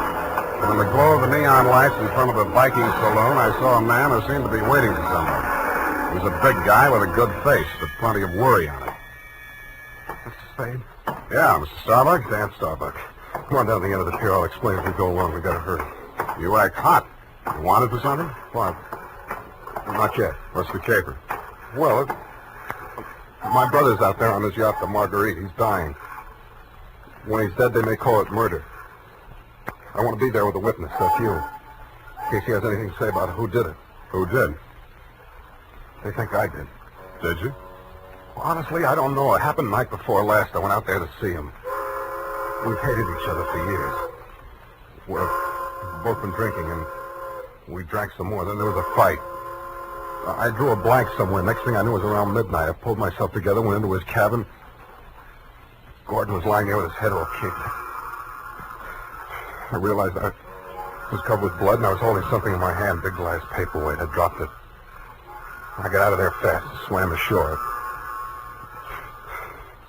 I planned to tell you a different story, but that's it. You want the job or not? You think you'll make a deathbed statement that'll clear you, and you want me for a witness? Yeah, that's it. You got a lot of guts. I'm hired. Good. Halverson?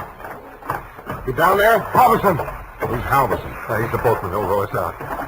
Halverson! Hey, Nils! Johnny? Yeah. Is that you, Casino? Sure. Can I do you some favor? I want to go out to the Marguerite. I can't find Halverson anywhere. Oh, I guess I can take you. Are you sure that I'm sure. Sam Spade, Del Casino. He's the boss of the Marguerite. Glad to meet you. Thanks. Any fun at Danny's? Hey, listen, Danny, you sure you want to go out there? Any reason why he shouldn't?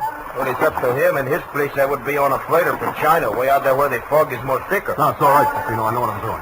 Well, your friend, you excuse me, your name? Spade. You pardon me, I better ask. The police don't want you for nothing? Not yet, but don't make book on it. Push us clear, Danny.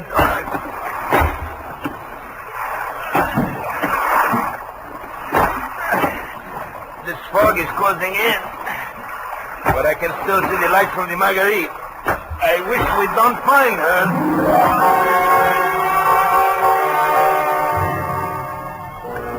But we did. She was wearing clam diggers, an off-the-shoulder T-shirt, and was leaning against the rail as the dinghy pulled past the police launch and nestled in under the ladder of the yacht. Del? Del, is that you? Yes, Miss Starbuck. Who is that with you? Keep quiet. Del. Del, what are they saying ashore about... Oh, I thought you... You're Mrs. Starbuck? Yes? I'm Sam Spade. I'm from San Francisco. I'm a detective. Your brother-in-law's in the boat. You captured him? He wants to come aboard. He wants to... die. He's hoping your husband will say something to clear him before he dies. Is there any reason why he shouldn't come aboard? Oh, there's every reason in the world why he shouldn't. The police are in there with my husband right now. Yeah? The doctor says there's a possibility that he may regain consciousness long enough to make a dying declaration. Mm-hmm. If he's face to face with Dan, there's no telling what he'll say. I wish Dan wouldn't... My husband is dying. Dan? Yeah. What's he say? I don't know, but I think you'd better come aboard.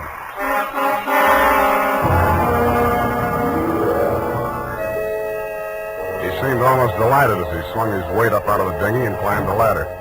Del Casino, the bosun, followed, wearing a puzzled expression that turned to fear as we entered the cabin. The yellow glare from the lamp swinging overhead was almost blinding to walk into out of the foggy night. The first thing I focused on was the bunk that held the dying man. His head was heavily bandaged, his skin was chalk white, and his lips were beginning to turn blue. The room was tense with waiting. Ranged around him in a semicircle were the supporting players.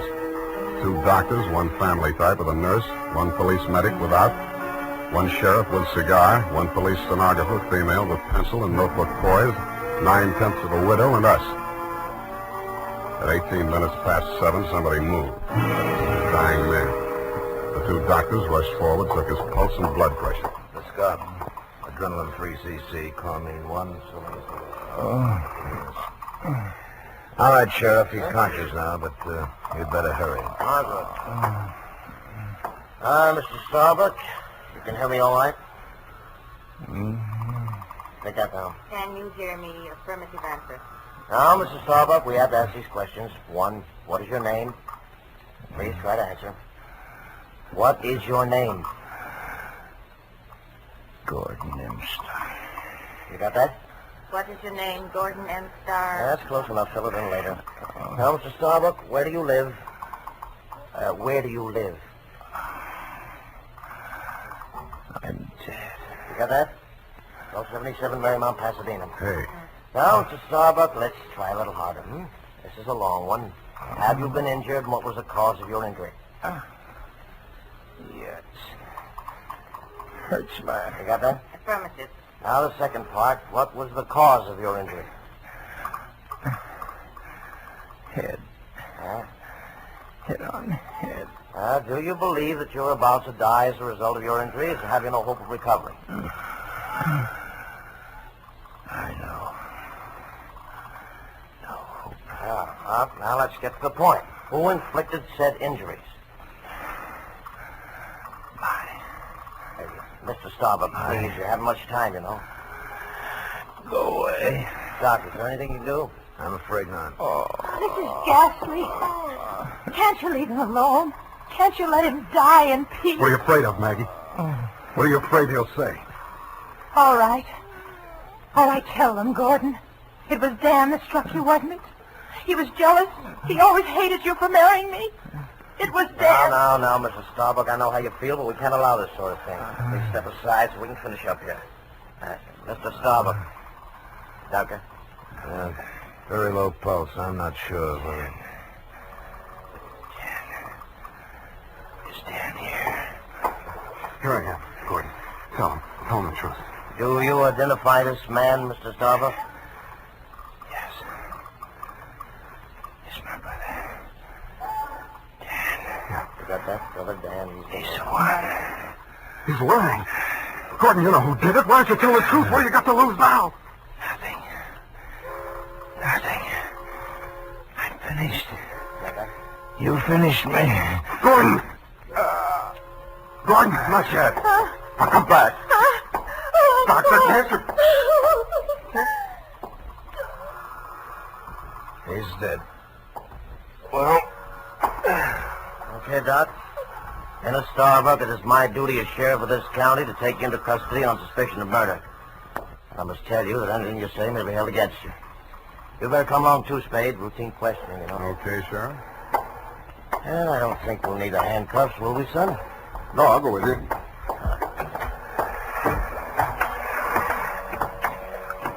Yes, indeed, son. It's always smart to come along quietly. Yeah. Oh, this is the fellows. Hey, Sam, come back here. Use your hand.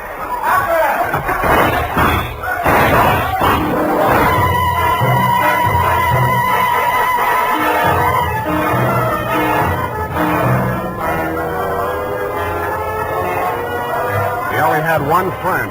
The best friend in the world for a man on the land, the fog. The searchlights on the police launch spun frantically as the craft heeled around in a half circle to head him off. Instead of cutting the fog, the beams from the powerful lights bounced back from it and blinded the men behind them. After 10 minutes of that, they gave up. The sheriff had a theory. Don't worry. Between the fog and the currents, I doubt if we'll make it. We'll probably recover the body in the morning. And they did. But it wasn't Dan Starbuck's body. It was the bosun, Del Casino. And he was found in Richardson Bay, adrift in the dinghy from the Marguerite. Somebody had creased the skull with the same type blunt instrument that had been used on Gordon Starbuck.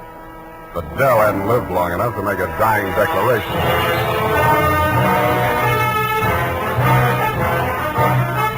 The makers of Wild Root Cream Oil are presenting the weekly Sunday adventure of Dashiell Hammett's famous private detective, Sam Spade.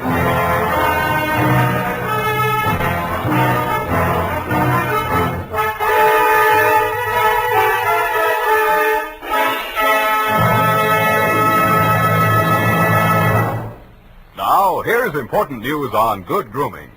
If you want the well-groomed look that helps you get ahead, socially and on the job, listen.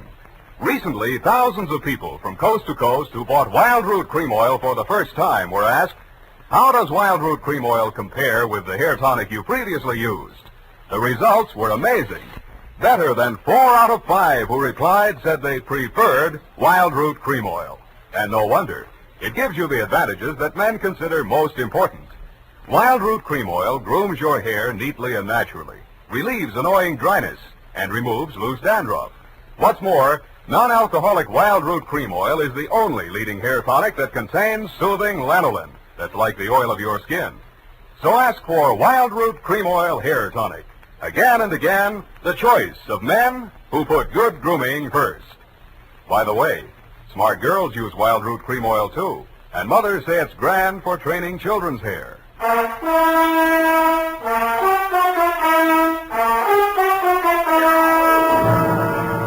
And now back to Caper with 2 Deathbeds. Tonight's adventure with Sam Spade.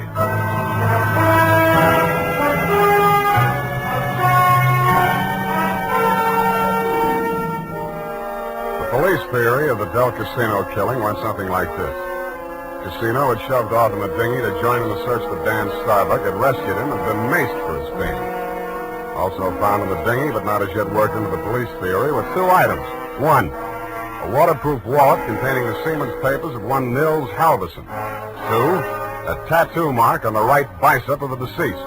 A small heart with a name in it, Maggie. The brand new widow of the same name was waiting in my office when I got there the following afternoon. Hello. Hello to you, Mrs. Starbuck. What can I do for you? Mr. Spade, I know very little about the ethics of your profession, and... Well, are you still working for Denny? If you mean, do I know where he is, the answer's no. Oh. I hoped you'd say that. Why? Because I want you to work for me. Need a new bosun? You needn't have put it quite so crudely. No, I needn't. Since your work is confidential, I'll admit I've done a few things that... Well, it's all too true. My first mistake was marrying Gordon Starbuck when I didn't love him. And I should never have let myself fall in love with Dan. I certainly should have known better than to let Dell fall in love with me. What about Nils Halverson? And me? Well, hardly. No. Nils Halverson was employed by my husband for various odd jobs whenever we put in at Sausalito. Mostly he'd row the guests out to the ship. He rowed Denny out the night my husband was killed. At least I think he did. I didn't actually see him. Where's Halverson now? I don't know. He goes off on drunks for days at a time, but I have a feeling that someone has paid him to disappear. He might have overheard something. Hold on a minute. You're going too fast. Are you, working up to a confession? Oh, no. It's just that I'm afraid a great injustice may have been done to Danny. After all, Mr. Spade, a man who's dying, I don't see how he could be altogether in his right mind. Do you? The law says he is if he knows his name and address. A deathbed accusation is the strongest evidence a lawyer can shove at a jury. You can't cross-examine a dead man, and most people have the quaint idea that a man on his deathbed is a lot more truthful than he was when he was hale and hearty. Then you think Gordon may have been lying? Could be, or wool gathering, or picking up some of the lines you were feeding him. Oh, I was just afraid he might die before he... You see, I thought I might shock him into saying yes or no. He could have said no, couldn't he? Well, make up your mind. Oh, all I know is it's on my conscience now. If we could find old Halverson and force him to tell what he knows. He's a very strange man. He's devoted to me. If the police find him before I do, he might refuse to talk out of a mistaken loyalty. To you? Well, I meant if he thought I had anything to do with the... Well, he's very strange. I told you that. What makes you so sure he's alive? Why wouldn't he be? If I'd been the killer and he'd rode me to and from the scene of my crime, I'd see him secured in Davy Jones' locker. Fish feed, lobster bait, asleep in the deep. Will you work for me? I'll let you know.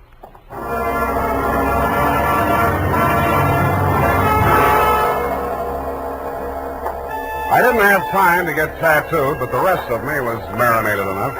On my head, I was wearing a dirtied-up yachting cap. And the rest of me, I was wearing a pea jacket, dungarees, and sea boots. I was also wearing clamshell number 5 as I rolled up to the Viking saloon. Well, what did it be, mate? Akavit and Wachter. Have you seen my cousin? Your cousin? Who's your cousin, Prince Valiant? No, my cousin Niels Halverson. Niels Halverson. Oh, no. You're Neil's cousin, are you? Yeah. Well, coming from the old country? Yeah, Minnesota. By Minnie. Well, no, he'll be right glad to see you there. Where is he? I don't want to say this too loud. Yeah. Bend over there. Yeah? He's in trouble, you know. Oh, yes. I got him holed up down below. Oh, yeah, come on. Well, by golly, I sure been glad to be going to see my cousin Niels. Niels Halverson. Drop the axe and get Jones. Hey! Okay, Joe, I'll take over from here. Easy. Okay, Danny, my boy. I got his gun. But watch him now, watch him. He's full of smorgasbord. Well, Spade, you're the one person I didn't expect to see. But I'm very glad to. Yeah, I wish I hadn't found you. I wanted to find somebody else first. Halverson? Yeah, he's here. Want to see him? That's what I came for. And under here. Watch your head, low bridge. Yeah. Here we are. Where? The boathouse under the pier. Halverson used to hole in here to sleep off his schnapps. Where's he now? Over here. Uh-huh. Yeah, he's going to be a long time sleeping this one off. He's been missing since that night. Nobody knew he was here till last night. I headed for the saloon when I swam ashore. Joe hid me out here. He could still talk then. What'd he say? I wrote it down here. But it's no help. Let's see it. That's just a jumbled word. Marguerite. Merry Christmas drink. My beautiful Helga. Row, row your boat. Now throw me back. Row me back. $20 good and drunk. Fog rolling in. Good and drunk. Gonna be 5 days, no business. Oh, my head. Paint the boat. All crazy stuff. $20. You give him $20 to row you out? I didn't even see him. I swam out. My loving brother wouldn't have let me on board if he'd heard me arriving like a gentleman. $20. Did you frisk him? No. I'll have a look. Oh, I don't... Hey, wait. Huh. Real soggy, but a 20. Now, look here, I'm sticking to my story. I swam out there. I didn't give him that 20. Maybe you didn't. Maybe you didn't. You gotta believe me. I didn't even have $20. That's why I got... Shut up. What's the matter with you? What are you gonna do? Come over here, Dan. What? I don't believe a word of your story, and even if I did, it wouldn't make any difference. Well, what are you... Shut up. You're gonna stop talking and listen for a while. I stuffed a gag into his mouth and muscled him over to a piling and handcuffed him to it. He didn't even look surprised. He just stood there staring at me as if he'd lost his last friend in the world. But I wasn't looking at him as much as I was listening to those footsteps on the boards overhead. I waited for them to come back. They did. I walked across the soggy planks to where Nils Halverson lay in the shadows. Nils, I want you to answer these questions again. Now, this time I'm going to take them down. You get lots of $20 and lots of drink. Now then, I know you don't feel so good. You don't have to talk if you don't feel like it. Just nod your head for yes and shake it for no. Okay, Nils? That counts in a court of law as long as there's a witness. Okay. Now, your name is Nils Halverson. Your address is 213 Bayview, Sausalito. That's correct, is it? Nod your head. Good. Good. That proves you're in your right mind. You know you were injured. Yeah. You know the cause of your injury. Hit on the head and thrown over the side of your boat. What? Huh? Not from... Oh, dinghy. Well, it's the same thing. All right. Now, you know you're dying. You have no hope of recovery. That's obvious, but nod your head. That's the boy. Now, Nils, on the night of the 18th, around 10 o'clock, after your usual working hours, you rode somebody out to the yacht Marguerite in return for which this person gave you a $20 bill. This person is also the person who killed, who inflicted your fatal injuries. It is. Now, the name of that person, if you can possibly speak even in a whisper, so there can be no mistake. Can you hear me? Just say it close to my ears. Yeah? Yes. Yes, I got it. That's all. Now, I know you don't write, Nils, but make your mark here. Come on, I'll guide your hand. There. Now we're going to take... Nils. Nils. Well, anyway. All right, Maggie. Come on in and join the party. Don't try anything. The light's on you. I'm a better shot than you, and if there's a ruckus, the whole saloon will be down on us. They're all friends of Danny's, too. Stop there. Toss the gun. Okay. What's the matter, Angel? You look kind of scared. No. Just disappointed, that's all. Don't give up so easy, sweetheart. I always wanted to take a trip around the world. We might go on the Marguerite. Together. Yeah, sailing into the sunset, sleeping with our deathbed statements under each other's pillows. Yeah, I see what you mean. I guess it wouldn't work. How much for yours, and what do we do about him? Dan? I'll take care of that. Throw it in with a deal. Okay. But I want it in writing. A little statement to the effect that I can keep under my pillow. Fair enough. Now, all I want from you is a little statement from you to this effect. That you, Marguerite Starbuck, employed Nils Halverson to row you out to the yacht on the night of the 18th, that you there overheard a quarrel between your husband and brother-in-law, and that taking advantage of said brother-in-law's inebriated condition, you sneaked up behind your husband, hit him with a paperweight, and decamped, leaving the murder weapon in Dan's hand. You then started back to shore in the dinghy, and realizing that the only witness who could testify you were aboard that night... All right. All right, I'll sign it. Okay. We'll have plenty of time to put in all the legal decorations later. I'm afraid we won't, baby. You're going to be spending all your available time at the Tehachapi and points west. What are you talking about? You just made a full confession in front of a witness. You heard it, didn't you, Dan? Every word. Oh, we're fight. Honest. An honest honest man. Well, I did tell a fib. Now, this is really going to hurt, I'm afraid, Maggie. You see, we didn't actually have any deathbed statement to match yours. No? No. Nils Halverson was a good deal too dead to have made a deathbed statement just now. He's been stiff for 12 hours.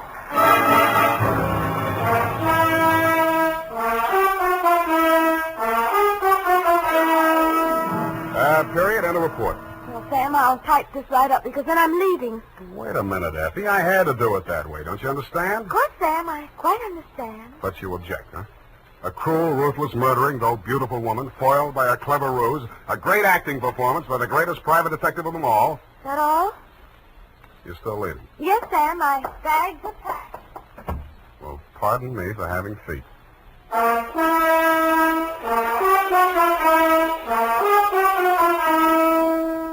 There's a reason, men. In fact, there are 5 big reasons why more men every day are turning to Wild Root Cream Oil for well-groomed hair. Wild Root Cream Oil grooms your hair neatly and naturally. Wild Root Cream Oil relieves dryness and removes loose dandruff. Wild Root Cream Oil is non-alcoholic and contains soothing lanolin.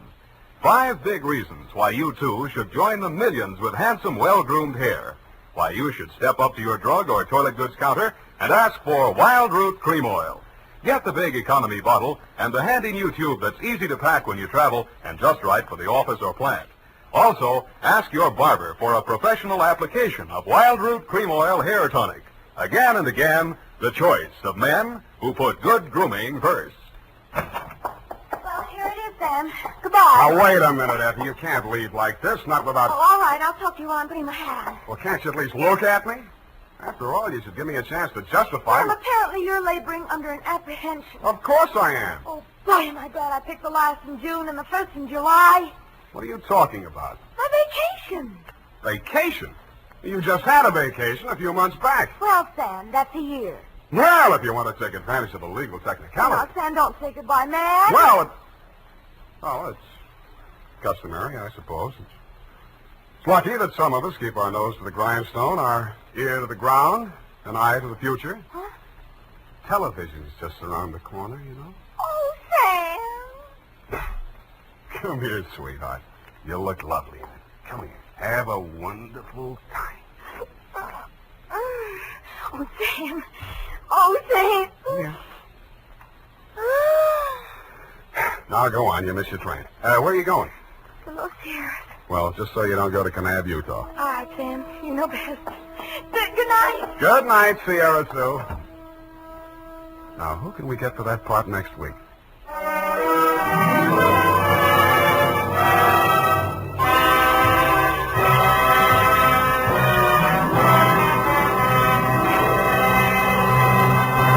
The Adventures of Sam Spade, Dashiell Hammett's famous private detective, are produced and directed by William Spear. Sam Spade is played by Howard Duff. Lorene Tuttle is Effie. The Adventures of Sam Spade are written for radio by Bob Tallman and Gil Dowd, with musical direction by Lud Gluskin. Join us again next Sunday when author Dashiell Hammett and producer William Spear join forces for another adventure with Sam Spade, brought to you by Wild Root Cream Oil. Again and again, the choice of men who put good grooming first. This is Dick Joy reminding you to get Wild Root Cream Oil, Charlie. It keeps your hair in trim. You see, it's non-alcoholic, Charlie. It's made with soothing lanolin. You better get Wild Root Cream Oil, Charlie. Start using it today. You'll find that you will have a tough time, Charlie. Keep on all the gals away. Hiya, Baldy. Get Wild Root right away. This is CBS, the Columbia Broadcasting System.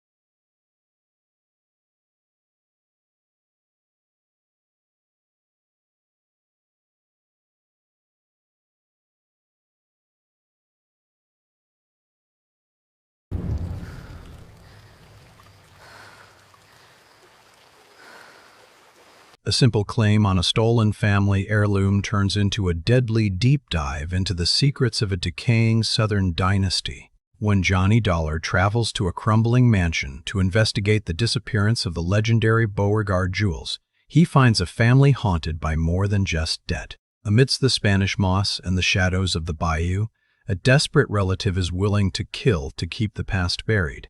Johnny has to cut through the lies and the swamp fog before he becomes the next permanent resident of the Beauregard estate.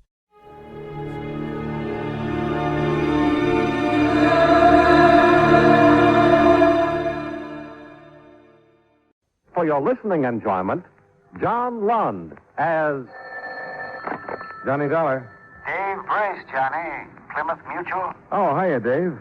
Johnny, sapphires are bad luck. Yeah, so are black cats.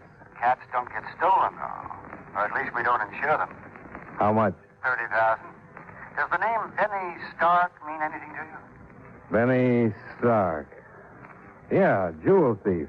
Couple of convictions. I haven't heard of him lately. Well, you're hearing now. He called us from Rockport, outside of Chicago. Wants to talk a deal. He apparently has the sapphire necklace. Who's your client, Dave? A girl named Ellen Beauregard. Big wheel in Rockport society. I've already made your plane and hotel reservations and gave Benny your name.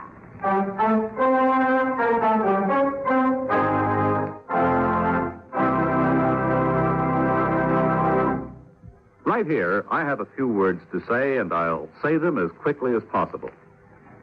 You know, someone once said that everyone and everything in America depends on speed, and that as our country grows older, we all move faster. But it wasn't much more than 100 years ago that the fastest anyone could travel was at the speed of a running horse, which wasn't very fast when you compare it to the speed of our latest jet plane, and talk about going to the moon at 25,000 miles an hour. And during that same 100 years or so, we've grown from the first crude telegraph to the perfection of color television. Yes, this increased speed in transportation, communication, and everything else has changed almost everything in our country, including the Cabinet of the United States. For example, up to World War II, there wasn't any reason why the War and Navy departments shouldn't be directly responsible to the President.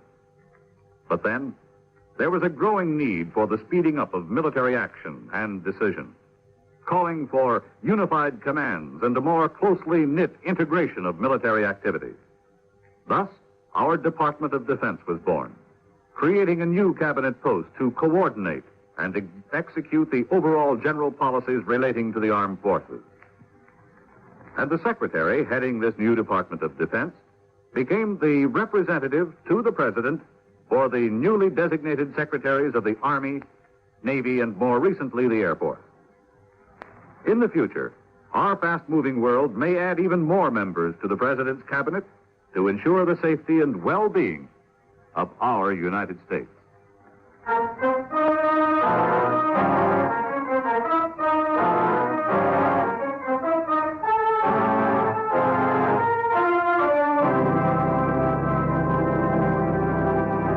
Expense account submitted by Special Investigator Johnny Dollar to Home Office, Plymouth Mutual Insurance Company, Hartford, Connecticut. The following is an accounting of expenditures during my investigation of the Beauregard matter. Expense account item 1, $58.40. Airfare and incidentals to Rockport, Illinois. I checked into the Bleecker Hotel and waited for a contact from one Benny Stark, jewel thief. I planned to see the Beauregards later, but instead the Beauregards came to see me. Or anyway, one of them did. I'm Jared Beauregard, Mr. Dollar. It was my niece, Ellen, from whom the necklace was stolen. May I... Oh, sure. Come in, Mr. Beauregard. Have a seat. Thank you, sir. This is a little unexpected. I just got in town. Well, Mr. Brace of the insurance company wired us you were coming. I wanted to talk to you before you saw Ellen. Oh, I see. My niece is a remarkable girl, Mr. Dollar. A trifle headstrong at times, though, and not always inclined to use the best judgment. Well, I guess that could apply to most of us. Yes, yes, of course. Now, tell me, Mr. Dollar, do you have any hope that the necklace may be recovered? I think so. It's fairly certain, in fact. Well, Ellen will be very happy. It was an engagement gift, you understand, from Phil Avery, her fiancé. She was quite broken up when it was stolen. Yes, I imagine. $30,000 is quite a loss. Well, it's more the sentiment attached than the beauty of it. You've seen the necklace, Mr. Dollar? No, but I have photographs of it. Oh, yes, from the insurance company. Well... How about your niece, Mr. Beauregard? Just what was it you wanted to tell me? Well, excuse me. Johnny Dollar. This is Benny, Mr. Dollar. Oh, okay, shoot. You know where the Pink Pigeon is? No, but I'll find it. Well, it's south of town. I'll meet you there at 9 o'clock tonight. Back booth behind the bar. Make it? Yeah, sure. Have you, got the item? I got more than that. I got information that'll blow the lid off. I've been double-crossed, Dollar, and I'm going to get even. What do you mean, double-cross? First, we make a deal. See you tonight. I've got to run along, Mr. Dollar. I didn't really have anything in particular, just that, well, Ellen is too impulsive sometimes, but she never means any harm by it. I'm sure you understand.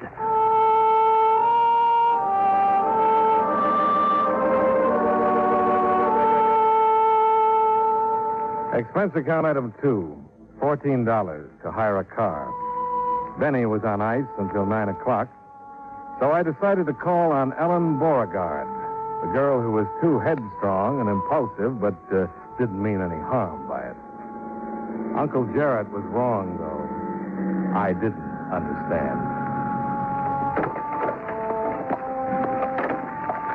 I left the car near the Beauregard coach house and walked down the terrace toward the entrance. Ahead of me, in a glassed-in sunroom, a man and a girl were so busy with each other that they didn't even notice me. A highly romantic scene. The mistress of the house, probably. The only trouble, though, she was wearing a maid's uniform.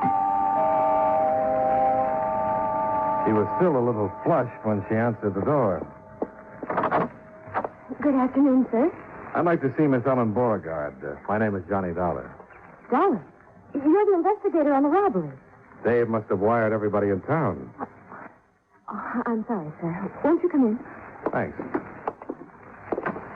If you'll wait there, please, I'll tell Miss Beauregard you're here. Yeah, right. Bye, Ellen. See you later. Oh, hello. You must be the insurance fellow? You, too.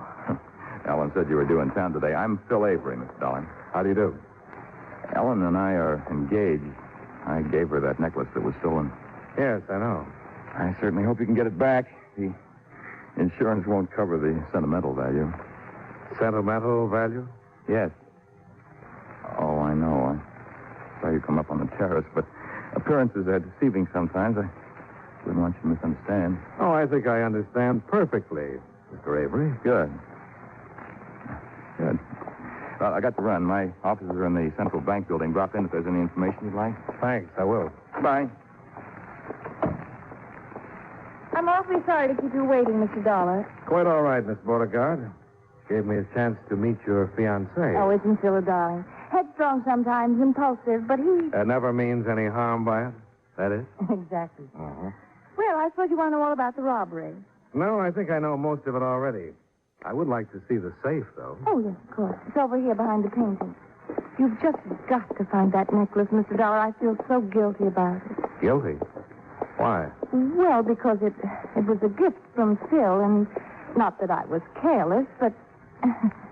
well, I'm sure you understand. Here it is, back of the portrait. An old-fashioned one, huh? Everything in the house is. Our family's been around quite a while. Yes. Wouldn't be much of a job for a professional safecracker. How'd they get into the house, Miss Beauregard? Force a lock somewhere? No, they must have had a key. You see, I'd gone out for the afternoon, and Uncle Jarrett was off somewhere, and the house was empty. Your maid wasn't here? Lois? No, after I left, she decided to go into town to do some shopping or something. Oh, they couldn't have picked a better time. No, they couldn't have. Oh, say, incidentally, you'll probably be talking to Uncle Jarrett, and I wanted to warn you about him. Of course, he means well, but... Is he headstrong and impulsive, too? No, it's just that he's, well, a little vague. I'm sure you understand, Mr. Dollar.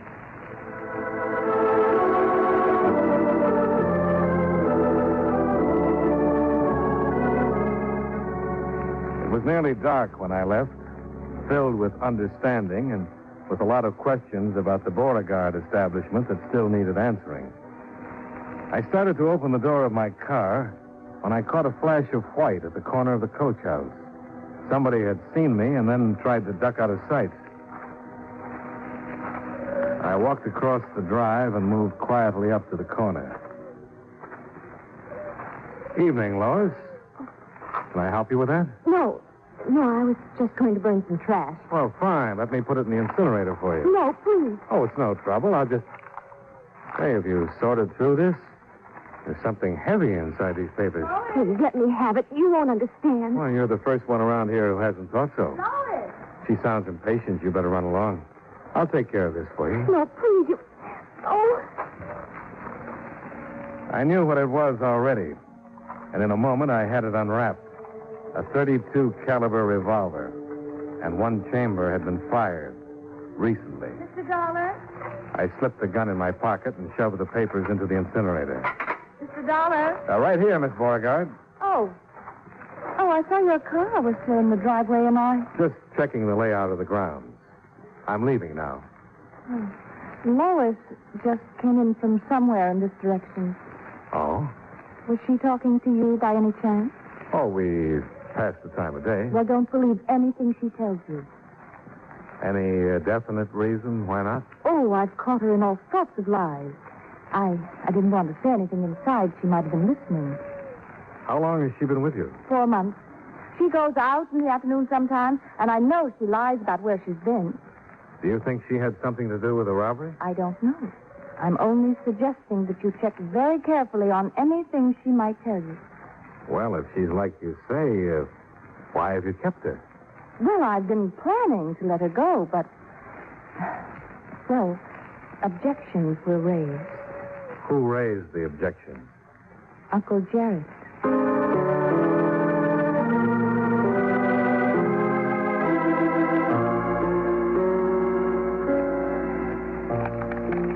When I got back to the hotel and went to my room, I had another surprise waiting for me. Come right in, son. Have a seat. Oh, thanks. I could be in the wrong room, of course. Not if you're Mr. Dollar. You know a fellow named Benny Stark? Not exactly. I'm looking forward to meeting him, though. I see. You got business with him? I might.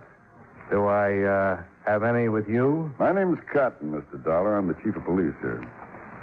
Oh, I see. How did you get on to me? Found your name where Stark had written it down. Had your room number here at the hotel. He a friend of yours? Well, I guess we might as well work together, Chief. I'm an insurance investigator, checking on that Beauregard robbery. Ah, so that's it. Stark is a jewel thief. He phoned the company and offered to talk a deal. I've got an appointment with him at 9 tonight. Yeah, I don't reckon you're going to be able to keep it. Why not?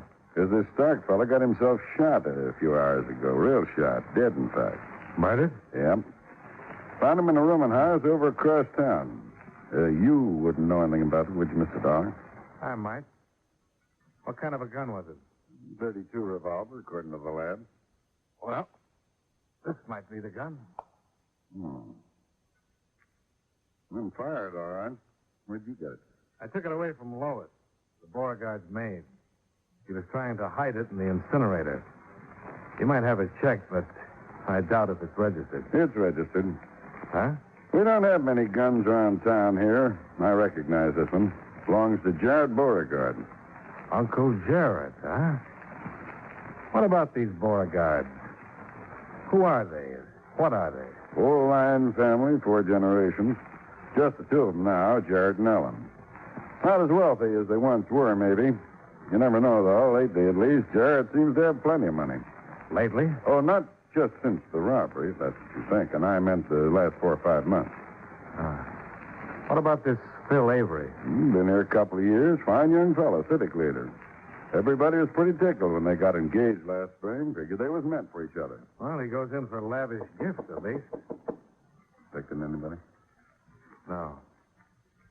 Who is it? Lois, I've got to talk to you, Mr. Dolar. Just a second. You want to dodge into the bathroom and listen in? Good idea.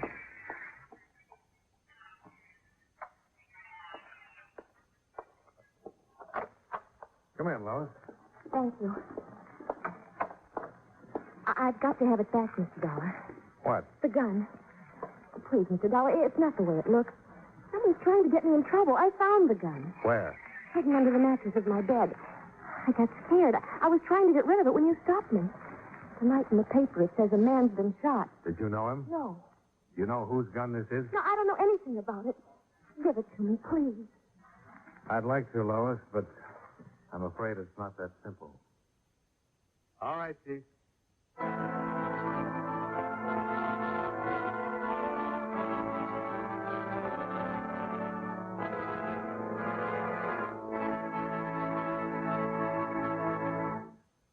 You know, many great men have attained the highest office in our land, the presidency of the United States. Can you guess the name of this man? As a boy, his general health was bad. But as a man, he was a dynamo of energy. He was only 42 when he became president, the youngest man ever to hold that position. His administration was a fairly untroubled one.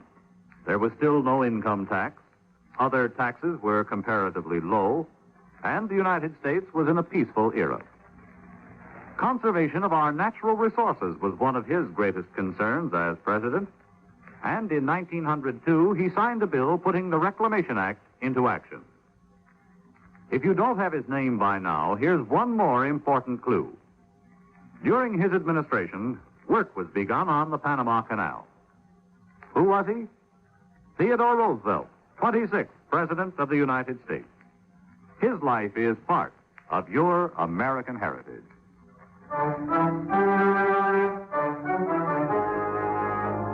And now, with our star, John Lund, we bring you the second act of Yours Truly, Johnny Dollar.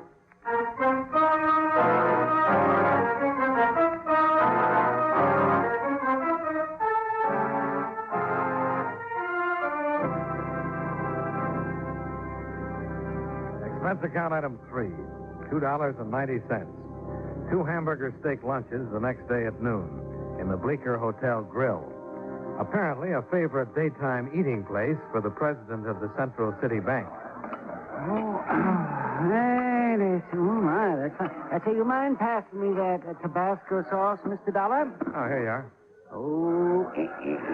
Oh, I love it on hamburger. I love hamburger, for that matter. Just a proletarian at heart, I guess. Maybe so, but you've got some pretty aristocratic clients, haven't you? Well, that's a bank for you. Guess you mean the Beauregard. Well, here, try some of the sauce. Thanks. Nice. Oh, they're aristocratic enough as far as the family background is concerned. A social position, that sort of thing, but when it comes to money, that's another story. When you want to know about a man's economic status, just ask his banker. That's exactly what I'm doing.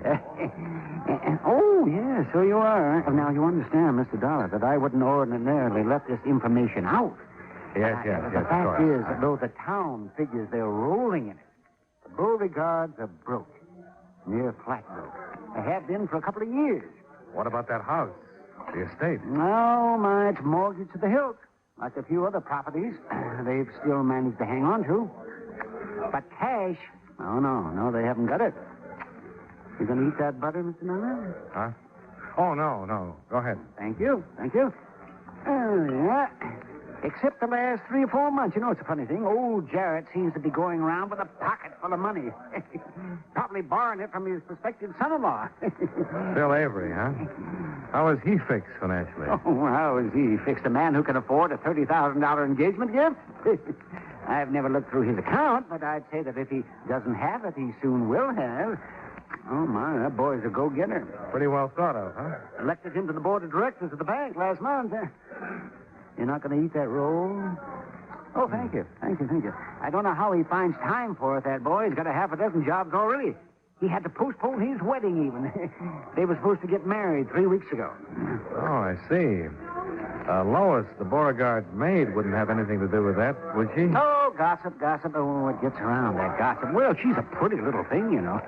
And a man who's about to tie himself down for life, well, you know how that is. Huh? Yeah, sure. Yeah, it'd be just too bad the felon found out about it, though. This town would be in for some real excitement if she found... Oh, would you pass that sauce again, Mr. Dollar?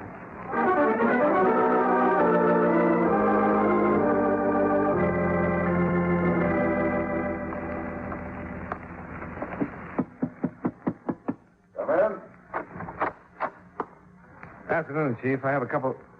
Oh, I'm sorry. I didn't know you were busy. Oh, that's all right. Come on in. You know Mr. Avery, Abilene. Yes, we've met. How are you, Mr. Dollar? Glad you came. This concerns you, too. Well, Mr. Avery figures we're doing this girl Lois an injustice. She's not involved in any of this, Mr. Dollar, either the theft or the murder. She's not the kind. I know her. How well, Mr. Avery? Well enough to know that she's a pretty fine person. The only trouble is, Mr. Avery, I've got a pretty strong case against the girl. She was trying to dispose of the murder gun. If she'd know the time, the house would be empty to set up the robbery. She could have given Benny Stark a key to get in. One thing, though, Chief Cotton. We haven't found the necklace. Unless she can be tied up with that, the case won't stand. We're still looking. What about her room at the Beauregards?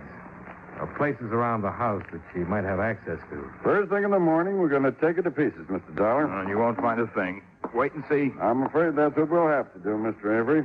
Wait and see. Well, you go on back and talk to her if you want. I told Ed you could have 15 minutes. Thanks, Chief Cotton. I'll see you, Mr. Dollar. Right. Now, what's on your mind, Mr. Dollar? Jewelers. This is a photo of that necklace. Do you know any jeweler here in town who could make a duplicate imitation? No. Have to go to Chicago for that. Well, that's what I want to know. Whether somebody did go into Chicago 4 or 5 months ago. Well, I could get Jim over here from Hawkley's jewelry store. He could give him a technical description over the phone. Chicago police work pretty fast. Might have some information back by this evening. Good. I'll wait to hear from you.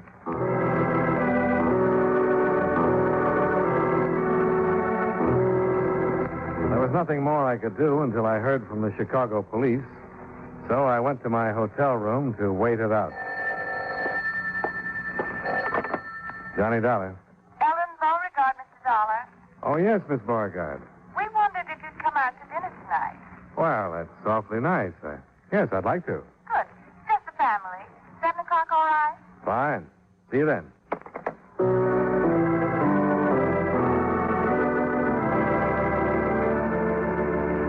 Expense account item 4, $14. Car rental for an additional 24 hours to attend dinner party at home of client. I arrived at 6:45, parked by the coach house, and then at 7 o'clock, I joined Phil Avery in the billiard room. We were about to start a game when the phone call I'd been hoping for came through. I took it on the extension in the entry hall. Johnny Dollar. Chief Cotton, Mr. Dollar, just got word from Chicago. Oh, good. Any luck? Yes, they located the custom jeweler who made a copy of that necklace 5 months ago. He remembered it well. Did he remember the client? Yes. A girl whose description fits Ellen Beauregard to a T. Then it all adds up. Oh, I found the necklace, by the way. Well, maybe I'd better come out there. The sooner the better, Chief. I'll see you. Well, good evening, Mr. Beauregard. You've discovered our little family secret, I take it. I'm afraid so. I knew you would. I want to tell you. I warned Ellen, but she's headstrong. Of course, it was legal in the beginning. But not later. No. You'd better ask Ellen to come down. As you wish, Mr. Dollar.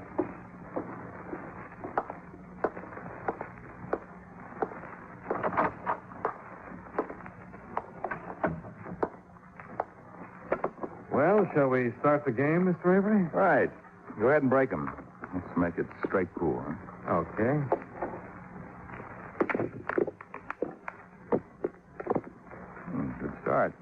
do on the break? Like shooting quail in the brush. 4-ball in the corner pocket.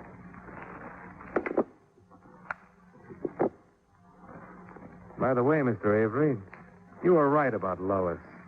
She isn't guilty. She was being framed. I told you so. She's not involved in any of this except as an innocent bystander. Even though I found the necklace a little while ago hidden in her room. You found it?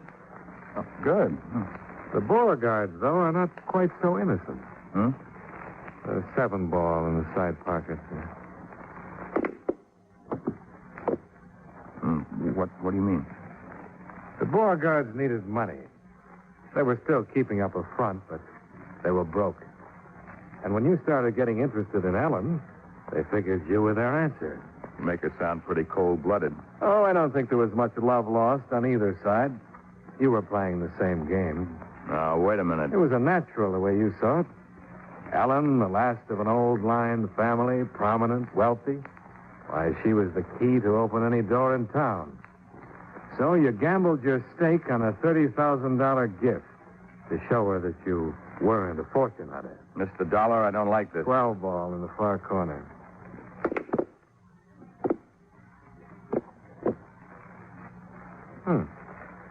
Then, about a month ago, you had a chance to see the Beauregard accounts at the bank. Why, they were broker than you were. I wasn't marrying Ellen for money. Only trouble was you couldn't stand losing that $30,000 necklace. So you brought Benny Stark in, and he stole it for you. But when he gave it to you, he told you it was phony, and you thought he was double-crossing you. He got sore and decided to try for a deal with the insurance company. And that's why you killed him. You're accusing me of murder, Mr. Dollar? Let's see now, the 8-ball in the end pocket.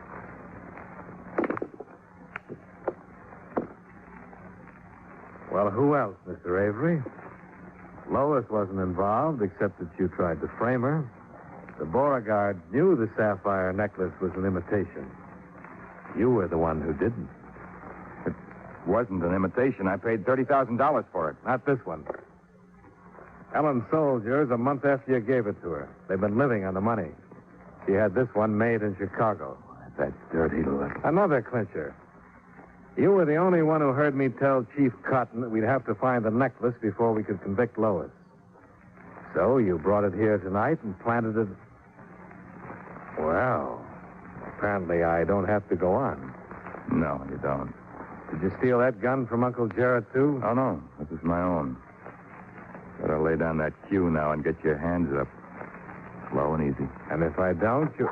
Thanks, Miss Barker! Mr. Dollar. Oh. A billiard cue makes quite a weapon. What's this all about? Well, it seems your fiancé is the lad who had your safe rifled and then later killed his partner. Killed him? Yeah, I guess murder is worse than fraud.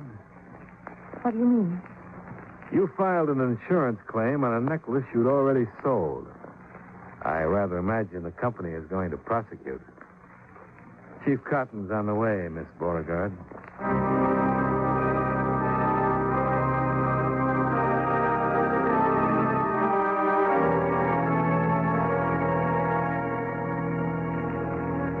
Expense account item 5, $114.10. Hotel, incidentals, and transportation back to Hartford. Expense account total, $203.40. Yours truly, Johnny Dollar.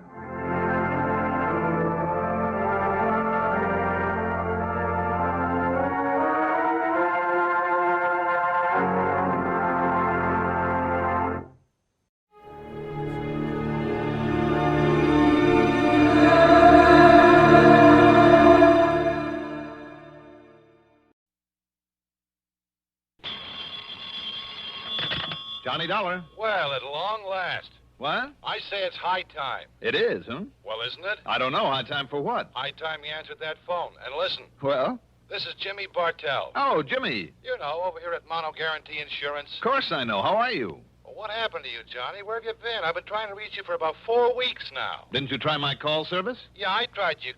Huh?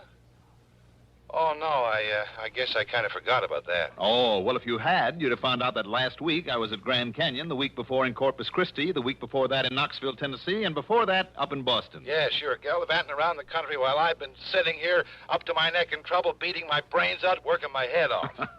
Sounds to me like you need a plastic surgeon. What? What's the problem, Jimmy? The Burma Red, Johnny. The what? You heard me, the Burma Red.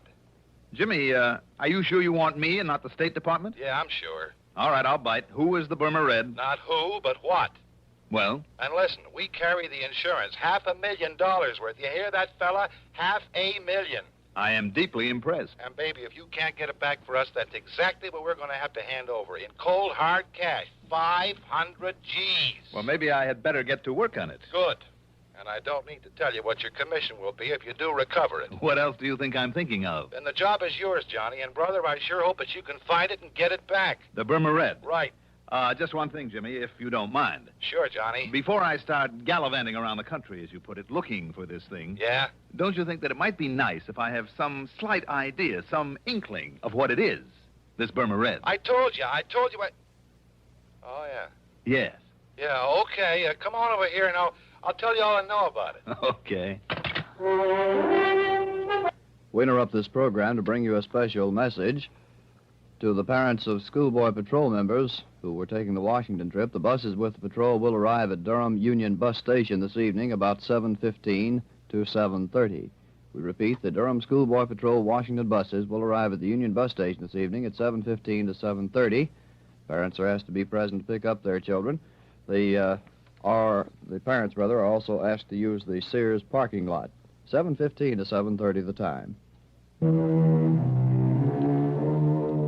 Expense account submitted by Special Investigator Johnny Dollar to Mono Guarantee Insurance Company, Home Office, Hartford, Connecticut.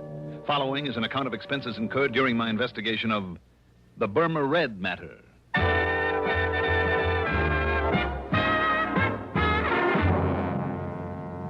Expense account item 1. $1.20 for a cab from my apartment to Jimmy Bartell's office in the Spear Building down on the square. Jimmy's specialty, incidentally, is property insurance, especially where fine artwork is concerned. And in this case... Yeah, Johnny, 4 solid weeks I buzzed that phone of yours, and what I thought of you for not being there to answer it wouldn't be fit to print. All right, I'm here now, so stop bellyaching. But maybe you're too late, fella. He's already gotten into the country with it. The Burma Red? That's right, the Burma Red. Which is what? I told you, Johnny, it's... Oh, yeah, that's right, I didn't. Now, listen. I'm listening. It was brought over here a couple of years ago as part of a collection by some countess or other. Got written up in all the picture magazines. Do I hear a slight echo? Echo? Yes, from the case I had on my hands last week. I don't know, because I don't know what you had a case of. But listen. Go on. Having been a part originally of the Buckingham collection over there in England, you know, well, as you might expect, it was picked up here by Winkler and Winkler. The big jewelry outfit down in New York. The same? Oh, then I do hear an echo. So it's a piece of jewelry and it's been stolen from them. No. The same as the Otara's necklace I recovered last week. No again. For Northeast indemnity. No? No, Johnny. It's just a single unmounted stone, a ruby. But so help me, it's big enough to choke a horse, and now it's gone. When did you say it was stolen from them? I didn't, because it wasn't. They'd sold it to that wealthy old Mrs. Harvey Larriman Brittingham. Lives out in the edge of town. Oh, I see. But 4 weeks ago, somebody neatly chiseled open her wall safe and walked off with it. Chiseled? Okay, blew it. What's the difference? Plenty. Knowing a safecracker's method can help a lot in pinning him down. No, the police think they know who did it, all right. Well, what do you need me for? To get that stone back. But if they already know who did it... But they couldn't prove it. Sure, the modus operandi, the way the safe was blown, it pointed straight to him and nobody else. But also he was known to be here in town. Who? But they couldn't pin it on him. He had himself a perfect alibi. Who, Jimmy? So maybe it was rigged. They couldn't break it. Jimmy... But, Johnny, it had to be Oscar Mayfield. Mayfield? They held him as long as they could, went through everything he owns, checked out every contact he made while he was here in Hartford. And all that got him was nothing, and not very much of that. I'll say this. If Oscar Mayfield, the old master, made that heist... So what could they do but let him traipse merrily on back to New York, where he's been living lately? Look, Jimmy... But I figure, despite the police report and all the work they did, I figure that somehow Mayfield got away with that ruby. Jimmy, I'm inclined to think you may be right. I know Oscar Mayfield. He's clever. I've tangled with him before. And, come to think of it, he made a promise to me once. Mayfield? Made a promise? Mm-hmm. What was it, Johnny? That if I ever tried to interfere with him again... Yeah? Well? He'd see to it that I had a very nice funeral.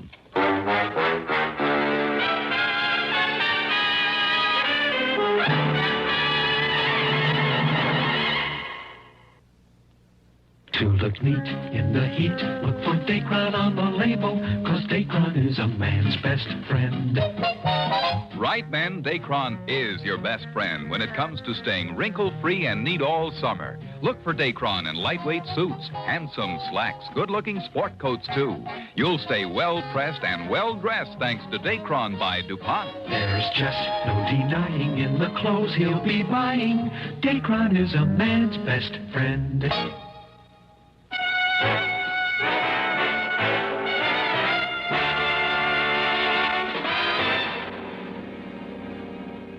Expense account item 2. 65 cents for a cab to police headquarters where, after some inquiries, I ended up talking with Sergeant Holly Holcomb. He wasn't very encouraging. Sure, Dollar. He was known to be in town. Known to have tried to leave right afterward. Trademark he left on the wall safe was his. Plain as the nose in your face. Mm-hmm.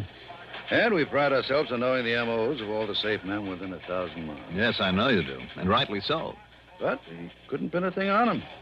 All the direct evidence we didn't have on him because of his alibi apparently checking out all the way, you know. We simply couldn't hold him on nothing more than suspicion any longer. Yeah. Especially with that smart mouthpiece he dragged in. If he tried, he would have sued us from here to Kingdom Come. I mean, if you know Oscar Mayfield. Only too well, Sergeant. You know what I mean. I suspect him just as much as you do. But sure we have something definite, some real tangible clue. Well, anyhow, he went back to New York. Have you notified the police down there? Sure I am. Lieutenant Singer at the 18th Precinct.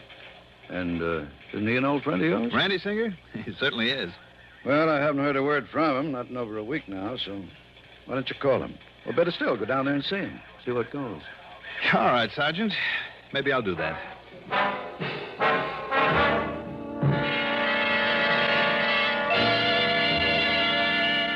There was some more talk between us, and Sergeant Holcomb gave me every detail of the job. Told me what they'd found and what they'd done about it. And yes, all the completely unconfirmed evidence pointed straight to Oscar Mayfield. Unconfirmed and unconfirmable evidence because of the man's unshakable alibi.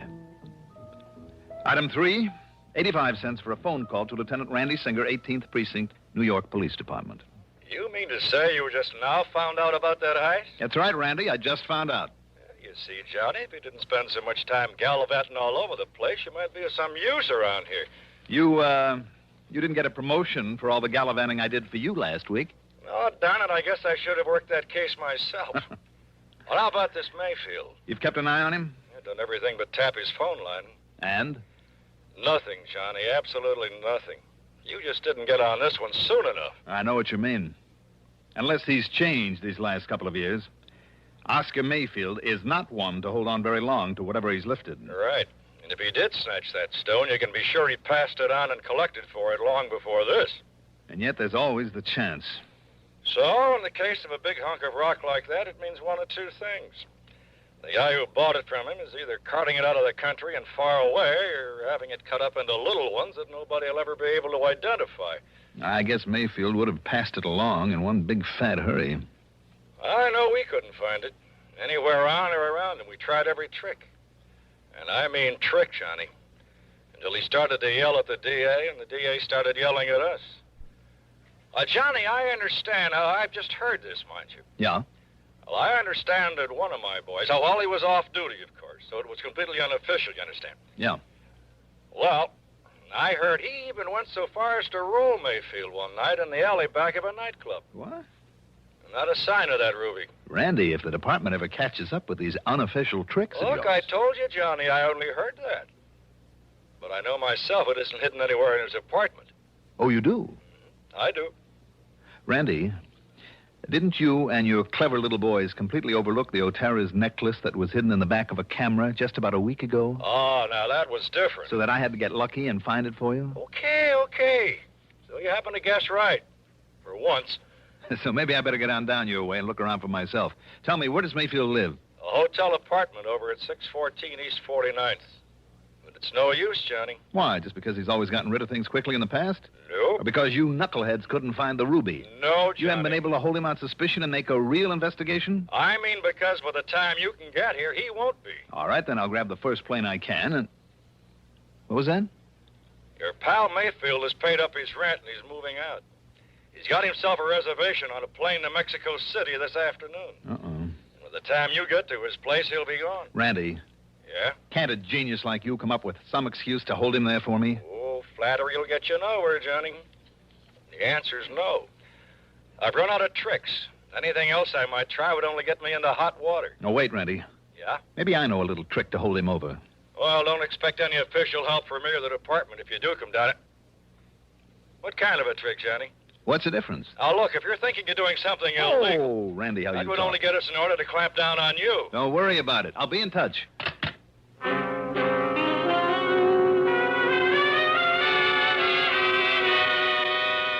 Illegal? I don't know why, but I'd suddenly remember that during my run-in with Mayfield a couple of years ago, there'd been talk about a man who was fencing his stuff. A man who had been only vaguely identified as Hugo. The last name had never come to light. Okay, maybe that name still meant something to him. If so, it justified item 4. $1.26 for a telegram to Mayfield. It read as follows.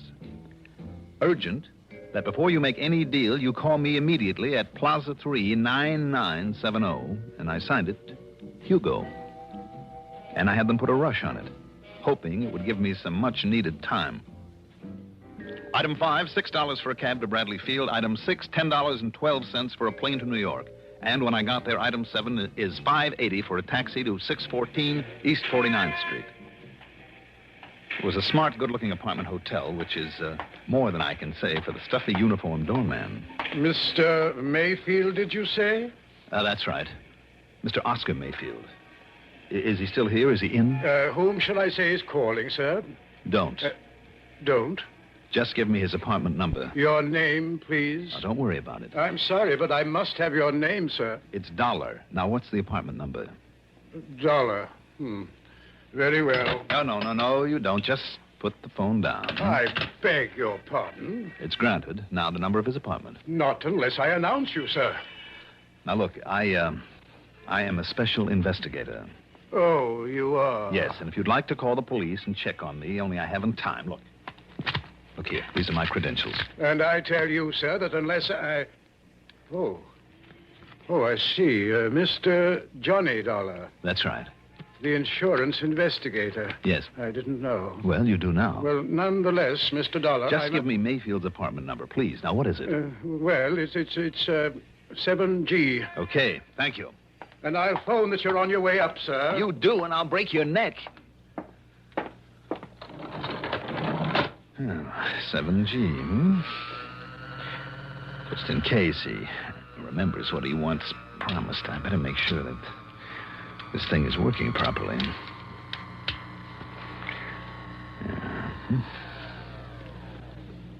Here we are. Now, let's see. Oh, yes, 7A. 7... Oh, there. 7E, 7F, and 7G. Well, Mr. Mayfield, I hope you are still here. Mr. Mayfield? Mayfield? Doggone it, if he's already flown the coop. He left it wide open. Mr. Mayfield?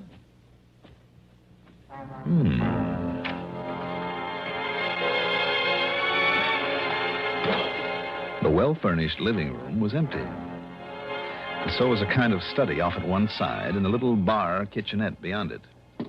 As for the bedroom in the back, well, as I started through the door, I caught sight of a couple of handbags in front of a chest of drawers. So he was still here. What I didn't catch sight of, though, was the gun shoved around the side of the door into my back. Just lift them up slowly, Dolar. Slowly, while I see whether you're armed. Ah. Yes, here it is. Thank you. Okay, Mayfield. Now, over there. Next to the bed. Go on. Sure. Sure, why not? Are you happy now? Dollar, I made you a promise once. It's kind of foolish of you, wasn't it? I'm going to keep that promise now. You going to pull off a shot in a place like this? This apartment is absolutely soundproof. One of the reasons I selected it. I see. Well, are you ready?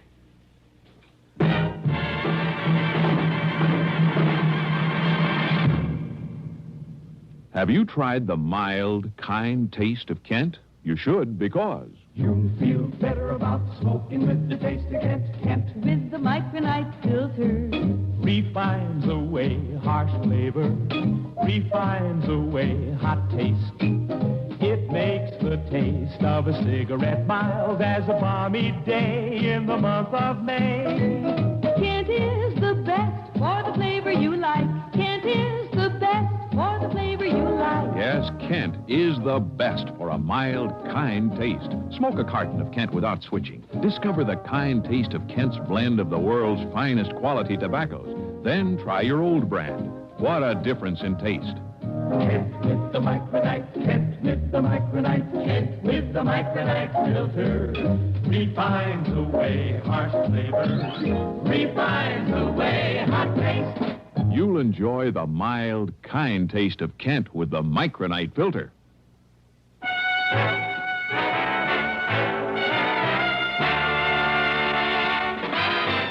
And it looks like you were expecting me, Mayfield. Oh, yes, Dollar, I was. You see, I figured right from the beginning that you might be called in on this case. Then you do have the Burma Red, the ruby. Now? Oh, of course not. You should know that I wouldn't hold on to a thing like that. Let's say it's been successfully disposed of. And why do you hang around here? Because I'm waiting for... Yes? I was waiting for you. To settle my old score with you. When I received that silly telegram, I was certain that you would be here. No? You mean I pulled a boo-boo? Your old pal Hugo is dead? I mean that ridiculous number you gave me to call. It's too bad. I thought it was a pretty good idea to keep you trying it until I could get here. Oh, I'll confess it did make me change my reservation to a later plane. But after all, when I got nothing but a busy signal 8 times in a row, I naturally called the operator. And she told you? Yes, that it's a number used for testing. That a busy signal is all it ever gets. Obviously a trick, then. Worthy of you. So I waited for you.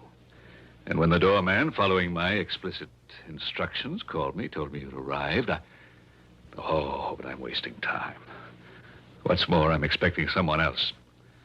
So, Dollar, this is it. Expecting me, maybe? What? Randy. Just drop it right there, Mayfield. Gently now. All right, now dollars again. Now sit over there in that chair next to the window. All right, anything you say, Lieutenant. Oh, Randy, you're like the U.S. Marines. Here, you better keep this gun of his. You know, I'm just glad you got careless and left that front door open out there. I thought I heard a door close just before you made your dramatic entrance. But how come, Randy? What do you mean, how come? Well, from what you said on the phone... So what? I'm off duty. Any reason I shouldn't just kind of drop around for a visit? Oh, I'm glad you did. You know something, Johnny? What? So am I. Now, I'll probably hate myself in the morning for saying this, but I've waited a long time for a chance to return some of the favors you've done me over the years. That I've done you. Well, Mayfield? I'm afraid your so-called visit is completely pointless, Lieutenant. You must know very well that you won't find the ruby around here or anything to even remotely connect me with it. Do I need to after the little party I walked in on? Yeah, that's right. Huh? You can stop smiling now. Oh, very well, very well. If you insist on booking me for an alleged attack on Johnny Dollar with a, quote, deadly weapon, unquote, let us go down to your station house and have done with it. This Grand Central Station? The house and have done with it. This Grand Central Station? Shall we? Shall we go, Lieutenant? You just stay in that chair, Mayfield, while I... No, Randy. While I answer the door. Okay, but leave this one open so I can hear. Right. Yes? Yeesh, what a fancy layout this is. Who are you? You Oscar Mayfield? Well, who did you expect to find here? Santa Claus? Yeah, well, no. Look, Mr. Mayfield, you mind putting down that gun, huh? Not till I'm sure you're okay. Come inside. Yeah, sure. All right, now what's your name? Yeah, Rosie Gilliam. Look, you can frisk me. I'm clean. And that package? Well, it's from the boss. It's from Hugo. It's what you've been waiting for. Oh, it's from Hugo, huh? Yeah, sure, honestly. He said I should deliver it and get a receipt, then maybe you'd hand me a fin or a tenner. Oh, he did, huh? Yeah. Maybe I better make sure that it's, whatever he was supposed to send over to me. Well, you think I'd meddle with it and maybe do myself out of these delivery jobs he gives me and pays me so good? You're on the level? Yeah, honest. If you hit it. Well, this contains, and I think it does. By the way, where does Hugo hang out? Well, how should I know? All I know is he calls me now and then, meets me at some place, and gives me something I should deliver. I guess you're okay, then. Sit down there while I take a look at this. Yeah, sure. We'll just see now. You're the first gent to ever open one of those deliveries in front of me. Am I? Yeah, you're the very first. Holy jumping, look at that loot. Where is he waiting to pick up the receipt, Rosie? Yeah, I don't know. He only hunts me up when he's ready. Look at all that dough. What kind of a receipt, Rosie? He said you'd know what kind. Oh, man, would you look at that? Would you look at it? All right, I'll write you one. Yeah, maybe I could have a 20 for bringing it. I'll give you a receipt to Mr. Hugo. Let's see, how is it now that he spells his last name? You don't know, Mr. Mayfield? Well, don't you know? I should know how to spell Hemperschlag. Hemperschlag. So that's it. Hey, now, wait a minute. Listen, you are Mayfield, ain't you? All right, Randy. Randy who? Lieutenant Singer of the police. Come in, Randy. The police? Oh, no, I've been took. Mr. Hugo will kill me. No, Rosie, I don't think he'll ever get the chance. Just take it easy, Rosie. Oh, no, listen, cop, I was... We'll give you all the protection you need after we sign you in at headquarters. Rosie, whatever your name is, you hairbrained idiot. Just take it easy, Mayfield, and sit down. You too, Rosie. Well, now, look at all this beautiful money. Randy, unless I'm awfully wrong, it's payment to Mayfield for the ruby. And if you can locate a Hugo with the unlikely name of Hemperschlag, or maybe you'll save us the trouble, Mayfield. After all, now that we have his name, and who knows, if you talk, maybe the judge won't throw the whole book at you. Well? Okay, Dollar. I know when I'm licked, I'll talk. Mr. Hugo Hemperschlag, believe it or not, turned out to be a gem setter for the famous jewelry house of Winkler & Winkler, where he couldn't help knowing about all the important stuff brought into this country, and with the know-how to break it up after he'd arranged to have it stolen. Expense account total, well, in view of the commission I'll get on this one, forget it. Yours truly, Johnny Dollar.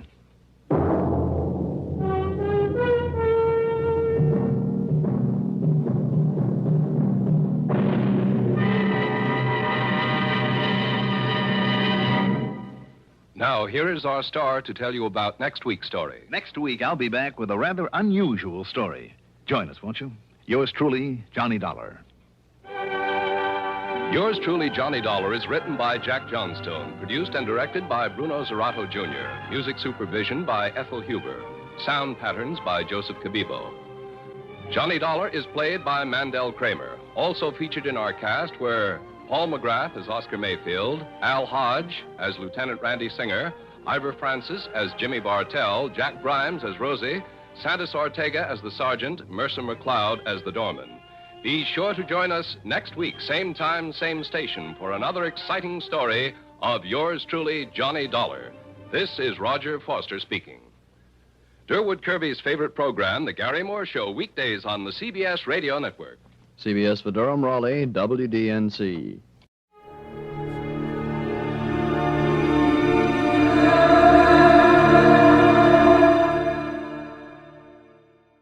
Johnny Dollar? Bob Douglas, Corinthian Light, Johnny. How soon can you leave for California? Right away. My right big toe needs defrosting. What's the matter? A policyholder, young fellow named Jefferson, went west on an oil deal and he's disappeared. It might be murder. Well, I guess I'd better pack 2 shirts. Looking for one man in a big state like California can be murder.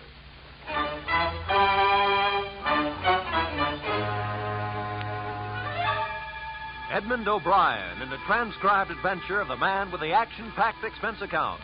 America's fabulous freelance insurance investigator. Yours truly, Johnny Dollar.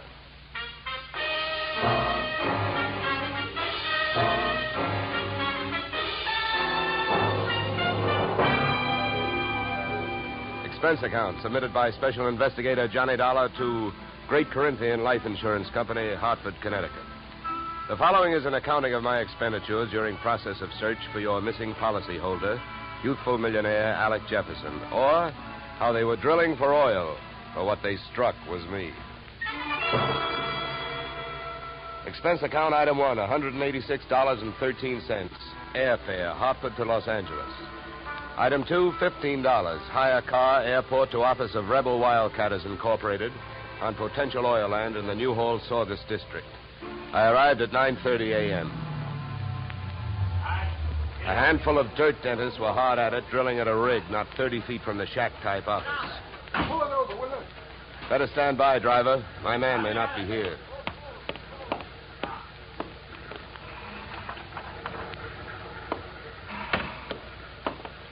Morning. Can you tell me where I'll find Mr. Flaherty? You're talking to him. I'm Mars Flaherty. What can I do for you? My name is Johnny Dolar, Mr. Flaherty. Yeah. I've been sent out here by the Corinthian Life Insurance Company to see if I can get a track on your partner, Alec Jefferson. I see. Well, it's their money you're spending, Dollar, so I don't care much if you waste it. But if you don't mind my saying so, I do think you're going to be wasting your time. Well, I get paid by the day. Then I guess you don't mind wasting time. Oh, look, don't get the idea I'm just naturally pessimistic. I'm not. It's just that I've already done a lot of looking for young Jefferson, and when that bird flew the coop, he didn't leave a feather you could trace him by.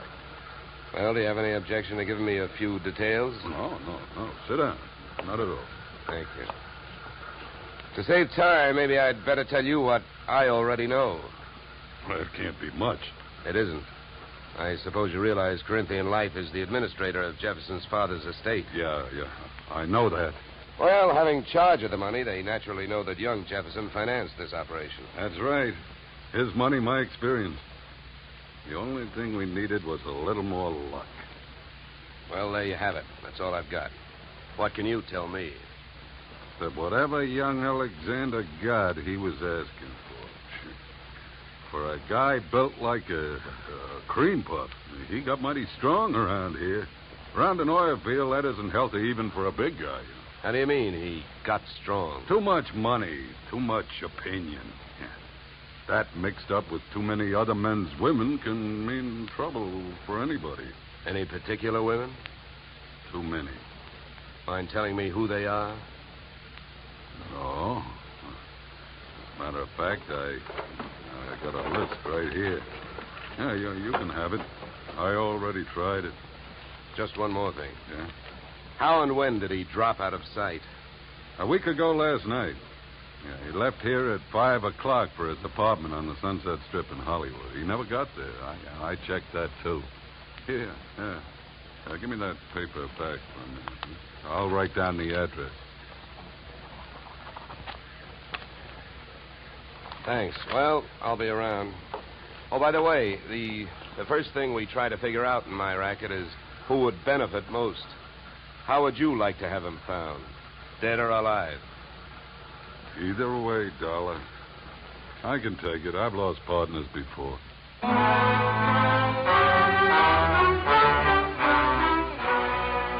spent the next 20 minutes on a long shot, thinking I could pick up some information from the drillers. But it was a long shot that missed.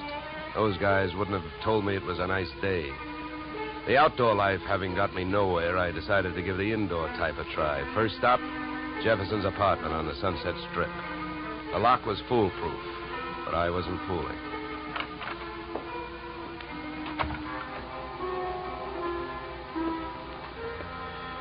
The joint was decorated in a lovely shade of hangover green. A series of alcohol rings from the bottoms of glasses carrying out the motif on all flat surfaces. In the living room, I found several pieces of loosely strewn feminine attire. In the bedroom, I found one piece of loosely strewn female. Hey, who are you? What do you want? Oh, sorry. I understood this was Alec Jefferson's apartment. It is? Oh. You can drop your eyebrows, mister. I'm his wife. I beg your pardon? You heard me. I'm Mrs. Alec Jefferson. Pass me that robe, will you? Now to make coffee? Yeah, why? Well, how about making me some while I go put on a face? I guess so. You'll probably have to wash the percolator. To me, the best grounds for divorce would be coffee grounds and an unwashed percolator. Oh, I washed it. I also made the coffee, wondering the while how she had made the matrimonial grade. Right then and there, I'd have given her the Bad Housekeeping Award.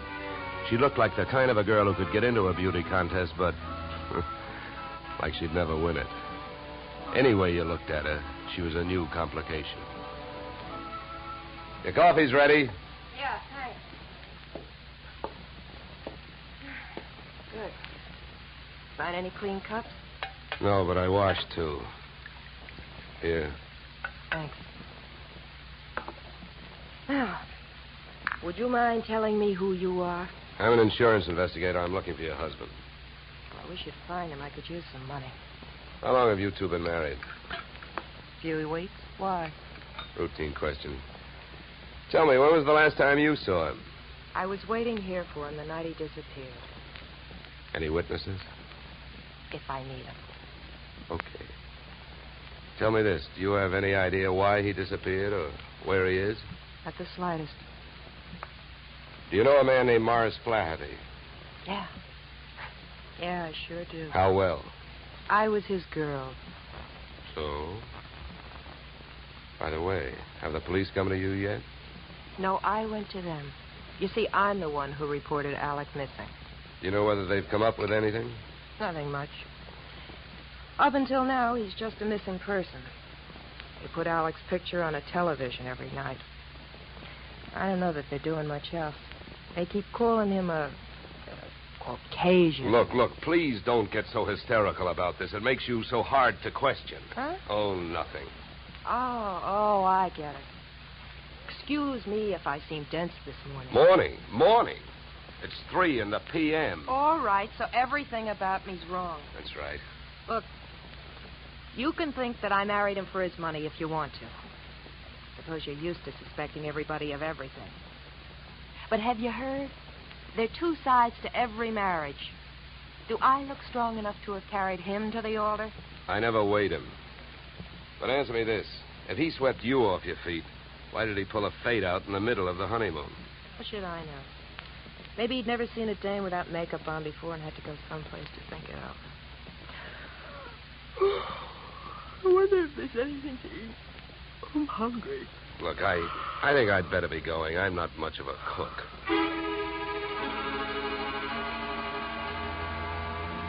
When you're working on a case, your nerve ends are easily disturbed.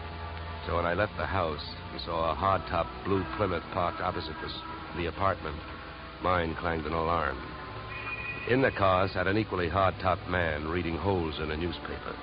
I gave him the slow walk-away and quick turn treatment, and I caught him with his newspaper down. Then I had to go into my act. Why, George, you old son of a gun. Huh? Oh, my gosh, it's good to see you. What are you talking about? My name ain't George. What? Well, I'll be. What you know is I came out of the house, I got half a look at you, and as I started to walk away, the face registered. Why, mister, you're a dead ringer for an old school pal of mine, George Pfeiffer. How do you like that? Look, come here. Let me take a closer look. Come here. All right, look out. Sleep tight. Okay, Sleeping Beauty, over you go. I'll drive. I turned the car up into the Hollywood Hills, found an empty house with a for sale sign out front and a garage out back, and drove in. His wallet was bulging with everything but money and information. An ID card gave his name as Philip Wilkins, his occupation as private detective. The next fact I came up with was that Mr. Wilkins was a light sleeper. He came to find me still fishing through his wallet.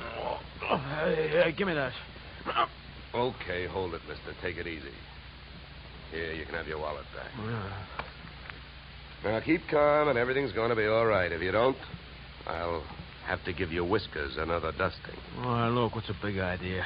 What'd you slug me for? You know why, Mr. Wilkins, because you had a plant on me, and I figured if you were that curious about me, I wanted to know more about you. You're nuts. I wasn't watching you. I was watching that house you come out of. There's a dame in there that I'm getting paid to tail. I can't afford to be convinced of that. Who hired you? I'm not telling. You or anybody else, Mr. Dolar. Oh, word travels fast. First you tell me you're not watching me, then you also tell me you know who I am. So what? Is that illegal? You went to see the dame that I'm watching. I was told you'd probably be around, and you was. You'll be in my report. If you're healthy enough to make it. What were you really doing with that stakeout? Were you watching the apartment, waiting for somebody to show up?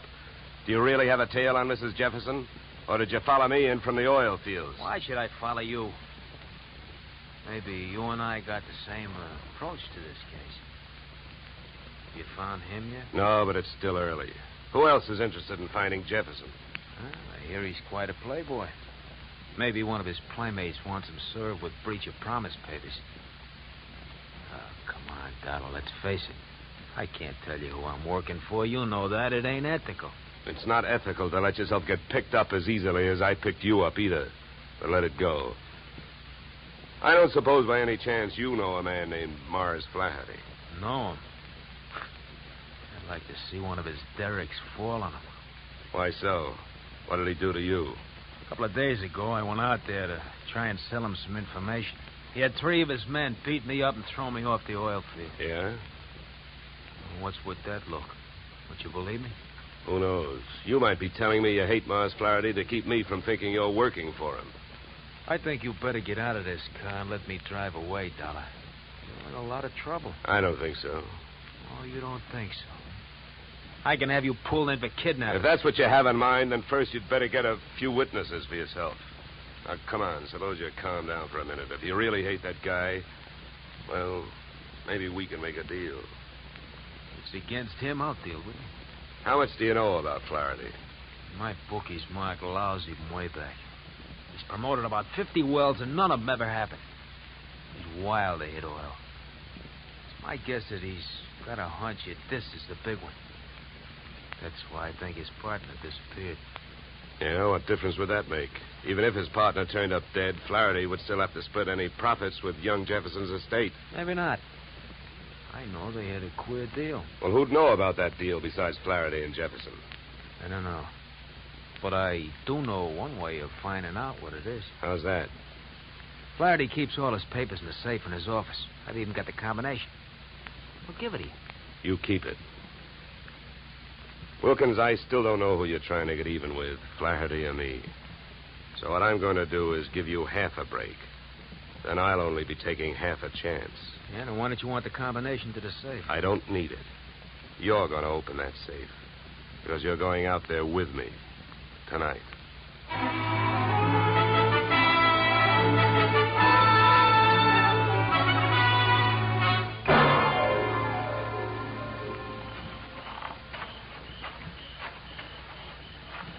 Here.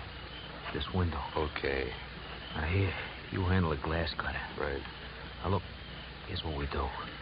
I'll wet this suction cup. Get a grip on the glass, see? Now, you cut around the outside edge, and I'll lift the paint out in one piece. Lesson number 1, straight from the burglar's handbook.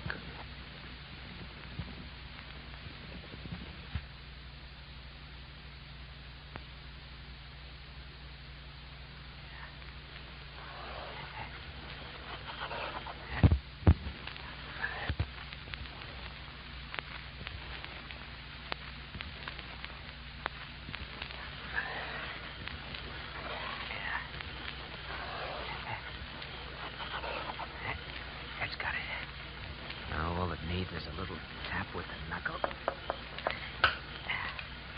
That's it. Okay.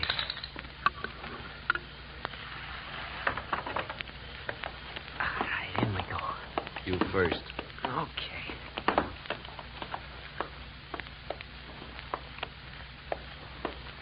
Now, the safe is over here. Get your fingers over that flashlight. For all I know, you might still turn out to be the local Paul Revere. Yeah, that's right. I might. Here. You hold the light. Thanks, I will. Go on, get to work. All right. I'm as anxious to get this over with as you are. Give me a little more light, will you? Okay.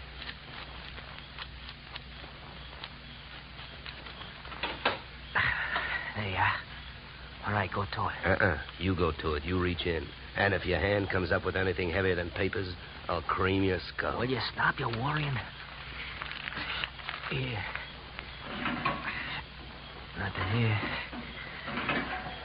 Nothing. No. All right, you got him, that's all. Stay down there. I don't want to walk off with anybody's government bonds. Here. I got all I want. You put these back. All right. Now, close it up.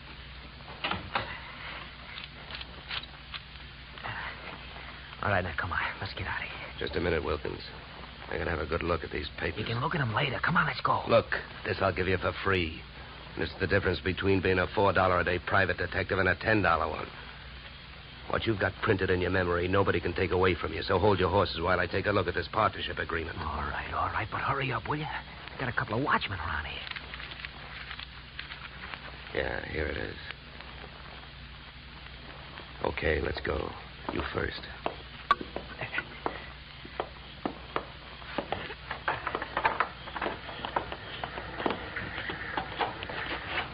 Okay, back to the car. Make it fast and easy.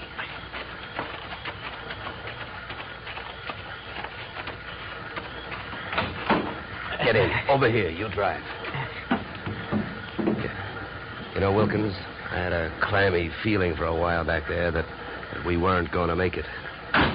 Don't go starting any celebrations. You didn't make it.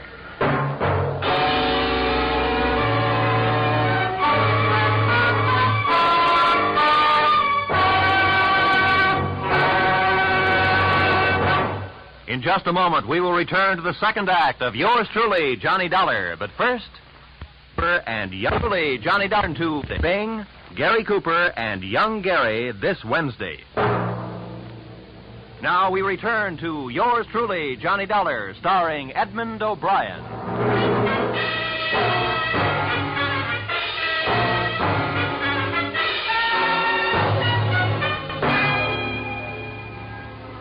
There I was, wearing a gun muzzle for a back collar button.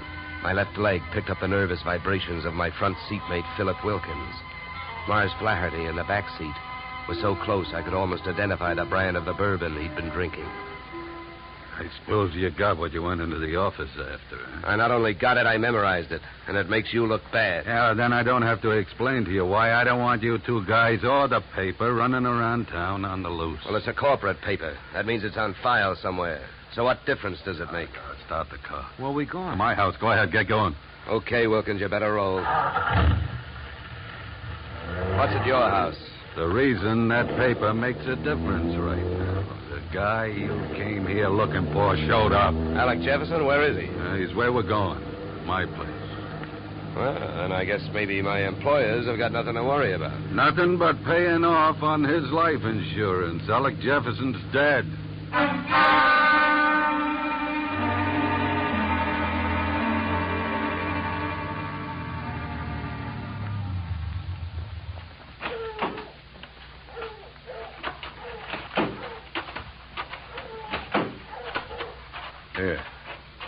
Here, Dollar, here's the key.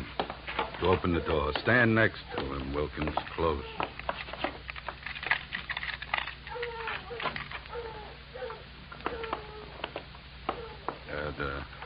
The light switch is on your right. There's your boy, Dollar.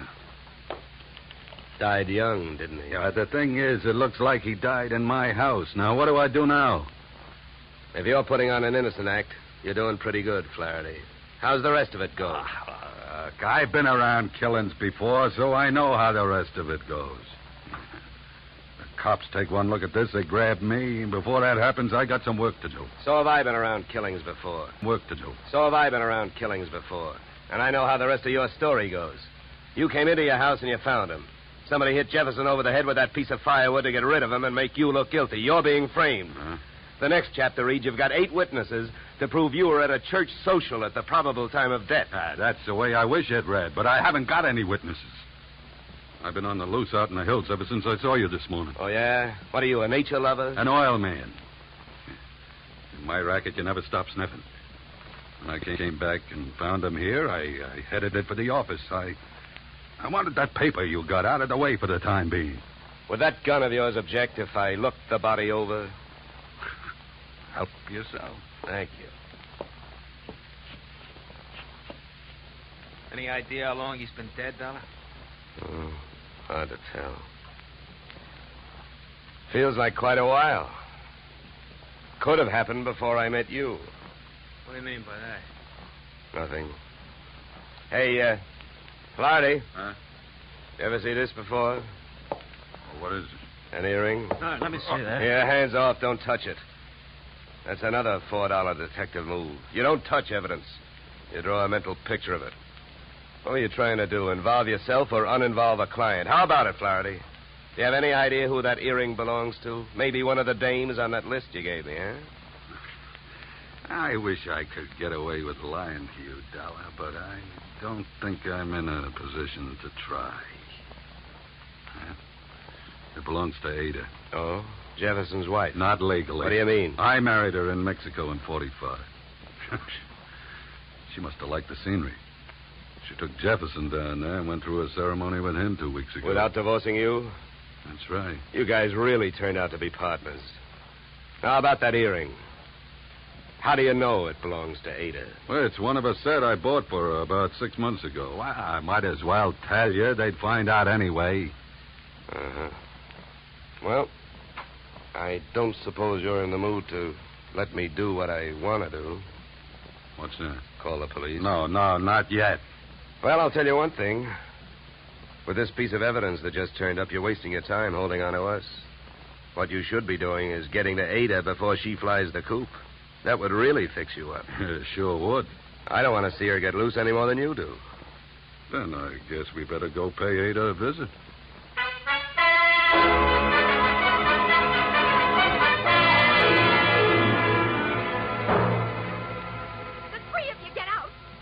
All you got is one lousy earring, and if you think I'm going to stand here and listen to you try to pin a murder on me, you're nuts.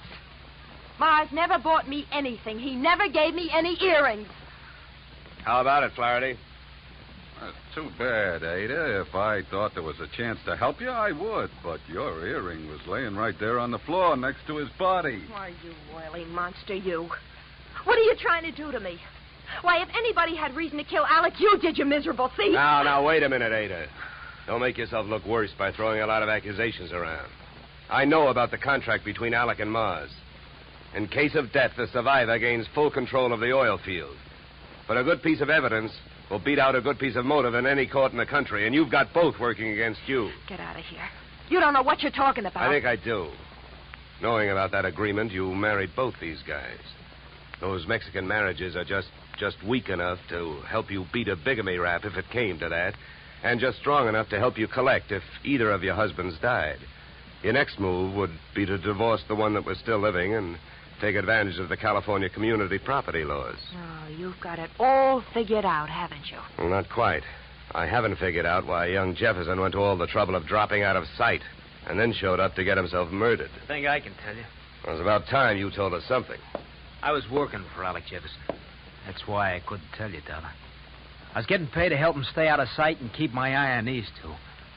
The contract had him worried. But when I uncovered the bigamy and told him about it, he decided to go to Flaherty and try and straighten it out, man-to-man basis. You know that, Ada? No. I don't know anything about anything. That's a lie.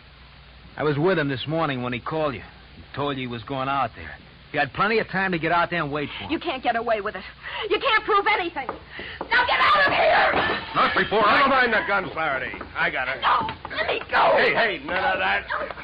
Around you go. That's better. Yeah, much better. Now, come on, Angel, across the room. Well, Flaherty, don't you think I'd better call the police now? I'm afraid there's nothing else to do. Okay, then you hold her. You get your hands off me. You dirty puppy. No. Get me police, operator. My name is Dolar. I'm calling from apartment 3C, Horizon View Apartment, Sunset Strip. I've got a murderer here for you. It's out in Newhall, but that can wait. Well, dead bodies usually do, but you never can tell about a killer. Well, that's it. You got a good tight hold on her, Flaherty? Yeah, I can handle it. Good. Then handle this. Are you nuts? What'd you do that for? I wanted to keep him on ice till the police get here. Mars Flaherty is our boy. What? Come here, Ada. What is it? Wilkins, take a look at her ears. What? I don't see nothing wrong with them. Well, that's just it. That earring we found near the body, it was made for a pierced ear. Ada's aren't. She never could have worn it.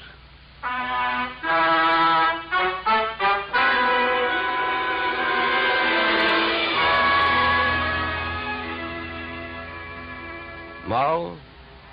If Flaherty had been a nice enough guy to buy jewelry for his wife when he had her, he wouldn't have bought the wrong kind of earring when he wanted to set her up as a patsy. The police traced his purchase of same to a Main Street pawn shop. But what really nailed him was the biggest switch of all. Since the murder weapon was a shaft of rough bark firewood, there were no fingerprints on it. But by the same token, there were weapon prints on Flaherty's fingers. A batch of tiny splinters under the skin. Inasmuch as my own girl furnished the practice which made me perfect on this case, I assume you will not be annoyed at my listing expense account item 3, $65, 1 pair gold earrings inscribed to Olga with love. Item 4, $187.13 return transportation Los Angeles to Hartford. Expense account total, $711 signed yours, truly, Johnny Dollar.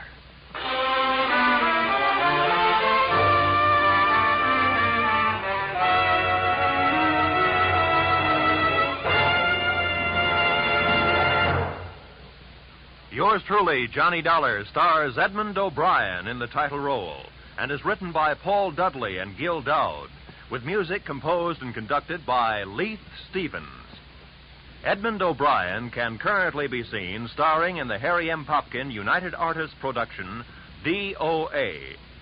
Featured in our cast were Michael Ann Barrett, Ed Max, and Tony Barrett. Yours truly, Johnny Dollar, is produced and directed by Jaime Del Valle. Be sure to join us next Tuesday evening when Edmund O'Brien returns in another transcribed adventure of Yours truly, Johnny Dollar.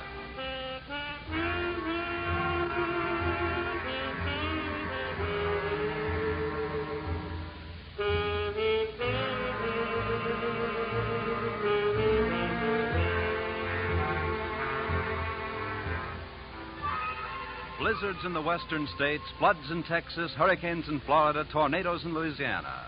Wherever disaster strikes, the American Red Cross stands ready to lend assistance.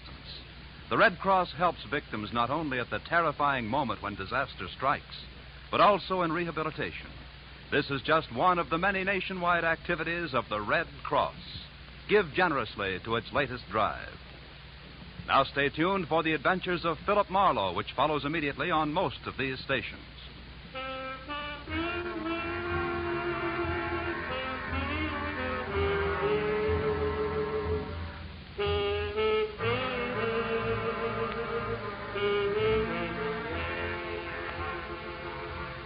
This is CBS, where yours truly, Johnny Dollar, meets adventure next Tuesday night, the Columbia Broadcasting System.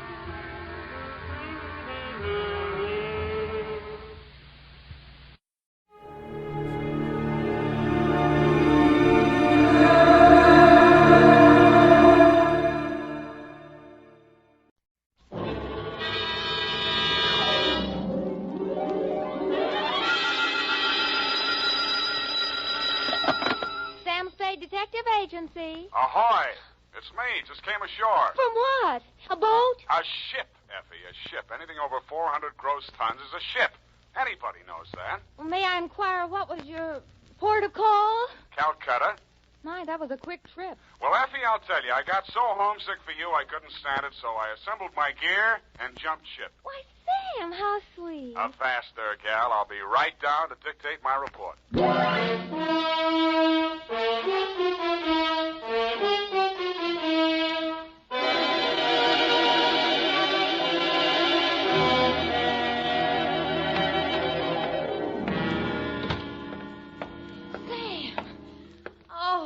You are alive. Bon voyage, Effie. I've been worried sick.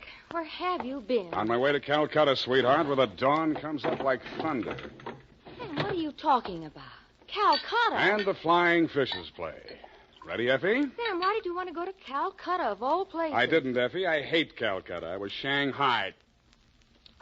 To Mr. Philip J. Fogg, purser, SS Lurene. How do you spell that, Sam? Lurene. Oh, that's pretty. Sam, how could you be shanghaied in this day and age? I mean, isn't it against the law? Stow it, Effie. You're pumping bilge water. Sam, I am not. From Samuel Spade, license number get 137596, when you have the time, regarding the Calcutta trunk caper. Dear Mr. Fogg, the following report will explain the enclosed voucher, which is a claim against your company for the amount of $500 and no cents.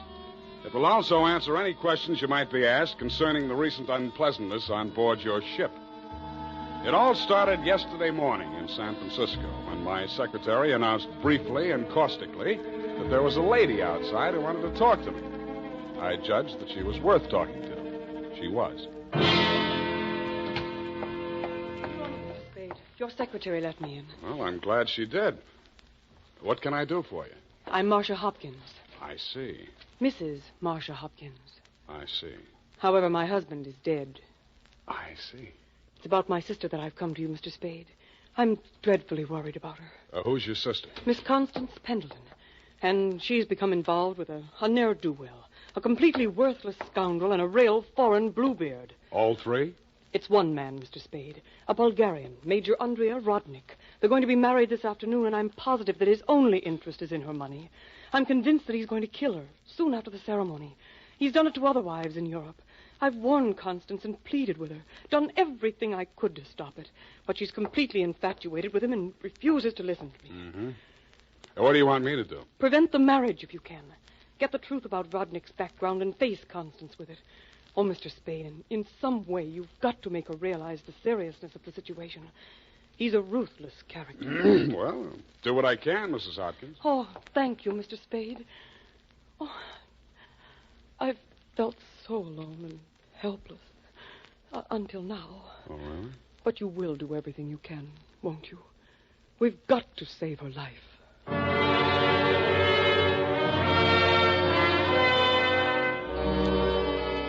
She daubed at her eyes with a stamp-sized handkerchief, patted the red gold hair at her temples nervously, smiled at me bravely, and swayed out.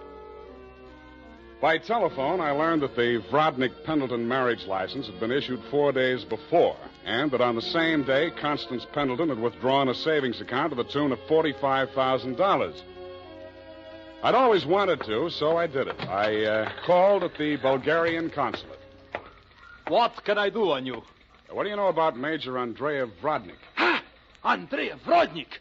On him we have hate, great sadness, with shame for the ground that walked under him. Oh? Ha!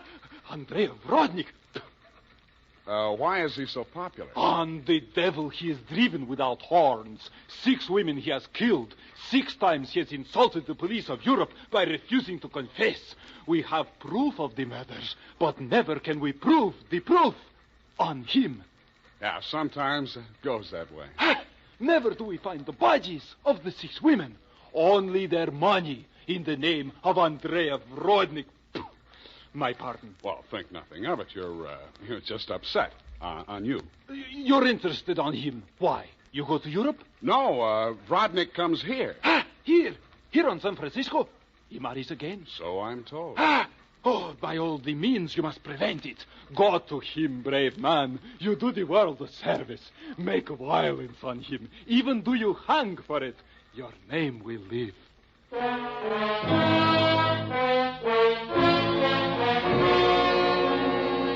With those valiant words goading me on, I left. The farther I got into the caper, the more it looked as if Marcia's fears for Constance Pendleton were very real and very well-founded. When Constance opened the door of her hotel suite, I could see 3 trunks and a number of smaller pieces of luggage, all locked and ready to be taken out. Yes? Constance Pendleton? Yes? I'm a detective. My name is Spade. Detective? What do you want? I want to talk to you about that Bluebeard you're going to marry. Get out of here. You listen, I'll talk, and then I'll get out of here. I just left the Bulgarian consulate. Vrodnik has been accused of the murders of 6 women in Europe. Each of them were wealthy. Each of them married him, and each time Vrodnik came into all their money. Are you trying to blackmail me because of the lies about my fiancé's past? If you are, you're wasting your time. Well, no matter what I'm doing, I'm wasting my time. But to put you straight, your sister hired me, and I am now resigning. She's worried about you, not me. Then you should spend more time investigating your clients, Mr. Spade. You could have saved both of us some time. I have no sister. This is my wedding day. Goodbye, Mr. Spade.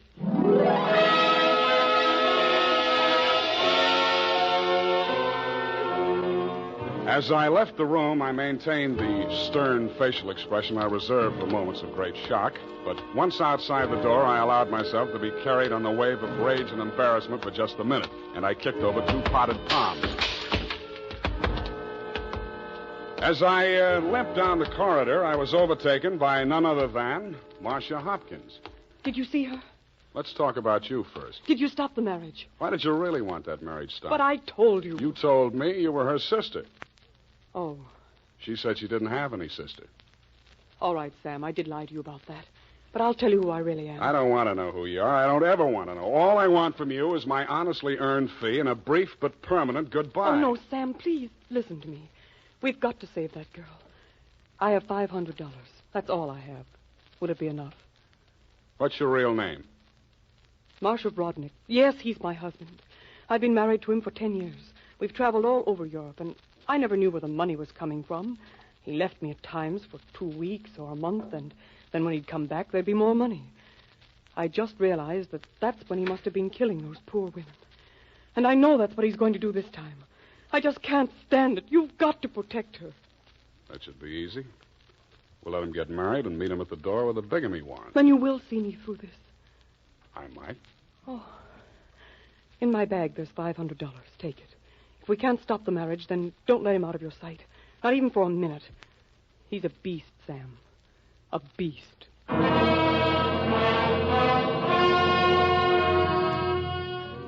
Marcia dropped me in front of the Beast's Hotel, and I climbed some fake marble steps to the second floor and knocked at his door.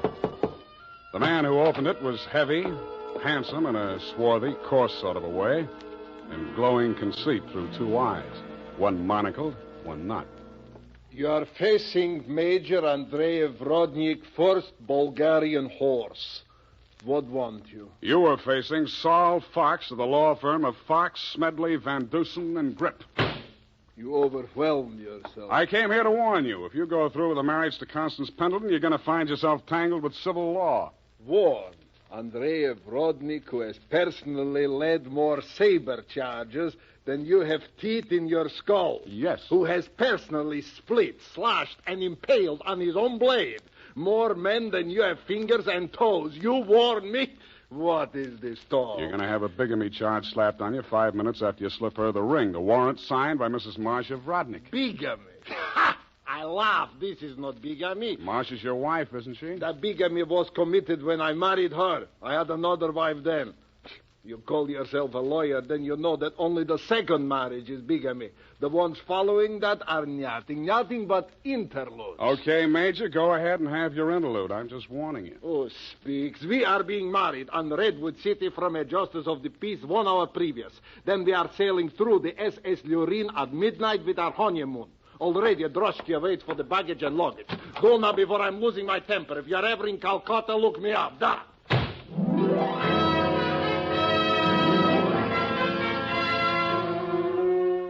I could see the direct approach was getting me nowhere, so I decided to proceed by stealth. I waited outside the building, and when he left, I tailed him. He made 4 stops. At a second-hand store, a hardware store, a surgical supply house, and an undertaker supply house. At these places, he purchased the following items: an oversized steamer trunk, black with brass fittings, a large ball of rope twine, 2 large lead sash weights, a set of surgical instruments, and at the 4th and final stop, the undertaking supply, he bought 2 items: a 20-foot length of rubber tubing and a pump. He returned to the second-hand store with his other purchases, put them inside the trunk, and ordered it sent up to Constance's hotel immediately, and thereupon it took himself to the same place. Marcia was waiting in the empty lobby when he went in. I crouched behind a pillar, turned up my hearing aid, and listened. Did you get the thing? Yeah. Now listen, my darling. We must work fast. As soon as the trunk arrives, before she has a chance to get to the telephone. Yes, Andre, but please, no cutting in the apartment. As you wish, my darling. Now, you know what you have to do. While I'm getting her into the trunk, you'll change her clothes, put on her traveling dress, the hat with the wet... What is it? What's the matter? Nothing. Come, we must make haste.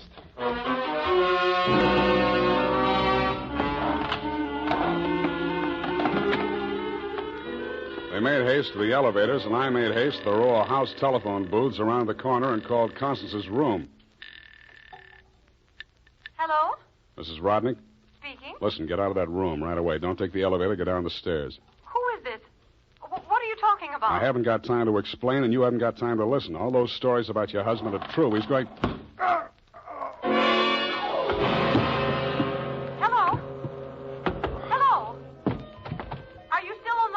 My hand clawed out to the door handle, but I couldn't reach it. I felt as if the walls were closing in around me, and just before it got dark, I had the crazy notion that I was inside Brodnick's big black trunk with the brass fittings. I could still hear Constance's voice way off in the distance, somewhere in the direction of Calcutta. I tried to shout to her, to warn her, and then the lid closed over me.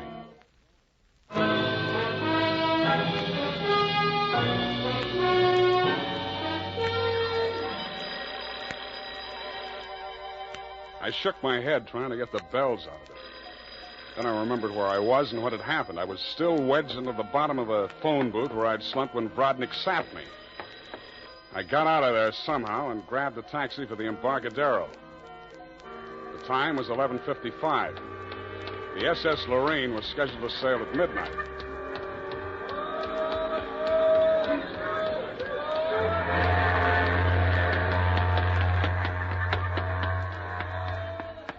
I was no sooner across it than they hauled up the gangplank and the ship started moving out of the berth.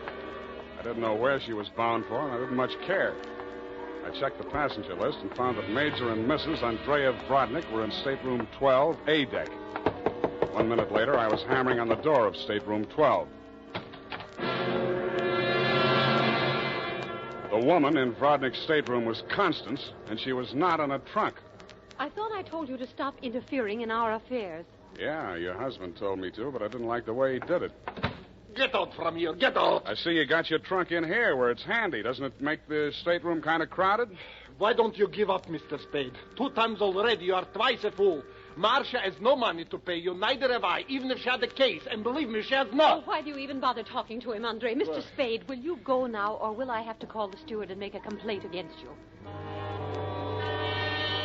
I went. I still thought Marcia Hopkins was somewhere on that ship.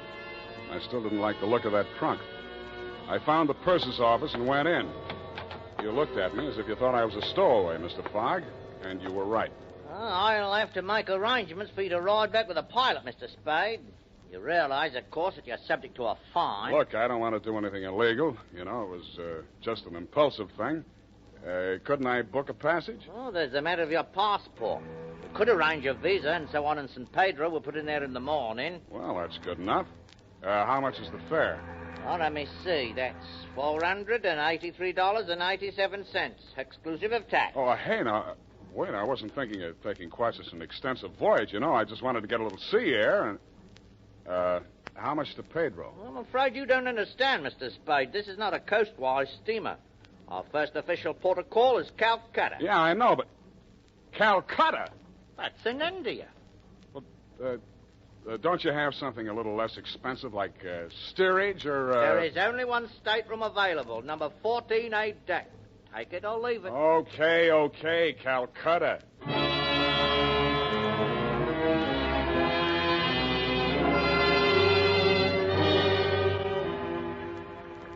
After buying my passage to Calcutta, I had exactly 12 cents left. This I gave to the steward who showed me to my stateroom. He thanked me, kicked me in the shins, and left. Out on deck, a tall, red-nosed old gentleman in knickerbockers and a yachting cap was taking a turn around the deck. With him was a face I'd seen in the morning lineup down at the Hall of Justice a dozen times. He was a hotel thief by profession, name of Norman Gorman. He knew me, too, but he didn't give me a tumble. I fell into step with him. sea air.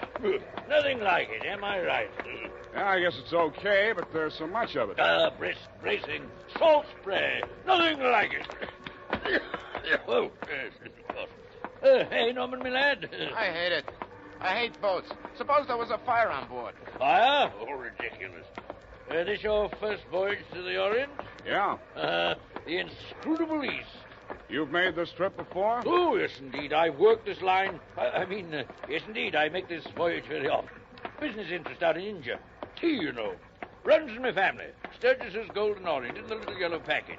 Ever tried it? No, I never indulged. Huh? Don't drink tea. That's ridiculous. Commodore, I need a drink. I ain't happy. Suppose there was a fire on board here. Well, let's all have a drink. Yeah, suppose there was Shall a we? fire. Come on, I'll shot you to a drink, sir. Not me, Commodore. I just remember this is Fire Prevention Week.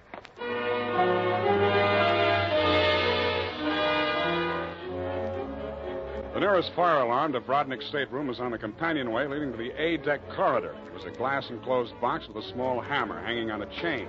I broke the glass and turned the key. In 3 seconds flat, the entire population of A-deck were shoving each other up the companionway, grabbing for life preservers as they went. The steward hammered on the door of stateroom 12, opened it, shouted inside, and Brodnick and Constance reluctantly came out. I ducked inside, grabbed the handle of the trunk, and started dragging it. When I got it into my stateroom, I broke the lock and lifted the lid. It was Marcia, all right. There was just time to see that before the stateroom door flew open and the ship's officer stuck his head in. I didn't move at you. Didn't you hear the alarm? Why, no, I didn't. What's wrong? Never mind that. Here, take this life preserver. Get going now. Okay, Come okay. on. Don't touch me. It makes me nervous.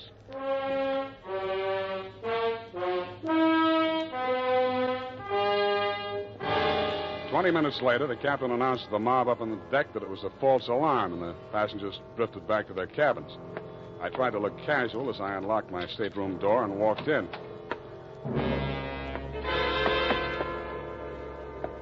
Then I stopped trying. The trunk was still there, but the lid was standing open, and it was empty. I went down to B deck and found the cabin occupied by Norm and the Commodore. That door was locked, so I kicked it in.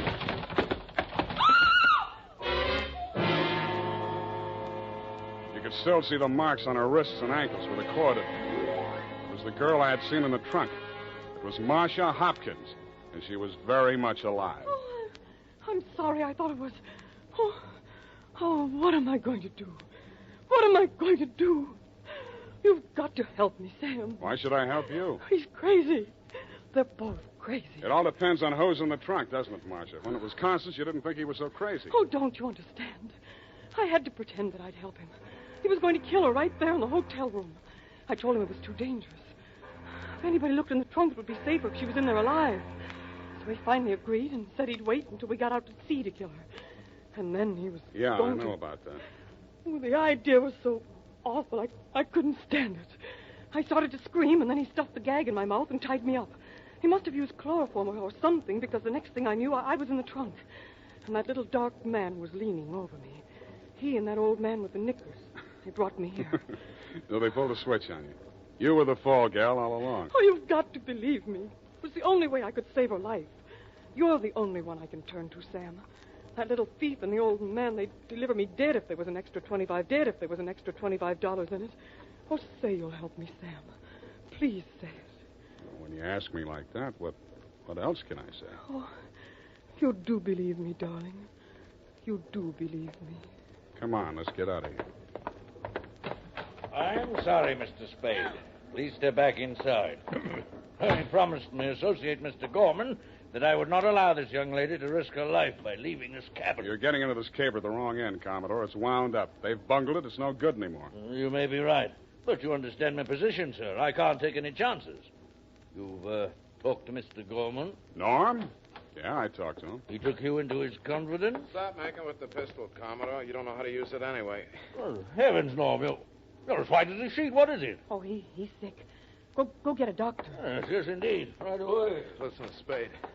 Take her with you. Get out of here. I don't want no part of this. You got it bad, Norm. I'm sick, I tell you. The way I had it sized, this was a clean caper, a snatch. I figure the dame here's an heiress or something. Maybe they drop her off in L.A., connect some ransom, and go on. I figured there was enough for all of us. Oh, but that creep, that Rodnick, he's crazy. He's a regular Jack the Ripper. Stop babbling, Norm. Tell me what happened, exactly what happened. I get a sinking feeling in my stomach every time I think about it. Well, I go in, see? He's very smooth, very businesslike. He offers me a drink. I accept it. He mixes a couple of highballs for me and the dame, then he starts talking. I guess she don't know all about it before this, because she gets just sick as I do. First, I think he's kidding. Then he drags out this set of cutlery like a doctor uses to operate on people. Only he's got something else in mind. The porthole, you understand? Oh, please. I don't want to hear anymore. Being as it's you he has in mind, I don't blame you. My stomach. Hey, Norm. Norm. Here he is, the ship's surgeon. Oh, dear me. What? Stand away from him, please. Help me get him into the bunk. Sure, Doctor. Take the shade off that light, please. Yes. He's dead, isn't he? Oh, yes, he's dead, of course. Who poisoned him? I didn't waste any time answering him. I grabbed him by the arm. Before he could object, I was pushing him up the companionway to A deck. It was probably too late to save Constance's life. She'd drunk the same poison, and I was pretty sure she had, but if I was going to nail him for the murder of Constance, I had to get there before the evidence vanished. We got there just in time. I don't need to tell you what we saw, and I'd rather not. Rodnick rose slowly to his feet, clicked his heels military fashion, and bowed very low. The ship's surgeon. How opportune. Perhaps you could advise me, Doctor. After all, I am, in all honesty, even still, a mere amateur at this sort of thing.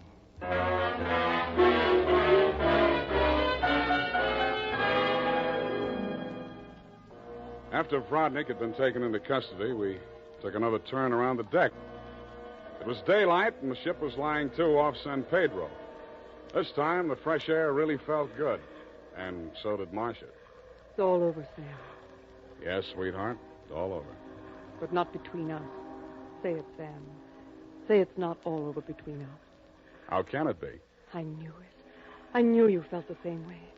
All my life before, it's been like a terrible nightmare. It never really happened. But it did happen, sweetheart. Oh, but you can forget it, darling, can't you? Please forget it. I'd like to, Marcia. I really would. Hold me close, Sam. Never let me go. You're beautiful. Is that all, Sam? Nothing else? Yeah, lots else. That's why I think we better say goodbye right now. Because when I feel like this, I get foolish. And if I get foolish with you, I'm likely to wake up in a trunk someplace.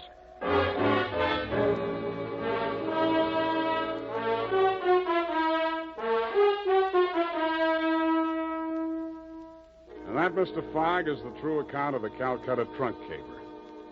As my voyage was interrupted through no fault of my own, I trust you will advise your company to refund my passage minus the one-way trip to San Pedro.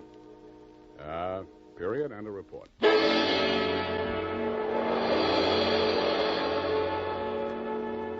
Sam Spade is played by Howard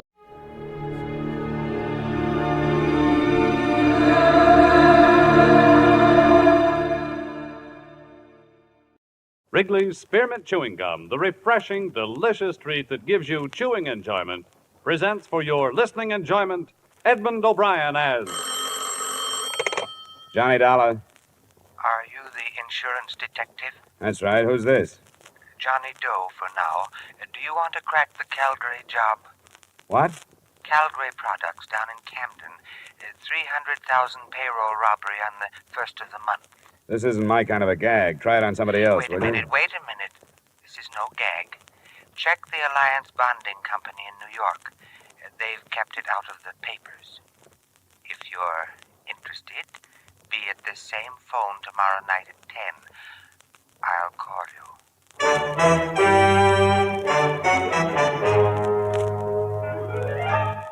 The makers of Wrigley's Spearmint Chewing Gum bring you Edmund O'Brien in another adventure of the man with the action-packed expense account. America's fabulous freelance insurance investigator. Yours truly, Johnny Dollar.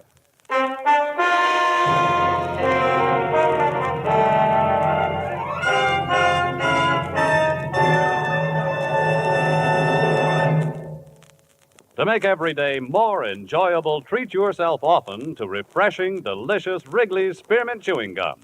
Here's a taste treat you can enjoy indoors, outdoors, at work, or at play.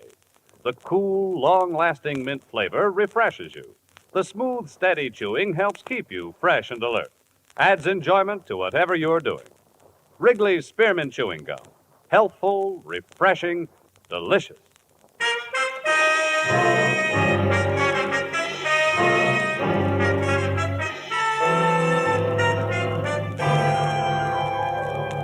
Expense account submitted by Special Investigator Johnny Dollar to Alliance Bonding Company, New York City, New York. The following is an accounting of my expenditures during investigation of the Calgary matter. Expense account item 1, $10.50 transportation from my Hartford apartment to Alliance's Manhattan office.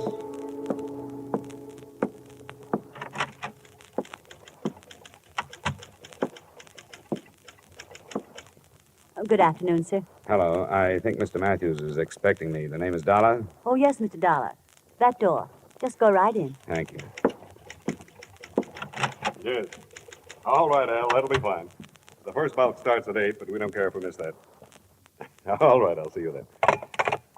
Sorry, but you can't hurry a son, you know. That's all right. I'm Johnny Dollar, Mr. Matthews. Yes, so I thought. Sit down, won't you? Uh-huh. Yes, sir?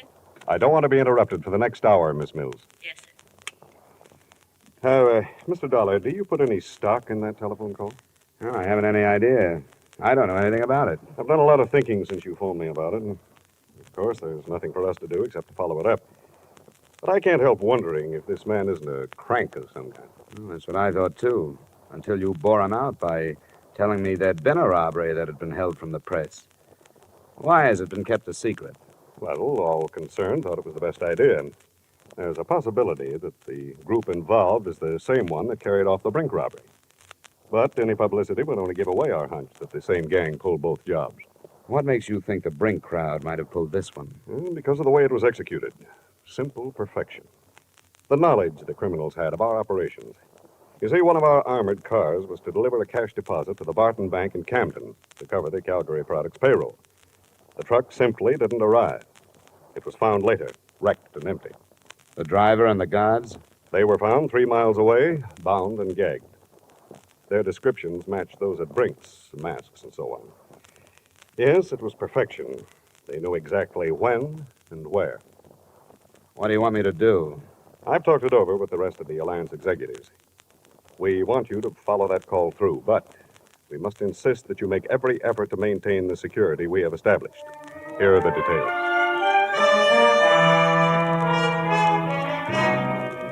Expense account item 2, same as item 1, transportation back to Hartford. At 9:45 that night, I was in my apartment waiting for the promised call from John Doe. At 10:05, my phone rang. Johnny Dollar. Stanley, 3469. Yes? 1 moment, please. Philadelphia's calling. Philadelphia. Your call to Hartford is ready. Go ahead, please. Mr. Dollar, Yeah? what did you decide about the Calgary job? Well, what happened to the man I talked with last night? He didn't dare phone you tonight. He was afraid you'd be set up with the police to trace the call. I haven't talked to the police. Don't. If you do, it's all off. He doesn't want to be arrested. He wants to surrender to the New Jersey District Attorney's men. The guy I talked with last night? No, he wasn't involved with Calgary. It was a friend of his. Do you want to talk it over with him? Where? There's a room reserved in the name of Charles Randall at the Brantford Hotel in Bridgeport. Check into it between 7 and 8 tomorrow night.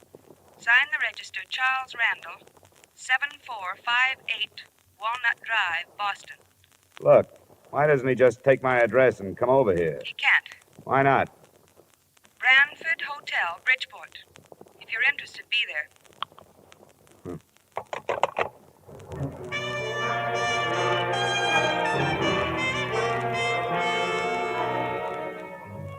Expense account item 3, $5 mileage to Bridgeport and the Brantford Hotel.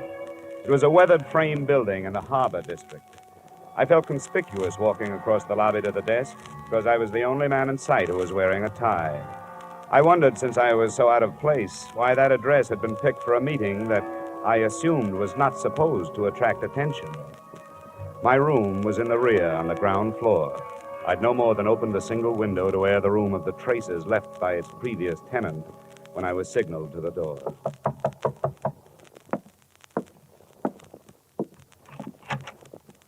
Dolar, Yeah. let me come in. You got a driver's license or something? Better than that. A private operative's license. Here you are. Thanks. I recognized your voice, but I thought I'd better make sure. Come on, we're going someplace else. Why? Because I'm not sure you weren't followed here. But I'll be sure we aren't going to be followed where we're going. I don't like it. It must be this way. You've got to believe me. He has to be careful. He doesn't want to get killed.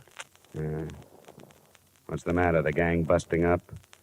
Come on. What started the trouble? Splitting the loot? Dolar, don't bother with me. I can't tell you anything because I don't know anything. Believe me, I'm only doing this to help him out. You don't have to come if you don't want to. Where do we go? You won't be coming back here. Don't leave anything but the keys to your car. Somebody will drive it out. Do you know where I parked it? It's the green coupe, isn't it? Yeah. He knows. Not through the lobby. There's a rear door. My car is parked just outside.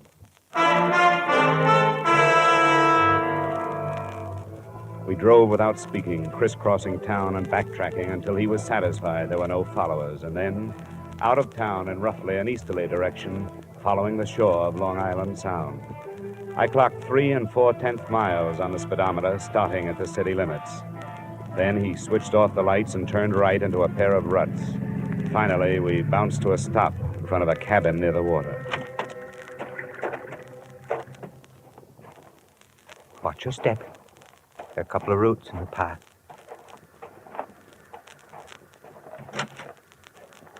Did he come? He's here. Good. You wait in the car, will you? I don't think it'll take long. The first thing that impressed me as I walked past her into the single room was her youth. She didn't look much over 20. In spite of rather nondescript short brown hair and a band of freckles across an Irish nose, she was attractive. She was very small, and her violet eyes were very frightened. I'm glad you've come. Where's the man I've come after? He left. He decided at the last minute that it would be better if he didn't meet you tonight. Look, I've had enough. I don't play this way. I don't like to be made a fool of. But you aren't. Please be patient with us. I've been patient, and all I've gotten for it is some vague phone calls, pointless instructions, and a meeting in a crummy hotel that's right out of Dime Detective. I've had enough. Please help us. How can I help you when you don't give me anything? I don't know anything. And how can I help somebody who runs away? As far as I know, he doesn't even exist. I'll show you.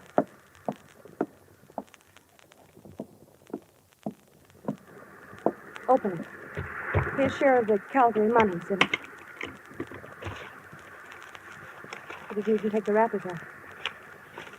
I can take this with me? Yes. I don't get it. Does it matter? He wants to give himself up. Why this way? I told you on the phone. He doesn't want to be arrested in this state. He wants to go directly to the district attorney's office in New Jersey where the robbery was committed. He'll turn state's witness? Yes. But he has a demand. Promise of immunity. It won't work. Any promise like that destroys the value of testimony. Might even bar it from the trial. It's been done. It's never promised. You'll have to take his chances on that. It doesn't have to be public. You can try, can't you? Sure, I can try it, but I won't get it. Anything else? Yes. He wants to be placed in protective custody until after the trial. How many other men were in on the job? He wouldn't tell me. I can't tell you anymore. Will you go to New Jersey? I'll have to have 2 days. I may not be able to see anybody tomorrow. All right. We'll call your Hartford number both nights at 10. You'll have to go now. Please do your best.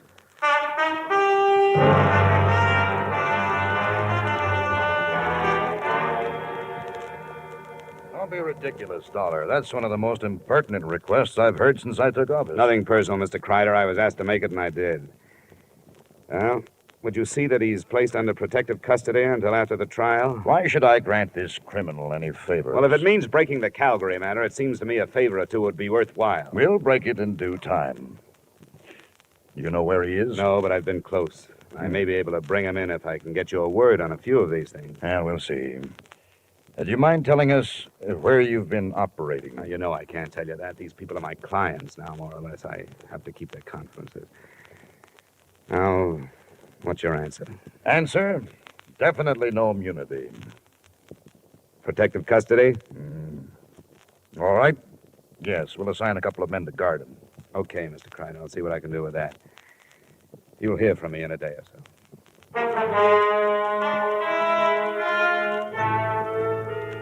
Expense account items 4 and 5, $40 traveled from New Haven to Trenton, New Jersey, and from Trenton back to Hartford.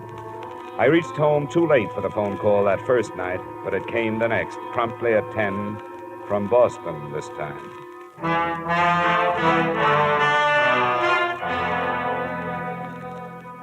What happened, Dolar? How did you make out? No worse than I expected to. Protection, but no immunity. Oh, that's not so good. They weren't too happy with the situation. I think because they want to make an arrest themselves. Were you followed? Yeah, 2 men. They're watching my building now. But I can lose them if you still want to negotiate. Can you come to Boston? Tonight? Yes, if you're sure you can shake the New Jersey men. Where do we meet? You're sure your line isn't tapped? They haven't had time, but they will if you don't quit stalling. Drive up through Springfield and Worcester. Just outside Boston, you'll pass through Auburndale. On the other side of it, there are 2 bridges. After you've crossed the second one, pull off the road and wait. All right, I'll be there. Well, let me tell you something. This is the last trip. Get your man off the dime. I can't spend the summer touring New England.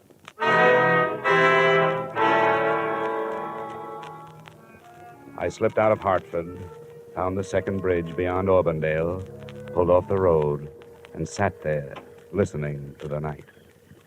I sat there for an hour before anything happened.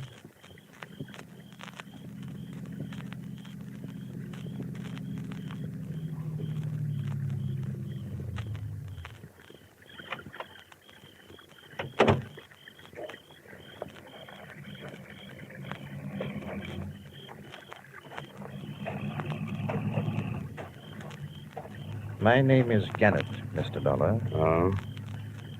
Are you the one? Yes, I'm the one. Get in. Thank you.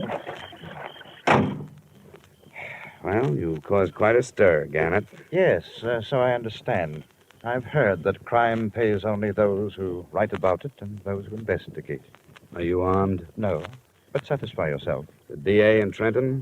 Then, by all means, the DA and friends will be at the cottage by the sound side after you have delivered me.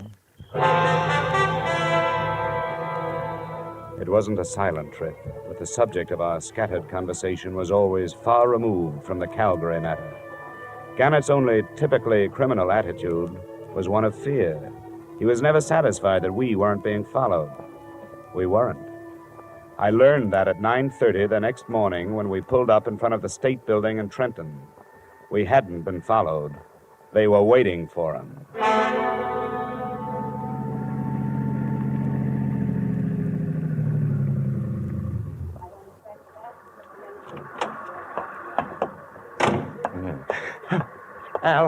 Al, no, don't.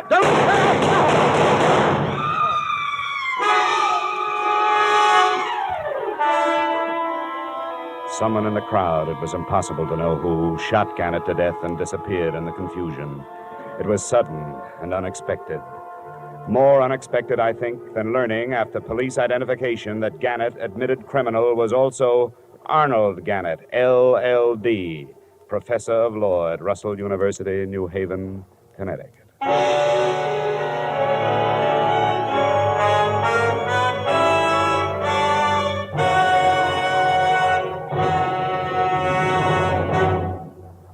To make every day more enjoyable, treat yourself often to refreshing, delicious Wrigley's Spearmint Chewing Gum. The lively, full-bodied, real mint flavor cools your mouth, moistens your throat, freshens your taste. And the chewing itself gives you a little lift, helps you keep going at your best. So for real chewing enjoyment that's refreshing and long-lasting, always keep Wrigley Spearmint Chewing Gum handy. Healthful, delicious Wrigley Spearmint Gum will make every day more enjoyable. And now, with our star, Edmund O'Brien, we return you to the second act of Yours Truly, Johnny Dollar.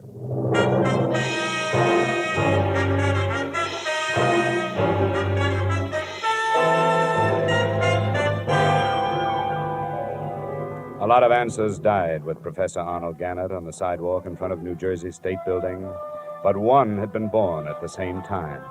They answered why the police of 6 states had made no progress in the Calgary case. They'd been following usual procedures, carrying out their investigations in criminal circles. There was nothing for me in Trenton except the possibility of a session of questioning by the district attorney's men, so I faded out of sight and started back towards the cottage on Long Island Sound.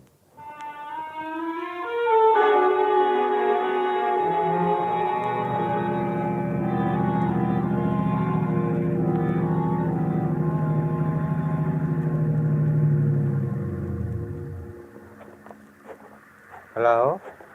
Hi. Did it go all right? No, it didn't. It blew up. Somebody was waiting for us in Trenton. He killed Gannett as he got out of the car. I thought we were careful enough. You were careful here and in Boston, but nobody was following you. They knew where he was going and waited for him. How did they find out? I don't know. He never told me anything about it. Where's the girl? She's asleep. She stayed awake all night. I don't know what this is going to do to her. She's his wife. She'll have to know. You're right. It'll be in the papers tomorrow, won't it? She was going back to New Haven in the morning. But I can't do it. I don't want to go in. I think you'd better. I don't know who you are, and so I don't want to lose track of you. Come on in with me. Very well.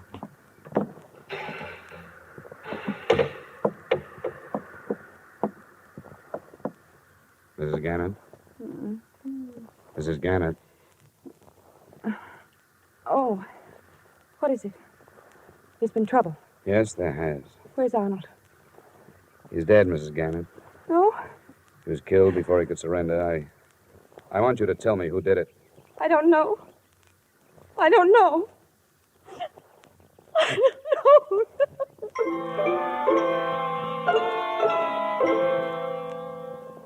I gave her an hour to get hold of herself.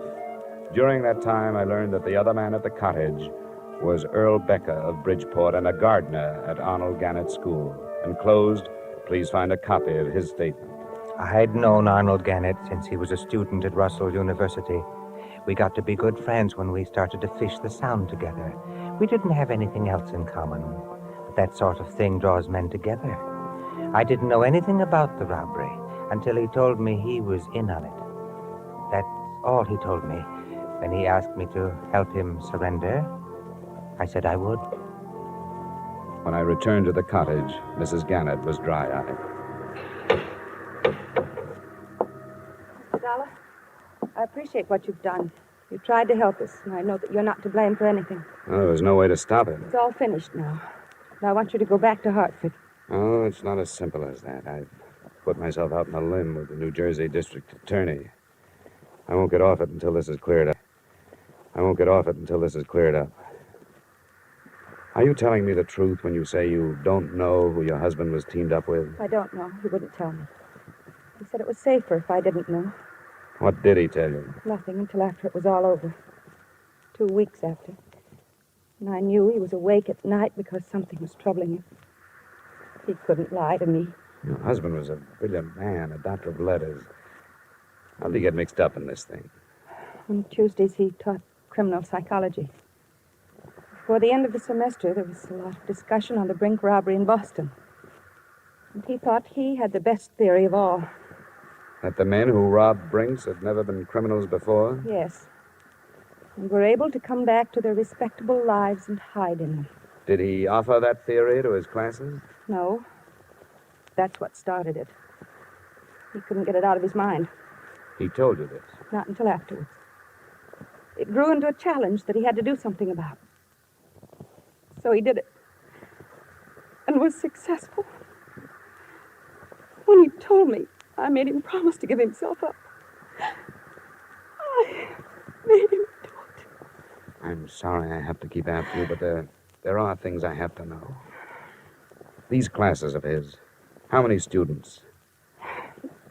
It was a large enrollment this year. There were hundreds. Did your husband ever mention a man named Al? Oh, there were so many. I can't remember. Well, he must have kept records. Where can I find a list of his students? At our house in New Haven. Well, then we'll have to go there. I'll be outside. Please let me know as soon as you feel able to leave.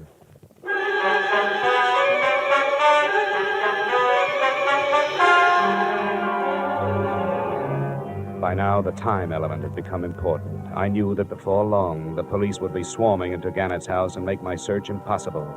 I also knew I'd be dragged back to New Jersey for questioning. On the way into town, I tried to get some more information from Mrs. Gannett, but no luck. She apparently knew nothing of her husband's actions. It was 6 p.m. when she opened the door of Professor Gannett's office. Across one wall stretched a row of file cabinets, his records and lists of students.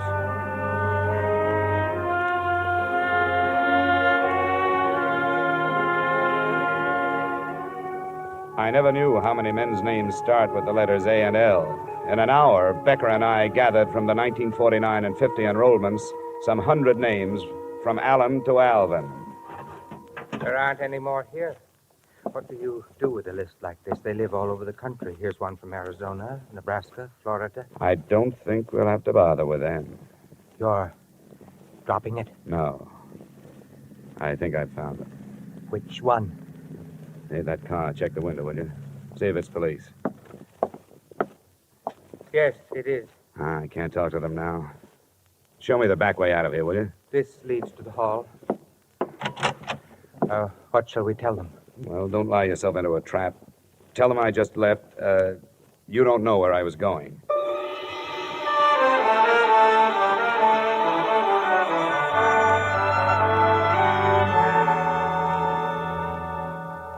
Have you read the papers, Mr. Matthews?